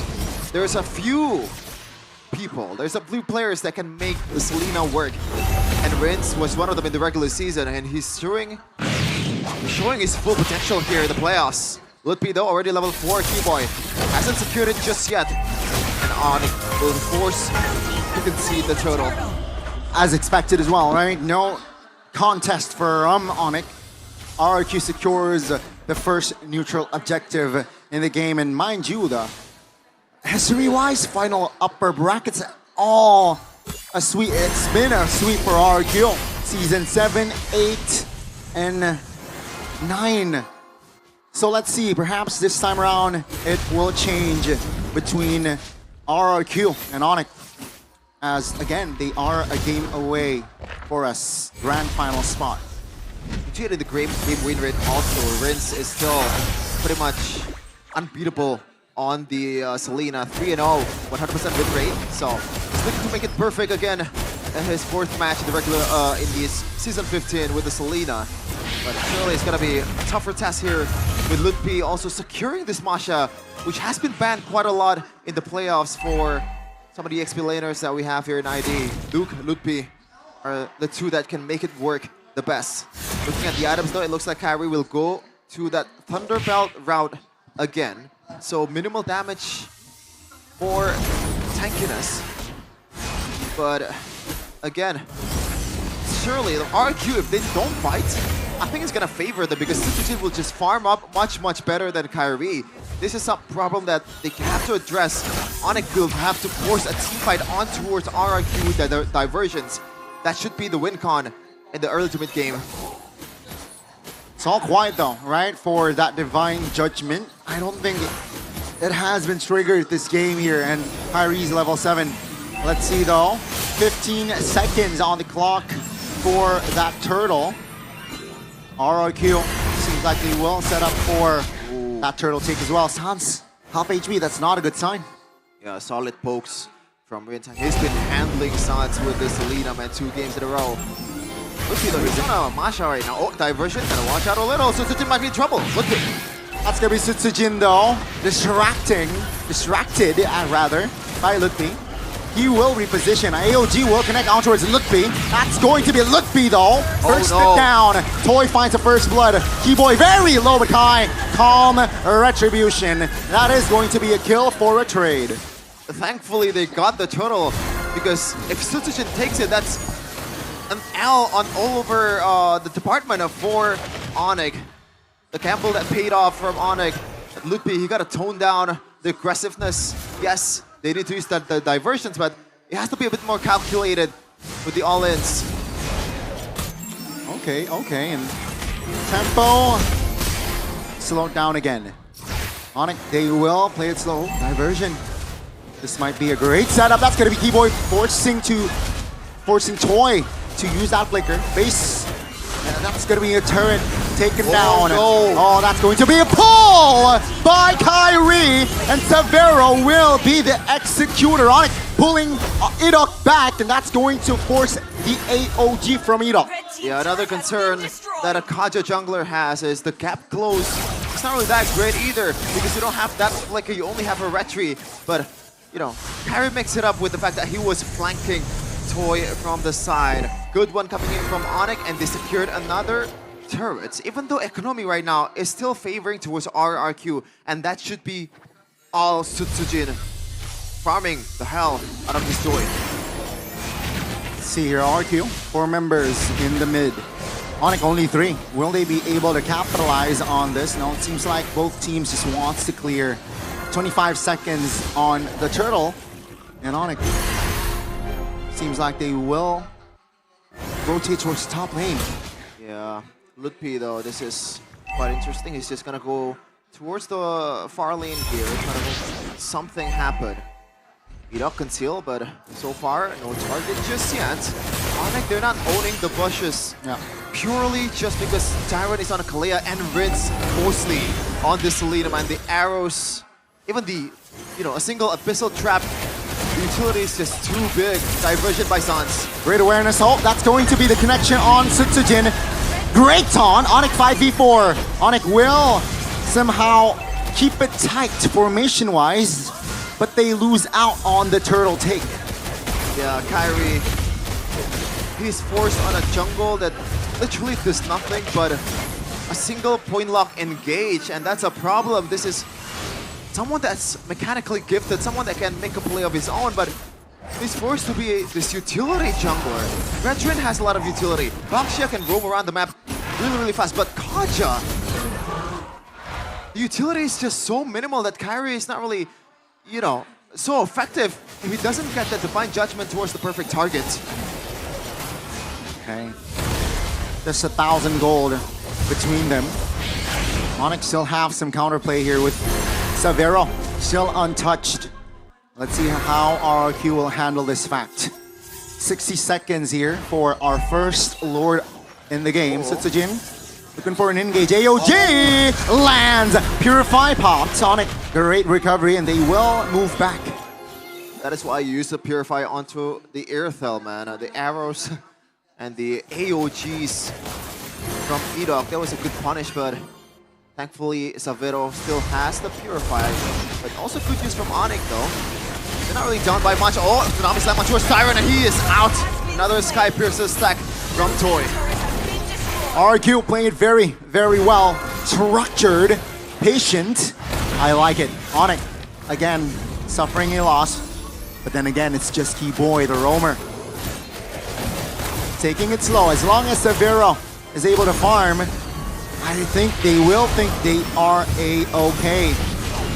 Diversion towards the mid to reinforce the threat coming from RRQ. But yeah, so far, it's just 5 kills in total. Yeah. Almost 9 minutes of game time.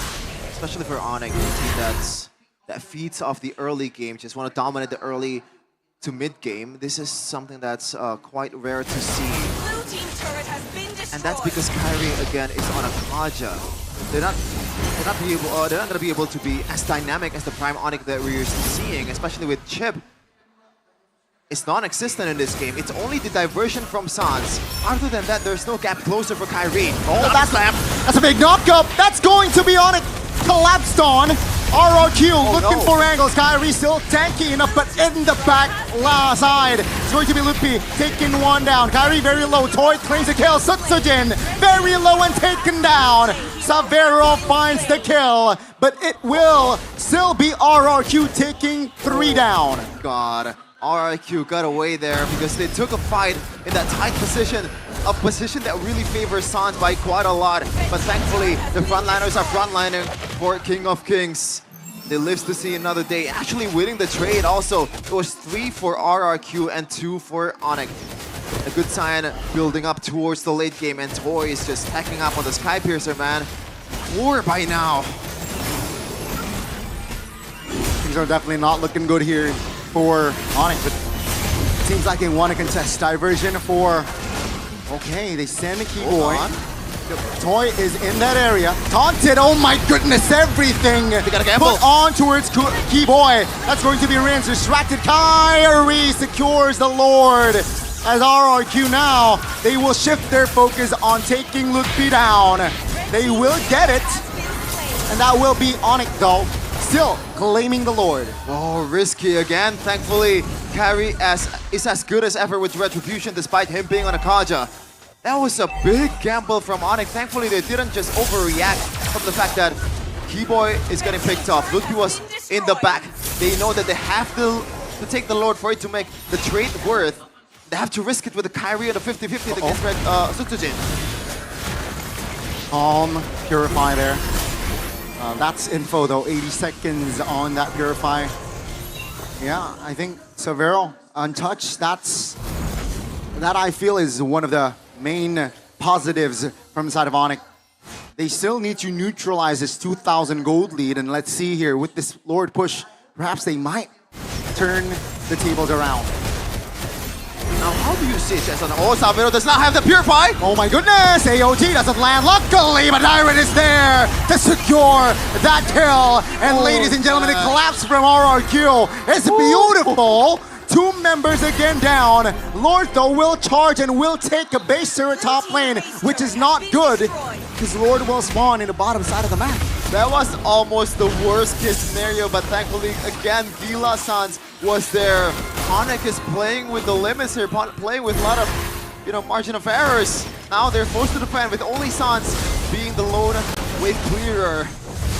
Abyssal arrow lands, but yeah, that's gonna be not much of a damage towards Kyrie, but all that is started with, once again, Rinse on the arrows on towards Savero that does not have the Purify. And the follow-up from Edok and also Dairon was immaculate as well.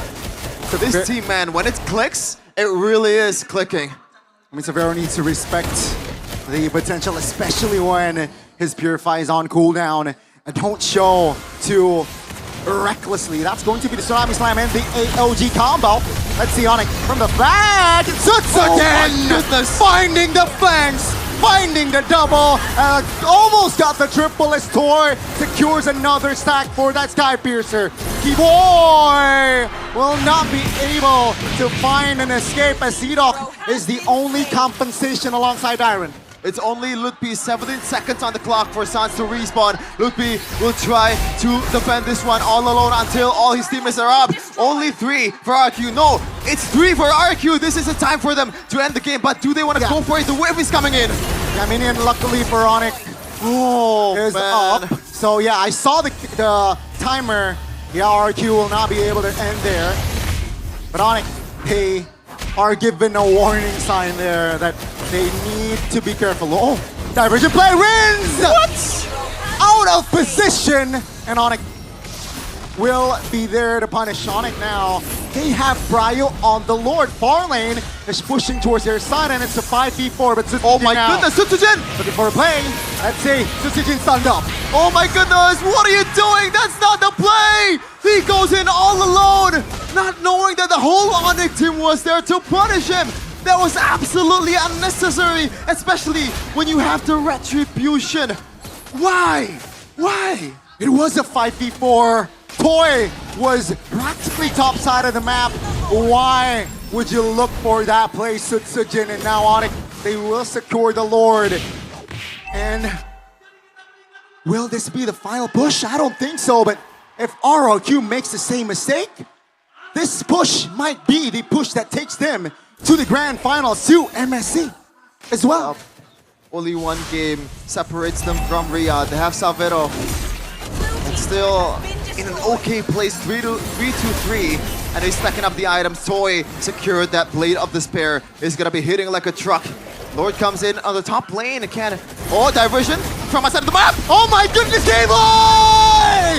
Finds the opening. Toy taken down. And ladies and gentlemen, RRQ, they're in shambles as the Lord is hitting the main base. And that will be it. Onyx goes to MSC and will be in the grand finals. Celebrate Sonics!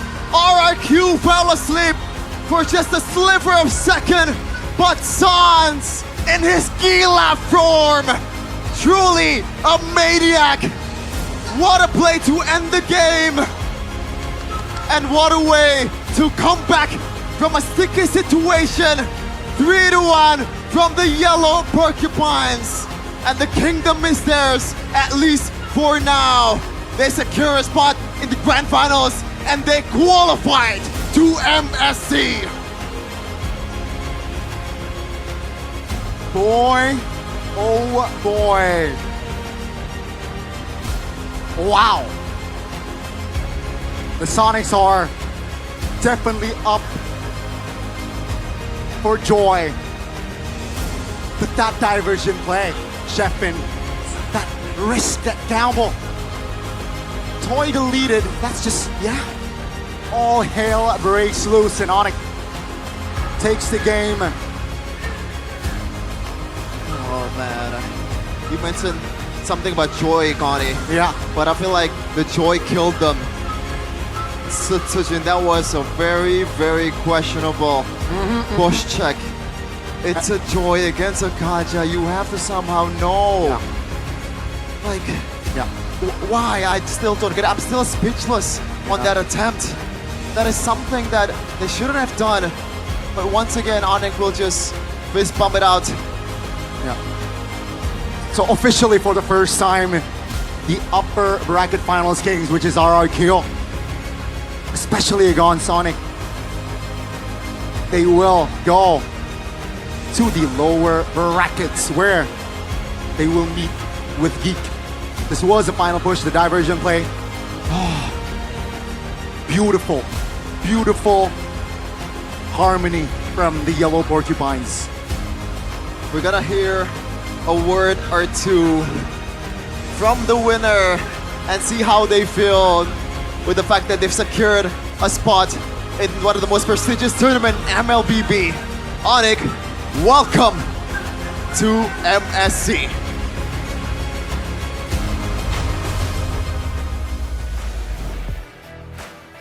Dan final upper bracket sudah dimenangkan oleh tim Onyx.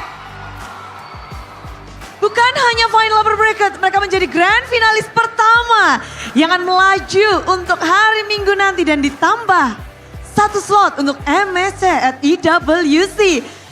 Onyx, congratulations. Dan mungkin ada kata-kata untuk kemenangan hari ini? Assalamualaikum Riyadh.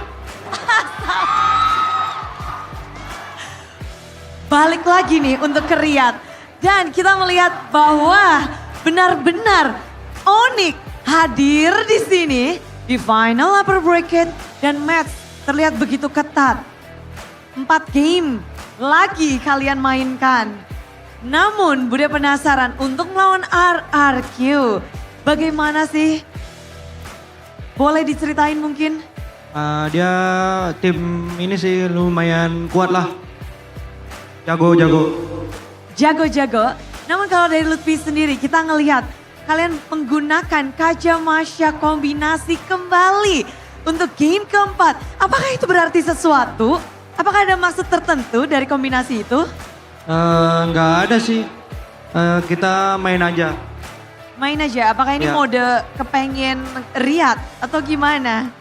Ya itu bisa jadilah. Bisa jadi, tapi penasaran. Apa yang mungkin Coach Yap katakan atau Adi katakan ketika match ini berlangsung atau sebelum match ini berlangsung? Mereka cuman pesen jangan banyak pressure, main lepas saja. Main lepas aja.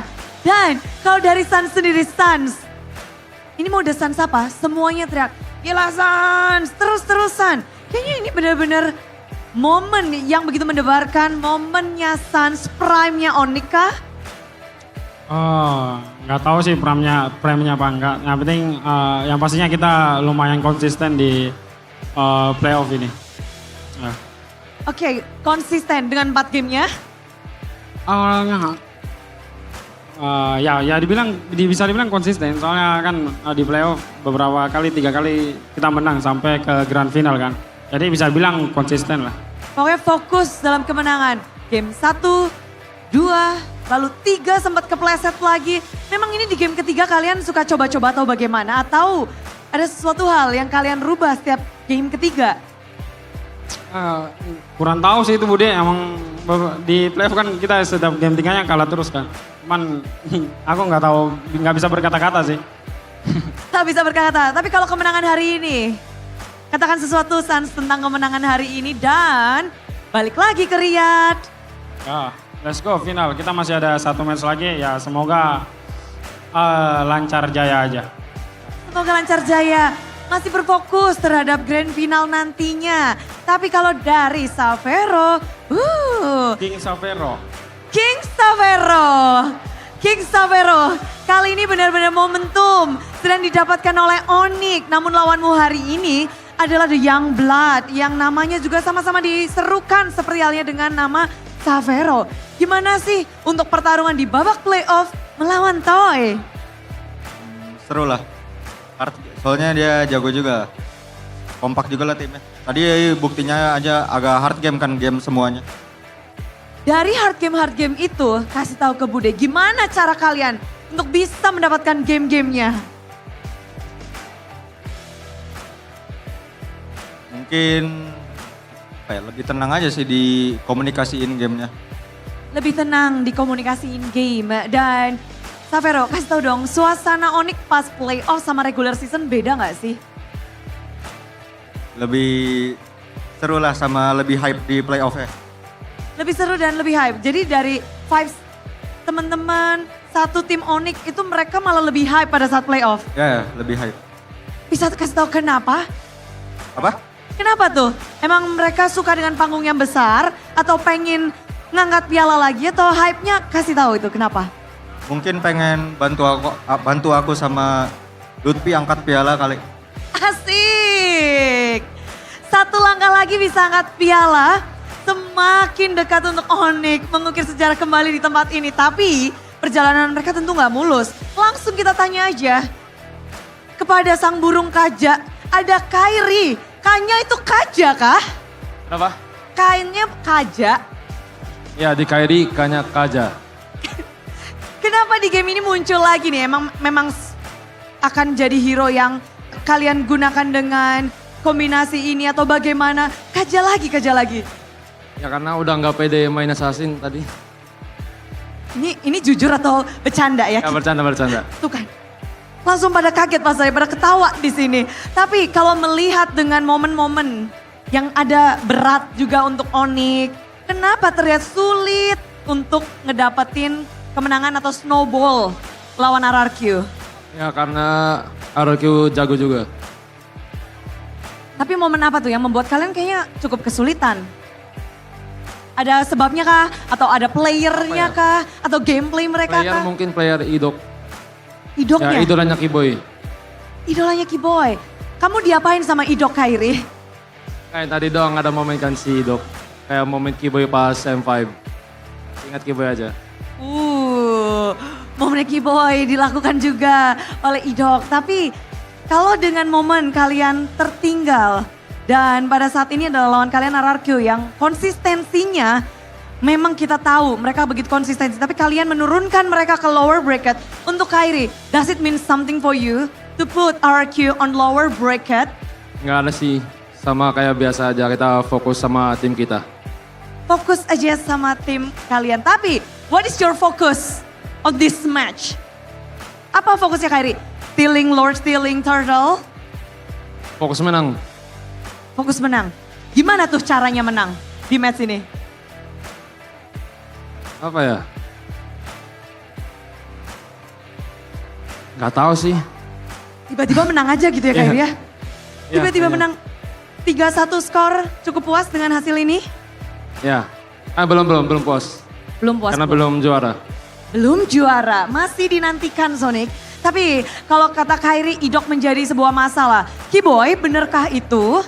Apa yang Kiboy rasakan di match kali ini? Apa kendala terbesar yang Kiboy rasakan untuk akhirnya bisa menjadi grand finalis pertama?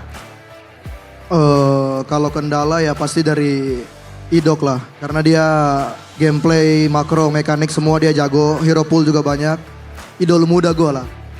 Idol muda. Tapi gimana tuh ngelihat dengan hal-hal yang kamu bilang positif dari Idok. Caramu untuk mungkin bisa untuk meredam kekuatan Idok dan juga RRQ. Yang pasti gue udah belajar banyak juga tentang Idok. Dan gue juga belajar dari dia juga banyak. Oke, ini menarik karena perjalanan mereka belum berakhir di sini. Memang sudah punya tiket grand final. Sudah punya tiket untuk ke Riyadh. Namun, grand final akan menjadi pertanyaan besar. Siapakah yang akan menjadi lawan kalian di grand final? Dua-duanya udah kalian lawan, tapi siapa nih, Kiboy, yang akan menjadi lawan kalian lagi di grand final? Lumayan berat sih Bude. Satunya first team roamer, satunya second team roamer. Oke, jadi siapa nih? Kalau Kiboy gimana? Ngelihat Ya, first team dan second team rom? Mungkin bakalan beda tipis lah. 4-3 RRQ lah. RRQ, berarti yang akan menjadi lawan kalian kembali adalah RRQ. Oke, Kiboy sudah memberikan mungkin insight-insight, tapi gimana dengan Kairi? Kairi, siapa nih yang bakal jadi lawan kalian lagi di grand final? Kalau prediksi gua, Geek Farm 4-3. Why? Kayak gara-gara Baloy, ada Baloy. Baloy, oke.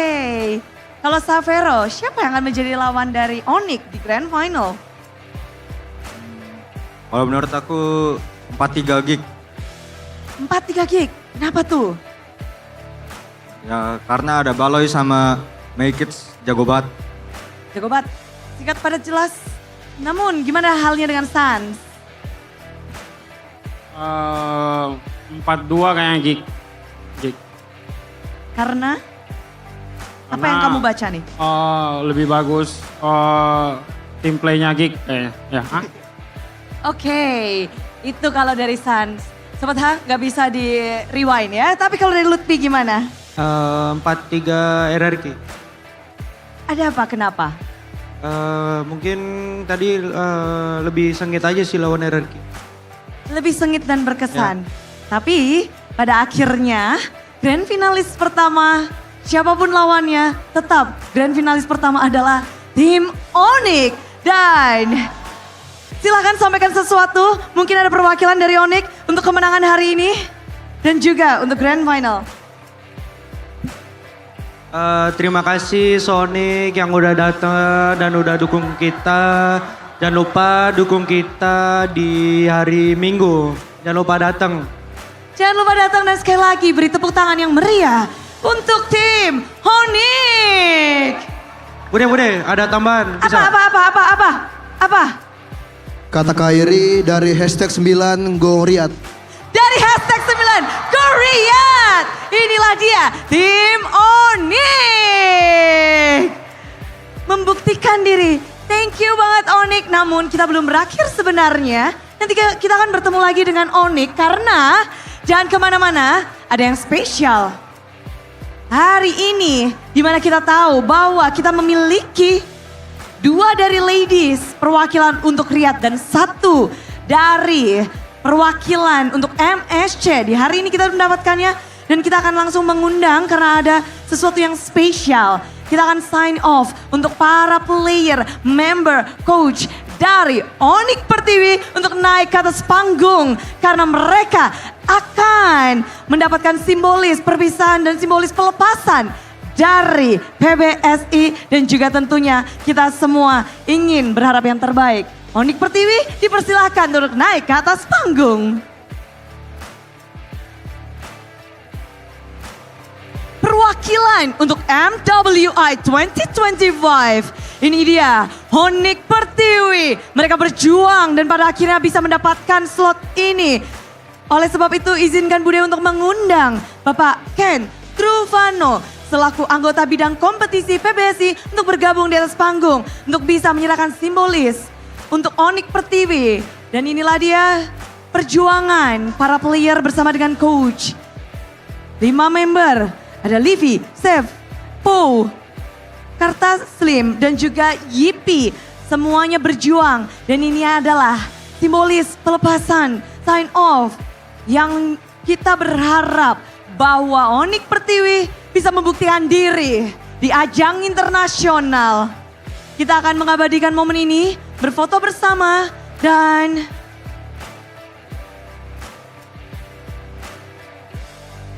semoga ini bisa menjadi momen yang bisa kita kenang.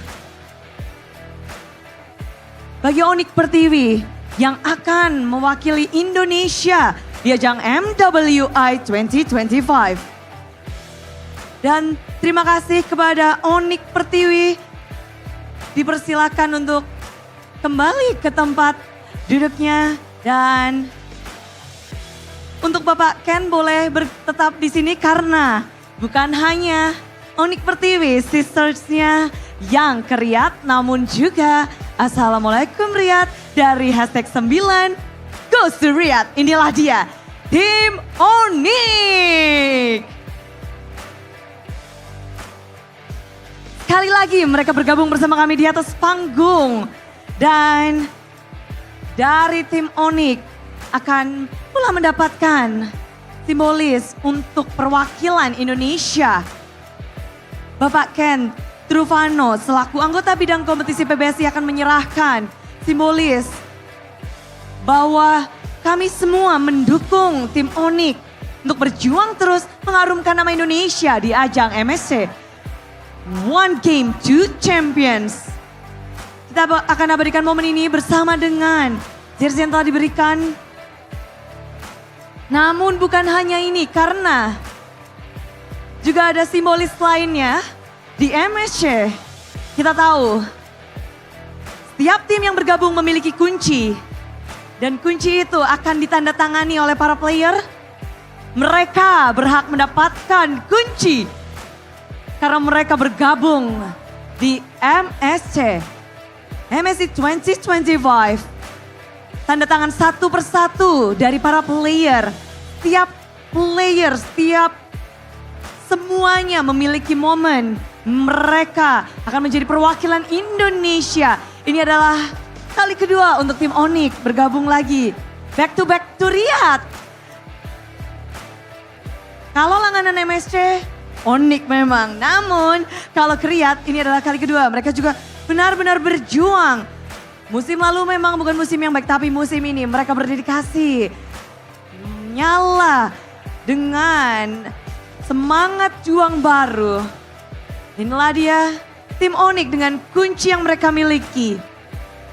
Kita akan abadikan momen. Ini adalah simbol partisipasi Onyx kembali di ajang MSC 2025.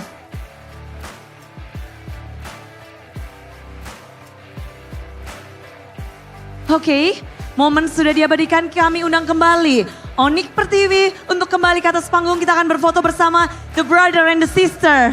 Tim Onyx, keluarga besar Onyx. Mereka bergabung bersama, inilah dia. Tim Onyx Pertiwi boleh bergabung kembali ke atas panggung.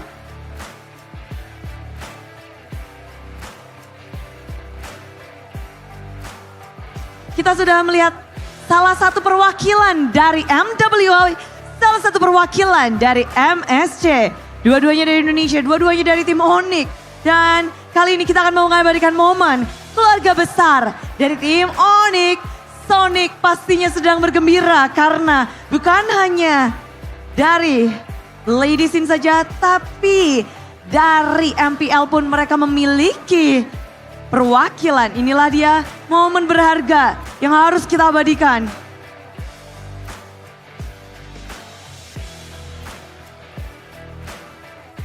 Bersama dengan Bapak Ken Truvano selaku anggota bidang kompetisi PBSI, perwakilan PBSI, Bude mengucapkan terima kasih. Dan inilah dia momen untuk Onyx dan juga Onyx Pertiwi. Kita akan langsung saja kembalikan para panelis untuk membedah lebih lanjut bagaimana kemenangan hari ini. Silakan panelis, inilah dia perwakilan dari Indonesia.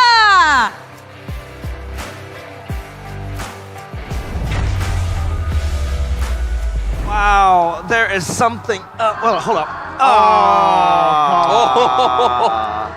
Bring it. Bro, brother. Bring it in. That is brand new, by the way, ladies and Bring it in. That is brand This is brand new. Bought it. I think Get out of here. 4 hours, 5 hours before Onyx made it to MSC. And by the way, Keyboy mentioned that, that's the words of Kyrie from #9 to MSC in Riyadh.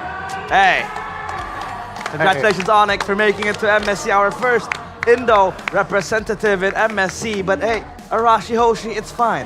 RRQ still have a shot tomorrow against against Geek Fam though. Yes, sir. Yes, sir. Against Geek. Oh. Wow. Do we even want to talk about this moment? Jin. Yeah, what was he doing right there? That's We unfortunate. know he's not the type of, like, we did mention, it now it seems just offensive to say, but we don't know him as a clutch player. That's something we've already kind of, identified, but that was a big, big blunder. That's why you don't go for the clutches. That's true. If he found Severo there, it would have been nice. But unfortunately, yeah. he found a different He found a wall and a badang. Yeah. Punch to the face. Quite literally on stage too. I mean, come on. Oh, like not making it to MSC with that route. To be fair, they were already down. It wasn't like they were the ones up and it was a reverse sweep like some teams. Yeah, but still, that's dumb. It's a tough one. It is a tough one, but for Sans, nothing is tough because he is the player of the match presented by the official from his smartphone Samsung Galaxy S25 series.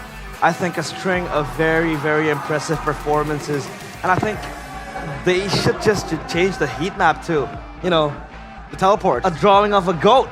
Because I think he was so good. And yeah, any thoughts on Sans' heat map? I mean, heat map for sure. He's all over the place.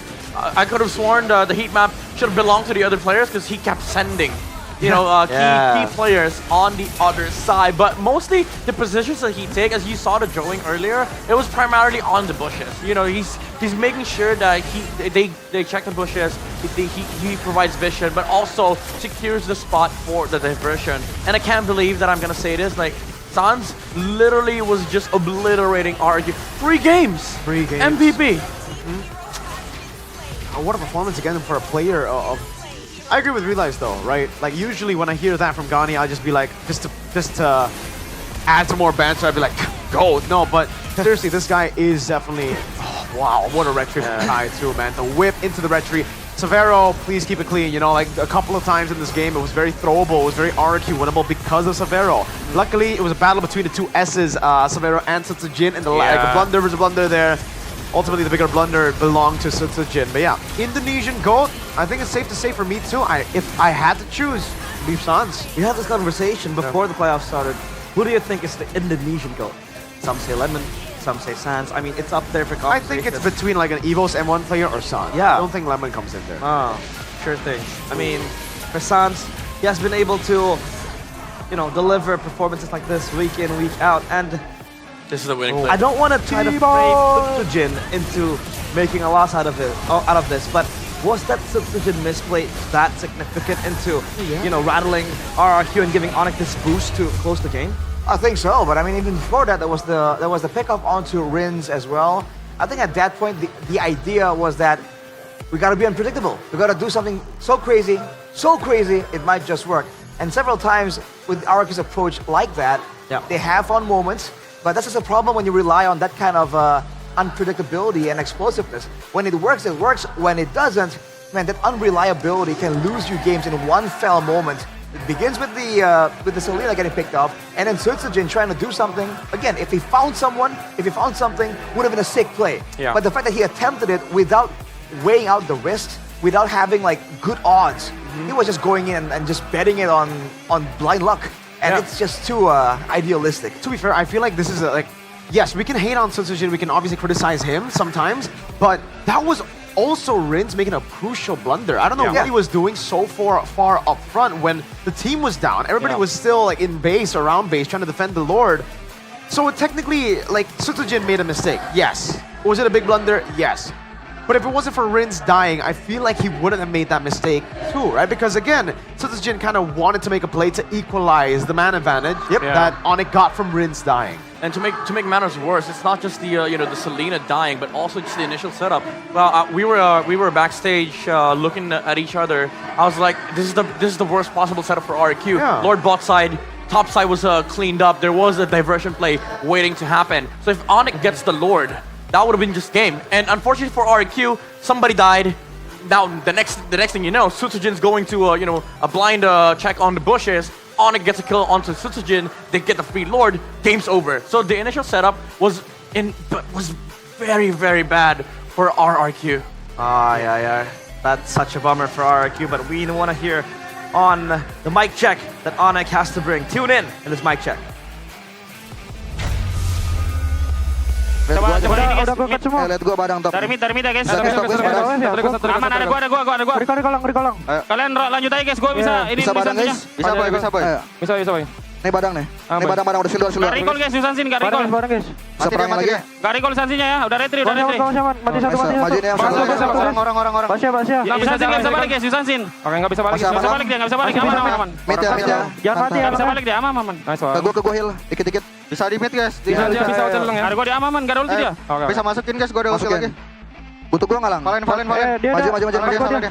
Gua mati. Nice lah. Aman. Tower aja. Aman. Tower ya. Tahu. Nice. Full tower. Nice banget. Mid dulu kalian. Lu coba dikit gua, lihat gua ya. Ikut dia masuk di atas coba. Ayo. Ada. Bisa guys. Lihat Sabero guys. Lihat kiri. Dapat. Cover guys. Aman gua. Warin kalau bisa ya. Lihat gua bisa. Awas Jo ya. Nih dapat gua. Dua. Ada WO. Enggak ada ulti Tigreal. Tigreal enggak ada ulti ya. Kita ditutupin nih. Welos. Aman. Di gua aja ya. Gua tarik nih. Gua tarik lagi. Ada ulti Tigreal ya. Nice guys. Gua ada ulti Sabero. 3 detik Sabero. Aman gua ya. Bisa lagi nih. Tanggal depannya ya. Gua depan. Gua majuin. Serena tuh. Gua ada ini guys. Target. Ghost lagi. Nice boy. Tigreal. Aman. Bisa lor guys. Chill guys, santai. Oke guys, langsung lor yuk. Udah game kita. Calm, calculated, still a little bit of chaos because they know that MSC was in their sights and they're able to grab that first ticket. Do you think Onyx will make us proud in MSC? I mean, if they keep on playing like this, I feel like, again, this is a team to look out for.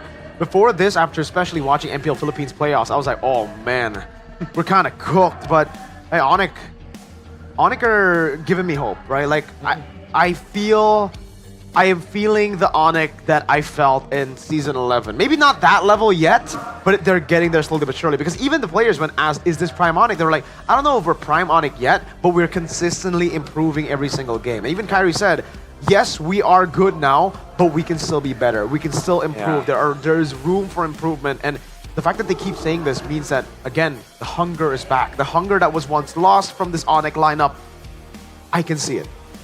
I can see that drive again. Yeah, two things for Onyx. For me, it's very clear. America has mentioned this earlier. Sabero has to clean up. Even Rashi mentioned it. He has to clean up the game because there's a lot of games that Onyx were already on the lead, but then your gold laner dies. It's just a very detrimental part of Onyx gameplay. And also, I mean, Lut P is really good, on damage XPs. But he also has to clean up on the setters like the Badans, the glue. Because honestly, I see Onyx gameplay being more versatile as the playoffs progress, even during the regular season. But come MSC, you're gonna be facing against ex-billionaires like Sanford, who are very well versed on both play styles. Oh man. Yeah, I think at that point the issue is that you're coming in with some plays that needs to be cleaned up against teams that are already clean, where execution is not even a question anymore. It's about, at that point, it's not about tactics, it's about strategy. Yeah. Right? So they're playing on a different level already, a whole different field. So I think if we want to have good results, our teams really need to hustle right now.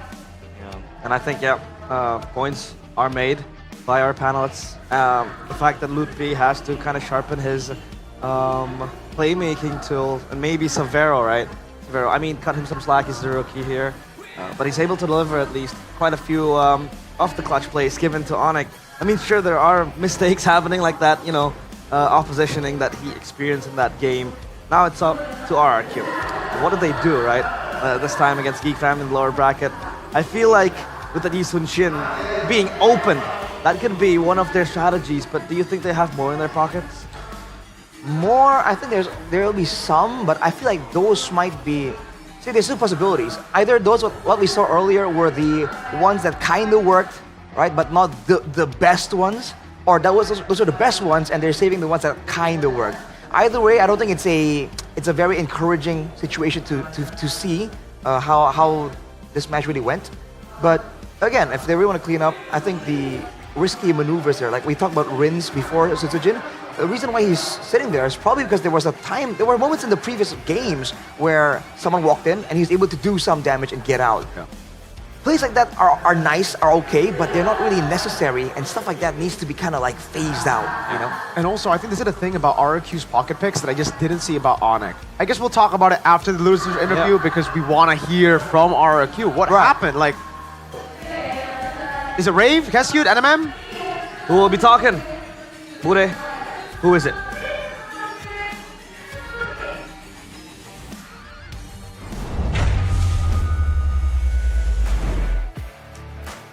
Yes, sudah ada bersama dengan Bude, ada Coach Rev dan juga kunci yang sudah dimiliki oleh Onyx. Coach Rev memandang kunci ini sebenarnya bisa menjadi milik RRQ nggak sih once deket atau gimana sih kalau menurut Coach Rev? Ya kalau milik RRQ pasti bisa lah. Cuman ya memang di hari ini kita kurang maksimal aja mainnya gitu. Kurang maksimal? Ya kurang maksimal. Apakah ini memang sebuah hal yang kalian gak duga bahwa mode playoff Onyx semengerikan ini? Ya sebenarnya kalau dari persiapan kita pasti day by day kita pasti mempersiapkan semaksimal mungkin ya. Cuman ya mungkin di hari ini kayak banyak miss gameplay, miss move atau mungkin spiritnya kayak kurang aja sih buat jadi pemenang gitu menurut saya. Oke, berarti dari mentalitinya. Ya betul. Tapi jadi penasaran, kalau ngomongin mentality dan juga mungkin berarti harus mempersiapkan gameplay juga yang anyar untuk besok. Gimana sih untuk yang harus dibenahi, mana duluan yang harus difokuskan untuk RRQ, mentality, gameplay atau hal lainnya? Ya pertama sih menurut saya ya udah pasti mentality lah. Kalau kita mau jadi ya pemenang ataupun juara, ya kita harus ada spiritnya dulu, harus ada semangat juaranya dulu. Baru kayak gameplay kita matengin lagi, kita evaluasi lagi dari hari ini, mungkin ya itu.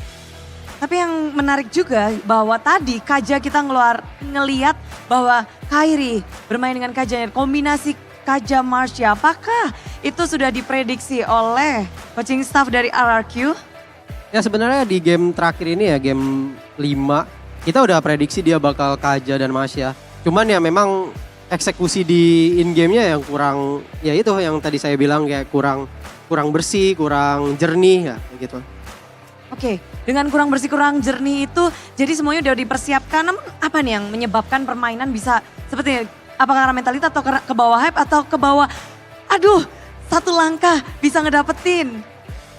Ya menurut saya kurang gimana ya, kurang spiritnya aja sih. Spirit itu? Kayak spirit juaranya kurang. Oke. Dan kalau ngelihat dari spirit juara, ini besok kalian harus melalui lower bracket final. Di mana ini menjadi sebuah hal yang baru di MPL Indonesia Best of 7 Final Lower Bracket. Ini baru kali pertama, sistem yang berbeda. Gimana sih untuk Coach Rev mempersiapkan diri dan melihat Lower Bracket Final yang Best of 7 ini? Ya kalau buat besok ya kita di lower bracket BO7 best of 7. Ya kita pasti evaluasi dari hari ini dan ya kita juga nggak mau ngulangin kesalahan yang sama lah buat di hari ini. Ya kita lebih ekstra lagi buat besok dan buat tiket EWC juga. Karena lawan kalian esok adalah Geek Fam yang pernah mendapatkan predikat The King Slayer. Gimana untuk melihat besok Geek Fam? Ya menurut saya sama aja sih semua tim menurut saya ya sebenarnya problem kita bakal eval dari tim kita sendiri dulu gitu. Baru kayak kita ngelihat tim lain punya gameplay kayak gimana. Fokus terhadap tim sendiri dan sekarang kita harus berpisah dulu. Ada yang mungkin mau disampaikan Coach Rev? Ya paling untuk dari saya ya untuk Kingdom, thank you udah datang ke sini yang dari luar kota maupun di Jakarta, tetap support kita, tetap support RRQ Hoshi, kita bakal kasih yang terbaik buat besok guys. Thank you. RRQ akan kembali lagi untuk esok di final lower bracket dan kita harus berpisah. Good luck, have fun untuk besok. Thank you, dan kita akan langsung kembalikan kepada para panelis. Monggo.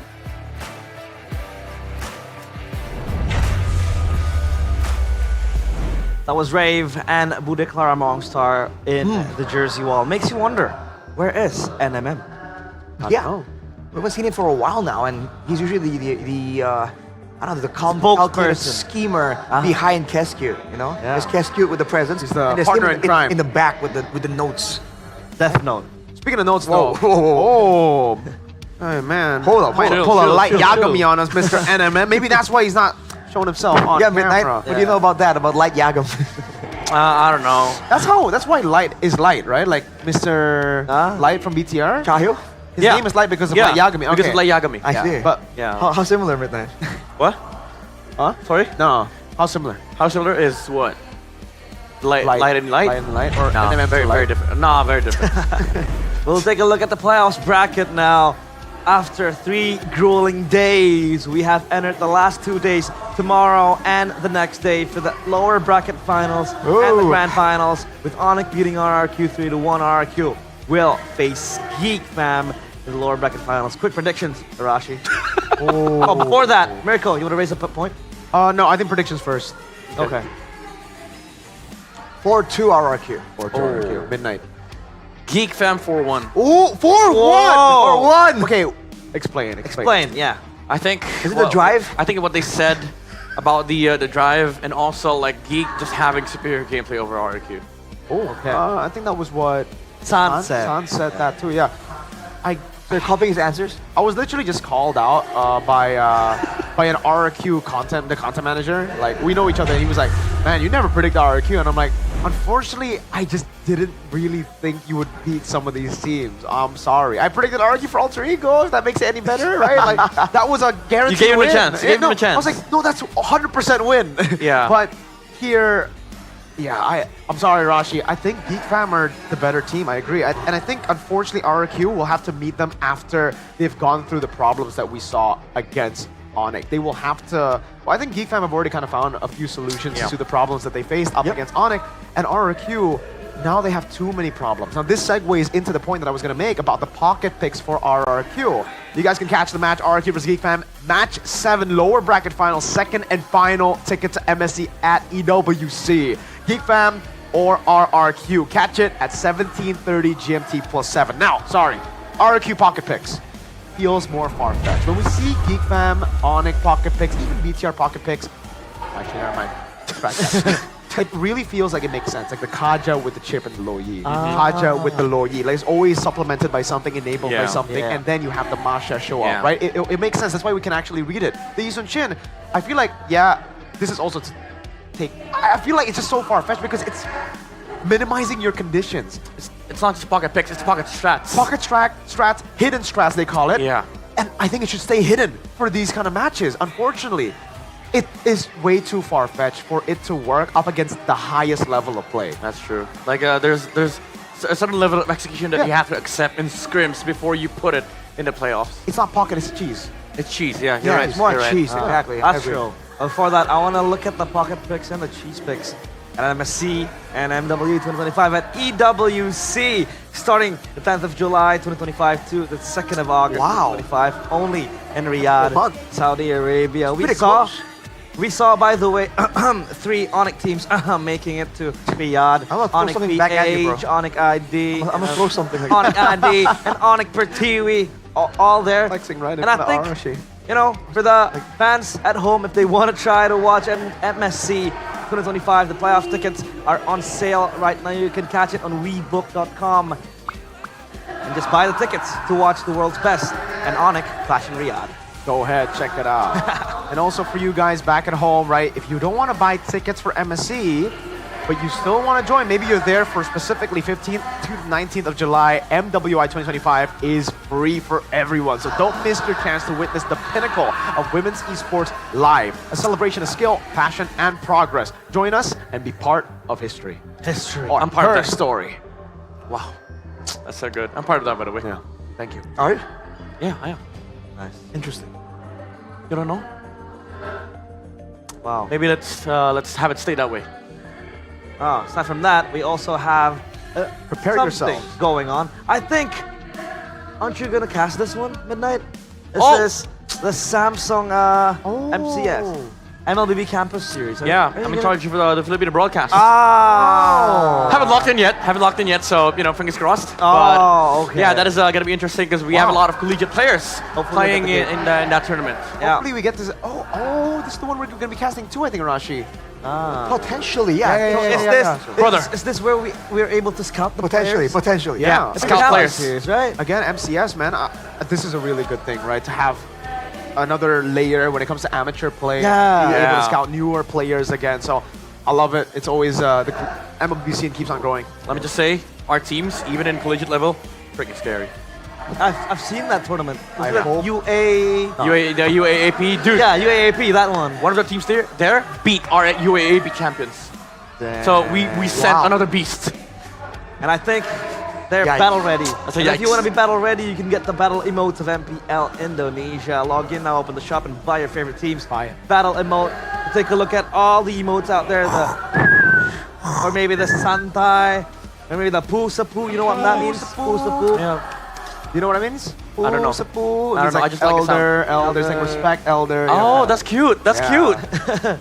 By the way, flex it. I don't want to talk about this. I'll just let Miracle do the talking. So we opened like a few packs yesterday. A few? And I never got anything.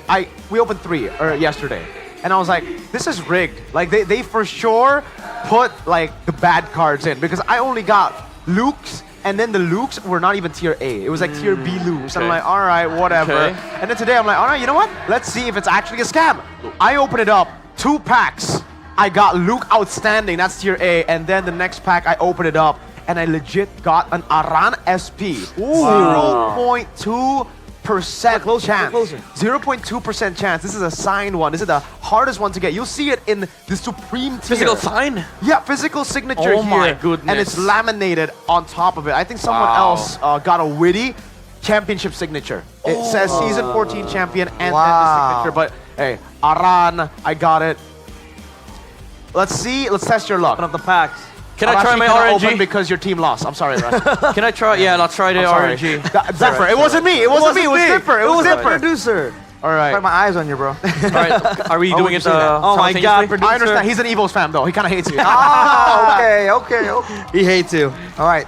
Mr. BB hates you. All right. Well, show us the goods. Show us the goods. You first, Mr. SP. All right. I got the SP, so I don't even care. Kyo. Tier C.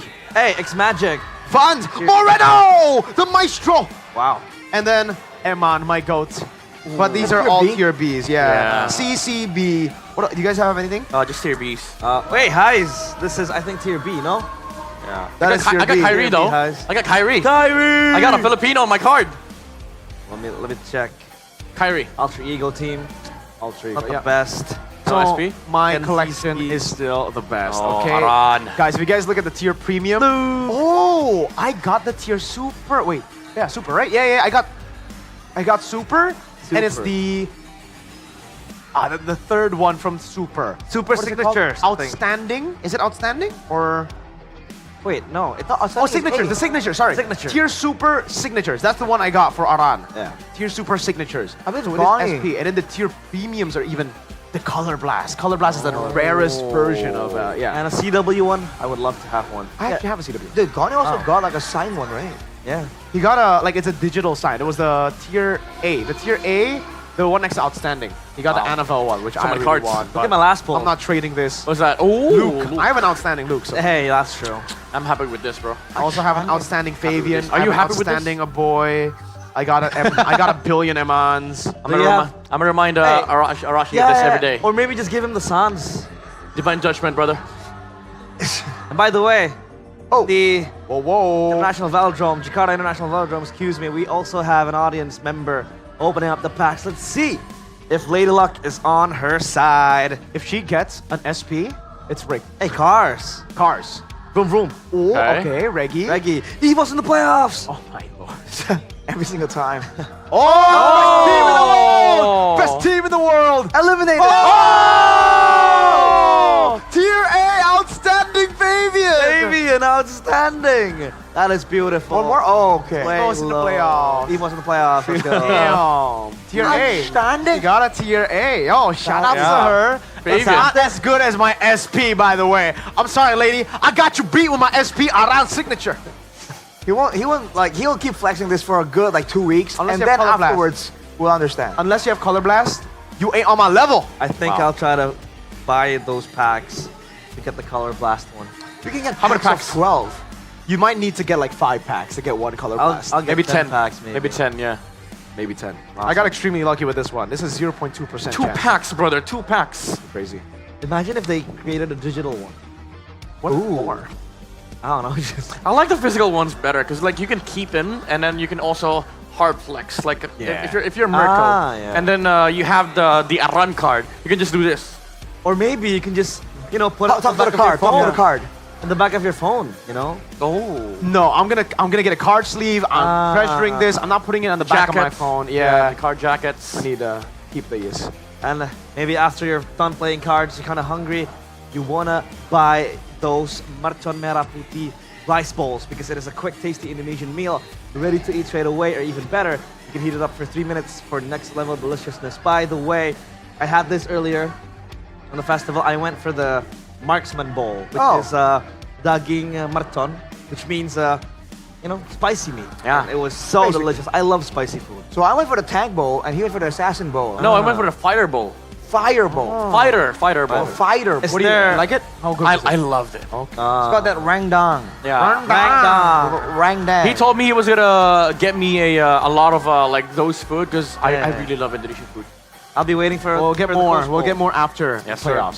For sure. You will be, but playoffs are still on the run and the tickets are still out, so you can buy them now because they're available through the GoPay app or the official MPL ID website, and you can also get free diamonds on your purchase of the playoffs tickets. Tickets? Anyone? Technically, we don't need them because Yeah. we're gonna work anyway. I mean, I need him. I need him. Yeah, tomorrow we have already secured his ticket, so it's fine. Even though he's not gonna be. Actually, we don't reveal that. Maybe he is. Who knows? You know? I don't know. Maybe he'll be the producer tomorrow. Mr. Bob, Mr. Man, maybe. Bob man. You'll slither out of nowhere, RKO somebody. Oh yeah, maybe. You know, from out of nowhere, Kyrie gets RK. Dude, Alright, Oh, come on, invite me. Arashi needs a support system. Exactly. But I'll invite you If to. RQ lose tomorrow, we just need Midnight to walk in and be like, I got you, bro. Come on, brother. I got It's you. okay. You know, like, Nah, it's like hug it out. Hag, get in there. Brother, I lost a 3-0 lead. Don't worry. Brother, my team lost a 2-0 lead to They banned- Alter Ego. They banned Badang. And imagine the fans out in the MPL ID festival watching together and they have to cry together. That's all fine because at least they're together in the festival. And and by the way, this is by the words of Mr. Producer, bigger troopers can still come to the MPL ID festival. But we have one right here. Yeah. Onic, right? Yeah. Yeah, let's go. Geek Fam, RQ, let's go. Woo! Best team, no. BT are best team in the world. You see that meet and greet, there's a reason they put Bigatron there. They're the best team in the world. They're just, we're not in the world level. Hey. Yeah, season 16 will be world, remember? So, We're saving strats. See, we keep those strats hidden, Arashi. We don't pull out the East and Shin, we pull out the Brats. Oh, that was Dino. just a to smear off your strategies, huh? Yeah, hide him till till you get to play him. I think he'll be hiding it till MLBB 2. But I'm BB3. That's harsh. Gotta wait for that We sequel, went from Arashi now to roasting back the What Pikachu- color Pikachu is troopers. your SP? Come on. Shut up, you guys. I thought you were gonna say what color is your Sorry, what? president? Sorry, what? Sorry, what? I can't hear that over 5 M series trophies. Hey, it's okay. Hey, what? I can't hear that over the signature of Aran. This is unfair. I can't hear that over 5 trophies. This guy's unfair. Okay, so that wraps up our day here. We have better crowd. Better crowd. Better players. More people. You still are better players. Hey, if they want to get rich, they come here. Whoa! Come on! So you're saying you're rich. You admitted that on broadcast. We're all rich. Hey! We're all rich. Huge shout out to Wolf. Yeah, but it has been Babayero. realized. Miracle, Arashi, Midnight. I'm kidding. Midnight, Arashi. Bro. How does it feel, Midnight, being in the panel? Feels nice. I wish to be back. Nice having you, man. Thank you. Nice having Hopefully 2 years tomorrow ago. again. Nice having you around. Hopefully tomorrow you'll still be back. Who knows? You know, we'll have Mrs. Talent Manager to just pull you in to the panel. Or maybe if she won't, I'll pull I might you just in. call you live on broadcast. Like, hello, Midnight. Hello. But that is it for us for today. Don't forget to enjoy the action tomorrow. It's RRQ against Geek Fam in the lower bracket final. MPL ID Season 15. We own this. We're still doing that. I love it. We have to do it because we own this. Gila We Sans. own this. We own this. We Gila own Sans. this.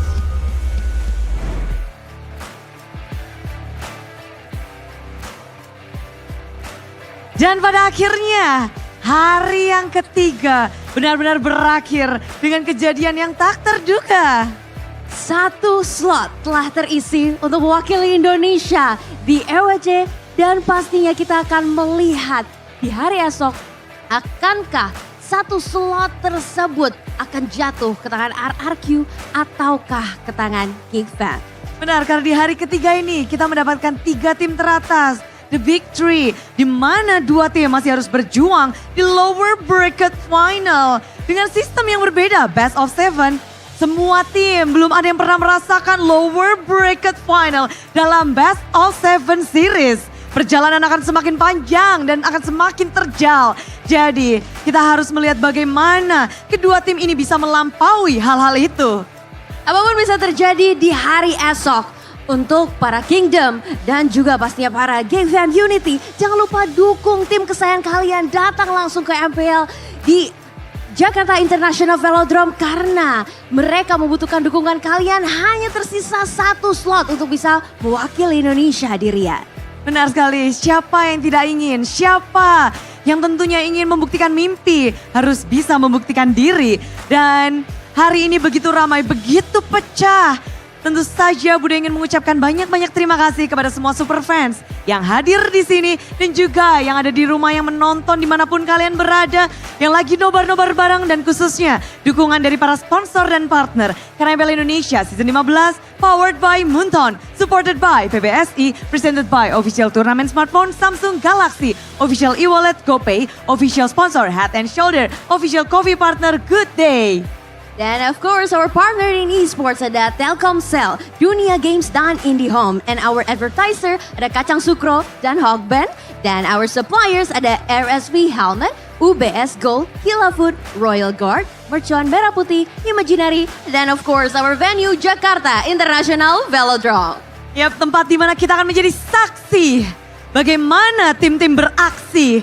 Esok hari akan menjadi hari yang sengit, di mana best of 7 untuk lower bracket final menentukan perwakilan kedua untuk Indonesia dan juga grand finalis selanjutnya.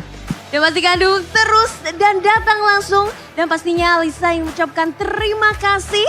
Dan Bude, kita juga harus benar-benar mendukung semua tim.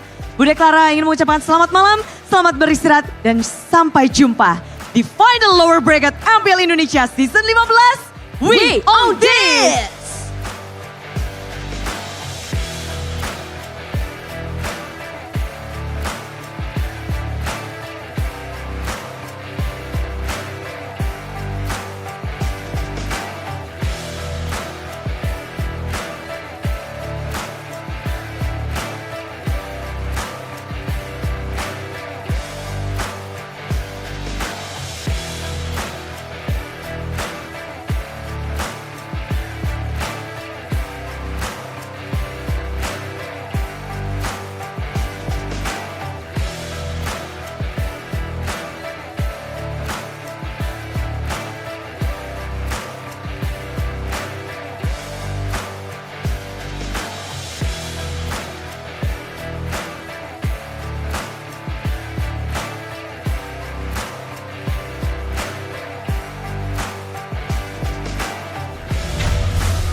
kan berdiri dan terus berlari, terus ke arah puncak tertinggi. Ku takkan berhenti, hanya sampai di sini. Kemenangan abadi menanti. You know we won't miss if we unite our focus. And if you haven't noticed, we all live. Nyalakan apimu, hadapi semua tantangan, hadang semua serangan, jatuh bukan halangan. Bakar semangatmu, janganlah engkau menyerah. Kita akan buat sejarah. We all this, we won't miss. We all this, we won't miss. Saatnya beraksi, jalani ambisi. Aku kan menyawakan